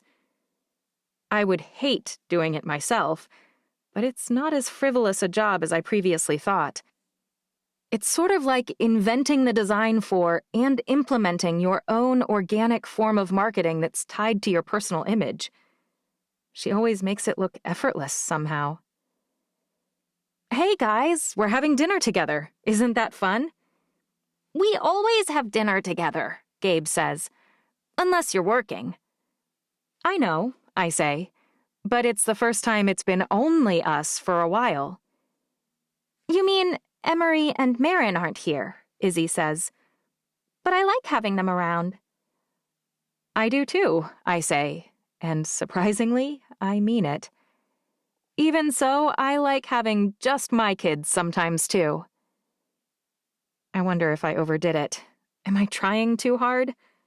I can't think the last time I made lasagna, a green salad, a fruit salad, garlic knot rolls, and dessert. Will the kids realize how nervous I am? Will they think I'm buttering them up? If I'm this nervous about telling my kids, maybe I shouldn't be going on this pseudo-date at all. Not that it'll be much of a date, except in word. Steve's actually judging for the rodeo, so for most of the day, I'll just be watching. And then, at the barbecue, it's not like I'm going to banish my kids, so they'll be with us. Although Gabe, Whitney, and Izzy won't stay for the dance. Thinking about dancing with Steve makes my stomach a little unsettled. It sends a shiver through my body.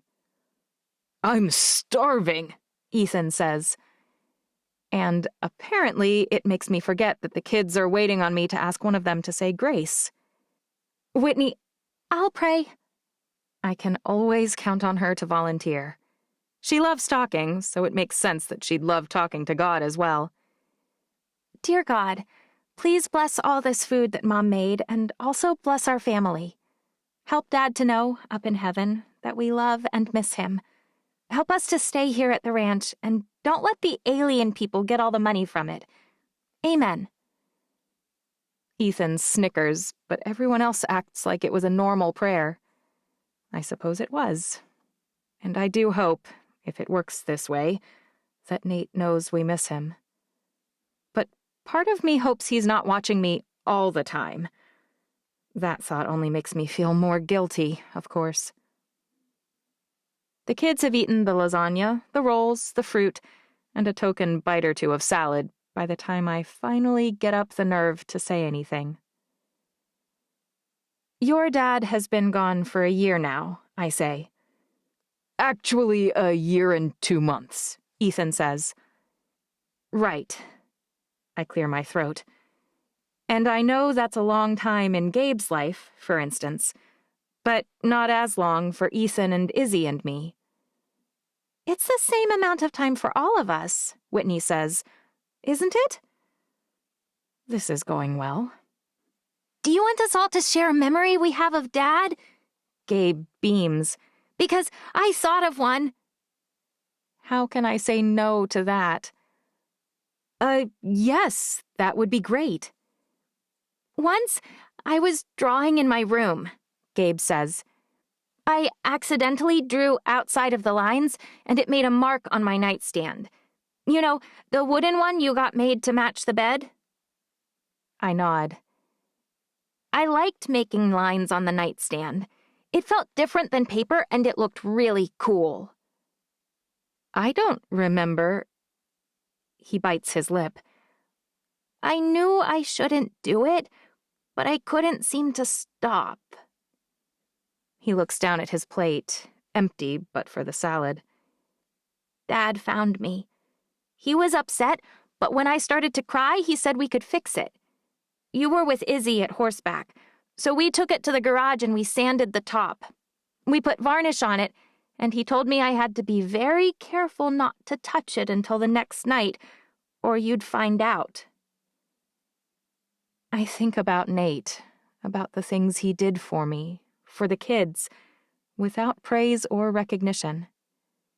He did them just because he loved us and wanted us to be happy. It's only been a year. How could I even consider? My memory is when I came home in 5th grade, really proud of how good I'd gotten at basketball. Dad was working a lot, and he was getting older, and I told him I knew I could beat him. Ethan laughs. He destroyed me. Then he told me that if I kept practicing, it wouldn't be too long until I was right. He told me he looked forward to the day I smoked him. My turn? Whitney bounces up and down on her chair. Mine's a good one. I remember when we were kids and Dad would race around with us on his back. Horsey, Izzy says. That's what he called it. That's why I wanted to learn how to ride. I'd never even been on a real horse before he died, Whitney says. At least he saw you ride for real. He can see you now, I think, Ethan says. It's the first time I've heard him say something hopeful, something that shows he has some kind of faith. I'm happy to hear it. But I don't think Mom was going to ask us that, Ethan says. She made a big, nice dinner, and she looked nervous. He's too old and far too perceptive. No, it's fine. What did you want to say? Izzy asks. I should just tell them something about Nate, a story. But then I'll have to call off my date with Steve, and that'll be exhausting and tiring. For all I know, Amanda has already told Marin about it. Suddenly, this exciting, light and fun secret feels heavy and depressing. Mom? Izzy asks. You can say anything. You know you can. As a mother and as an adult, I know that's not true. But if I can't bring myself to tell them, I really should cancel. Mr. Archer asked me to go with him to the 4th of July barbecue and dance. My hands tighten into balls in my lap. I told him no at first. But now you're going? Whitney's eyebrows rise and her mouth opens. That's so cool, Izzy says, because I love Mr. Archer. Gabe's frowning. What's a date? It's where two people hold hands and kiss, Whitney says. I choke. Ethan pats my back immediately. That's not what a date is, goofball. It's where two people say, I kind of like you. Maybe we should spend some time together and see if we're a good match. I finally stop coughing. Yes, that's right. I clear my throat. Good explanation, Ethan. And I think it's great, too, Ethan says. I'm sure Dad would agree. He would want you to be happy. And you look happier when Mr. Archer's around. Suddenly, I'm fighting back tears. Why are you sad? Gabe asks. Are you okay? I hold out my arms and he walks toward me. I wrap my hands around his back and squeeze. I'm fine, baby. I have you guys, and that's why I'm fine. I hope he gets you ice cream, Whitney says. Or would that be like cheating? I mean, everyone will want to spend more time with someone who gets them ice cream. You should suggest that to him, Ethan says, the next time you see him. I kick Ethan under the table. I've changed my mind, Ethan says. I think this is a terrible idea. Don't make me kick you again. Izzy gets up and walks into the kitchen to grab the cake I made. She sets it on the table in front of me. Was this a bribe? You made the cake so we'd say it's fine for you to go on a date? My stomach ties in knots. I wish I'd eaten less because I'm pretty sure I'm about to puke.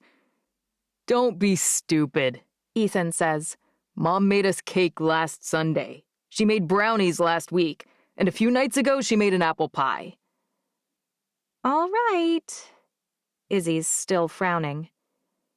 You don't like Mr. Archer? Whitney asks. I like him to teach me about horses, Izzy asks. But what happens if he and Mom don't like spending time together? What if he doesn't buy her ice cream and she never wants to see him again? I doubt there are a lot of great people here who teach horseback lessons. All the kids' faces turn toward me because it's not a bad question. I promise that even if Mr. Archer and I don't have a great date, he will still come teach you lessons. How can you promise us something that he would have to do? Whitney raises one eyebrow. I think you should ask him. This is awkward.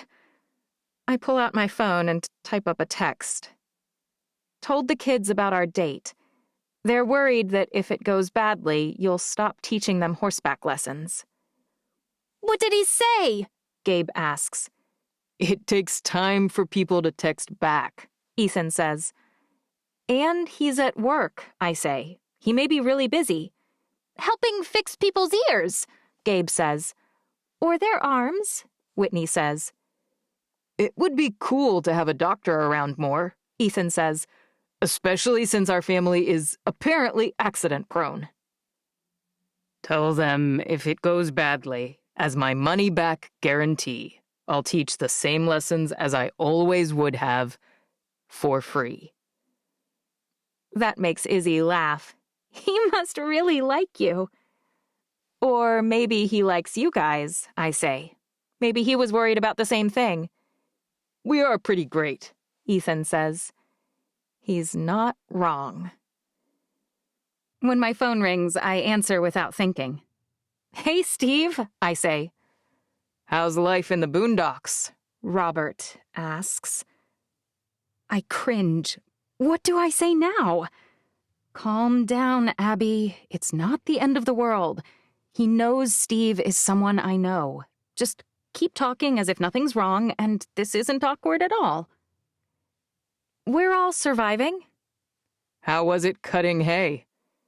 The cutting was boring, I say, but the baling was sort of interesting. They have machines for all that stuff, and you know how good Ethan is with mechanical stuff. I didn't, actually. I knew he liked dirt bikes. He fixed their baler, and he's working on a design for a kind of flow valve that will make watering the meadows much easier and less time-consuming. Sounds like he's learning at least, even if it's not really in the cards. Have you heard anything from Gus yet? No. I turn away from the table and drop my voice. I'm a little worried. Shouldn't people be dropping off the waitlist by now? They may still be stringing other schools along. In July? It feels like wishful thinking. And if Ethan doesn't get in, he'll survive. So he goes to community college. That's not a big deal. But I'm not sure I can justify refusing him the chance at the ranch so that he can do a year of community college. The kids are so quiet that I know they're listening. But, speaking of the case, I wanted to mention that the brief we talked about is done. I emailed the draft to you. Kids are listening, huh? Robert laughs. Nice work on that non-existent brief. Really some exceptional analysis. Hush, I whisper. Any chance you can fly back for the weekend? It's the 4th of July. It would be fun to go home for a few days, but there's a big barbecue here, I say, and fireworks. There's no way their fireworks will compare to ours. Did I mention I bought a bigger boat? The kids might like to go out on the lake. We could watch the fireworks from there. You have a bigger boat now? It would be fun to go out on the lake. What did you buy? We can't fly back, Whitney yells. Mom has a date on the 4th of July. The other end of the line goes dead. Robert? Who was that? So he did hear her. It was Whitney. Sorry, we're around the dinner table, just about to have dessert. Did she say you have a date? I sigh. It's just the kid's horse trainer. He asked me to be his date for the barbecue and dance after the rodeo. It's really no big deal, truly. I bet the weather there is perfect, Robert says. Probably the perfect time on the ranch. It is pretty gorgeous, especially compared to the sweltering heat of Houston. He spends the rest of the call asking about the ranch and how things are going and what our days look like, thankfully. I was worried he would freak out for a minute. The rest of the evening, and even the next day, are completely normal. None of the kids seem worried or stressed about the upcoming date. Not even Gabe. Friday morning rains, which means we're set back again on cutting the second alfalfa field. But the weather says it'll stay dry for a week. That should give it time to dry enough to be cut, and then dry on the ground and be baled. I hope. Although, worst case, the Alien Fund will have a little less money because the estate will need to buy some hay. As Amanda pointed out before, not my problem. Sometimes I forget all of that, probably because Ethan is still holding out hope. I managed to finish all the urgent things on my to-do list for work by lunch, and the kids have done their chores too, all except Ethan. He's out working on something that went wrong with a tractor.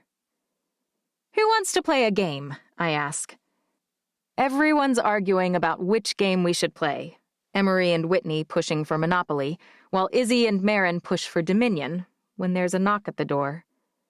Steve's working. Amanda wouldn't knock, and neither would Ethan. It's a little pathetic that we don't really know anyone else. I open the door. Robert beams at me, a bouquet of lilies and a saran-wrapped pie in his hands. Surprise! Who is it? Whitney asks. Gabe appears at my side, shoving his way around my legs to see. It's Uncle Robert! Robert cringes at the name, but true or not, they've called him that all their lives. Right, it's me, Uncle Robert. He leans toward the doorway. Is it okay if I come inside? I think about closing the door in his face. He didn't ask if he could come. He simply flew out. But then I think about all the things he's done for me. The way he's supported me at work and come around the house for the past year plus, fixing things that broke, power washing the driveway, replacing light bulbs and changing air filters. All the things Nate did that I never remembered to do. Come in. I step backward, opening the door. Hey, do you want to play Monopoly? Whitney asks. Or would you rather play Dominion? Izzy throws him a double thumbs up. Maybe I better talk to your mom for a minute first, he says. Here, kids. I take the pie. Why don't you have some cherry pie, and you can play rock, paper, scissors to pick the game while we chat outside. I set the flowers on the table and head for the front door, Robert trailing behind me. He looks a little like a puppy that just peed on the floor. Once we get outside, I'm not sure where to go. My porch swing came, but I haven't assembled it yet, so there's just a big box sitting on the front porch. In the end, I perch on the railing. At least it's solid, since Ethan replaced the rotting boards and painted it navy, like I said I wanted. Robert. Abigail. He smiles. What on earth are you doing here? You don't have to furrow your brow and scowl like that. I'm not scowling. I make sure my face is smooth. With all the things you said about the ranch, I couldn't stop thinking about it. I wanted to see it. Are you upset? I have a date tomorrow, Robert. Are you sure that's not why you're here? He rolls his eyes. You said it was nothing. Just you being nice to the horse trainer. I mean, I did say that. But you didn't even ask if you could come visit. We're like family. The kids call me Uncle. Do I have to ask? His eyes are hurt.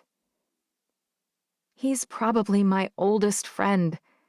I may not trust his motivations, but he's right that I can't really ever be mad at him for coming to visit us somewhere.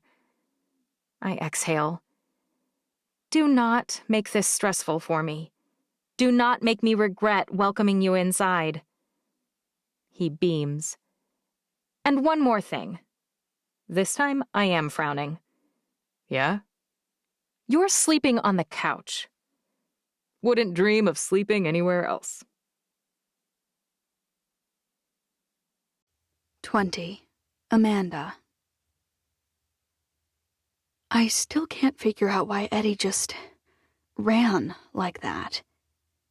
Some people don't like social media, I get it. It's exhausting and most of it's fake, but it's not all bad. At least if he told me what bothered him, we could talk about it. But he didn't even explain what upset him. Eddie just left. He must not really have liked me much if something like that scared him off entirely. Even after a day of shopping, not very good shopping, but still shopping, and pedicures, after going out to eat and getting dessert, I'm still bummed. Today, thanks to the internet, I've hidden in my room binging romantic comedies. After watching Someone Like You, I just can't watch anymore. Who would be so stupid not to want Hugh Jackman from the get-go? Ugh. I finally force myself to shower and get ready for the day. No one has ever felt great after wallowing in their own filth for 2 days. I refuse to let stupid, smart, sexy Eddie ruin my entire summer. He may be a jerk, but that's fine. I'm proof against jerks, after all this time. Immune. Unaffected. I am Switzerland. Actually, that may be more about war or something, I can't remember. But then I'm Swiss chocolate. Delicious in every circumstance. I really need to get out of the house. Mom, Emery says. hey. Oh no. My kids are surprised that I've emerged from my room. That's a very bad sign. I'm going for a walk. Anyone want to come? We just got back inside from playing with the goats, Marin says. I almost pass out. Marin? Playing with goats? Wait, you did? She shrugs. They're cuter than I thought. I may die of shock. Okay. Actually, I was thinking about it, and maybe I could take horseback lessons too. I mean, if everyone else can ride, it wouldn't hurt for me to learn. Words cannot form properly, and I find myself spluttering. You? Horseback? You? Very funny, she says. Well, if you think about it and don't think it's a good idea, that's fine. Whatever. No, I say. Emery's loving it, and we have like a dozen horses here, so that's fine. She smiles. An honest-to-goodness, real smile. Once I get outside and I start walking, I feel even better. I can't let my entire life focus on just one thing. It's not healthy. I head for the office out of habit. It's covered with bright yellow flowers now, and butterflies flit from one to the other. A few bees buzz too, but I avoid them. When my phone rings, it's actually a little jarring.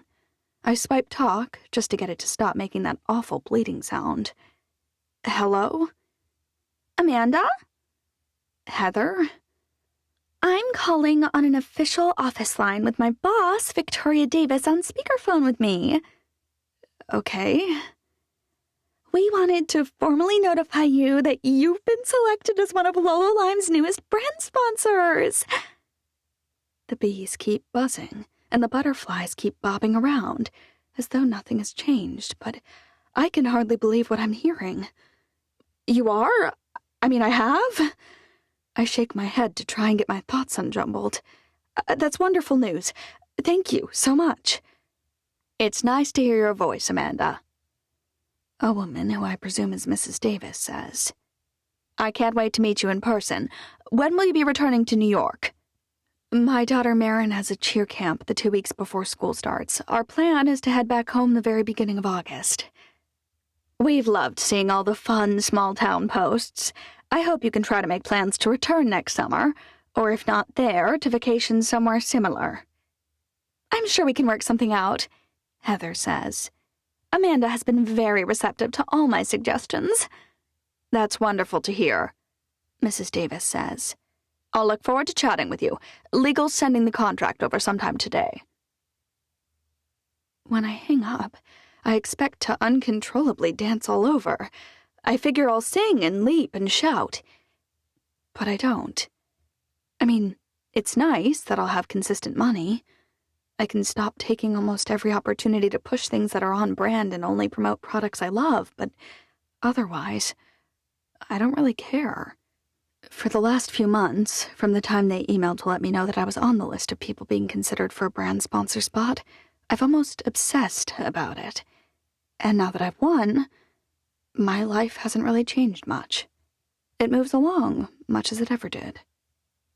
I'm actually more delighted that Marin wants to do an outdoor activity with her cousins and sister than I am that I will now be gushing more often about Lolo Lime than anything else. In my distraction, I've walked nearly back to the house. Bizarrely, there's a strange car there. I wonder who might be visiting. It can't be Eddie or Steve. I know their trucks. And it's not Eddie's work SUV either. Maybe it's a friend of Abigail's? I've nearly reached it when I realize there's someone sitting inside. The driver door opens, and the man turns around. It is Eddie. What are you doing here? I don't even think before I speak. I really should try doing that at some point. He nods his head slowly. I deserve that. I'm sorry, I say. It's been a long couple of days. When his shoulders slump, I'm quick to clarify. Not because of you. Work stuff. What a lie. Work is going better than ever, with the exception of the number of comments demanding more of the hot cowboy. Oh no. What if he's gotten on and seen those? How embarrassing. Is that why he's here? Does he want me to take those photos down? Can we talk? He gestures back at the car. All I had this afternoon were some vaccinations and a few blood draws. My sister's going to do them for me, which is why I have her car. I thought we could, go somewhere and chat. I should tell him no. I should send him packing. I feel better, probably. But the part of me that's been licking the wound over and over since he ditched me and peeled out down the driveway wants to know what he has to say. Okay, all of me wants to know. That desire is even stronger than my hurt pride. Sure. I circle around and climb into the passenger side. His sister's car has a fuzzy steering wheel cover. Someone painted a landscape on the dashboard, and it's actually quite good. And there are little dream catchers hanging on the rearview mirror, the backs of the headrests, and on the door handles. This car is... I know. Believe me, I know. Where are we going? He shrugs. I'm too ashamed to take you to the gorge again. Did I do something embarrassing there? His head whips toward me. No, I did. Not there, but right after. I put my hand on his, bracing myself for the possibility that he might yank it away, but he doesn't. Eddie, I'm not angry. I thought you were mad at me for posting those photos without getting your permission. Now he pulls his hand away. Maybe the gorge, then? This might be easier with food to pick at. He doesn't speak on the way, and I don't press. I know he's upset, and I know that things between us are confusing. But I'm just relieved it wasn't my fault. I know that's stupid. I should have more self-esteem than that, but it's not like Paul built me up. The intervening years haven't really done a good job of reversing my underlying feelings of inferiority either. The luck I've had, the career I've built, it's all been just that. Serendipity. Unsustainable, unexplainable, subject to whims outside of my control.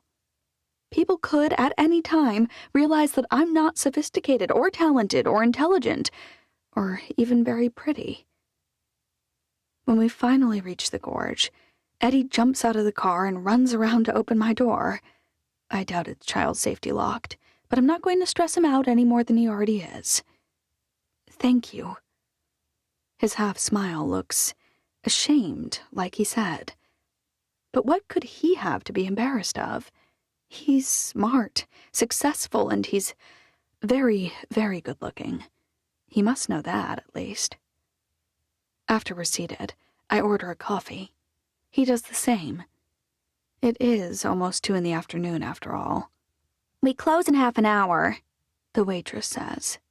I know, Eddie says. Thanks, Olivia.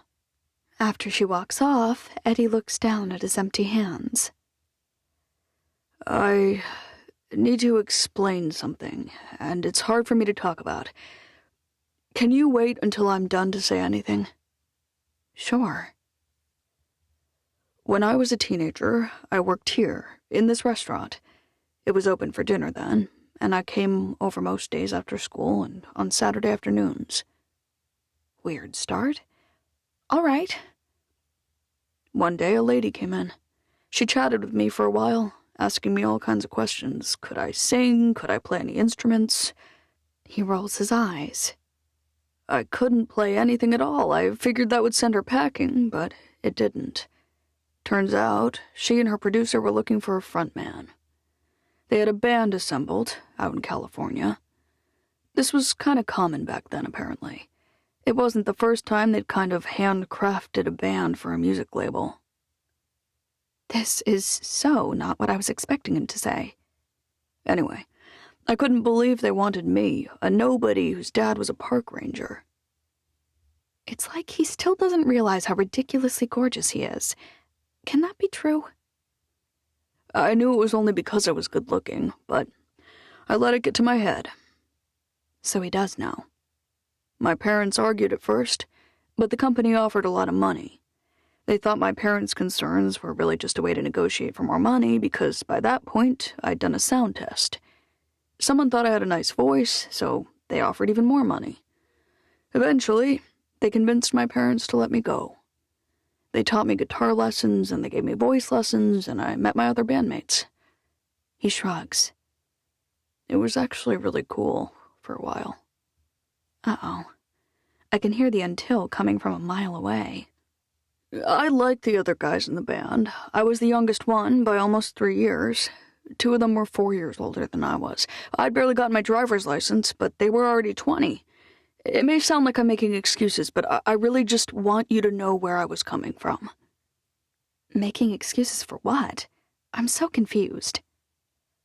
Our first record did really well, better than anyone thought it would. In fact, we made the record label a killing. It seemed like a no-brainer to start working on another one, and to go on tour. I can hear the shoe drop in his voice. I didn't even know what most of the stuff the guys were using was called. I told them no a few times, but they made fun of me for being a little kid. He looks up then. What a stupid reason, right? My name is Eddie Dutton, and I got hooked on cocaine because my friends called me a little kid when I didn't want to try it. He closes his eyes. My manager covered for us at first. Then the entire record label did.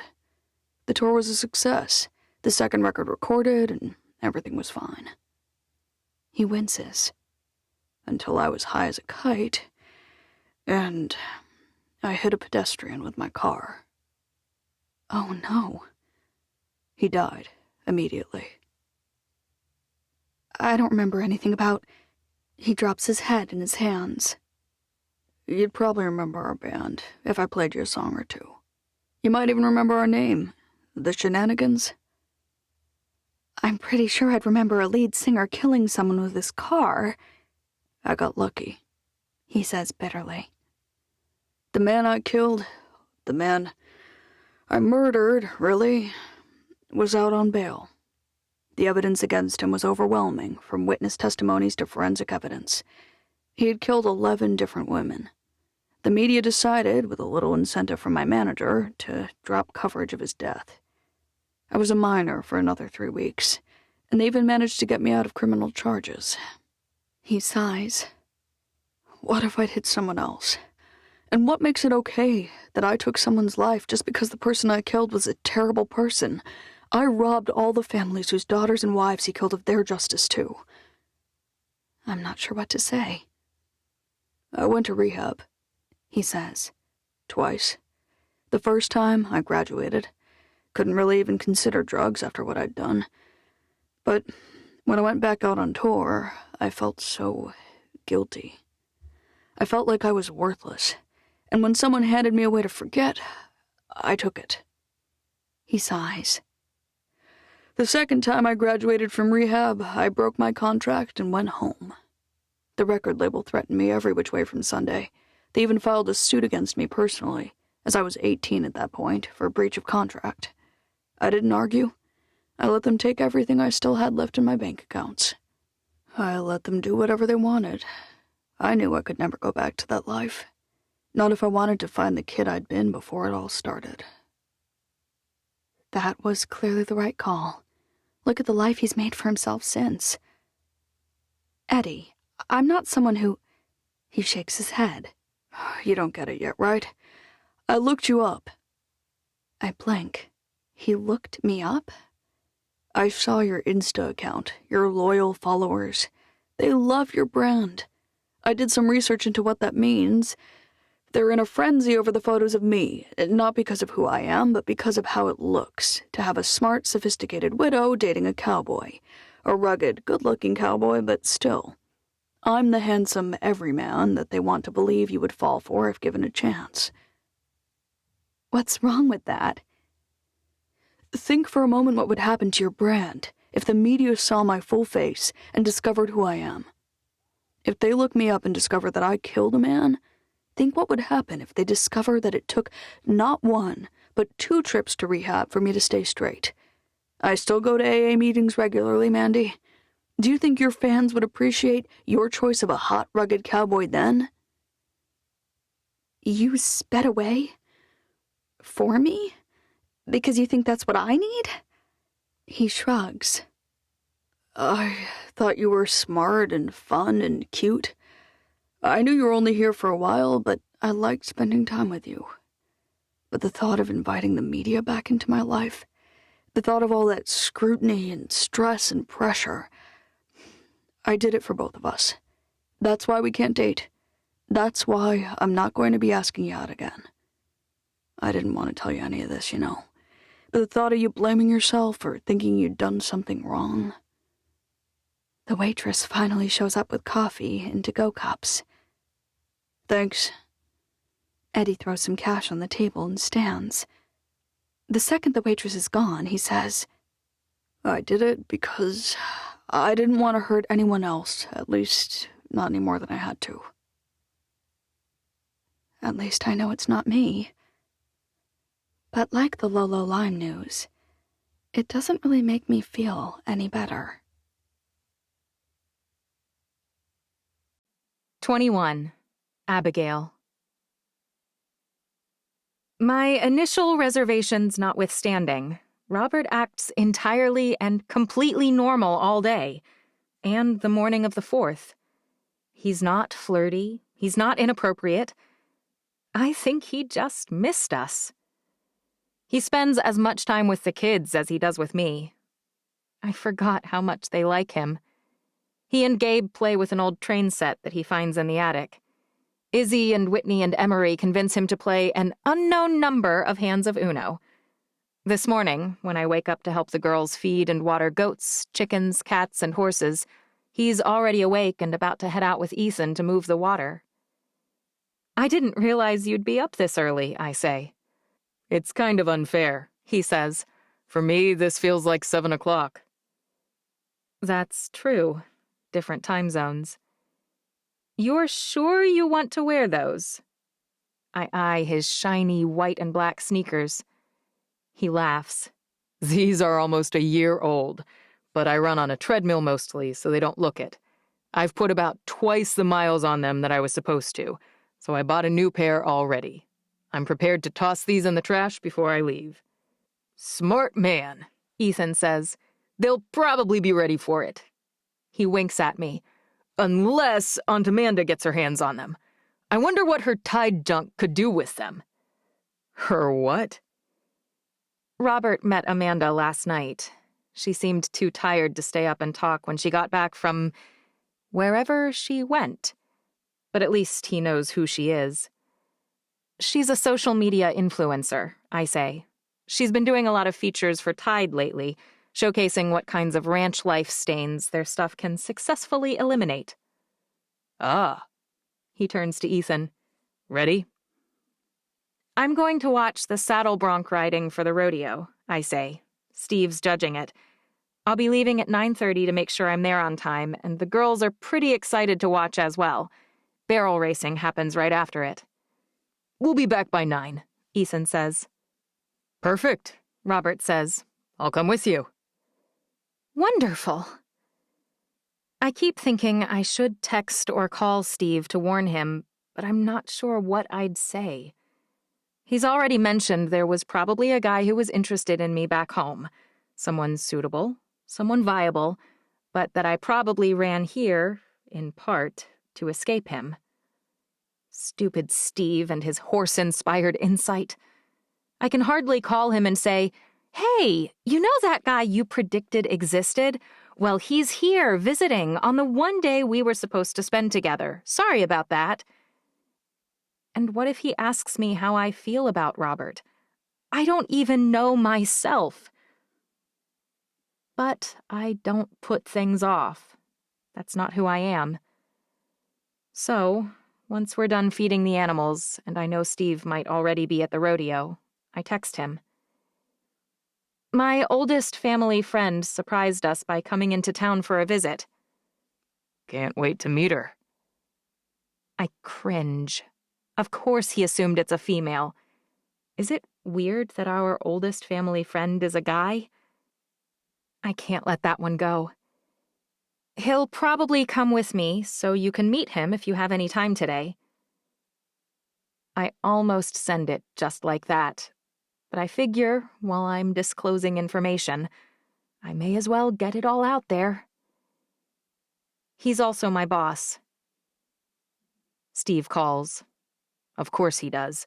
That's a lot of information to lob at someone you've been flirt texting and with whom you're supposed to have a not-quite date tonight. "Hey," I say, going for nonchalant. "I'm easy, airy, and totally fine."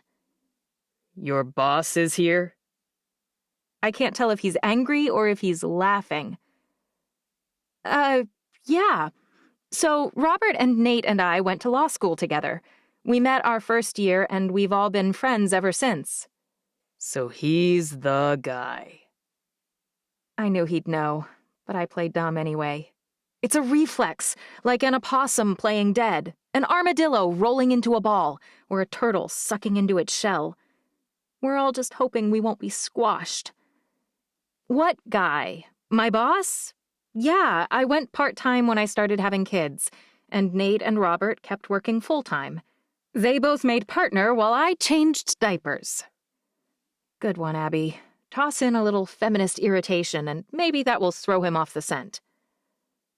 "The guy who likes you, I mean." "Robert? Deny. I've known him for almost 20 years, remember?" "Let me guess. Somehow he found out you and I were going to the dance together, and he considers it your first date since Nate passed. I can't lie and say that's not true. And he just happened to be off this weekend and decided to come for a visit. He just misses you and the kids so much. Is he magical? Can he read minds? I didn't want you to be shocked, that's all. He'll be there, but it's no big deal. As you mentioned, he knows you and I are hanging out tonight.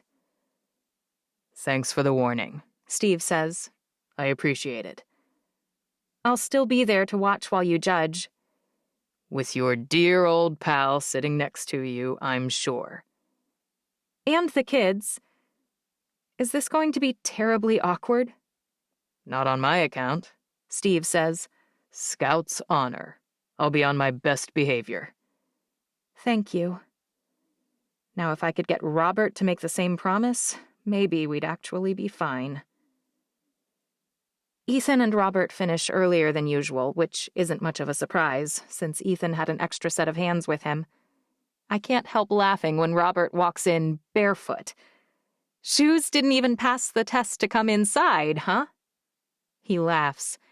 Ethan says you have pretty rigorous standards about what's allowed indoors. He's not wrong. Ethan and Robert take turns using the shower, and by the time they're done, everyone's raring to go. Will there be real bucking broncos? Gabe asks. From what I hear, there will be, I say. Isn't it kind of awful for the animals? Robert asks. I'm asking you now so I don't offend anyone, but to strap the cinch on them seems pretty mean. The flank strap is lined with neoprene, Whitney says. It doesn't hurt them. If it did, they wouldn't buck at all. Actually, the rodeo's kind of a good thing for horses, Izzy says. A lot of the bucking broncos are horses that just refuse to settle down for saddle work. This gives them a job they're good at, and a lot of them live to be healthy and strong into their late 20s. Some of them compete until they're 30, Whitney says, and that's super old for a horse. You are all very well informed, Robert says. Mr. Archer knows a lot about it, Ethan says. He's been teaching us. So he's going to ride a bucking bronco? Robert seems genuinely curious. He says he's too old for that. Gabe smiles. But he won a lot when he was younger, so they want him to pick the winners. You said he was judging. I just forgot. Robert's grin is a little sheepish as we all pile into the minivan. I have a bag with snacks, and I have cash. What am I forgetting? Nothing, Mom. Plus, it's not like it's far. I can drive back, or Robert can if you've forgotten something. Absolutely, Robert says. Let's go. We arrive in plenty of time to buy tickets and find decent seats, only halfway up in the stands. The whole thing's much closer than I realized it would be. Horses and steers are all over the place. Saddled, haltered, going, coming. It's a lot busier and a lot more legitimate looking than I expected. Abby. Steve's sitting on a beautiful buckskin, wearing dark jeans and a blue button-down shirt that just matches his eyes. Whitney, Izzy, Ethan, Gabe, welcome. He looks around. Emery and Marin aren't coming? They're supposed to be, I say. They'd already left when I did. I wonder if they're lost. I'll look for them. Steve wheels around and urges his horse forward. It takes off like a shot, leaving dust behind him. So that's the date? Robert's lips tremble with suppressed laughter. The horse doc, Gabe says. That's what people call him. He's younger than I imagined. He leans closer and whispers, and he looks mostly sober. I forgot that I never corrected my earlier assumption. Oh, that was a misunderstanding. The beer was for one of his horses. Sure it was. Robert winks at me. I haven't told Robert he's a doctor either, but I know it will turn into a thing. Better to get it out of the way now, probably. And it turns out he was sleeping on Abby. Emery's carrying an enormous paper dish full of nachos that I'm surprised her mother bought her as she walks up the stadium steps. We were on the other side. Steve told us you were over here. Oh, good, Robert says. You found us. Can I have some nachos? Gabe's eyes practically light up. Sure. Don't eat them all, I say. I can go get him some, Robert says. No, you don't have to. I'd love to. He stands up. Anyone else want anything? Ethan, always hungry, wants hot dogs, plural. Whitney wants popcorn, and Izzy, of course, wants cotton candy. I veto that, I say. But popcorn or nachos or something super salty that will likely cause an immediate heart attack is fine. I draw the line at starting the day with sticky balls of sugar that inevitably get stuck in my hair. No cotton candy consumption before noon, Robert says. Duly noted. He's been gone for 3 seconds when Steve rides around and stops in front of us. You found them, he says. Thanks, Amanda says. Appreciate the tip. Do you need anything? Steve glances around. I have a few more minutes before we get started. You're riding a horse as a judge? Ethan asks. Steve smiles. I'm judging saddle broncs, but I'm assisting with the calf roping and bull riding. I'll need to be mounted for that. This is just a little warm-up for Moses here. He's a beautiful horse, I say. Almost as stunning as Farah. I thought you liked my Palomino best, he says. I do. I smile. But he's a close second, if he's as sweet as Leo. All of mine are good, Steve says. But Leo's special for sure. Moses is awfully close. Maybe I'll have to test them both and see. He could give Leo a run for his money. I'd like that. Steve smiles. Robert shows up a moment later, his arms full of snacks, and starts making his way to our row. Whitney and Izzy jog down the stairs, taking their popcorn and hot dogs. Thanks. I'd better go, Steve says. I'll come check in later. The rodeo itself is fascinating. I've never been to one, so it all seems new. The saddle bronc riding looks absolutely horrifying. I'm relieved Steve's only judging. 3 out of 8 men competing are thrown before the minimum time, and one of them fails to mark up, which means his spurs weren't above the horse's shoulder when his front feet first hit the ground. The broncos are big and shaggy-footed, most of them. I certainly wouldn't get on them for anything.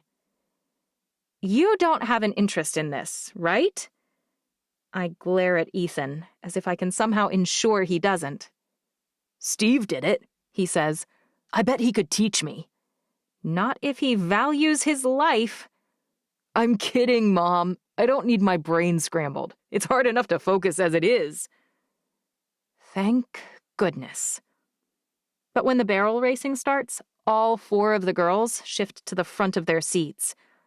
It's pretty cool to watch the girls fly around the barrels, their reins flipping back and forth, clods of dirt flying up behind their horses' hooves.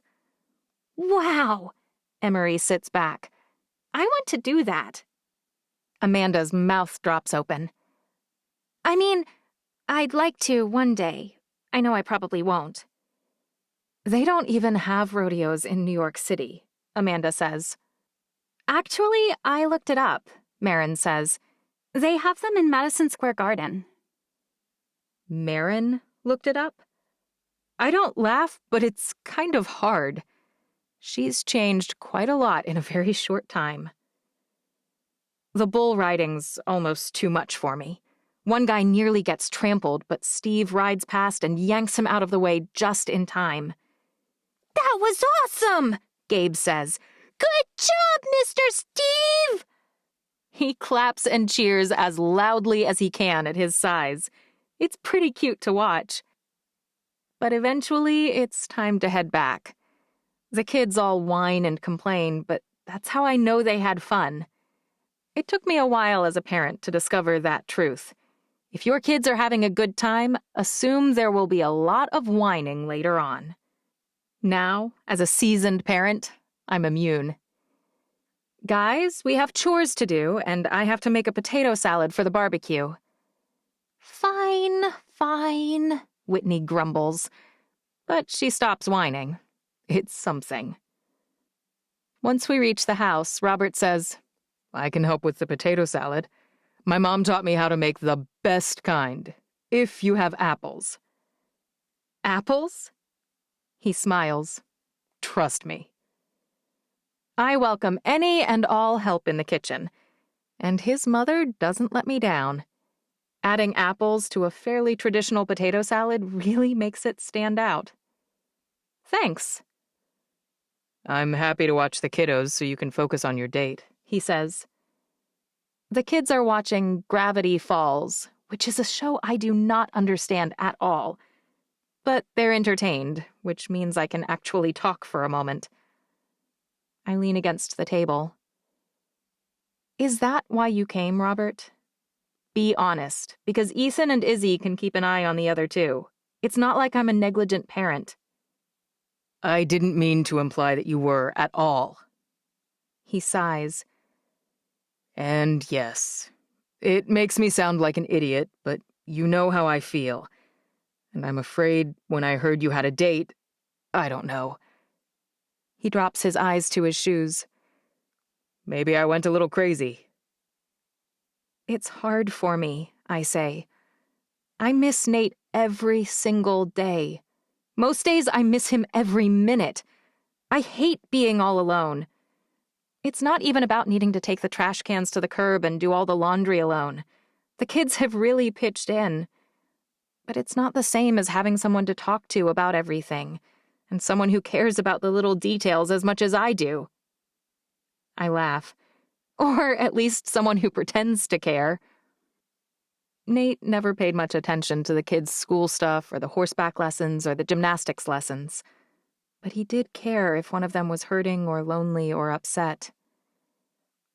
You can talk to me, Robert says. Anytime, about anything. You're my boss, I sigh. It's not that simple. Fine. He shakes his head. I didn't want to do this, but I have no choice. You're fired. Hilarious. I sink into a chair. I love working for you, actually. You're an amazing boss. You're brilliant and fair, and you always have my back. It's just that I can't really talk to you about how far my paycheck is stretching or the pair of shoes I want, right? It would sound like I'm asking for money. I shrug. I don't know. I can't explain it. And you can talk to this guy about that stuff. Robert sits next to me, his eyes almost too earnest.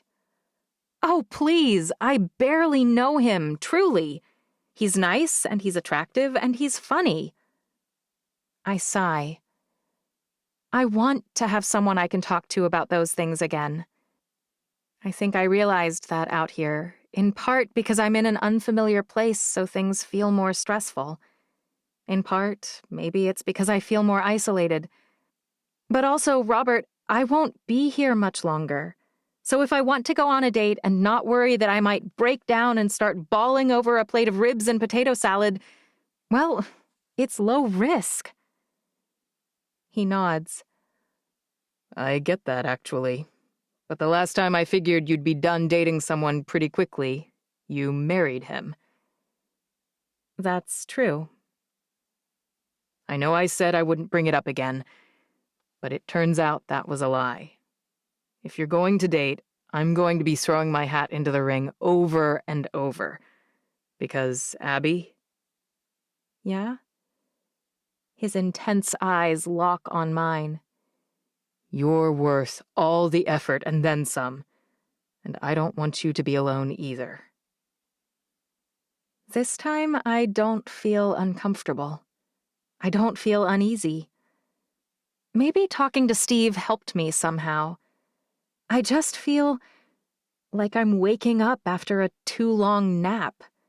A little groggy and disoriented, but also ready to stretch and do something active. Hey, Abs. Amanda's standing in the doorway of her bedroom, which opens onto the hall near the kitchen. Yeah? You got a second? Sure. I touch Robert's warm hand and squeeze it lightly. Then I stand up and head for Amanda's room. After I walk inside, she closes the door. Whoa, is something wrong? I've never been invited inside the master before. She bursts into tears. Hey, what's going on? I'm such a loser. I can barely make out what she's saying for all the heaving sobs. It's been 1 year, and you have 2 guys chasing you, and I have nothing and no one. I grab her shoulders to try and snap her out of it, but she takes it as some kind of comforting motion and pulls me in for a hug. I don't think we've hugged in all the time we've known each other. The Brooks aren't really an affectionate family, and I'm only affectionate with my own children. I pat her back as non-awkwardly as possible. I'm sorry, she hiccups. What's going on? She sits me down and tells me about Eddie, how much she likes him even though they just met, and how he basically can't get involved with her because his past could wreck her image, which forms the basis for her entire career. Lola Lime could even cancel the contract. She wipes her nose on her sleeve. Ick. I checked. They have a clause for revelation of past infidelity. I should probably offer to look it over for her. But wait, you got the deal? I reach across the bed and pat her knee. That's amazing! I mean, why aren't you more excited? I don't know, she wails. It feels like I can't be happy about anything. Was this the first guy since Paul you were really excited about? I hate prying, but it feels like the only explanation for this kind of reaction. She freezes. You think I was excited about Paul? You weren't? She laughs. He was rich, he was tall, he was good-looking, he liked me. That's why you married him? Please say no. Please don't let that be the reason. She shrugs. My family had no money, and I was the first child who was attractive. None of us were well educated. Don't pity her. She'll see that on your face. I open my mouth, but I have no idea what to say. I knew it, she mutters. I knew you and Nate really were happy. I think most couples are happy. She rolls her eyes and groans. You only think that because you were. It's pretty rare, I think. I don't point out that her own logic could be applied to prove the reverse assumption. Is Eddie going to the barbecue tonight? He'll probably have a date who has a real job, who makes something or does something. It's not like it's hard for him. Women take one look at his face. He is handsome. Those dimples. She widens her eyes. Are you kidding me? You already have 2 guys. I laugh. I have 0 interest in Eddie, I can assure you.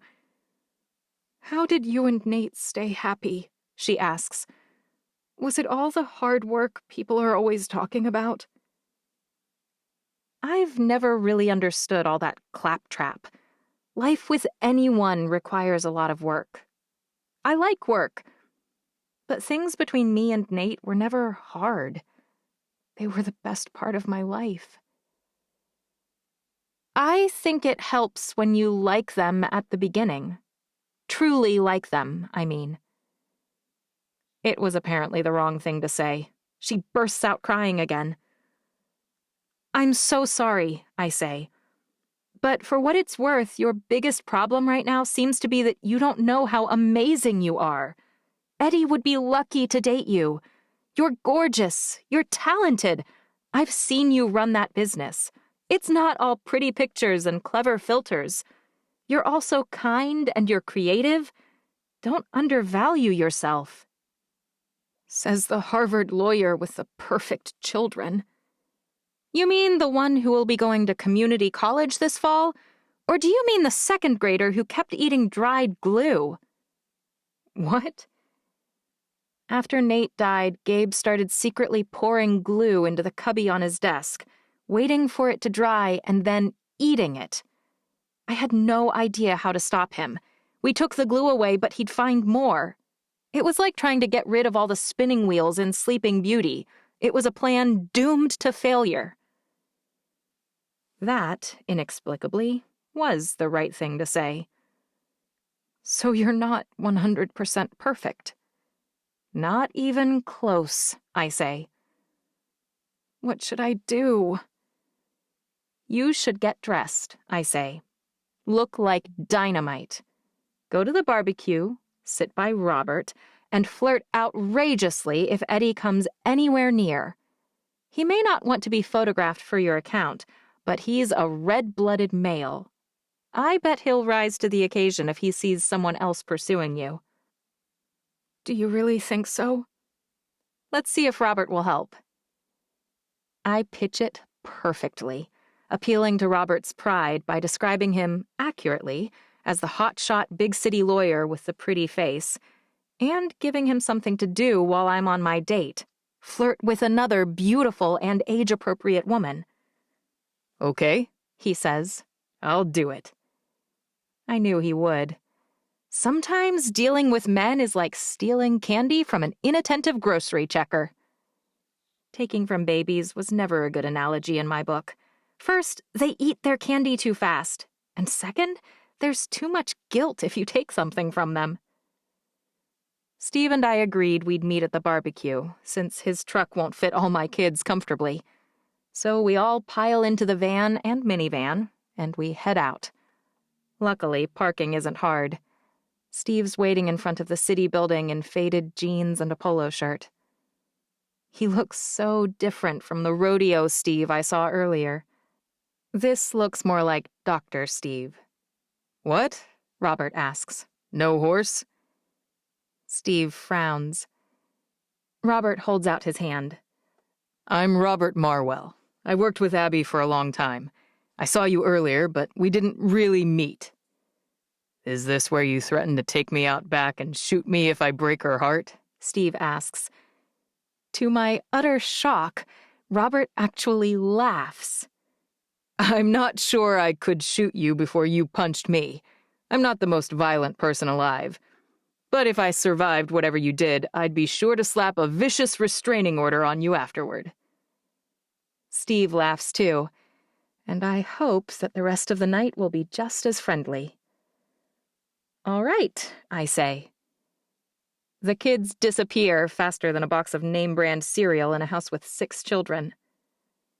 Amanda, allow me. Robert opens the door, and she walks in beside him, smiling. What's going on there? Steve asks. I shrug. They seem to have hit it off. 2 birds, welcome to this one stone. It's called Abby the Brilliant. Sick Robert on poor, sad Amanda, and solve your problems and hopefully hers as well. What kind of barbecue do you like best? Steve asks. I scrunch my nose. Is this where I have to confess that I hardly eat meat at all? Excuse me? I shrug. It grosses me out unless it's hidden in stuff. Like, a little meat in a spaghetti sauce is fine as long as it's been simmered long enough so it's tender. He takes my bowl of potato salad. I'll try not to take it personally when you don't eat any of my brisket then. You made it? I also brought chili, He says. It's kind of a tradition at this point. As we walk inside, every single person we pass smiles and greets Steve, and all of them ask who I am. It's a little embarrassing. It feels like I'm being weighed and judged and found wanting. You look absolutely miserable, He whispers. What's wrong? Is it that obvious? Only to me. He says. I don't know any of these people. Kevin walks by, chatting with a cute brunette, and he stops. Abby, so glad you came. This is my friend Rachel. I feel a little better once I'm acknowledged by someone, even if it's one of only 4 people here I know. Food, I say. I think I need food. We pass Amanda and Robert, both holding full plates, as we reach the line. I wonder whether Steve delayed bringing us here to minimize the awkward interactions. If he did, mad props to him. Is your friend enjoying his trip?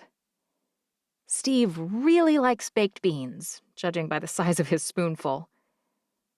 I think so, I say. But you were right.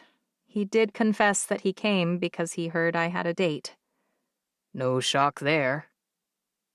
I take a generous helping of my own potato salad, and then another spoonful of coleslaw. By the time I add a roll, I only have room for a slice of Steve's brisket and a little bowl of his chili. Which one's yours? He points. I scoop. You're acting like I'm some kind of hot prospect. I can't keep the incredulity from my tone. I've known Robert for 20 years, and he's an old friend.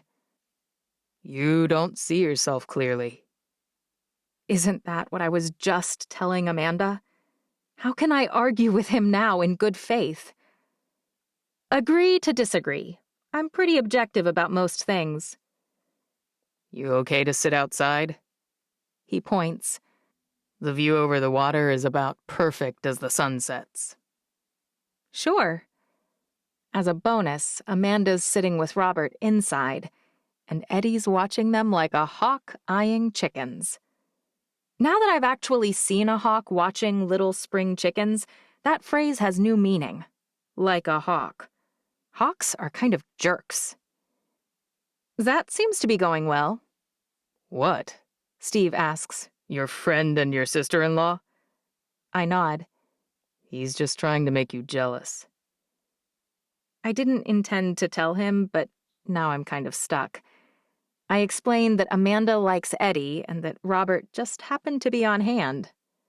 Ah, Steve grins. Now that's a solid plan. Right? I could have come up with that myself. Nice work. Hopefully it does work. Amanda's not having the best day. Actually, make that the best week. But is Eddie really right for her? Steve pulls a face. I mean, it's Eddie. What does that mean? He's got a reputation. Probably a womanizer. I'm not surprised with a face and body like he has. Is this what we're going to talk about all night? No. Steve swivels to look straight at me. It's not. What else did you have in mind? Did you always want to be a lawyer? That's not what I expected. No, not at all. What did you want to do? Honestly? I laugh. I had those annoying parents who insisted I could do or be anything at all. I really thought I'd be a famous singer. Can you sing? I can carry a tune, but I'm no Celine Dion, I say. I was taking voice lessons, and my singing coach actually said I should be a lawyer someday. And just like that, you decided to do it? I shake my head. Heck no. He was the first, but about half the people I met said that at some point or another. What about you made them think that? Beats me.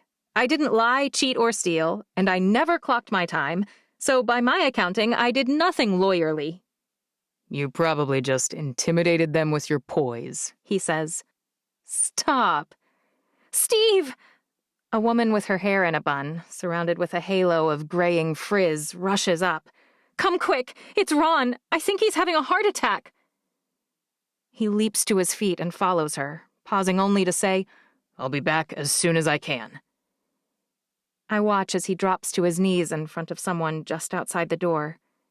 He talks to him, touches him, and asks the man to push on things. After a few moments, he turns back toward me and shakes his head, his lips pursed. His message is pretty clear, not a heart attack. But he can't really just stand up and leave. He's stuck there, reassuring everyone and doing doctorly things. That was exciting. Robert's leaning against the light post at the edge of the dock a few feet away. I didn't even see him walk over. Yeah, never a dull moment, even in this sleepy town. Why did they call Steve over to help? He narrows his eyes. Is he a nurse or something? Doctor, I say. Wait, is he really? Emergency room doc, I say. That's why they call him the horse doc. He doesn't ever talk about it, so I was surprised too when he treated Whitney. He put the cast on? Yep, it comes off next week, I say. He may not talk about it much, but why didn't you tell me he was a doctor? Robert's tone isn't recriminating. He just sounds sad. I walk over to stand next to him. I don't know. I thought it might upset you. Because he's actually a catch? His smile is wry. Whereas I'm all mixed up with memories of Nate? It's not like that. But that's a lie, I realize. Almost all my memories with Robert involve Nate. No matter whom I date eventually, I'll deal with guilt. But the idea of dating someone whom we knew together? It feels worse, more disloyal somehow. Which isn't rational. If he could choose, Nate might pick Robert. He's a known quantity, a good guy. He genuinely loves our kids. You sure? Robert's staring down at me, his face cast in shadows from the light above us. Everyone else is gathered around Ron and Steve and the wife. It's a strange feeling, being surrounded by people and yet alone. It's a feeling I've felt over and over on repeat ever since Nate died. Except this time I'm not all alone. Robert's with me. He's always with me. I have memories of you. Just you, I say. Remember before Nate and I ever started dating? We did our research together for the moot court presentation. You ate an entire package of red vines, Robert says. And then I puked. I shouldn't find that so funny, but for some reason I do. I was such an idiot. If you were in a room, you were the only person I even saw. I turned to look at him, really look at him. Not as an old friend, not as Nate's buddy, as a man. He's tall. He's in great shape. He's smart and kind and successful. And he has always cared for me. As if he can sense my feelings shifting too, his head leans down toward mine. For one moment, my heart flips over, and I wonder what it would be like to kiss Robert. But then I remember when we did mock trial together, the three of us. I remember when Ethan was born and Robert brought Nate cigars. I remember dancing with Nate on New Year's while Robert danced with Maisie, and I just can't. His lips have nearly reached mine when I stumble backward, my feet saving me from what my heart's not ready to handle. Except, I forgot I'm standing on a dock. My foot falls backward, my arms pinwheeling wildly. Robert reaches for me, but he's as shocked as I am. I fall down, down, down, backslapping into the lake. The water is freezing. It hits me like a wall of ice. I'm plunging under, sinking deeper and deeper. It's so dark, I can't even tell which way is up. Until strong arms wrap around me and drag me upward.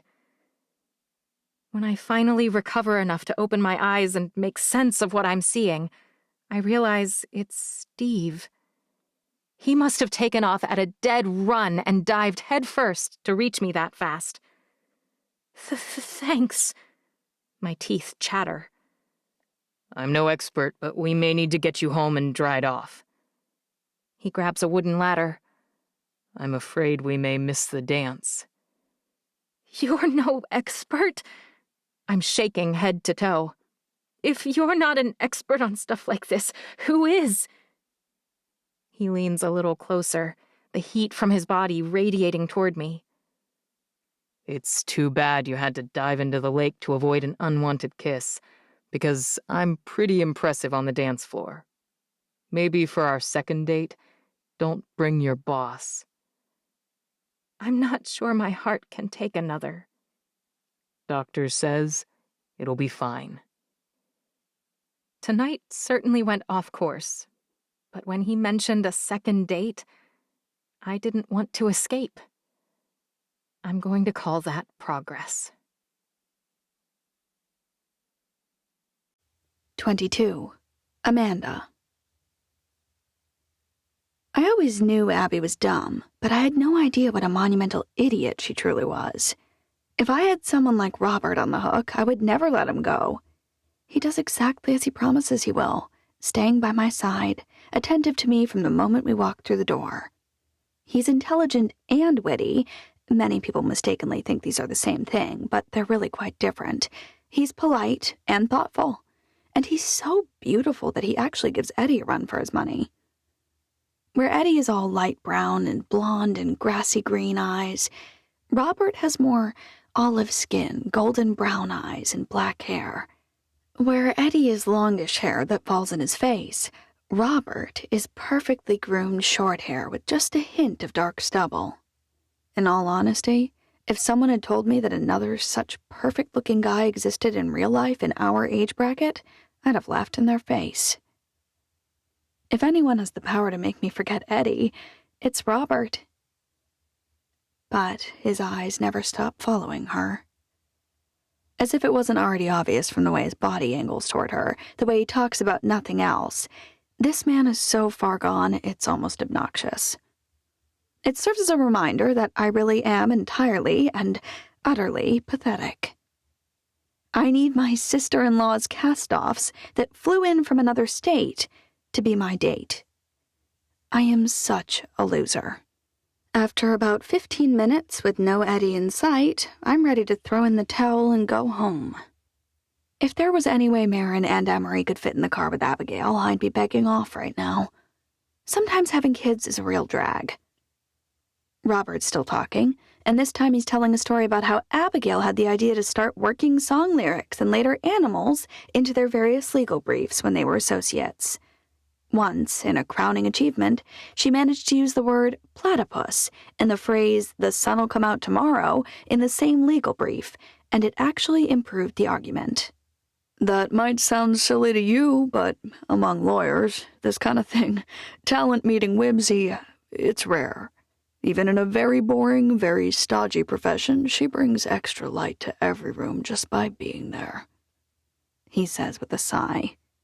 I'm about 3 inches away from slapping him across the face with my Burberry purse when Eddie walks through the front door. When he sees me, he stops dead, his eyes suitably wide and full of longing. A heartbeat later, he scans to see to whom I'm speaking and catches sight of Robert for the first time. That phrase, "a picture's worth 1,000 words," I thought I knew what it meant. After all, it's kind of my job.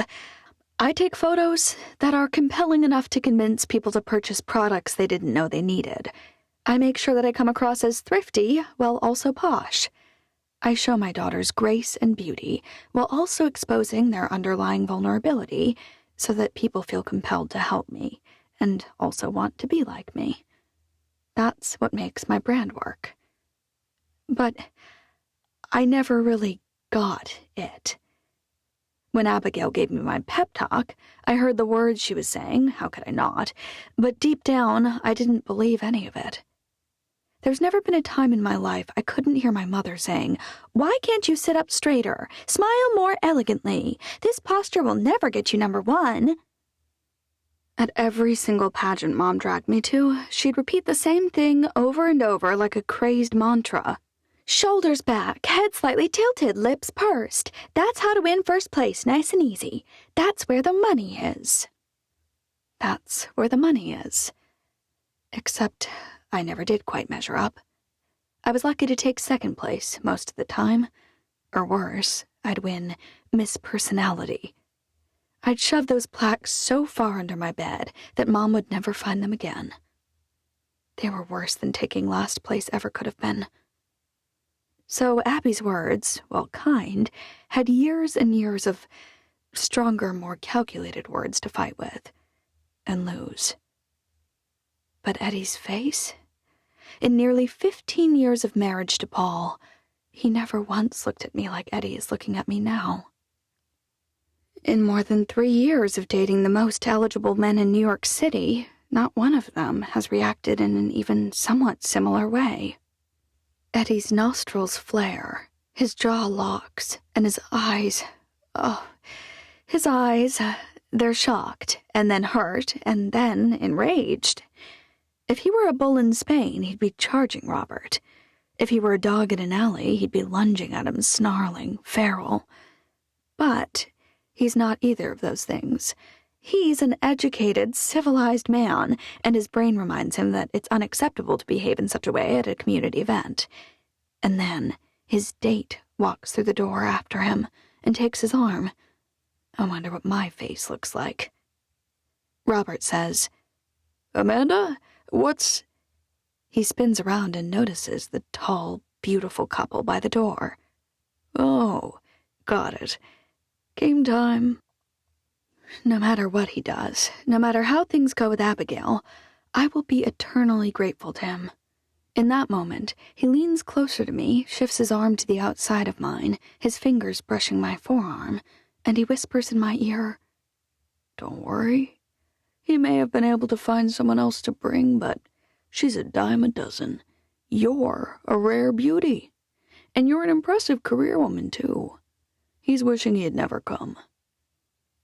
"I don't want him to hate me," I say softly.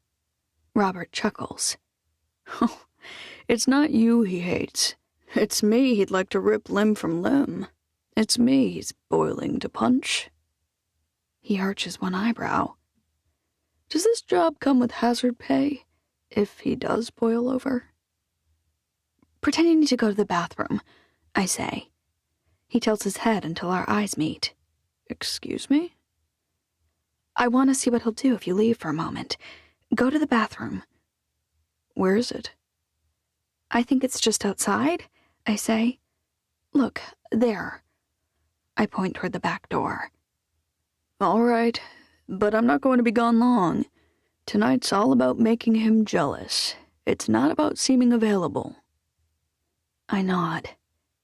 The second Robert's gone, the moment his broad shoulders walk through the door, Eddie moves my way, after ditching his date. My mouth goes dry. My hands begin to sweat. Why does that happen? Does my body hate me? It wants me to sound like a raspy Grim Reaper and to have the hands of a teenage boy? "Amanda." I had forgotten how deep his voice is, and what a beautiful timbre it has. Even knowing how pathetic it makes me, my entire body curls toward him, like a desperate flower toward the sunlight. "Eddie?" My only hope is that he can't see the longing in my eyes. "Who's the guy?"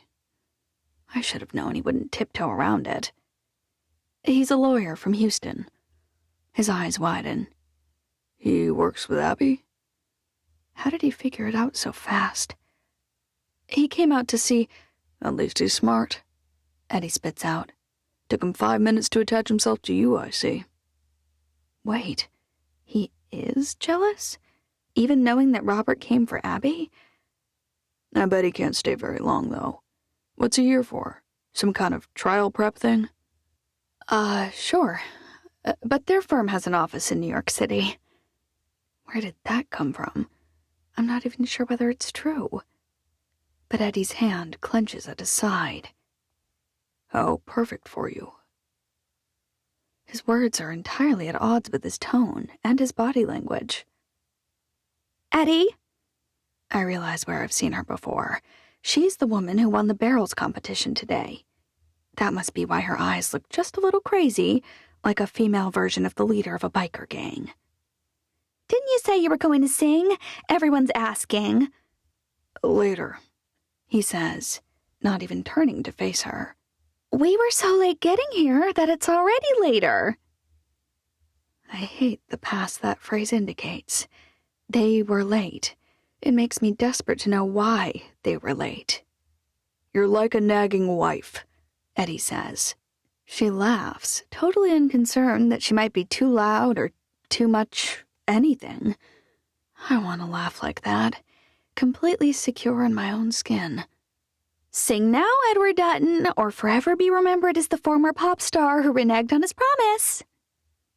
Eddie grits his teeth.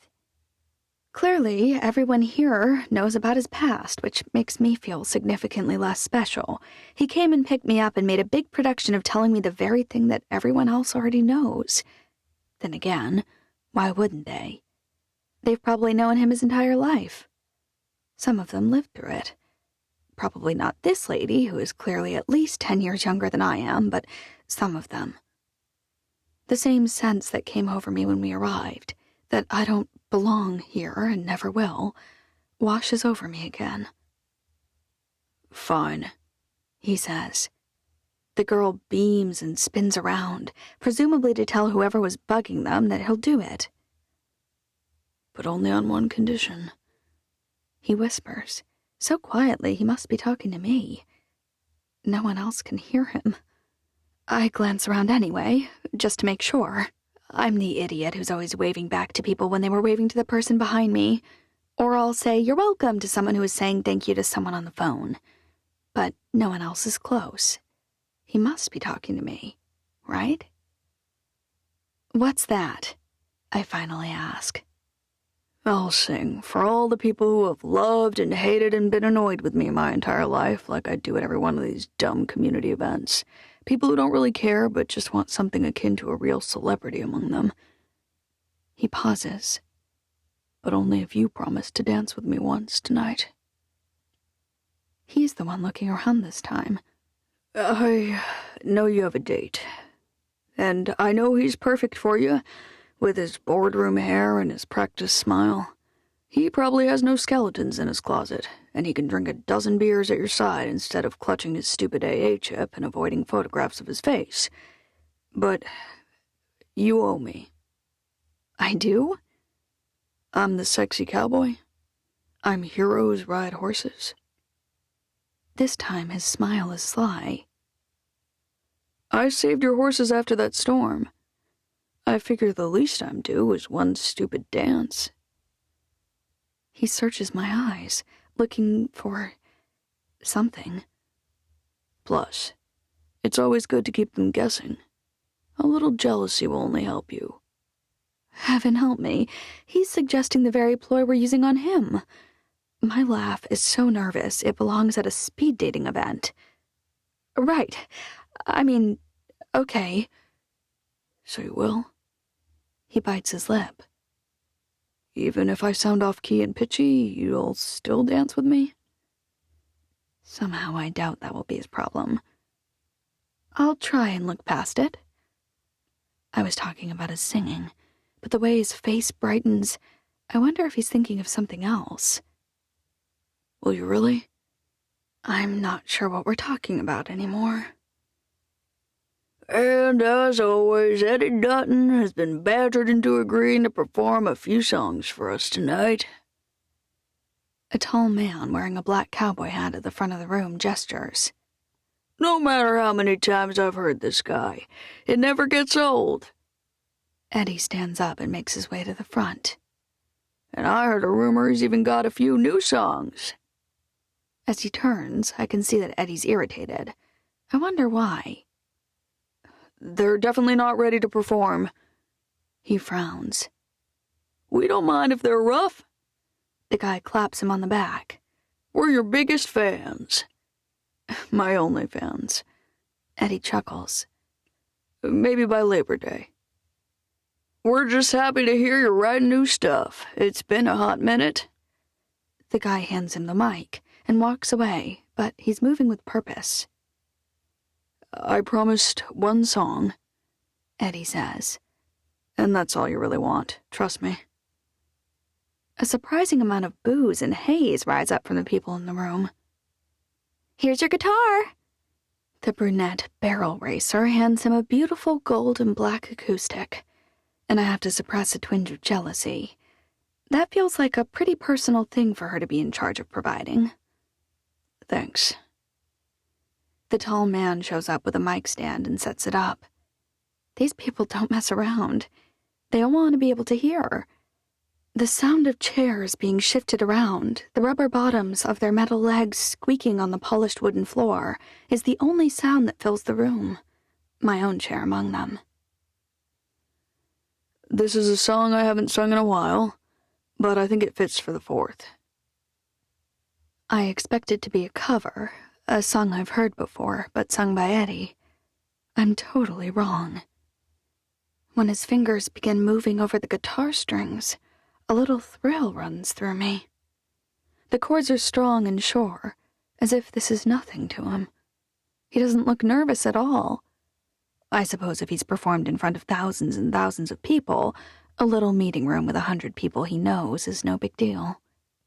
I've always admired his speaking voice. It's low and easy, rich and full. But his singing voice?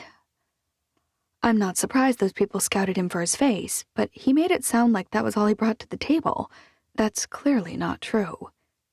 They must have known they stumbled upon unmined gold. I wonder how much it's changed since the days he was famous.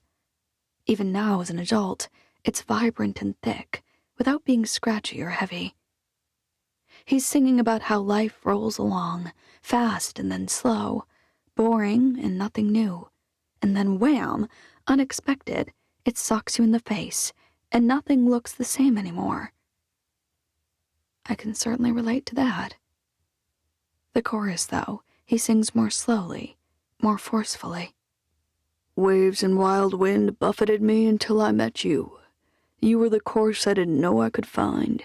I'll follow you home to the end. My lighthouse, unexpected and bright. My lighthouse, loving me through the night. He looks right at me as he sings, and it feels like the entire room falls away. Am I imagining it? Does everyone feel like he's singing to them? Is that part of his charm? I can't breathe until he takes his last breath, gently strumming the notes one last time. When he smiles at me, I begin to hope. He said he just came to tell me why nothing could happen. He told me he was all wrong for me. But if that's true, why does this feel so right? Now that he's not singing, I can hear a huge ruckus outside. I'm near the door, so I rush out to see what has caused it. Everyone's gathered around some man who's lying on the ground, but I notice something else. Abby's standing near the edge of the dock, and my supposed date is right next to her. They look like they're in their own little cocoon. And if Eddie sees that, he'll never believe any part of Robert likes me. I keep watching the doorway, waiting for the moment Eddie will walk through and find out the truth. I am a big, fat fake.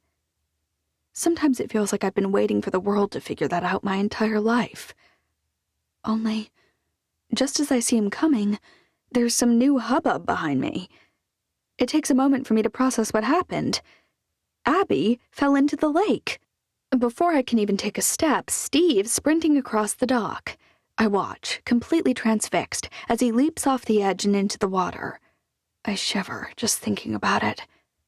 The night here is always cool, so unlike the city in the summer, where you're lucky if it goes from sweltering to slightly less sweltering, I can't imagine being dumped in all that water. In the dark. Robert's peering over the side in alarm, and I can tell he's not sure whether to jump in or not, since someone else already has. But his hesitation might be his downfall. When Abby's face crests the edge of the ladder, she's got eyes only for one person, and it's not Robert. What happened? Eddie asks.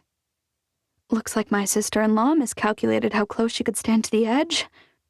Some people stay far from things that are risky. His voice at my back, His breath on my ear, they send shivers up and down my spine. That's the prudent thing to do, of course. But for some reason, some people skirt the danger, traipsing as close to the edge as they can. Probably true. It's hard, but I don't turn around to face him.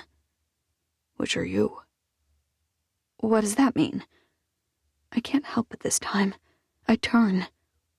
His grin's at full throttle, both dimples showing beautifully straight teeth shining. I've been thinking about our conundrum. We have a conundrum? I'm not entirely sure what that word means. I think it's a dilemma. I think we do. His hand brushes against my arm lightly. At least, on my side there's one. Maybe you should explain it, I say, for your dopey friend. Don't. His hand moves to my face, brushing my cheek. Don't ever say that about yourself. I... You're a rock star in the social realm, with 250,000 followers on Instagram alone. You did that yourself, by posting helpful and beautiful content that people love to read. His eyes drop to my mouth. And I'm like a ticking time bomb, waiting to go off and ruin everything you've carefully built. He sighs. I tried to walk away. I should walk away. It's the right thing to do. I've done it for years now, from every drop of alcohol and from every type of drug in the world. No matter how tempting, no matter how desperate I felt, I turned and ran. I know precisely how to do it. His eyes move back up to mine. But, Amanda, this feels harder somehow. I keep circling back around. You don't really... I want to punch that shiny, slick lawyer in the face, and I don't even know the man. When he touched your arm... His nostrils flare again. And that's not even the worst thing. It's not? Because to me, it sounded like the best. No. He licks his lips. It's not. Are you going to share the worst? He shakes his head. I can't. Because I like you too much to blow up your life. His entire face contorts. This is a big mistake. He turns and takes a step. I grab his arm, my fingers tightening on his very muscular tricep. Wait. He freezes. What if we're smart about it? He hasn't moved, but I know he's listening. Even with my heart pounding loudly in my ears, I can tell he's following my every word. What if, for my last few weeks here, we saw each other, but I was intentionally careful not to post your face? You're saying we can't defuse the bomb, but we tiptoe around it? When he turns, his eyes are hopeful. I still can't believe he wants to date me. No matter what he said, I was sure he'd walked away because he hadn't been too interested, or I worried that he'd realized he was way out of my league. My fans like the mystery, and your side profile is good enough to string them along for a few weeks. Oh, I'm already getting ideas of ways you could photograph me that wouldn't show my face. His wicked smile heats parts of me that shouldn't be getting hot at a family event. Maybe we shouldn't be talking about this right now, I say, glancing over my shoulder at where his date is watching us. He follows my eyes. Do you mean because of Rebecca? He laughs. She's my manager. I still do gigs occasionally, local stuff only. Birthday parties, weddings, that kind of thing.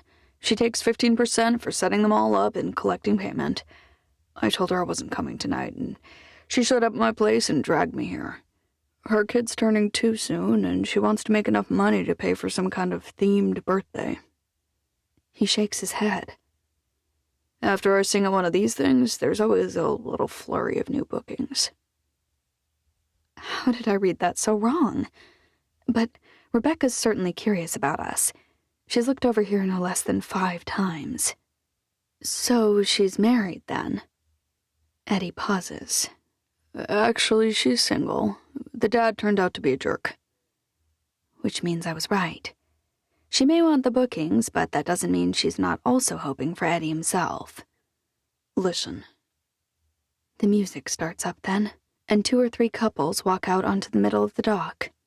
White twinkle lights wound around the handrails and up the light posts click on, and a nice breeze blows across my heated cheeks. Do I have to listen to whatever lecture you have prepared right now? His smile is back to being wicked. Or can I collect on my dance now and get lectured later? Eddie. He wraps his arm around my waist and tugs me toward the dance area. I learned something growing up with a sister. He murmurs near my ear. Rebecca's most definitely watching us now. As we spin around, I notice that Robert is too. He throws me a thumbs up. What's that? It's easier to beg forgiveness than to get permission most of the time. I can't imagine ever being able to refuse him anything. Not when he looks at me like that. And I should confess that I already have plans. Plans? You agreed to one dance, but I'm greedy. I always want more. More of me? I'm not sure. I know you have a date. The thing is, I haven't seen him around. He's from the city, so he's probably accustomed to taking his time. We country boys know that you have to make hay while the sun shines. A few weeks ago, I had no idea what that meant, but now I know it's cutting the hay at the right time, so it can dry and be baled without molding. Eddie grins. You're learning. But I don't mold when I get wet. Weirdly, that sounded a lot flirtier than I meant for it to sound. His smile becomes a little wolfish. Good to know. What I mean is, there's no reason to rush with me. His arms tighten around me, moving our bodies just a hair closer. Oh, I disagree. You said you only have a few more weeks. His head ducks down lower, until our faces are only inches apart. I mean to make the most of every moment. It feels like he cherishes me. I've never felt like that in all my life. The second the dance ends, Robert beelines for us. He looks suitably annoyed that I was dancing with someone else, which makes me all kinds of giddy. I know it's fake, but it's the first time I've ever had 2 guys fighting over me. And I love it. Although, the one person who really has 2 guys interested is sopping wet and on her way home right now. Maybe it's a better fantasy than a real-life occurrence. Without letting Eddie say a word, Robert takes my hand and pulls me back out to dance. That's going well. He's grinning like a dog with a bone, a little gloaty and slobbery, but probably perfect for my purposes. And he keeps looking at Eddie and grinning wider. This is more fun than I thought it would be. As fun as shoving someone in a lake? His hand stiffens. That was an accident, and I didn't shove her. The muscles in his jaw work, which only makes him look more masculine. You accidentally chased her out there? He stumbles, almost knocking us both to the ground. Whoa, I'm sorry, he says. I wanted to stay and help, but I might need to head back early. Eddie's already on his way over. I think I can take it from here. Robert's smile returns. I think maybe you can. He presses an unexpected kiss on my cheek. I'm going to bail before I get a black eye. Best of luck. He darts away.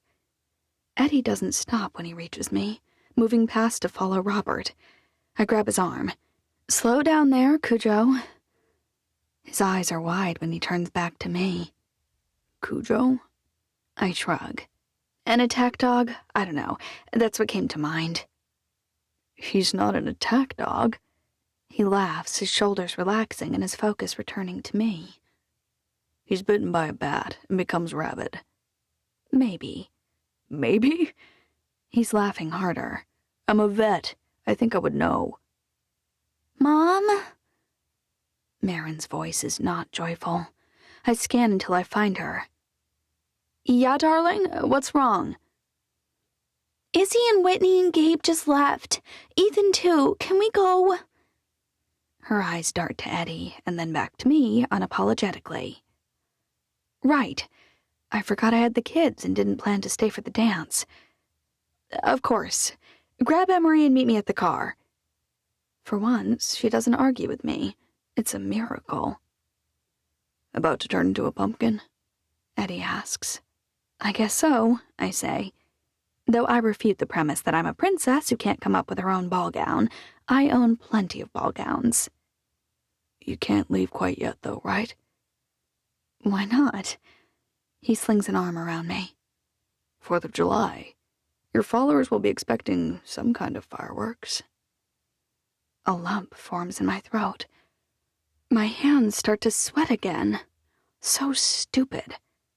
But I was thinking. His hands drop to my hips and maneuver us backward, then to the side, then backward again, until we're standing against the rail near the edge of the water.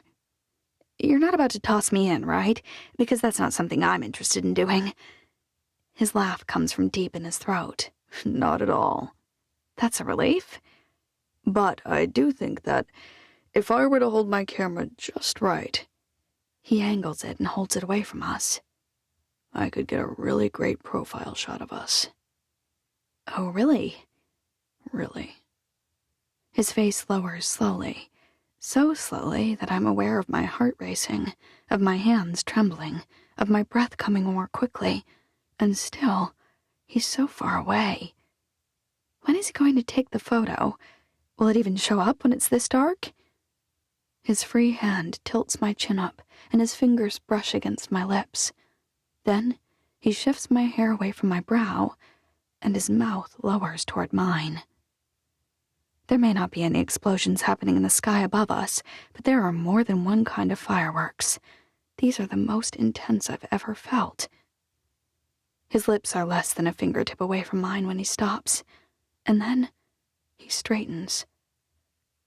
All right, let's see what I got. I feel like a puppet with my strings cut, or a participant in that dumb ice bucket challenge. What just happened to me? The smile on Eddie's face has never been more devilish. He's an expert at denying himself, and now he's torturing me with the same skill set. He shifts so our shoulders are touching and swipes on his phone. They're not bad. What do you think? He's right. They might even be better than a kissing photo, because we're both practically quivering with longing. His eyes on mine, his body angled around and over me. I'm leaning toward him like a desperately cold traveler hovering over a borrowed campfire. I can practically taste what it felt like, yearning for him to kiss me. I know you have to go. I'll text them to you. His eyes are staring at my mouth again. You're a little bit evil. My eyebrows pull together. You know that? Or a little bit brilliant? Maybe a perfect mix of the two. 23. Abigail. My first date with Steve, which lasted all of 12 minutes before it was interrupted by, well, sort of by a heart attack that turned out to be a panic attack, ended with a dousing in a freezing river that looks like a lake to me. Green River's probably never very warm since it's fed by snow runoff. But at night, my teeth chattered the whole way home. Not very romantic. All in all, I wasn't off to a very good start. Since it was reminiscing with Robert, and then my startled reaction to his attempt at kissing me that ruined it, I feel obligated to try and fix it. Can we call a mulligan? Steve's at work, I think, so I'm not sure how speedily he'll respond, but I watch the phone for almost an hour anyway. Finally, the second I put it down to formalize some pre-trial paperwork, it bings. It's Robert, not Steve. I try to manage my disappointment. Judge moved his vacation and 2 cases settled. What does that mean? I ask. Nothing yet, just something to watch. Something tells me it's not nothing. It makes me think of hurricane season, when we're all watching the Atlantic, worried over every storm formation, tracking the path of every anomaly until we're safely out of the cone. He wouldn't be warning me if it were really nothing. And I can't very well say, if they move the trial date forward, "Too bad, I'm busy." Nor can I leave my kids here without me. On top of my legal work, I've been supervising all the animals and riding up at least once a week to check on the cows. If I'm being honest, it's been nice. Tranquil, even. The things that go wrong are mostly out of my control, which means there's not a lot for me to fret about. Things will either go well or they won't. Ethan's out cutting hay again today, our last alfalfa field, and Kevin says things are looking really promising to get a second cut, which would leave us home free on that front at least. Alfalfa's apparently the most expensive hay to buy, which means it's great for us to get a second round. It's take a mulligan, not call a mulligan. And I liked our first date, but I'd be keen on a second. My worry about the case evaporates, and I find myself smiling like an idiot. I should want to forget all about Saturday night, but instead, I look back on it in a new light. It's a funny story, at least. Nate and I never had that. We just had a bunch of classes together, flirted a little bit, and then he bought me a drink at one of the law school pub crawls. I mean, it's not a bad story, and certainly not an embarrassing one, but this one's a lot splashier. Literally. Amanda said Steve sprinted across the deck and dove headlong into the water the moment he saw me fall. I've been trying to figure out whether he saw what prompted the fall ever since. Tonight, I'm off at 5. Tonight? Wow, he really is keen. What a funny word. Amanda's taking her girls on a picnic, and I promised my kids enchiladas. I like enchiladas, and I like your kids. Is he implying he'd like our second date to be a meal with my 4 kids? The ones he teaches horseback lessons to twice a week. He can't be serious. Maybe tomorrow's better. I'm not afraid of jam hands. Is he quoting Gilmore Girls? Because he does have sort of a Luke-like vibe about him. If you replaced Luke's ball cap with a cowboy hat, and if Luke had a six-pack I can't stop thinking about, and if Luke didn't have a receding hairline. So maybe it's not a very strong vibe. Every time I pause, I relive that moment again and again. His arms went around me, and he dragged me up to the surface. My desperate hands cast around for anything at all, but they found something wide and flat and ridged. Steve's stomach. They moved upward to his chest, his very hard, very defined chest. I saw it all the day I arrived, but feeling it for myself was different somehow. Now I have a feeling to go along with the memory of him pushing that lawnmower, sweat glistening. I shake my head to clear it, but it's not very effective. In fact, it kind of sends me right back to the beginning of the loop, to when I was plunging underwater, unsure which way was up, and those arms came around me, the strong arms I watch, muscles bunching, each day as he rides.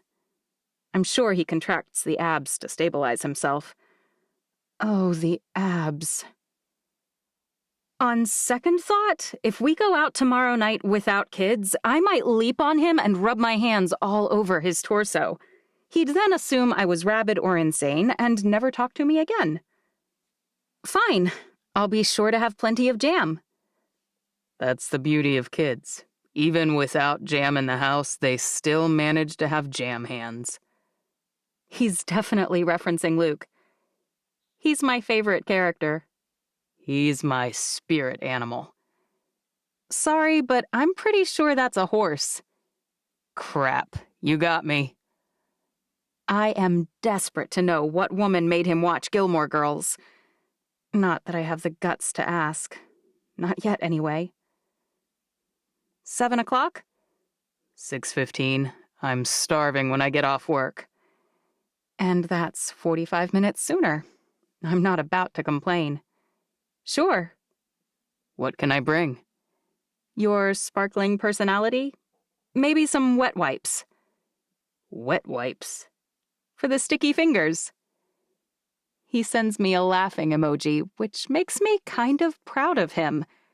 I dramatically overuse them, even catching myself thinking in emojis sometimes. The fact that he's using them as a man gives me hope that mine won't annoy him. After I relive the water scare one more time, I vow it will be my last. I'm sure I'm making it into a much bigger deal than it is.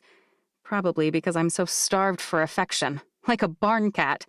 He'll be lucky if I don't purr and rub up against his leg the second we're alone. How embarrassing. Meanwhile, Robert acted like nothing had happened. He ate French toast, then packed his bag and left Sunday on the flight he had booked from the start. He hasn't mentioned how I dove into a river to avoid kissing him, so I haven't had a chance to even tell him that it wasn't him, it was totally me. I wish I knew how much of my inexplicable attraction to Steve, without the attendant guilt, has to do with his location and my finite time here, and how much has to do with our lack of shared history. Unfortunately, I don't know how to unwind those things in my mind. It's one of those nights where everyone wants to help me make dinner, including Ethan. They're rare, but I cherish them every single time. Ethan's great at making pico, because he never seems to cry no matter how many onions he dices. The only problem is that his taste for jalapenos outstrips everyone else's. I stop him from dumping 3 full peppers and their seeds just in time. We went all the way to Green River to get these, he says. It would be a shame not to use them. Save them for your tacos, I say. Then they won't go to waste, and no one will leave the room crying. He rolls his eyes. You guys are such wusses.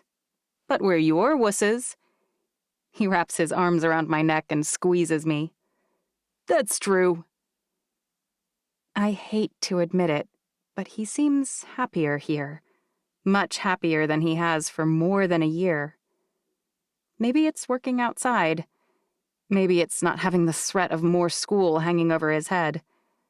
Or maybe it's that we're not in our big, beautiful, perfect home that's chock full of memories.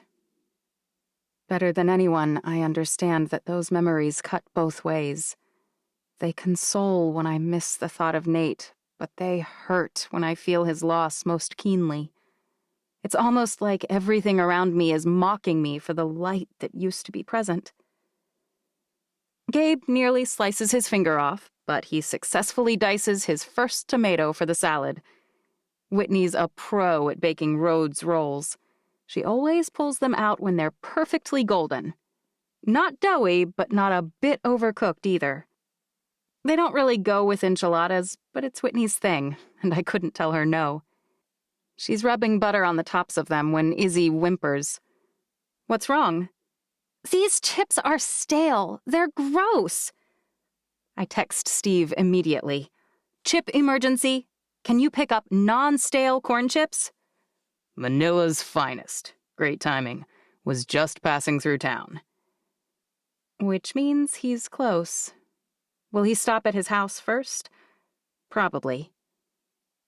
He arrives right on time, his truck parking out front at 6:14. His hair's still wet when he walks up the steps. The kids may be more excited than I am. Izzy's humming, Whitney's rocking back and forth, a picture she drew of him on top of Farah clutched in her hands.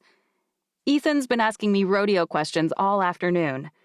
Apparently, he has some interest in trying some of the events. If Steve can maneuver him away from that, I'll be forever grateful. Ethan needs a broken hip like I need a bullet to the head. The kids are almost too delighted that we have a visitor. I can't decide whether it's because we're in such a rural location now, or whether it's because they like Steve so much. I suppose it could really be either. Mr. Steve! No matter how many times I've told Gabe that his name is Mr. Archer, he has started calling him Mr. Steve, and I can't get him to budge. He races across the room and barrels into Steve, hugging him so tightly, I worry we'll have to scrape him off like a barnacle off the hull of a boat. Steve meets my eyes over Gabe's little body and makes an aw face. At least I know he's not annoyed. "I made you a picture," Whitney says. Not to be outdone, Izzy rushes off to grab a drawing she made of Steve's barn and house. I hope he knows he can toss those in the trash when he gets home. I'll be sure to tell him later. Some people might keep them out of obligation, but the sheer volume of precious art generated by my darling children would probably cause any normal person to shudder. "Hungry?" Starving, Steve says. I usually pick something up on my way home. "I'm sorry," I say. "You could totally have done that." He bumps me with his hip.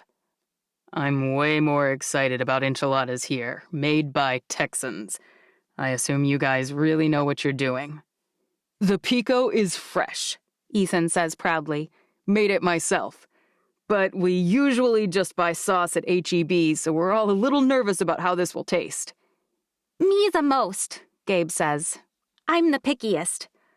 That's true, I say. I eat the most things, Whitney says. Other than Ethan, but he doesn't count because he's so old. If Ethan's old, what does that make me? Steve cringes. How old are you? I realize I've never asked him. Are you going to answer the same question? His eyebrows rise. My mom's 38, Gabe says. And her birthday's October 5th, Izzy says, the same month as Halloween. That's true, Steve says. And I'm afraid your mother has me beat. I'm 39 as of June 15th. You turn 40 soon, Whitney says. When my dad turned 40, my mom threw a huge party for him. Everything was black, and he got a cane, and everyone sang a funeral dirge. She giggles. It was super funny. I wonder how he'll deal with the kids talking about Nate. I've been worried about how I would take things. I hadn't much considered how much baggage I come with. He's really doing this the hard way. First a baptism by water, a dunk in the lake, then one by fire, dinner with all the kids, and discussions about my deceased husband. I think that sounds really fun. I bet your dad felt really loved.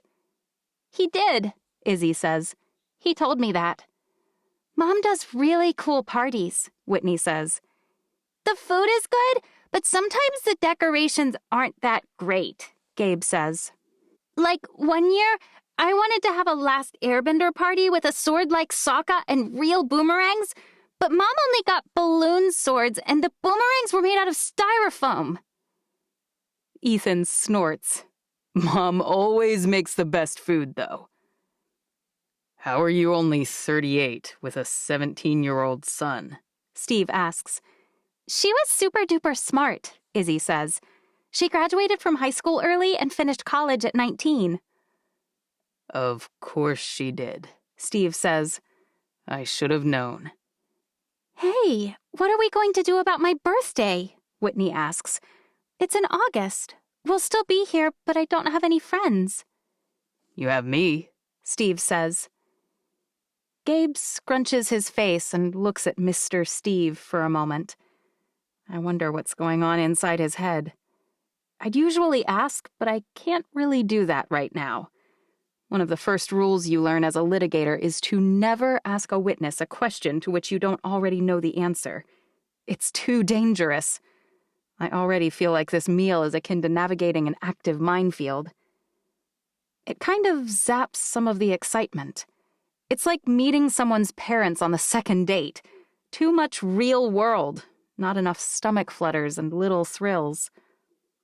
But this is what my life is.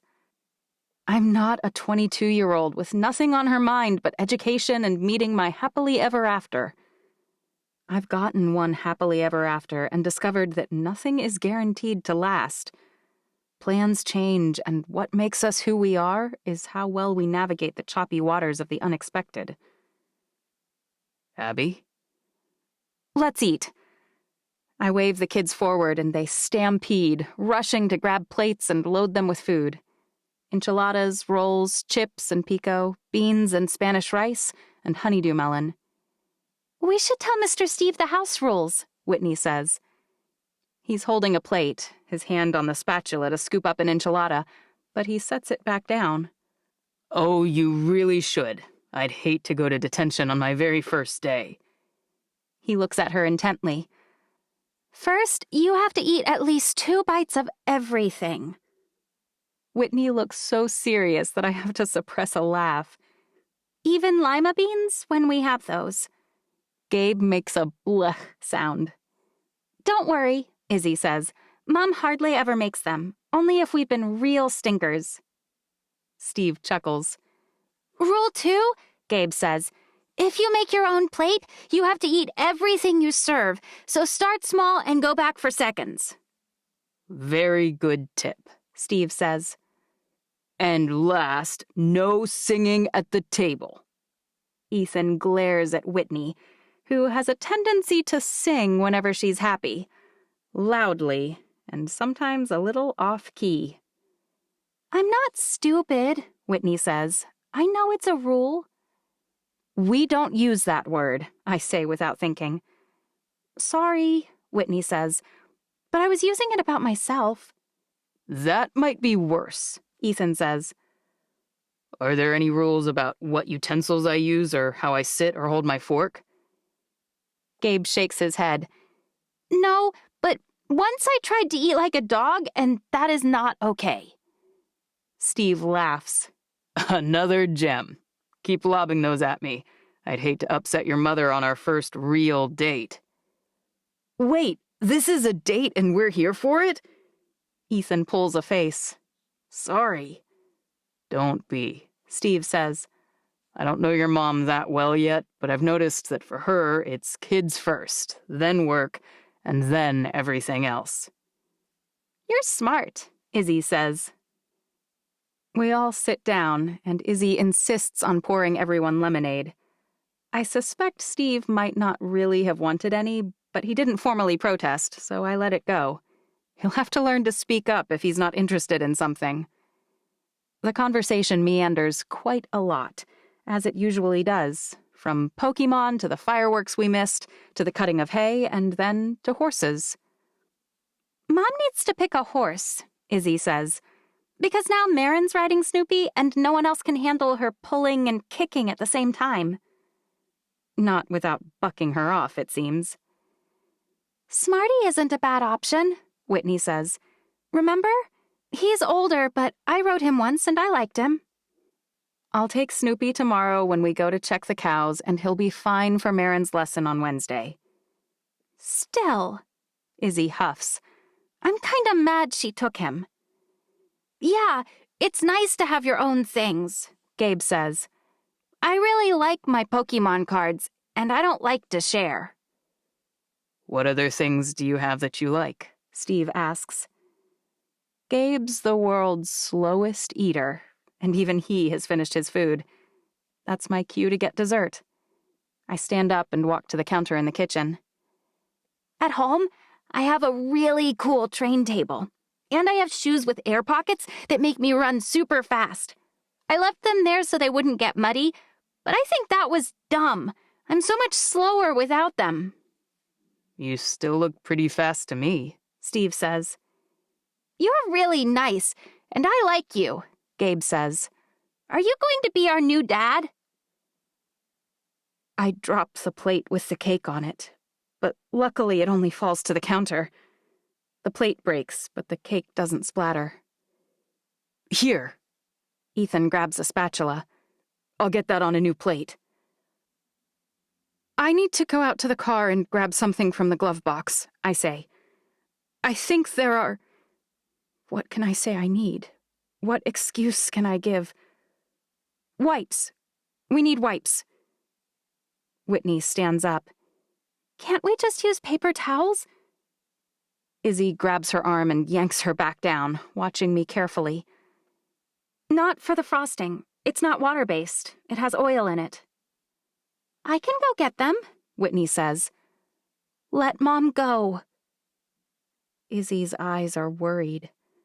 When did she get so big that she knows to cover for me? I jog to the door. Be right back. I'm breathing too fast, and my heart's pumping a mile a minute. I don't feel much better by the time I reach the door to my minivan. I realize that I left the key inside the house anyway, which doesn't matter. It was just an excuse all along. Calm down, Abigail. It was a simple question. But is Steve going to be their new dad? Doesn't ensuring that their new father figure is wonderful, if they end up with one, matter more than whom I like? Isn't it more important than whom I want to kiss or talk to? If I ever remarry, that person will be in their lives forever. They don't have a real dad to go visit or someone else they can call if they're scared or sad. This guy would be it. Abby. Steve followed me. Great. Read the room, dude. He keeps walking until he's right next to me, but I don't want to see him right now. It's probably awkward for you to be in there, I say. I'm sorry. It's just too soon. Abby. I finally meet his gaze. To my surprise, he's smiling like this is a huge joke. What's funny about this? You're freaking out because a 7-year-old asked a question. A very natural question. How am I supposed to answer him? I drop a hand over my eyes. I don't know if you will or not. It's way too soon to even think about that, but I can't say no because what if that's a lie? I exhale. I can't really date without them knowing, but I don't want them involved until something serious. We have this all backward, and I'm... His arms wrap around me then, and I curl my face against his chest. Shh, he says. I bawl against his shoulder like an absolute lunatic. I'm so sorry, I whisper. Let me preface this by saying that you're not a horse, and I know you're not a horse. This is going somewhere very strange. But I know very little about women and quite a lot about horses. I close my eyes and relax against his chest, his hand still patting my back gently. I've found a lot of horses over the years that were in bad situations. They were being given sugary feed and stuffed into tiny stalls, and they had shoes put on them when they should have been given time off, and they were stressed and tired and abused. I find neglected animals whose feet haven't been trimmed in a year. I find animals that have been lost or abandoned. They're starving, they're wormy, and every single one of them is scared. His voice, however odd the content, is still comforting. Rumbly and soft, and he doesn't require a thing from me. No work, no thought, no analysis. When I find these horses, they don't look too great. Some are shaggy, some are patchy. Almost all of them have exposed ribs or skinny, fat bellies. They're often terrified of humans. It takes time for them to trust me in each circumstance. But some of these horses have become the very best animals I've ever found. All of them have either stayed with me or gone to very good homes. In order to make that happen, I take things one step at a time, understanding that their reaction has more to do with their past than with me or anything I've done. Their past? The horses? Or mine? You aren't a nag. You're not starving. You haven't been neglected. But you have been dealt a huge trauma recently, and it impacts how you feel, how you hope, and how you plan. It has changed you, probably fundamentally. From what I've seen, I think you're possibly one of the best people I've ever met. I open my eyes. You're embarrassed right now more than anything else, I imagine.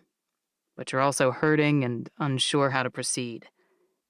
You know your children better than anyone else. If Gabe just needs to be told, "Don't be silly," then tell him that. If he needs to be told that there's no way this guy will ever replace your father, then tell him that. One thing you should never do is worry what I may think or feel about how you handle anything with your kids. I'm just happy to be along for the ride, and I understand that you're going through something I can't really comprehend. Like sunlight coming out from behind the clouds. Like taking off my boots at the end of a long day. Like clicking save and shutting off the computer after finishing a miserable memo. A weight lifts from me. I hadn't realized how much of my stress had to do with trying to say the right thing for both Gabe, the other kids, and Steve. Thank you for being compassionate and for being insightful, and for being willing to wait out my past.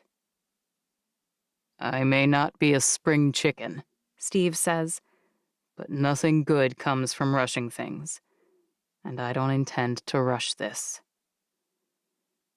He walks me back inside, and I explain to Gabe that Mr. Steve is a friend of mine, and that I like him a lot. I explain we may be seeing him more, but that no one would ever be a replacement for his father. I also tell him that it's possible that one day I'll remarry. He can choose what he wants to call that new person, if that ever happens. If I want to call him Dad, do you think Dad will care? I don't, Ethan says. The one thing Dad always wanted more than anything else was for us to be happy. That night, after Steve leaves, I feel more peaceful than I have in a while. I'm not sure if that means anything, but it's a good feeling. I'm about to plug my phone in for the night when I refresh my email. A compulsion, sadly. I filter through the new ones, deleting the junk, and my finger freezes over one. The sender is Gustav Hopkins. Abigail, I'm pleased to be writing with great news. Technically, it's actually terrible news for a lot of people. There was a horrible perpetration of fraud discovered at one of the high schools in Houston. A few hundred kids were caught cheating on the SAT. We've decided that our admission to each of the students who plan to matriculate here should be revoked. The upshot for you, of course, is that our wait list has just been updated to reflect an offer of admission to over 24 new students, including your son, Ethan Brooks. You can expect an admission letter to arrive at your house at any time, but I understand from our earlier communications that you may not be home right now. I'm attaching a copy of the formal letter via electronic communication in case your travel is ongoing. Please sign and return with the tuition payment at your earliest convenience. Yours truly, Gus. I should be dancing around the house, shouting and hollering. Singing should be happening. Instead, I decide to wait to share the good news until tomorrow. Because I know that, for him, it probably won't feel like very good news at all. 24. Amanda. Having lived in New York City for most of my adult life, I never thought much about time zones. I mean, sure, I knew that the West Coast was a few hours behind, but it never impacted my day-to-day life. But waking up at 6 in the morning so I can get ready for a 9 a.m. conference call is brutal. Of course, Abigail and her angel children are already awake, excepting Gabe. I'm going to be on an important call, I warn them. I'll stick around and make sure Gabe stays quiet, Whitney offers with a smile. I'm not even surprised that she volunteers. It's just what her kids do. It's not that I've never heard them bicker. They fight and squabble and snap like everyone else. But as soon as their mother notices and quirks her eyebrow, or if they've gotten really out of hand, whips her head around, they start apologizing and backing off. The best thing about coming here, other than the help it provided in landing the Lolo Lime contract, was the time Marin has spent watching siblings who are kind to each other. Emery has always wanted that kind of friendship with her and never had it. I've seen a little bit rub off, but we have a long way to go yet. Thanks, I say.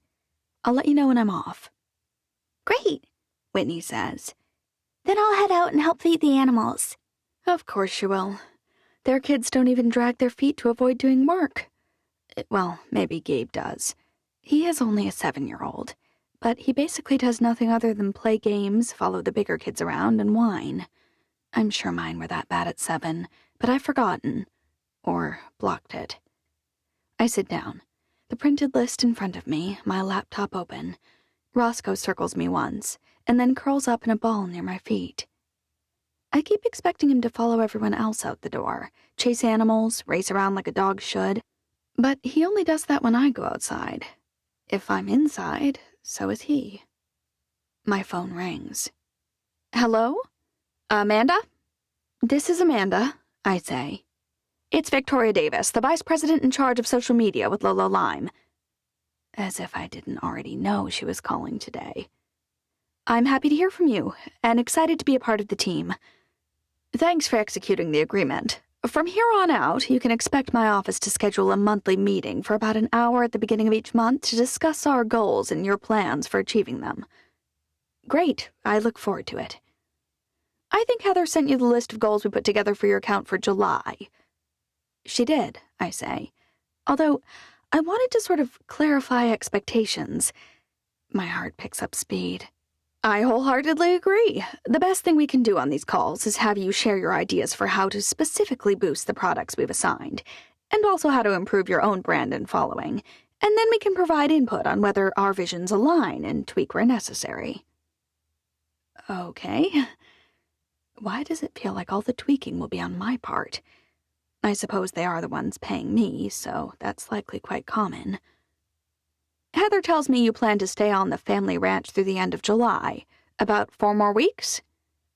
That's right. My daughter has a cheerleading camp at the beginning of August that lasts 2 weeks. The reason we sent you a list of products to focus on that include equal parts male and female items is that exactly what I wanted to address. We think it would be great if you shared images of your mysterious cowboy with a handful of Lolo pieces, worked in organically, of course. I think to keep the followers invested, you can promise that you'll reveal who he is and how you met at the end of the month. Then we can push all of the products in sequence, which will dovetail perfectly with the August release of our fall lines. Here's the thing, I sigh. You're not really dating him. What? Well, kind of. She sighs. Heather said she pressured you to find a hot cowboy, and we were worried he might not really be suitable, hence the sideways angles. Is he married? No, I splutter. He's too young? I think about Kevin and how I considered him. No, he's about my age, but the thing, please tell me he's not related to you. He's not related to me, I say. But he has a past that we would not want revealed on social media. It wouldn't reflect well on us or on the brand. For once, she's deadly quiet. As long as he's not a murderer, she says. We can likely play off any flaws that were far in the past. Not a murderer. It doesn't seem like a high bar, but apparently for me it is. So, the thing is, he hit someone with his car while he was high. The groan she makes into the phone is not good. He was kind of a public figure, and the person he hit was a really bad person, a serial killer, in fact, so his manager was able to make it all go away, but there's a decent chance of the media finding or remembering the history if he was revealed. The media would not let it pass a second time. Doubtful. Her sigh is forceful. All right, so much for that plan. She's tapping on something. I assume you just found out. Absolutely. Less than 2 days ago. Because if you'd known when you signed the contract, that would be grounds for termination. My heart gallops away. As it is, this is just the nature of being an influencer. You'll need to cut off contact with him immediately. She covers the phone, based on the muffle of sounds, and asks someone else a few questions. I wish I knew who it was, and whether it was related to me. All right, we have a plan. She's back. You'll immediately terminate contact with him, and you'll return to New York right away as well. That will help stave off any future speculation. From now on, you refer to him as your cowboy fling or your mysterious cowboy. Can she really dictate my life like this? I need to talk to Abby. What products will We have to reconfigure your July goals based on this new information. The line's muffled again, briefly. Is there any chance you could start dating someone in New York, quickly? It's okay. We'll get back to you. She hangs up. You look terribly upset, Abigail says. Is everything all right? I'm fine. Do not cry, Amanda. Do not cry. Of course, my eyeballs don't listen. Tears well up and then run down my face. Is there a more embarrassing way for your body to betray you? I think not. I've been fine a lot lately. Abigail sits on a chair in the kitchen. While you were on your call, Gabe and Whitney followed Emery and Marin outside. Apparently, one of the cats just had kittens. They don't seem to be big on spaying and neutering around here. She leans her arms on the tabletop and says, If you feel like telling me what's totally fine in your life right now, I'd be happy to listen. I'll even promise not to give a single speck of advice. She pretends to zip her lips. Instead of going away, my tears redouble, and on top of that, I start to hiccup. This is so embarrassing. Something's only embarrassing if you care what people think. Abby smiles. I'm taking your embarrassment as a compliment. But I should also explain that I've had more than my share of breakdowns in the past year. If something can make that type of thing more likely, it's high-stakes situations and changes to your routine. Between your low contract and the move to a cattle ranch, I'd say you've had plenty of both lately. Says the woman who lost her husband more recently and is working a maximum hours job with more kids than me. Abigail kicks a chair, sliding it almost a foot toward me. Her kind and sweet and light tone is gone. Sit down. I obey without thinking. Now listen to me. Her entire expression has changed. I've certainly listened to you enough in the past few weeks to know that you're an excellent mother, that you work hard at your job, and that you are under a great deal of stress. You're a bright woman, but you worry too much about things looking perfect. You need to worry more about the real state of things. And you need to stop, and I mean immediately stop, comparing everything in your life to the lives of people around you. I think that's a hazard of social media in general, but when it's your job, I imagine the comparisons take on lives of their own.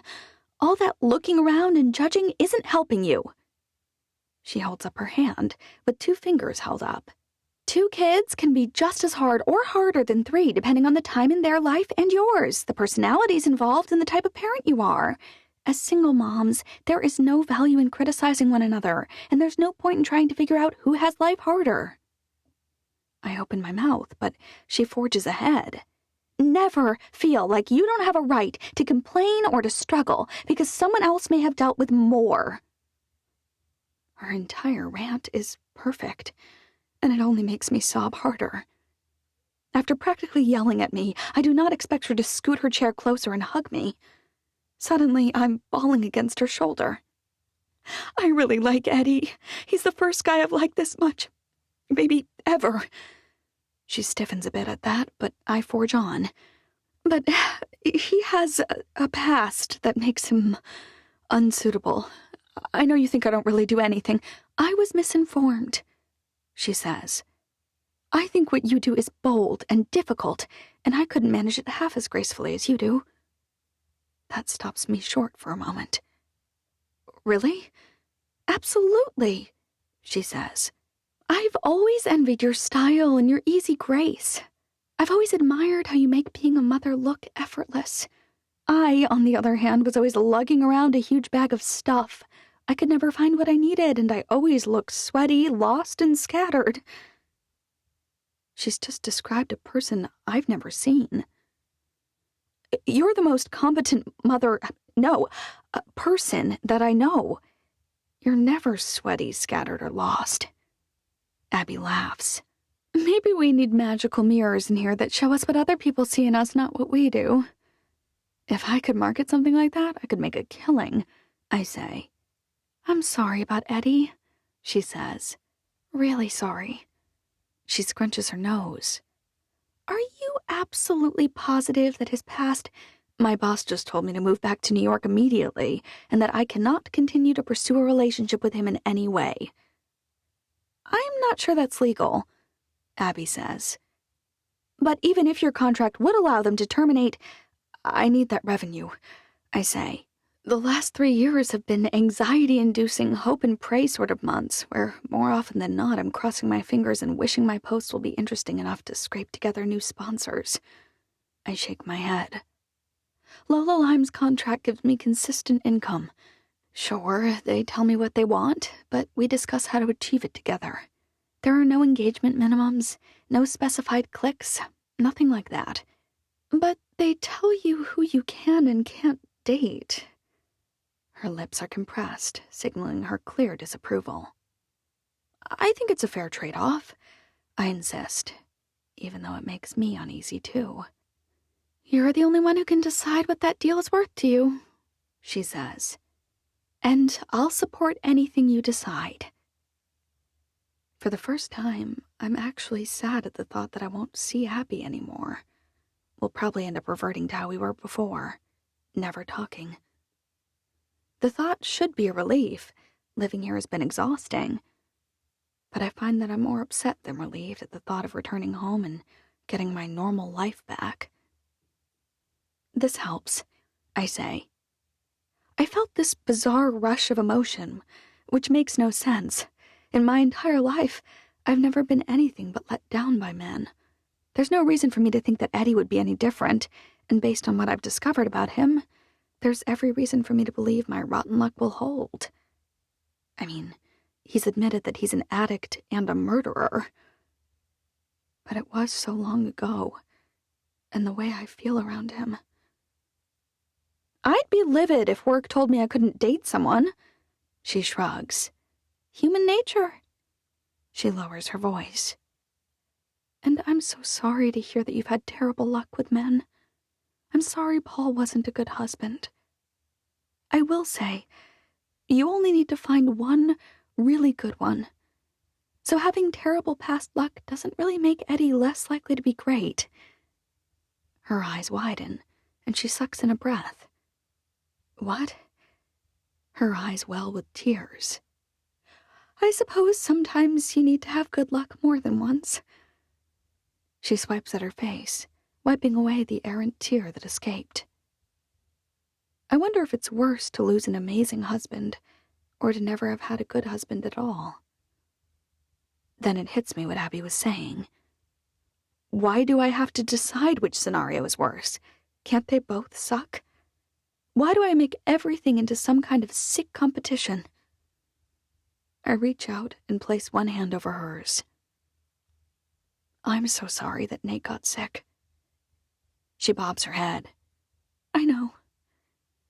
Thanks for talking to me. Abby blinks and straightens. 3+ years out, does it still hit you sometimes, like a Mack truck? I'm not sure what a Mack truck is, I sigh. But the grief and the loneliness still hit me, yes. I was hoping for a magic solution. I laugh. Sorry, no magic here. For what it's worth, I'd think long and hard about whether the security of the Lola Lime contract is worth giving up the right to make my own life decisions. It's not. Maybe that's not fair, she says. But it's how it feels to me. I'm also not saying that it's the wrong thing to do, to let them guide things a bit. I mean, I've met plenty of people who shouldn't be making their own decisions. She tilts her head. But you, Amanda Brooks, You are not one of them. Abigail thinks I'm competent and capable? Something swells inside of me, and it's so unfamiliar that it takes a moment to recognize the emotion. Pride. Thanks. I'll miss you if you're leaving. Maybe we should try talking on the phone now and then, I say. Novel idea, yes. She smiles. But it won't be the same. I'm actually kind of glad we got stuffed into this house, and I'm sorry I was such a brat and insisted we get 3 rooms. Abby shrugs. My kids share just fine, and I think it helps them, honestly. When you're in forced proximity, you learn things about the other person.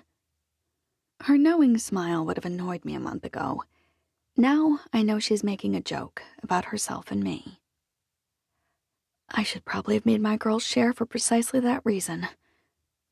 Sounds like you've made up your mind to head back early. She stands up. That's my cue to move along and let you be. I don't feel like I ever really had any other choice.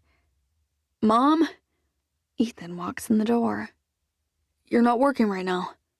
He glances around the room and catches my eye. Aunt Mandy, you're here too. That's great. You're just the ladies I wanted to see. Both of us? I ask. Absolutely. Do you both have 10 minutes? I shrug. Abby nods. Perfect. I'll be right back. Wait here. Abby sits down again. What do you think this is about? I ask. She frowns. I'm virtually certain he's prepared his big pitch. Pitch? We came here to give him a chance to convince me that ranch life was the way to go for him. Oh.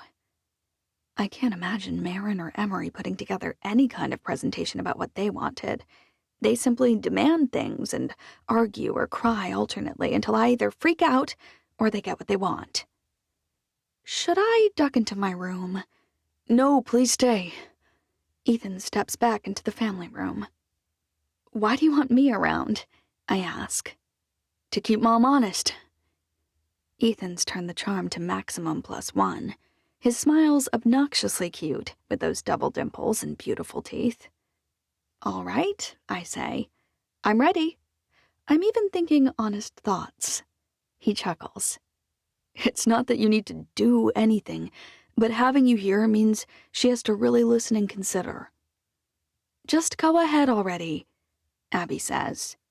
All right, so you know why I'm here. He pulls a stapled stack of paper out of a box and hands one to each of us. Abby frowns, but peruses the front page. This starts with a list of not only the things Uncle Jed specified needed to be done, but a comprehensive list of tasks from January through December, with a time estimate next to each. I've taken the liberty of going through and assigning each task to either me or Kevin or Jeff. Jeff may be attempting to secure financing on his own ranch in the next few years, but he says we have at least 1 more year with him first. Hopefully, by then, I'll know enough to hire a replacement, or take over his tasks myself. Sometimes delineated are a very rough ballpark, since I won't really know how much time it will take to mend fences until I see how many are damaged, for instance. This is thorough, I say, and it's easy to read. The next page is a spreadsheet that shows the numbers I expect to see, total expenses and cash flow, and then total income. You'll notice that I factored in waste and injury, as well as replacement inventory for the mother cows that are unable to safely have more calves. What's this? Abby points. Bull rotation? Why is that an expense? We can't keep breeding the same bulls once we've rolled their daughters into the breeding population. He pulls a face. So, we need to trade or sell a certain number of bulls. Tagging and paperwork helps with that. And procure new replacement bulls for the newer herds. Abby asks a dozen questions, and then a dozen more. I've never seen her in action, as a lawyer in court, but she's more terrifying even than I expected her to be. Ethan fields each question as if he'd prepared his answers over and over. Finally, Abby nods. I appreciate the presentation, she says. And as I promised you I would, I'll consider it.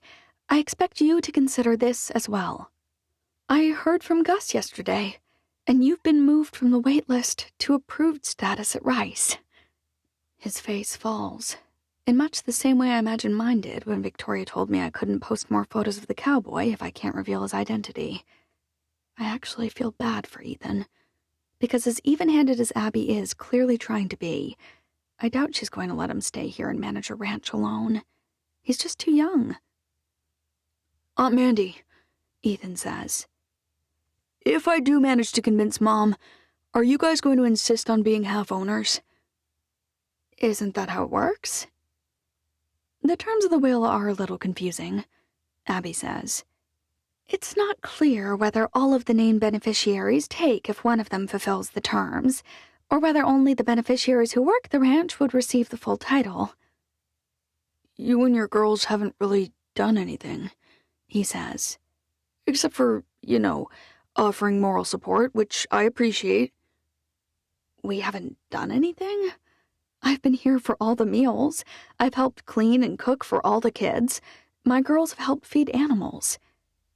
I'm not trying to say that you're not welcome here, Ethan says.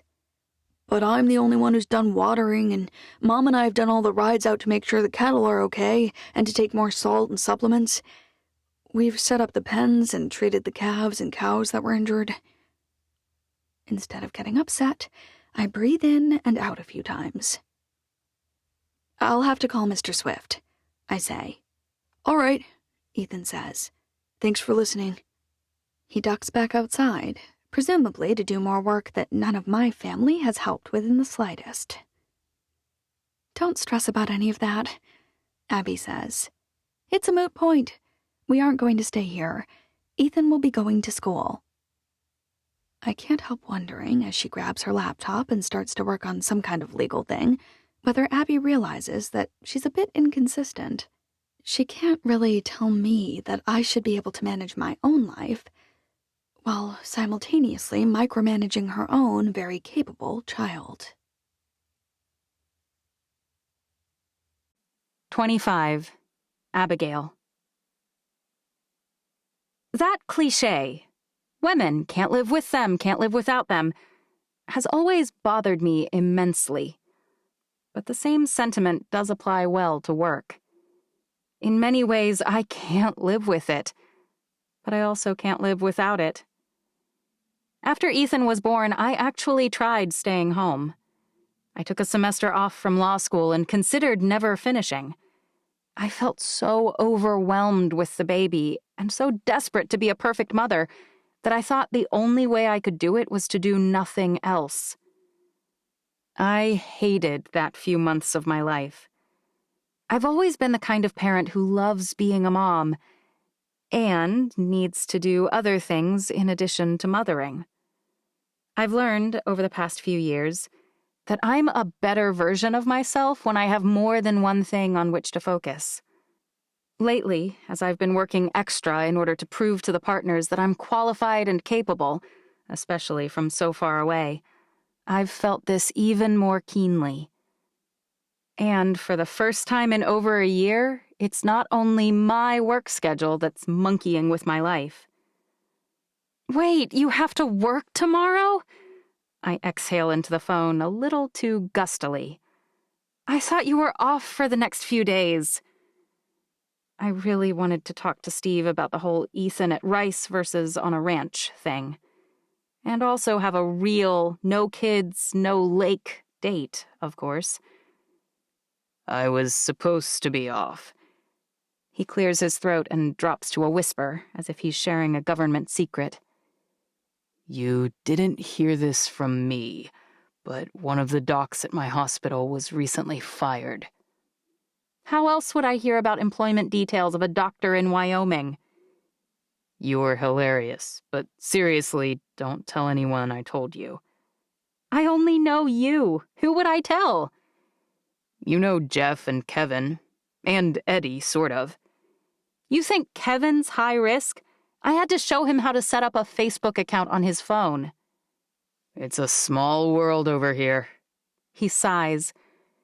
This guy apparently forced not 1, not 2, and not even 3, but 4 different nurses in the hospital to sleep with him. Is his last name Clinton? Steve doesn't even laugh. I suppose if someone I knew had turned out to be that horrible, I'd be upset as well. Sounds like a delightful guy. I never liked him, Steve says. and now I feel justified. The problem isn't that I'm upset about him being a jerk, although I feel really bad for the nurses. But there aren't many docs here, so covering all his scheduled shifts is killer. When's your next day off? 8 days away now. He groans. Eating dinner after his shift was fine, but between driving and working, he just doesn't have a lot of time. If he teaches the kids a horseback lesson, he basically needs to sleep the rest of the day. What about Saturday night, I ask, after your shift? I'm switching to nights that day, he says. Could I interest you in a nutritious breakfast? Sure, I say. Breakfast sounds fine. It's a date, He says. Since the first one ended with a dunking, does that make this our second date? I hear that's the most important one. Vogue magazine says that's when a girl can decide whether the guy's a creep or a hero. Shut up, I say. I really should be heading to bed. I yawn. Me too. After he hangs up, I brush my teeth and get ready to sleep. As always, I refresh my inbox one last time, just in case. In case of what? I don't know. Except again, like with Gus earlier, a new message does pop up. This time it's from Robert, and with a header like bad news, I can't help checking it. Abby, just got in from that trip to Atlanta and had this waiting on me. See attached. I'm so sorry. I know you weren't planning to be back yet. I don't think it's wise to refuse the request. Don't want to predispose the judge to rule against us. If you want to skip this one, I can grab Bev to fill in for you. We'll come up with another way to show the partners you're ready. No stress. We can always push the vote. Robert. No stress? My success at this case was supposed to be the thing that convinced the partners to bring me in. How can I just pass the ball off to Bev at the 10-yard line? I click the attachment and find that the judge had a vacation change and 2 other cases cancel, and can move the trial up to the last week of July, which means I need to be there for pre-trial prep as soon as possible, like within the week. I doubt I can even stick around long enough to honor our plans for Saturday. I feel a little bit like Amanda. I shouldn't care about leaving early. I barely know Steve. It's not like I was ever planning to stay permanently. But my feelings of disappointment and alarm are real. For the first time in 6 weeks, I wonder whether I've been a little bullheaded. Am I wrong not to even consider giving Ethan what he wants? Could he stay here himself and handle the ranch alone? I haven't even contemplated that option. I'll be sending him off to college alone soon enough. How would coming here be different? A college dorm is much safer than riding on a trail with hundreds of cattle, for one. It's also safer attending classes than working underneath a tractor trying to drop the transmission, or whatever crazy thing he did yesterday that resulted in him having quarts and quarts of toxic waste dumped on him. I'm staring at my phone, debating whether to text Steve, when I hear a tap on my door. I glance at the clock. It's nearly 10 o'clock. Pretty late for my early riser kids. Come in. I expect Ethan, but it's Izzy. Hey, Mom. Is everything okay? She nods. Can I come in? Of course. She perches on the edge of my bed. What's up? I know Ethan just gave his presentation, she says, and I know he really wants to stay. She drops her eyes to her hands. I just thought you might want to know what the rest of us thought. The animals are a lot of fun, I say, We could increase the frequency of your lessons back home. I just wanted to say that Whitney and I were talking and she agreed with me. Okay. For the first time since Dad died, we actually feel like we're a family again. With Aunt Mandy and her kids here too? Actually, we wish they'd stay, Izzy says. Marin was a brat, but even she's getting better, and none of us want to go back to Houston. We like the animals, but we also like the rest. It's not even just the horseback lessons. We've also just been together more. Sweetheart, I can't work remotely forever. I'll never make partner from here either. And once school starts, you'll be just as busy here as you were back home. Maybe. I'm sure of it. Her face turns upward. Can you just promise me you'll really think about it? Is everything okay? I brush the hair away from her eyes. I'm surprised you'd even want to stay. What about all your friends back home? I don't have any, she says, and neither does Whitney. Their words barely make sense. What about Reese and Harper, Liz, or Shayla? No one knows how to talk around me, she says. Or at least, that's how it started. When they made some kind of joke like, I'd rather die than drink a pumpkin latte, they'd all freeze and look at me as if they'd broken some rule by using the word die. And then they just kind of started hanging out with other people, and there wasn't room for me at the lunch table anymore. She shrugs. I'm fine. It's okay. But we all like the idea that we'd have new schools and a fresh start. The new school would be really small, I say. They probably aren't very academically rigorous, with the limited funding they have and the large geographic area from which they all pull. You don't know that, Izzy says. You're guessing. I shrug. It's an educated guess. I grab her by the shoulders and pull her close for a hug. No matter where we are, no matter what happens, we're always a family. I don't want you to lose that feeling. She doesn't seem to take the encouragement from my words that I hoped she would. Usually I go right to sleep, but that night I lie awake for hours. When my alarm goes off, I want to hit it and roll over. For just one day, I want to pretend that I don't have to tell Ethan he's going to Rice, and watch as his face falls and his hopes and dreams are squashed. I want to pretend that my kids will be eager to go home, to the home we were giddy to buy and have lived in happily for years. I want to pretend that I don't have to answer emails, review trial plans, feed animals, make food, clean common areas, and fold laundry. But most of all, I wish I could close my eyes and get my life back, the one I worked so hard to create. I want my husband back. I want the future to be secure. I want someone else at my side who agrees that the things I'm doing are right. I want someone else to be the bad guy, just for once. I take 5 minutes to pretend that I can have all that. And then, when my alarm goes off again, I groan and whine and whimper as I roll out of bed and pull on a pair of jeans. They want to stay, here, where we're constantly feeding something and scooping poop for something else, where riding isn't fun, where it's a chore, where cows are constantly trying to injure themselves just to ruin my entire week. I push my door open and nearly run right into Ethan. Oh, good morning. You seem chipper, he says.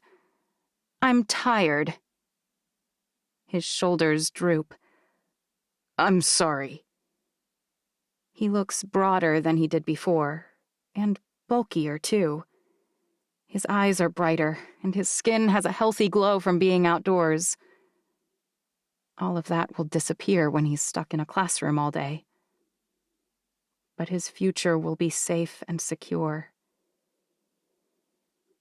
Ethan. He shakes his head. It's okay, Mom. What's okay? I know you want me to go to Rice. I got an email saying they need my tuition deposit soon. This is when he'll do his final push. He'll argue, he'll plead his case. You really pitched in here, he says. You got us horseback lessons and took them yourself. You made meals and did grocery shopping at a hardware store. You fed animals. You did a trail ride to herd the cattle. He grins. You held up your end of the bargain.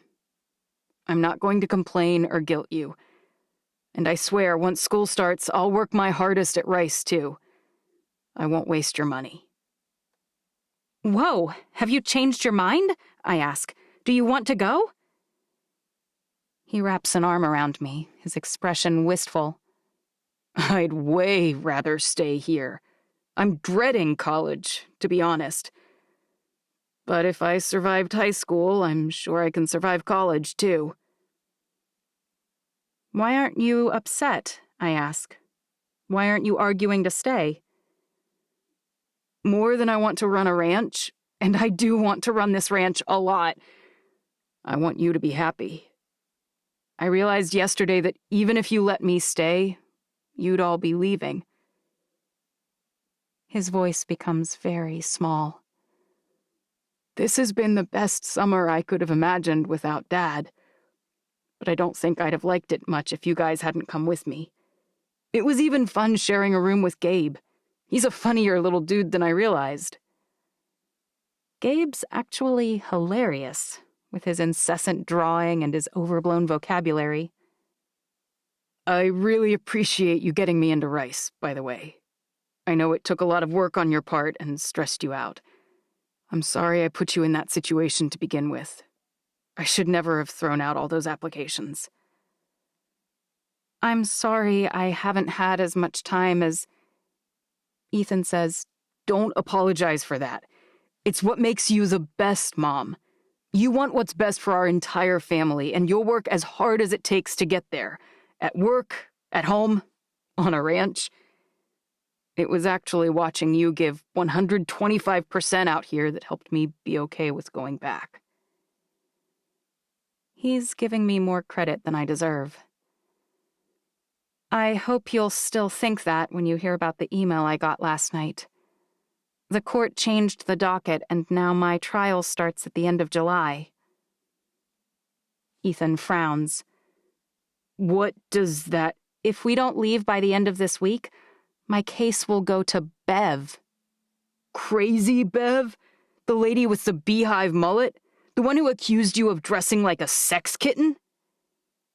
My jaw drops. How do you know about that? I heard you and Dad talking once. He thought it was the funniest thing in the world, and he said she was unhinged. Would Robert really hand it over to her? If I don't head back, he won't have a choice. Many things can be done remotely these days, but trials still happen in person. She seems like the kind of person who's secretly plotting to kill everyone in the office. You can't let her have your case. Ethan forces a smile. Plus, it'll give us all time to relax before school. Who needs horses and manure when they have an Xbox? But the light disappears from his eyes. Thank you for supporting me. Izzy came to beg me to stay last night, you know. Izzy? Why? She loves it here. I feel like I'm breaking everyone's heart. It's all right, Mom. Ethan hugs me, and it almost feels like I'm hugging his dad. Do you remember how, when I was a little kid, I hated eating broccoli? You called them tiny trees, I say. No matter how much I cried, you made me eat them, because they were good for me. I'm sure you're right about this, too. I may want to work a ranch, but I bet in 5 or 10 years, I'll be thanking you for making me do the work to get a corporate job. I sure hope so. What did Steve say? He shakes his head. If you'd told me last year that you'd date again and that I'd actually like him, I'd have called you a liar. But he's a good person. I haven't told him yet. Oh. He swallows, his Adam's apple bobbing up and down. It'll probably be fine. I mean, you don't know him that well, and we all knew it probably wouldn't go anywhere. How did I get you? My one desperate hope in coming this summer was that I would get my sweet son back. I didn't give him what he wanted, but my plan worked in spite of that. Even with a bump on the trial date, even telling him no about the ranch, the old Ethan is back.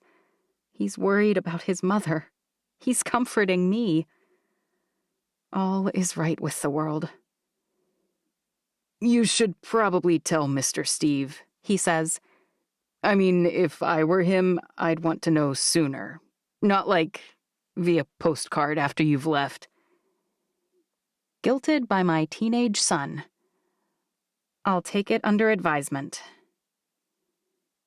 I compose a few different texts while I supervise the kids feeding the horses. Their fuzzy noses and stamping feet soothe me. Even the smell of manure doesn't bother me like it did at first. They predominantly eat grass, after all. Once I let them into the pasture, I expect them to take off in a bunch like they usually do. But Snoopy sticks around. You have more than just horse sense, huh? He does, a man says behind me. He can sense when someone has treats. I spin around, shocked to hear Steve's voice. I thought you were working. Midday shift today, he says. Tomorrow we have the morning horseback lesson, remember? I shouldn't be smiling, but I can't help it. Any time I get to see him, I smile. I'm afraid I have bad news. My smile melts. I want to wait, but I ought to tell him in person. I won't be able to make it for our Saturday date. You hate breakfast? He tilts his head. You don't need to try intermittent fasting. You already look great. If I didn't already know, his half grin tells me he's making a joke to cover his confusion. We have to fly back early, I say.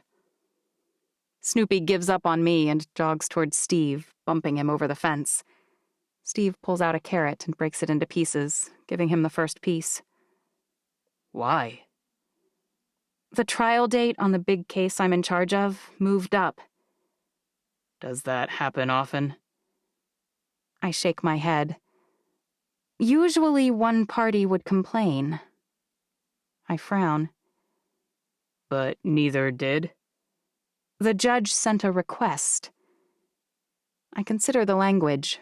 Robert could have simply signed the bottom, indicating he had commitments that couldn't be changed. But he didn't.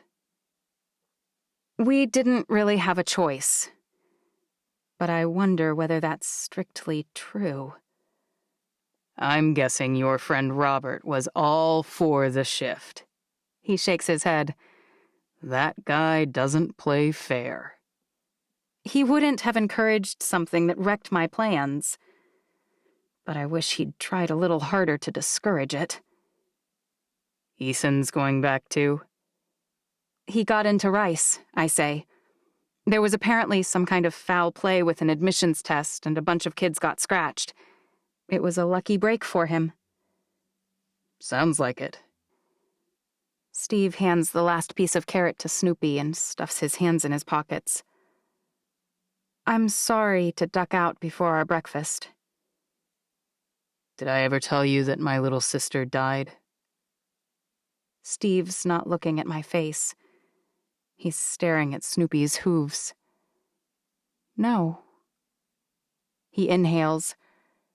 I was young, in high school still. She was just a kid, not even 15.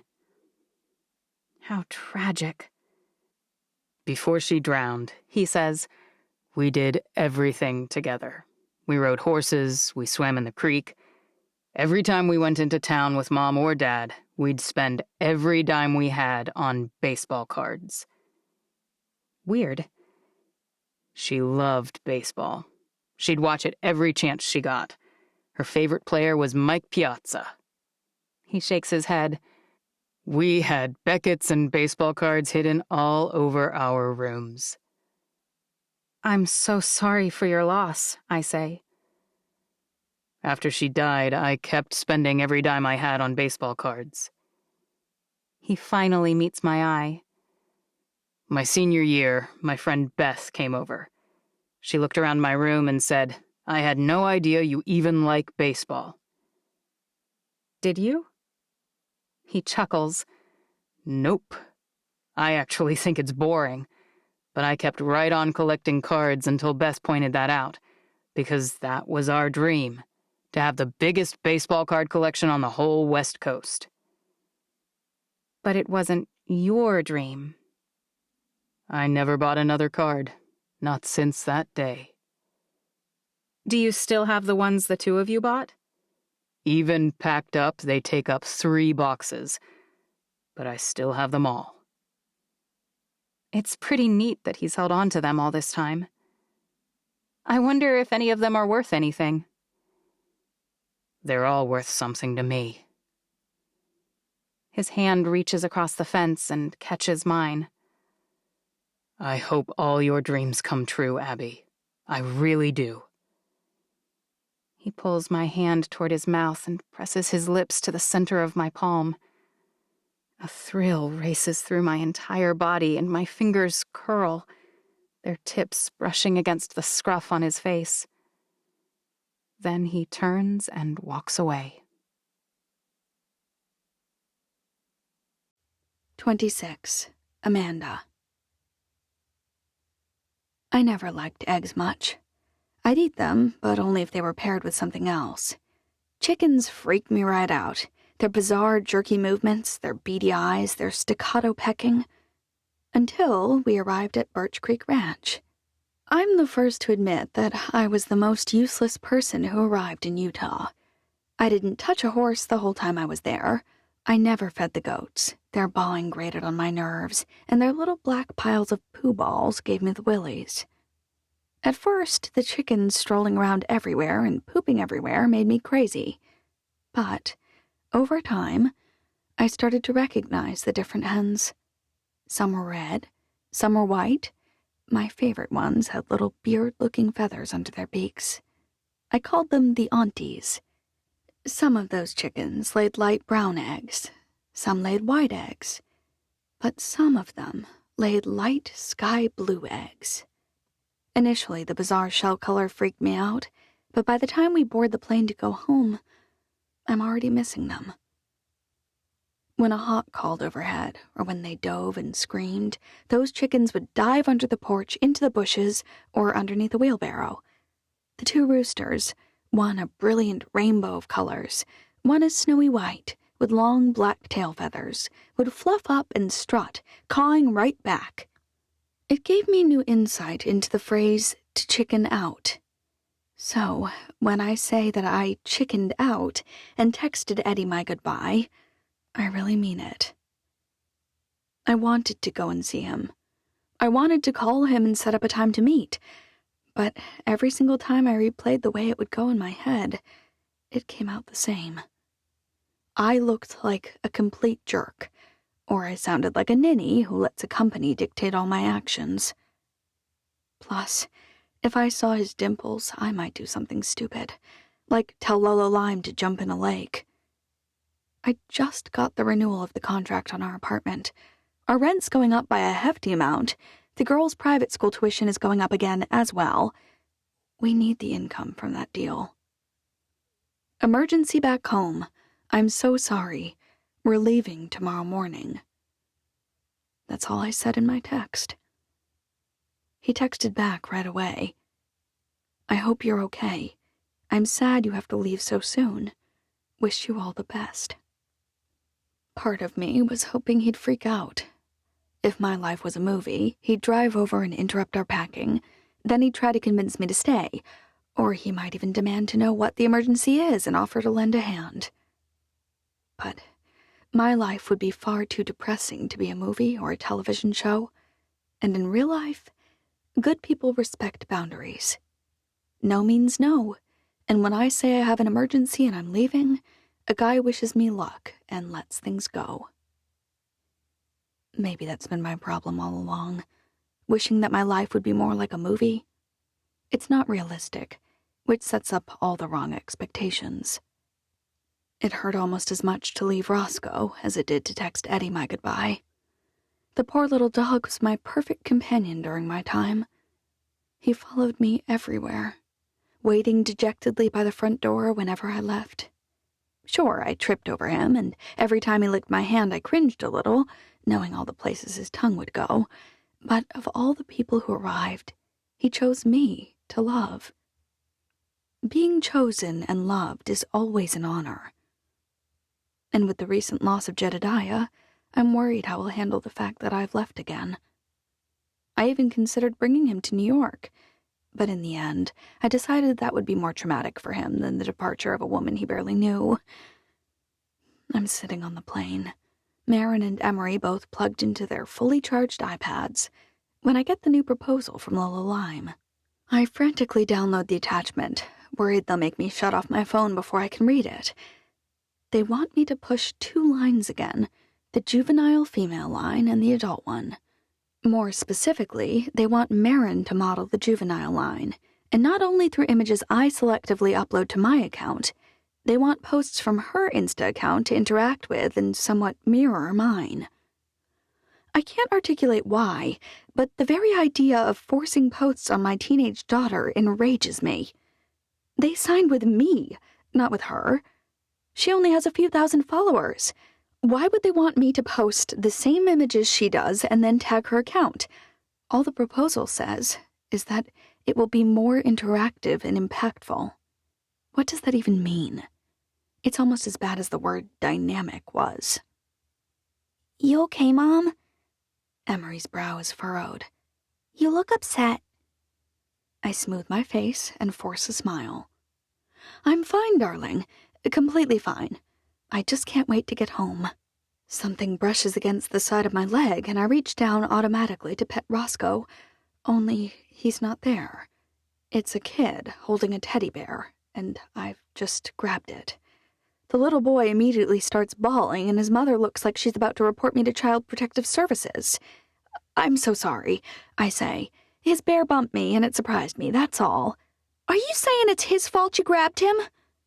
I didn't grab him, I defend. I grabbed his toy. He's 3. What's wrong with you? I'd forgotten how crazy most people are. I turn inward, curling my body toward my daughters to avoid any further interactions. But the whole way home, I keep thinking about how I miss Roscoe, how I chickened out with Eddie, and how Lola Lime sucks. First, they want me to build my campaign around a relationship. It's hard enough to date without my success or failure being linked to my performance at work. And now, they want me to use my own daughter as some kind of marketing boost. Of course, when we land in New York, my phone notifies me that the signing bonus for the contract has hit my account, and some of the wind goes out of my sails. They are paying me handsomely for the pleasure of directing my online persona. It's probably to be expected that they'll be annoying and somewhat heavy-handed.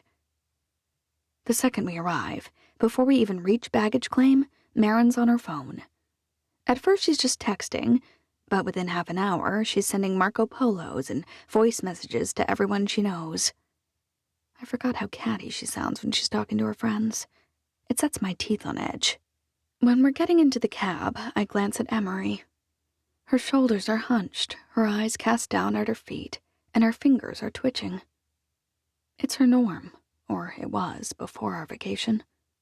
I'd forgotten how anxious and unhappy she looked all the time before we reached the ranch. You never said anything when I said we were coming home early, I say. Emery shrugs. Are you excited to see your friends again? She shrugs. Not at all? Mom, I'm fine. Fine is a code word. Abby knew it. I know it. Emery, you can tell me how you're really feeling. No, she says. I can't tell you, because I already know that you're as fine as I am. How is my daughter so brilliant? It's been a rough week, adjusting to Lolo Lime and the things they expect of me now that I've signed with them. It was a rough few weeks trying to make them happy enough to choose you, she says. She's freaking Gandhi. Yeah, it was. That makes me wonder how bad the next 2 years will be. It's not like any part of this process has been fulfilling or particularly joyful. Do you like your job? Her whole body straightens, her eyes brightening as she asks the question. No one has ever asked me that. They ask what I do, they ask how it works, they ask how much it pays more often than I expected, but no one has ever asked me whether I like it. No, I shake my head. Sometimes I think I hate it, but I don't know how to do anything else, and I'm good at this. Her expression's pained, like she just swallowed a bug. I hope I don't have to spend my whole life doing something I don't like. Spend her life. It's a normal word to use in conjunction with time, but it hits me differently today for some reason. I'm acutely aware that our minutes and hours and days and weeks are a form of currency. They're limited. We can choose how to use them, but then a finite resource of our life is gone. Time is, probably, the most important currency of my entire life. That thought hits me like a lightning strike to my brain, and I've been blowing it. Every minute I spend at this job doing something I don't like is like throwing money away on something stupid. I've gone even one step further. I let the very job I don't like tell me exactly how to spend every bit of time I have, in exchange for money, a currency that is much more available and much less valuable. If I were talking to my own daughter, I'd never hesitate. I'd tell her to quit in a moment. I whip out my phone and my fingers fly over the keypad as I tell Heather and Victoria that they can't dictate my life choices. They can't demand that I include my daughter in their promotions. I remind them that while I may have signed a contract with them, I'm still a real person living a real life, not a paper doll they can force to dance around. I'm ready to hit send when the panic overtakes me. I have no idea what else I can do.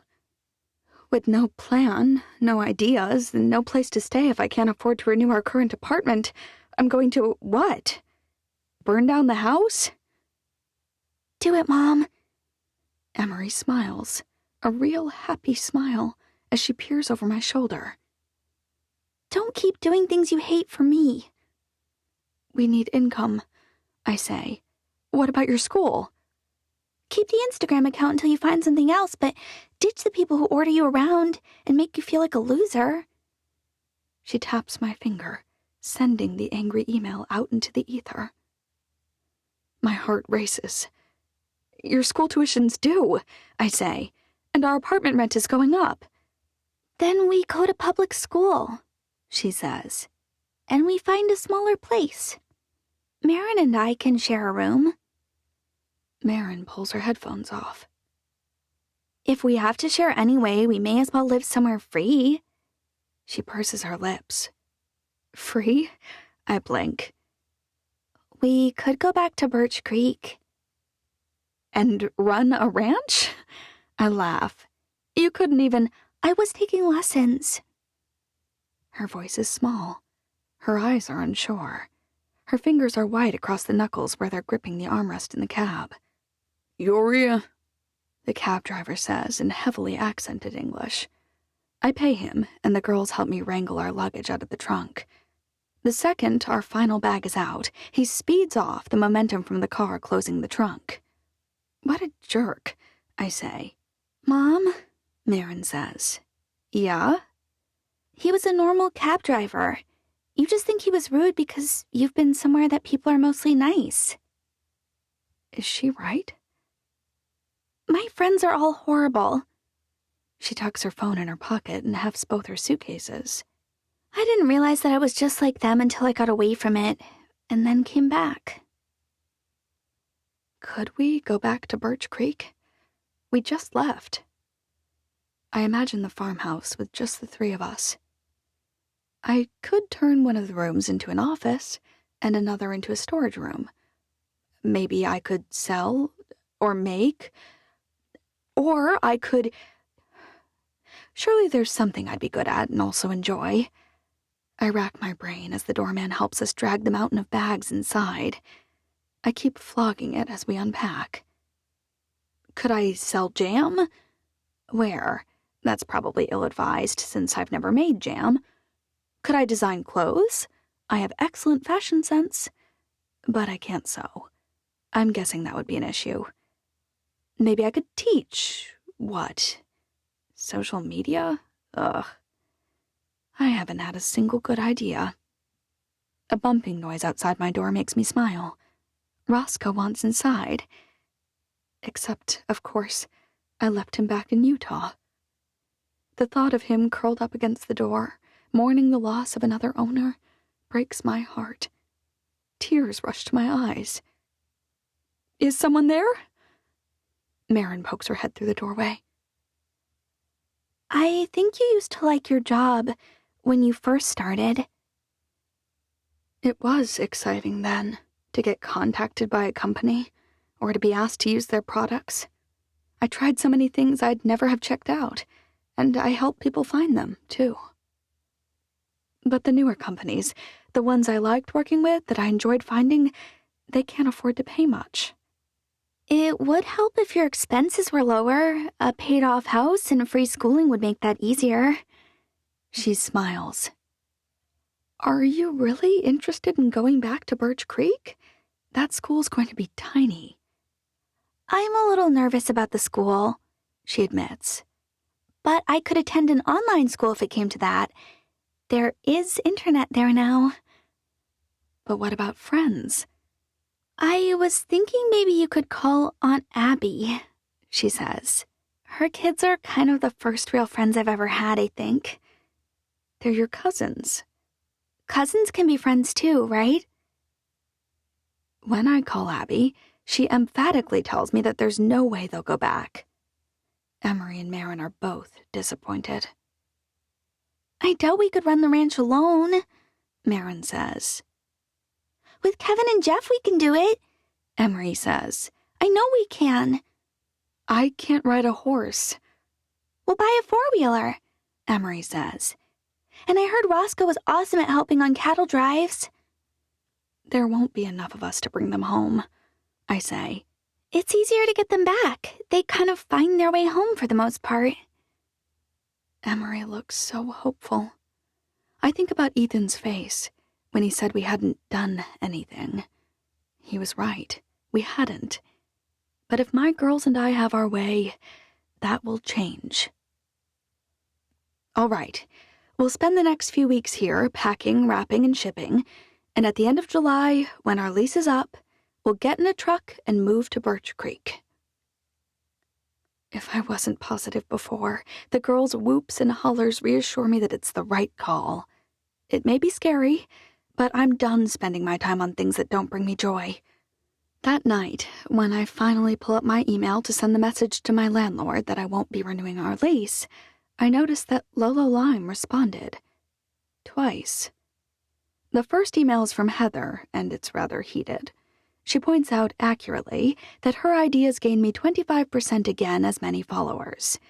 It mentions the termination clause, which allows voluntary termination on their part for difficulty in communications. I expect the email to upset me more than it does. I have a place to stay. My girls will enroll in the local school system, which costs me nothing. And with what I've got in savings, I can buy a decent car and never have to drive a ridiculous van around again. When I open the second email, from Victoria, I'm prepared for them to exercise the termination. In fact, I welcome the freedom it will bring. Mrs. Brooks, at first, your message upset our entire social media team. We spent many weeks, as you know, selecting the accounts we felt would best showcase our brand and our products, which we all love dearly. We felt that your criticisms of our suggestions and excitement for our partnership were exaggerated and unwarranted attacks. But then, I spoke with my husband. I debated leaving this out, but his words gave me some perspective. I would never allow someone else to dictate whom I dated, or when I moved, or where I lived, or how I parented my children. How could I, in good conscience, ask someone to do things I could never do? I felt it was all right for us to dictate things given the terms of the agreement and the compensation you're receiving, but he pointed out that you earned that offer by making intelligent and attractive choices up until now. I feel that your honesty, your integrity, and your fire are all things that will serve you well as one of our brand ambassadors. So, if you will accept our apology, moving forward, we'd still like to meet once a month to let you know what products we'd like to focus on, but we will leave the method in which you highlight them and the focus of your social media accounts and brand entirely up to you. Thank you for bringing to light a major flaw in our own processes so that we can become the partner you deserve in the future. Best, Victoria. Mom, you're crying. Emery rushes into my room and climbs up on my bed. I'm not sure she would have been bold enough to do that before our summer trip. She wraps her arms around my neck. They're happy tears this time, I say. Look. I hand her my phone. It takes her a while to work through the email, but a smile engulfs her face once she does. That's amazing! You'll still have the money. And maybe you can like your job again, Marin says. I certainly hope so. I pull out my laptop and bring up the Penske truck website. Now, how about we book our moving truck so this whole thing feels real? I'll call Mr. Swift tomorrow morning and tell him that instead of mailing him the keys, we're going to hang on to them. 27. Abigail. I've never taken lead on a case before. My hands shake almost every time I stand up to speak, and I fumble a few things. But every time I do, Robert's there, with sticky notes, with files, with highlighted deposition transcripts, or with a smile and a thumbs up. He's the best second-chair lawyer in the history of time.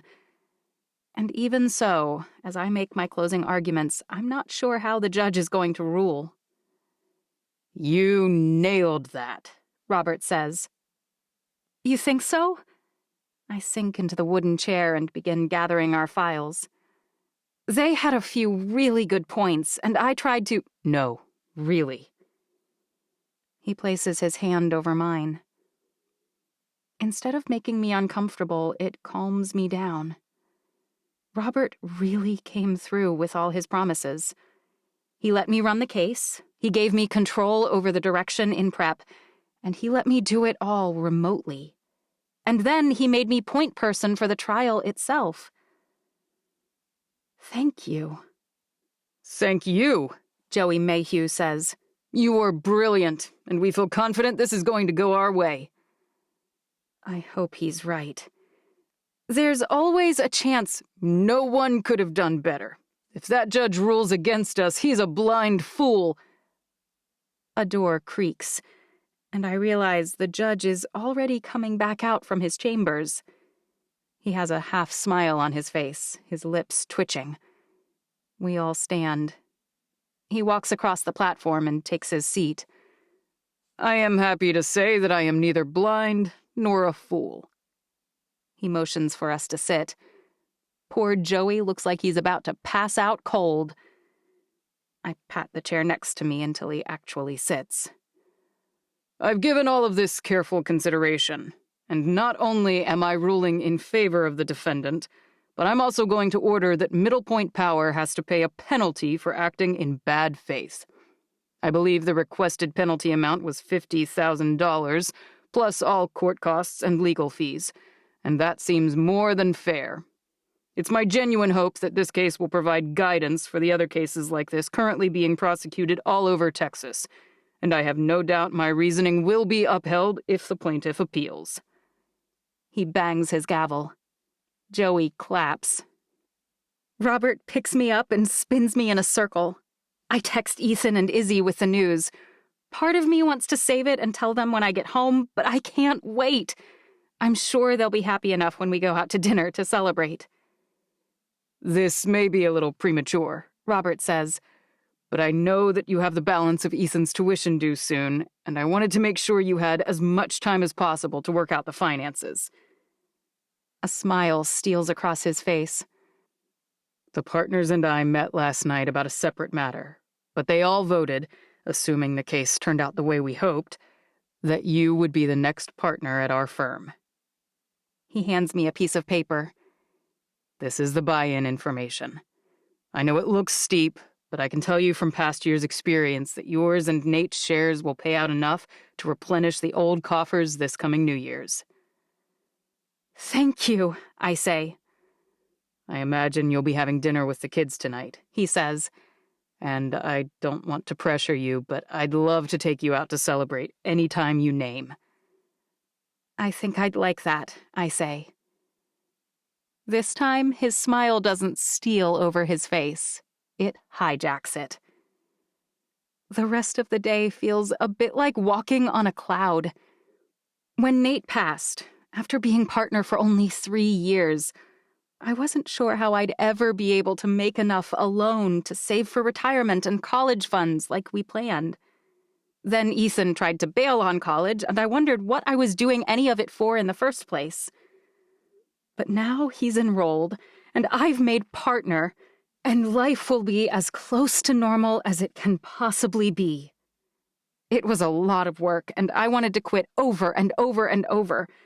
Sometimes I worried I'd collapse from the effort, but I stuck to the plan, and now it has all paid off. Take the rest of the day, Robert says. Ethan starts school soon. Spend time with the ones that matter. So I do.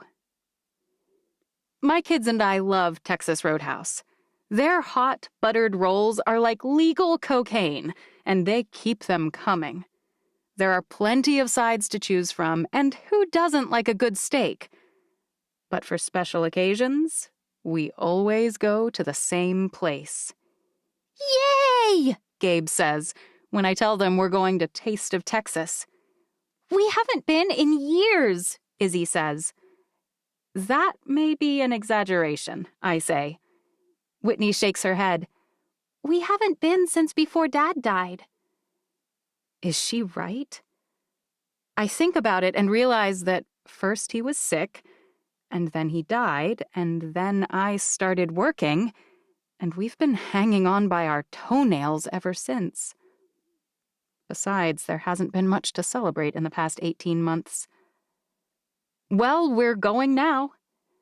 I hope they have the same bread, Whitney says. I like Texas Roadhouse rolls better, Gabe says. Hush, Ethan says. You don't even remember. He wraps his hand over the top of Gabe's head and hugs him against his hip, giving him a hug the same way you'd hug a bouncy dog.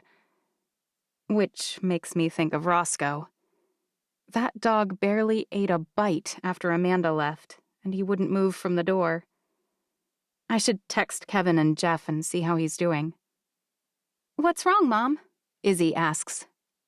Nothing. Let's go. Luckily, it's the middle of the week, and we're early enough that we don't need a reservation.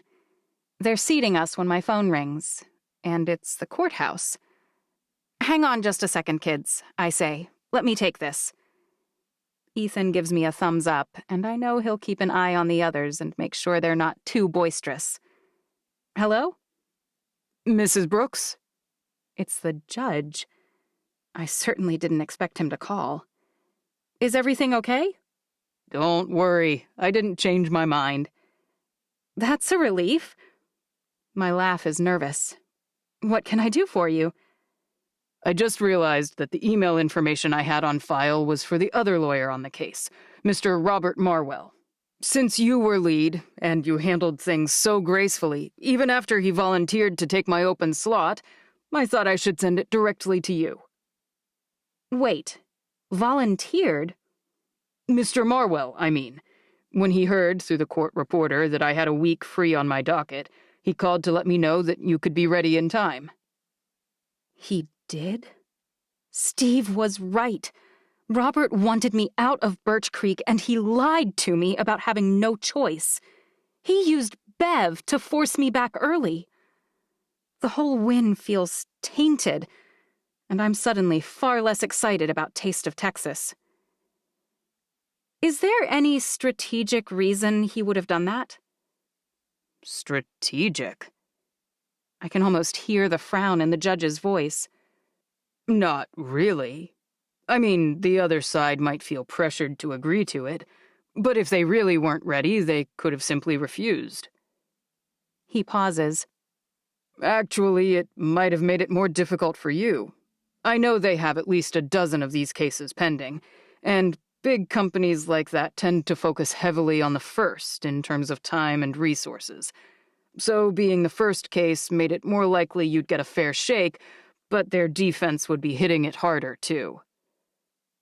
Is there a chance he thought we could catch them unprepared? Middle point energy? The judge laughs. Doubtful. I give him my email address and thank him for his help, but his words keep bouncing around in my brain all through dinner. Is everything okay? Ethan asks as they're clearing our plates.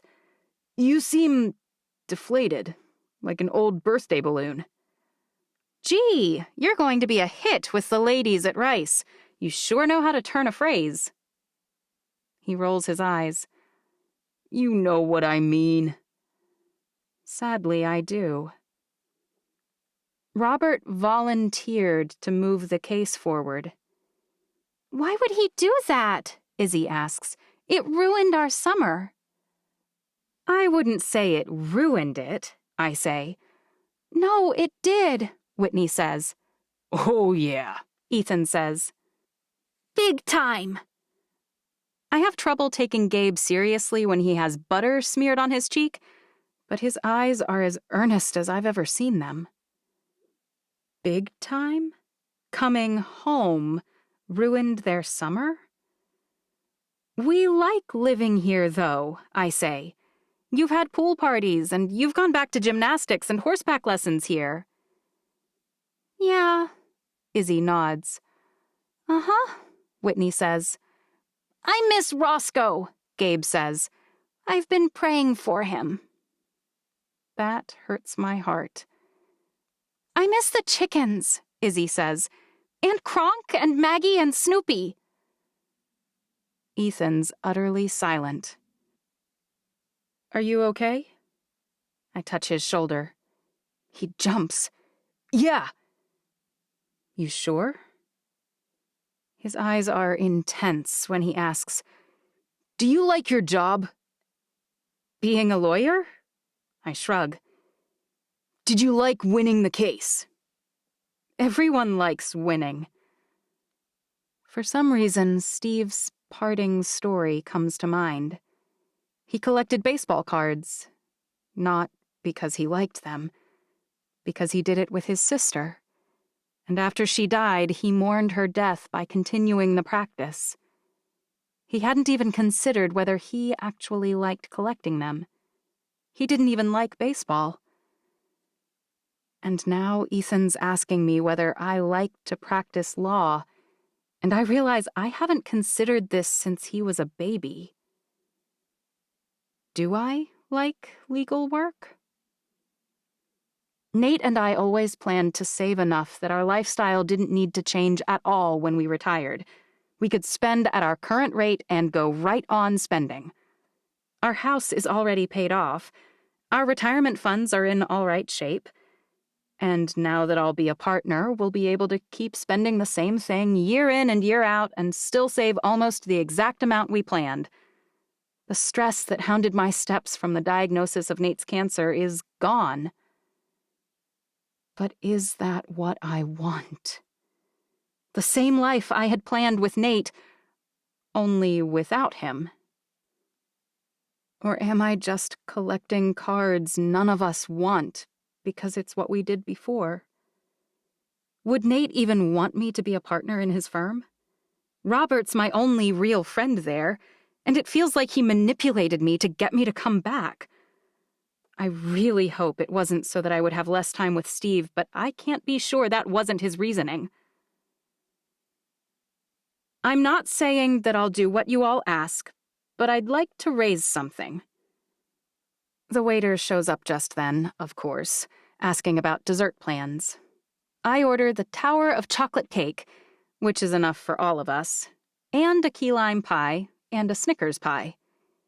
Can I get the cinnamon ice cream? Gabe asks. How does the kid who didn't remember the bread remember that? Sure, add it to the pile. The waiter walks away beaming. He knows he'll be getting a huge tip. We're going to drown in dessert, Whitney says. Sometimes it's all right to drown in dessert, I say. Like when you're hurting or you're sad. Sometimes it's healthy to stick to what you know, or to numb the pain. But once you're far enough away from the trauma, you need to look around and decide what's healthy for the long term. So I'm going to ask you all something today that I should have asked before. I want to know if you could pick your dream life, where it would be and what it would look like. I want to run the ranch, Ethan says quietly. But I want my family close. If you'll be here, I'll stay here too. So I guess what I want is to spend as much time as I can with the people I love. It's a good thing they're all going to say something because I can't talk at all right now around the frog in my throat. I bob my head and wipe at my eyes. I want to go back to the farm, Gabe says, and not go to school. I want to play with goats and Roscoe and chickens all day. And I want to learn how to ride a stallion, and I want to fight bad guys with a long sword and wear a mask, and I want people to call me Gabe the Guardian. Wow, that got specific. When everyone laughs, he scowls. I'm serious. I pat his head. We know you are, buddy. Your excitement just makes us happy, that's all. I want to get Roscoe a girlfriend, and I want to train her, Whitney says. And I want to live with our cousins, and I want to make a lot of money selling cows, but I don't want anyone to eat them. Trust Whitney to ask for something even more impossible than Gabe. Something hits me then. I didn't tell them about this because I didn't want to upset anyone. Your Aunt Amanda actually called me, I say. They're moving back to Birch Creek right now. I think they're actually driving the truck as we speak. What? Are you serious? No way! What about you, Izzy? You never went. I want to win first place in the rodeo at Barrels, she says. And I want to learn to make really good cookies and sell them to the Flaming Gorge Resort and the Grill in Manila because they don't have a great bakery. Maybe one day I'll open a bakery. And I want to go to a small school and have good friends. I should have known. Every single one of them wants to move back to Utah. Every single one of them wants to live on the ranch. None of them want to collect baseball cards with me in the land called Denial, Everything is Fine. Well, then, I suppose I have an email to write, I say. I hope that the partners won't be too offended when I write them and let them know that instead of becoming the newest partner, I'd like to go back to being of counsel and working part-time remotely. As if it's a sign from Nate, the desserts arrive just then. The waiter totally thinks that's why the kids are all cheering, and that's fine by me. I think our life is about to be a lot sweeter. And not just for the next few minutes while we overdose on pie and cake. That night, after the other kids are asleep, Ethan asks me, "Do I really not have to go to college?" I snort. Check your email, mister. There are plenty of great community colleges that will let you take classes online. I may have had an epiphany. Life changes, and some of the best things may not have been part of the plan. But I'm not going to lose my stripes and become a cheetah. You can take a few classes a semester and be the smartest rancher in Utah and Wyoming combined. He laughs. Deal. That next morning, I call Amanda. How's Manila? Cold yet? I will let you know the second we actually arrive. Her voice is terse, almost angry. Oh, I thought you said, have you ever driven a moving truck? She swears under her breath. Mom, you nearly— Marin, stop telling me what to do. I can let you go, I say. It sounds like, what did you need, Abigail? Well, I know I told you we were definitely not moving back, but we've had a change of plans. All I hear from the other end is a loud crash, and my heart flies into my throat. My hands tremble. A rushing sound fills my ears. I should never have called her. There's a whooshing sound, and then a lot more swearing, and then rustling. Abby? Amanda sounds happy. Are you okay? You surprised me, that's all, Amanda says. Listen, if you're serious, I am. I mean, we are. That's the best news I've heard all month. When will you be coming out? We have a lot of things to do on this end, but I'm hoping to be there a day or two before school starts. That's a week, she says. You think you can get your stuff packed and moved out in a week? Probably not, I say. But we can get enough things ready to fly out. I'll have to go back and forth a few times to sort through things on weekends or something. I just want the kids to have as smooth a transition as possible. Let me know what I can do to help. I know we didn't get off to the best start. I wonder whether she means as sisters-in-law or at Birch Creek. I suppose both are equally true. I'm just relieved you're not upset. It's not a small house, but it's older and 2 families. We'll remodel it then, she says. That could be fun. We can add some space and modernize everything. To my shock, I'm actually excited by the prospect of doing it at all and doing it with her. I love that idea. Okay, I'm going to hang up, but not because I don't want to talk more or because I'm not excited. It's just that the road is winding and... Of course. See you soon. Those simple words are surreal to say. See you soon. Because Amanda Brooks is about to be a large part of my life for the foreseeable future, and I'm not even dreading it. As I start making mental checklists in my head, I keep coming back to what she said right before I hung up. The road is winding. For the last 2 decades, ever since I took that pregnancy test and it came up positive, my road has been like a highway. Straight, predictable, and fast. Nate's diagnosis threw a terrible curve into the path of both me and my children, and I worried we'd fly off the road. I've been reassuring people ever since that we're all fine, that the bend in the road didn't flip our entire car and wreck our path. Of course it wrecked us. But now we're back in the car, driving again, moving toward the future that lies ahead. I wanted to stick to the highways. Predictable, straight, fast. It was what I knew. But when Mr. Swift called, he gave me a choice. And with a little help from Ethan, I exited the highway in favor of a smaller, winding country road. I had never realized, as I assured everyone I was fine and plowed ahead at 70 miles per hour, how very many things you miss when you don't slow down and look around. I suppose I have Nate to thank for showing me that the winding roads, the forks in the path, and the bends that almost throw us can sometimes bring us to the most stunning vistas. 28. Eddie. Nothing is physically wrong with this dog. You can see why we called. Kevin and Jeff are hovering on the steps of the big porch, shifting from foot to foot and hopping around like they're trespassing or something. He's listless, and he's definitely losing weight.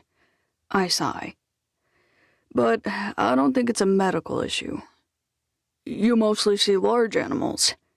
Jeff frowns. Maybe we should take him to Green River. They're questioning my competency. That irritates me. He did the same thing after Jed died, I remind them. He still ate his food, though. Kevin climbs a few steps and nudges Roscoe's full bowl. The only things eating his food right now are ants. Let me have a chat with him, I say. You two, clear out. I slide down the side of the house until my butt hits the wooden slats of the porch floor. Kevin and Jeff look at me like I just told them I'd be treating Roscoe with a seance and some lavender oil. Seriously, give me a minute. They jump, but they finally leave. I gently pull Roscoe halfway onto my lap and pet his fluffy head. His eyes don't meet mine, but I can tell he's listening. You've had a terrible year, my friend. He sighs. I pat him. First, you lost your best and most wonderful person. Jed was a jackhole to most everyone, but he loved you. For a dog, that's enough. The guys called me out then, too. But Roscoe was eating, he just wasn't doing much else. He lay by the front door all day and all night. Until Amanda Brooks arrived. Something about her brought him back to life. I can't even blame him for that. She did the same for me. I lean a little lower. I liked her too.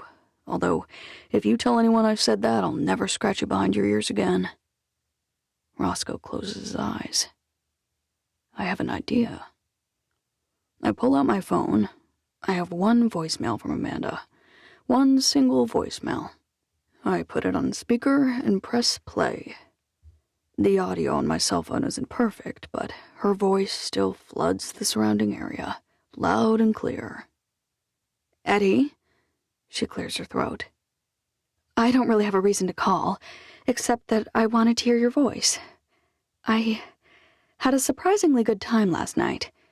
I've been thinking about something. I know we can't show your face, and I know you were helping me make a great social media image, which I appreciate, but there's no reason that off-camera we have to... She pauses.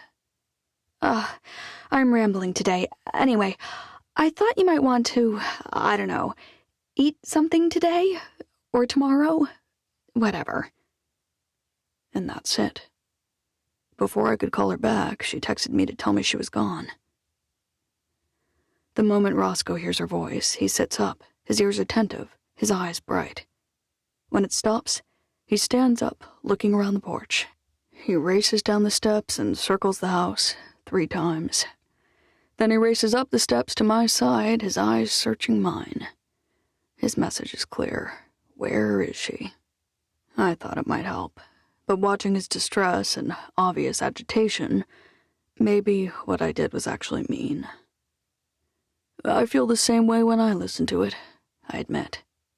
He whines then, sharp and quick at first, and then long and low. After a few moments, he circles the porch and then drops back down in front of the door, his head far away from me. It's worse this time, right? As I say the words, I realize it's true. When I was a teenager, all I wanted to do was sing and play.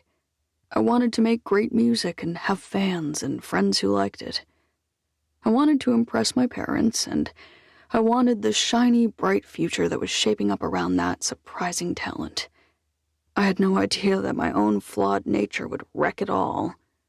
Afterward, I wished desperately that I'd never had that glimpse in the first place. It's much better not to know what you're missing. With my parents and their miserable marriage front and center, I knew the other thing I had to avoid. Dating anyone seriously and getting married. Like pursuing success with a musical career, some things are just too risky. The downside is too steep. I never met a single person who was vibrant enough to make me reconsider my position.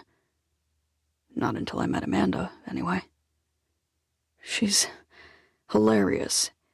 She's optimistic in the face of misery. She's bright and spunky, and when I'm with her, it feels like I'm more alive. It was a terrible mistake to pursue that kind of joy, to hope for that kind of future. I learned the lesson once, and apparently forgot it. Now that she's gone, with nothing but a text, I'll never forget it again. Poor Roscoe. I stroke his back. You and I are a sorry pair, aren't we? No matter what the guys say, we both know there's nothing I can do for you. The only thing that will help you is to let go. That's probably the one thing he can't do. I know I haven't been able to delete this stupid voicemail either. I stand up, brush off my jeans. Maybe a little bit of a distraction will help. I walk to my truck and pull out a can of dog food. I pop the top and pour it over his dry kibble. Roscoe doesn't look very excited, but he's tempted enough by the smell that he eats it. And sometimes, that's the best-case scenario. It's not what we wanted, but we eat our crappy food and live to see another day. This time, boy, you and I need to remember, stay away from shiny objects. They may be exciting, but in the long run, they're bad for our health. 29. Amanda. I've been driving this beast of a truck for 493 days. Or at least it feels like I have. We've actually driven more than 2,100 miles. Remember when we thought the full-size van was bad? I shake my head. We had no idea. But Mom, the GPS says we're only 5 minutes away. Emery's bouncing up and down on the miserable bench seat, jostling all of us. The van was a rental. What are we going to drive when we get there? Marin asks. I'm starving right now. We never even stopped for breakfast. Please tell me we aren't going to have to drive this around. I figured we'd buy a car here in Utah, one less thing to transport. But how will I get to the dealership to pick one? Where is the closest dealership? Ugh.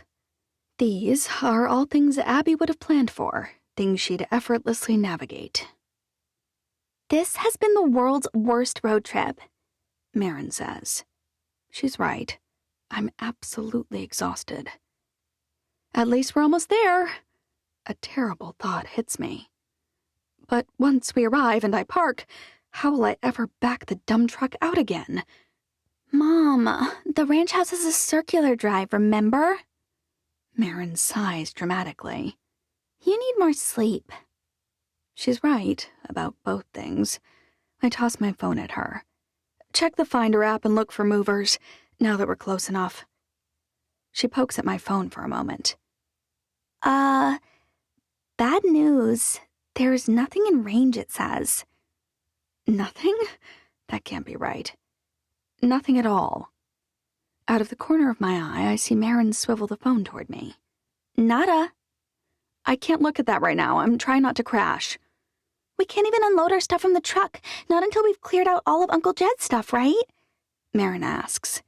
How are we going to do that? I try not to panic. I fail miserably. You okay, Mom?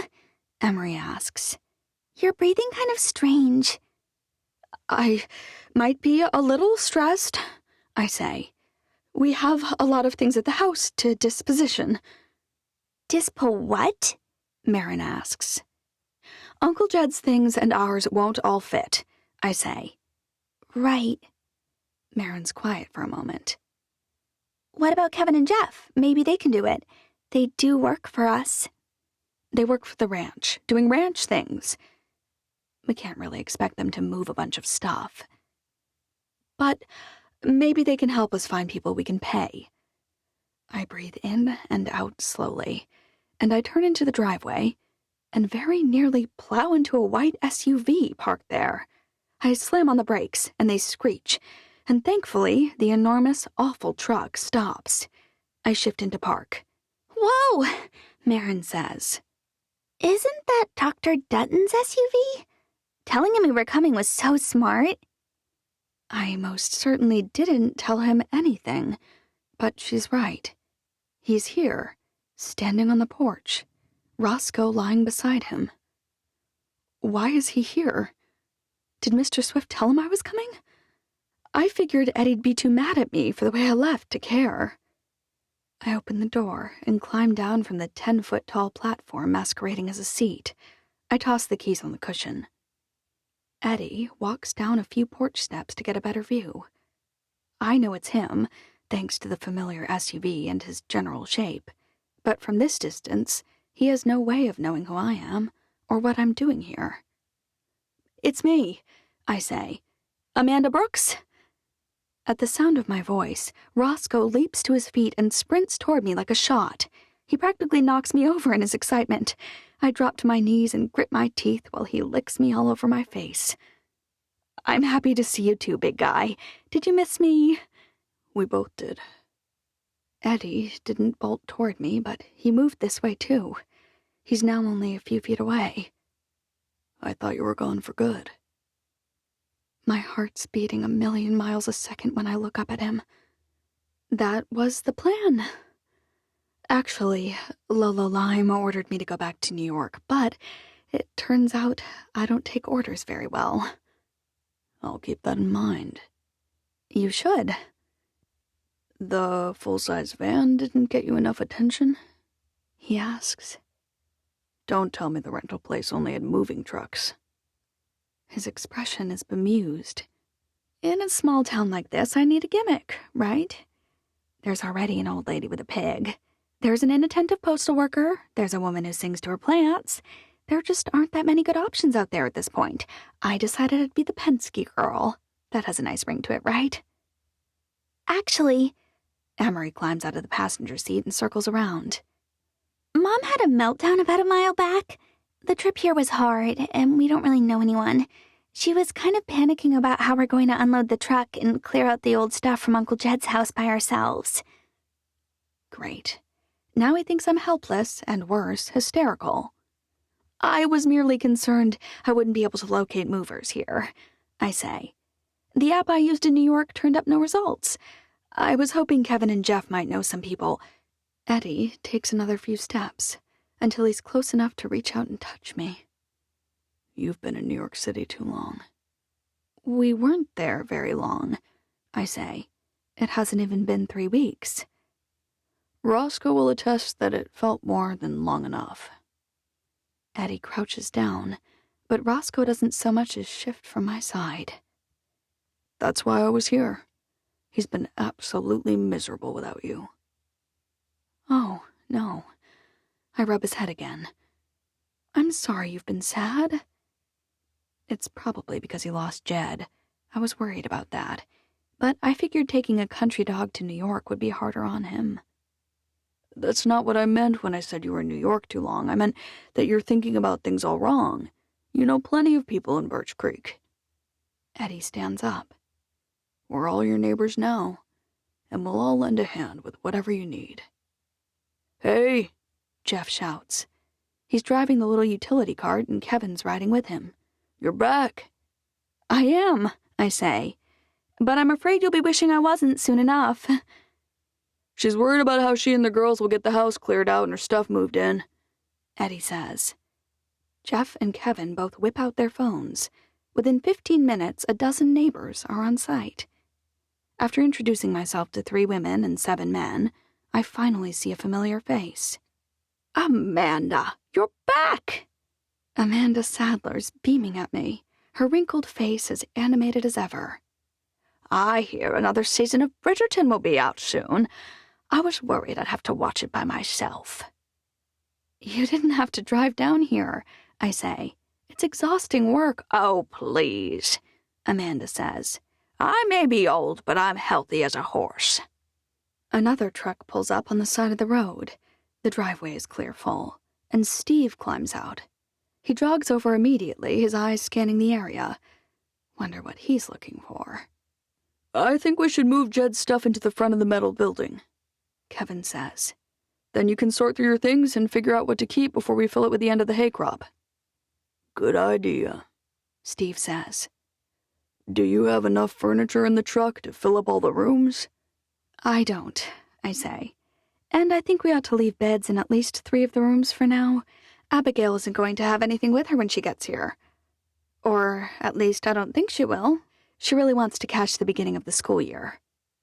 Steve freezes. Abby's coming back? Looks like I'm not the only chicken in our family. She clearly didn't tell him about her plans. She just called me. I think she made the decision very recently. Well, we better get going. Steve leads the charge into the house.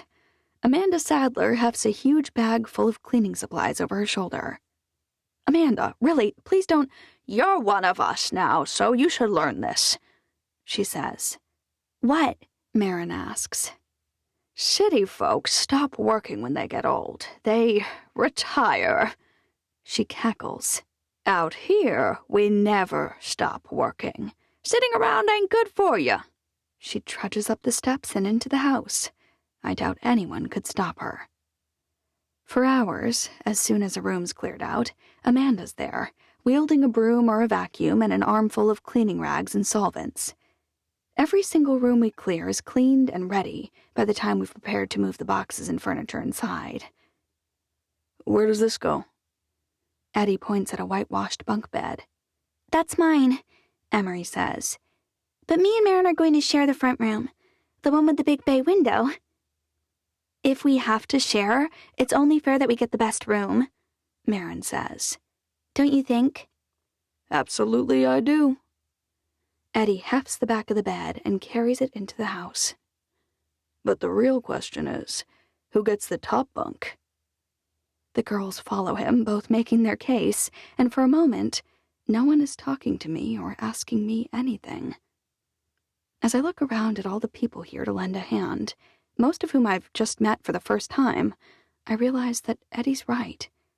I spent far too long in the big city, if this is how life works in a small town. I duck into the pantry for a moment, as my eyes well with tears. But unlike the tears I've cried so often in New York, these tears are joyful ones. Thank you for listening. This has been The Bequest, the Birch Creek Ranch series, Book 1. Written by B.E. Baker. Narrated by JenniferJill Araya and Gail Shallon. Copyright 2021 by B.E. Baker. Production copyright 2022 by B.E. Baker.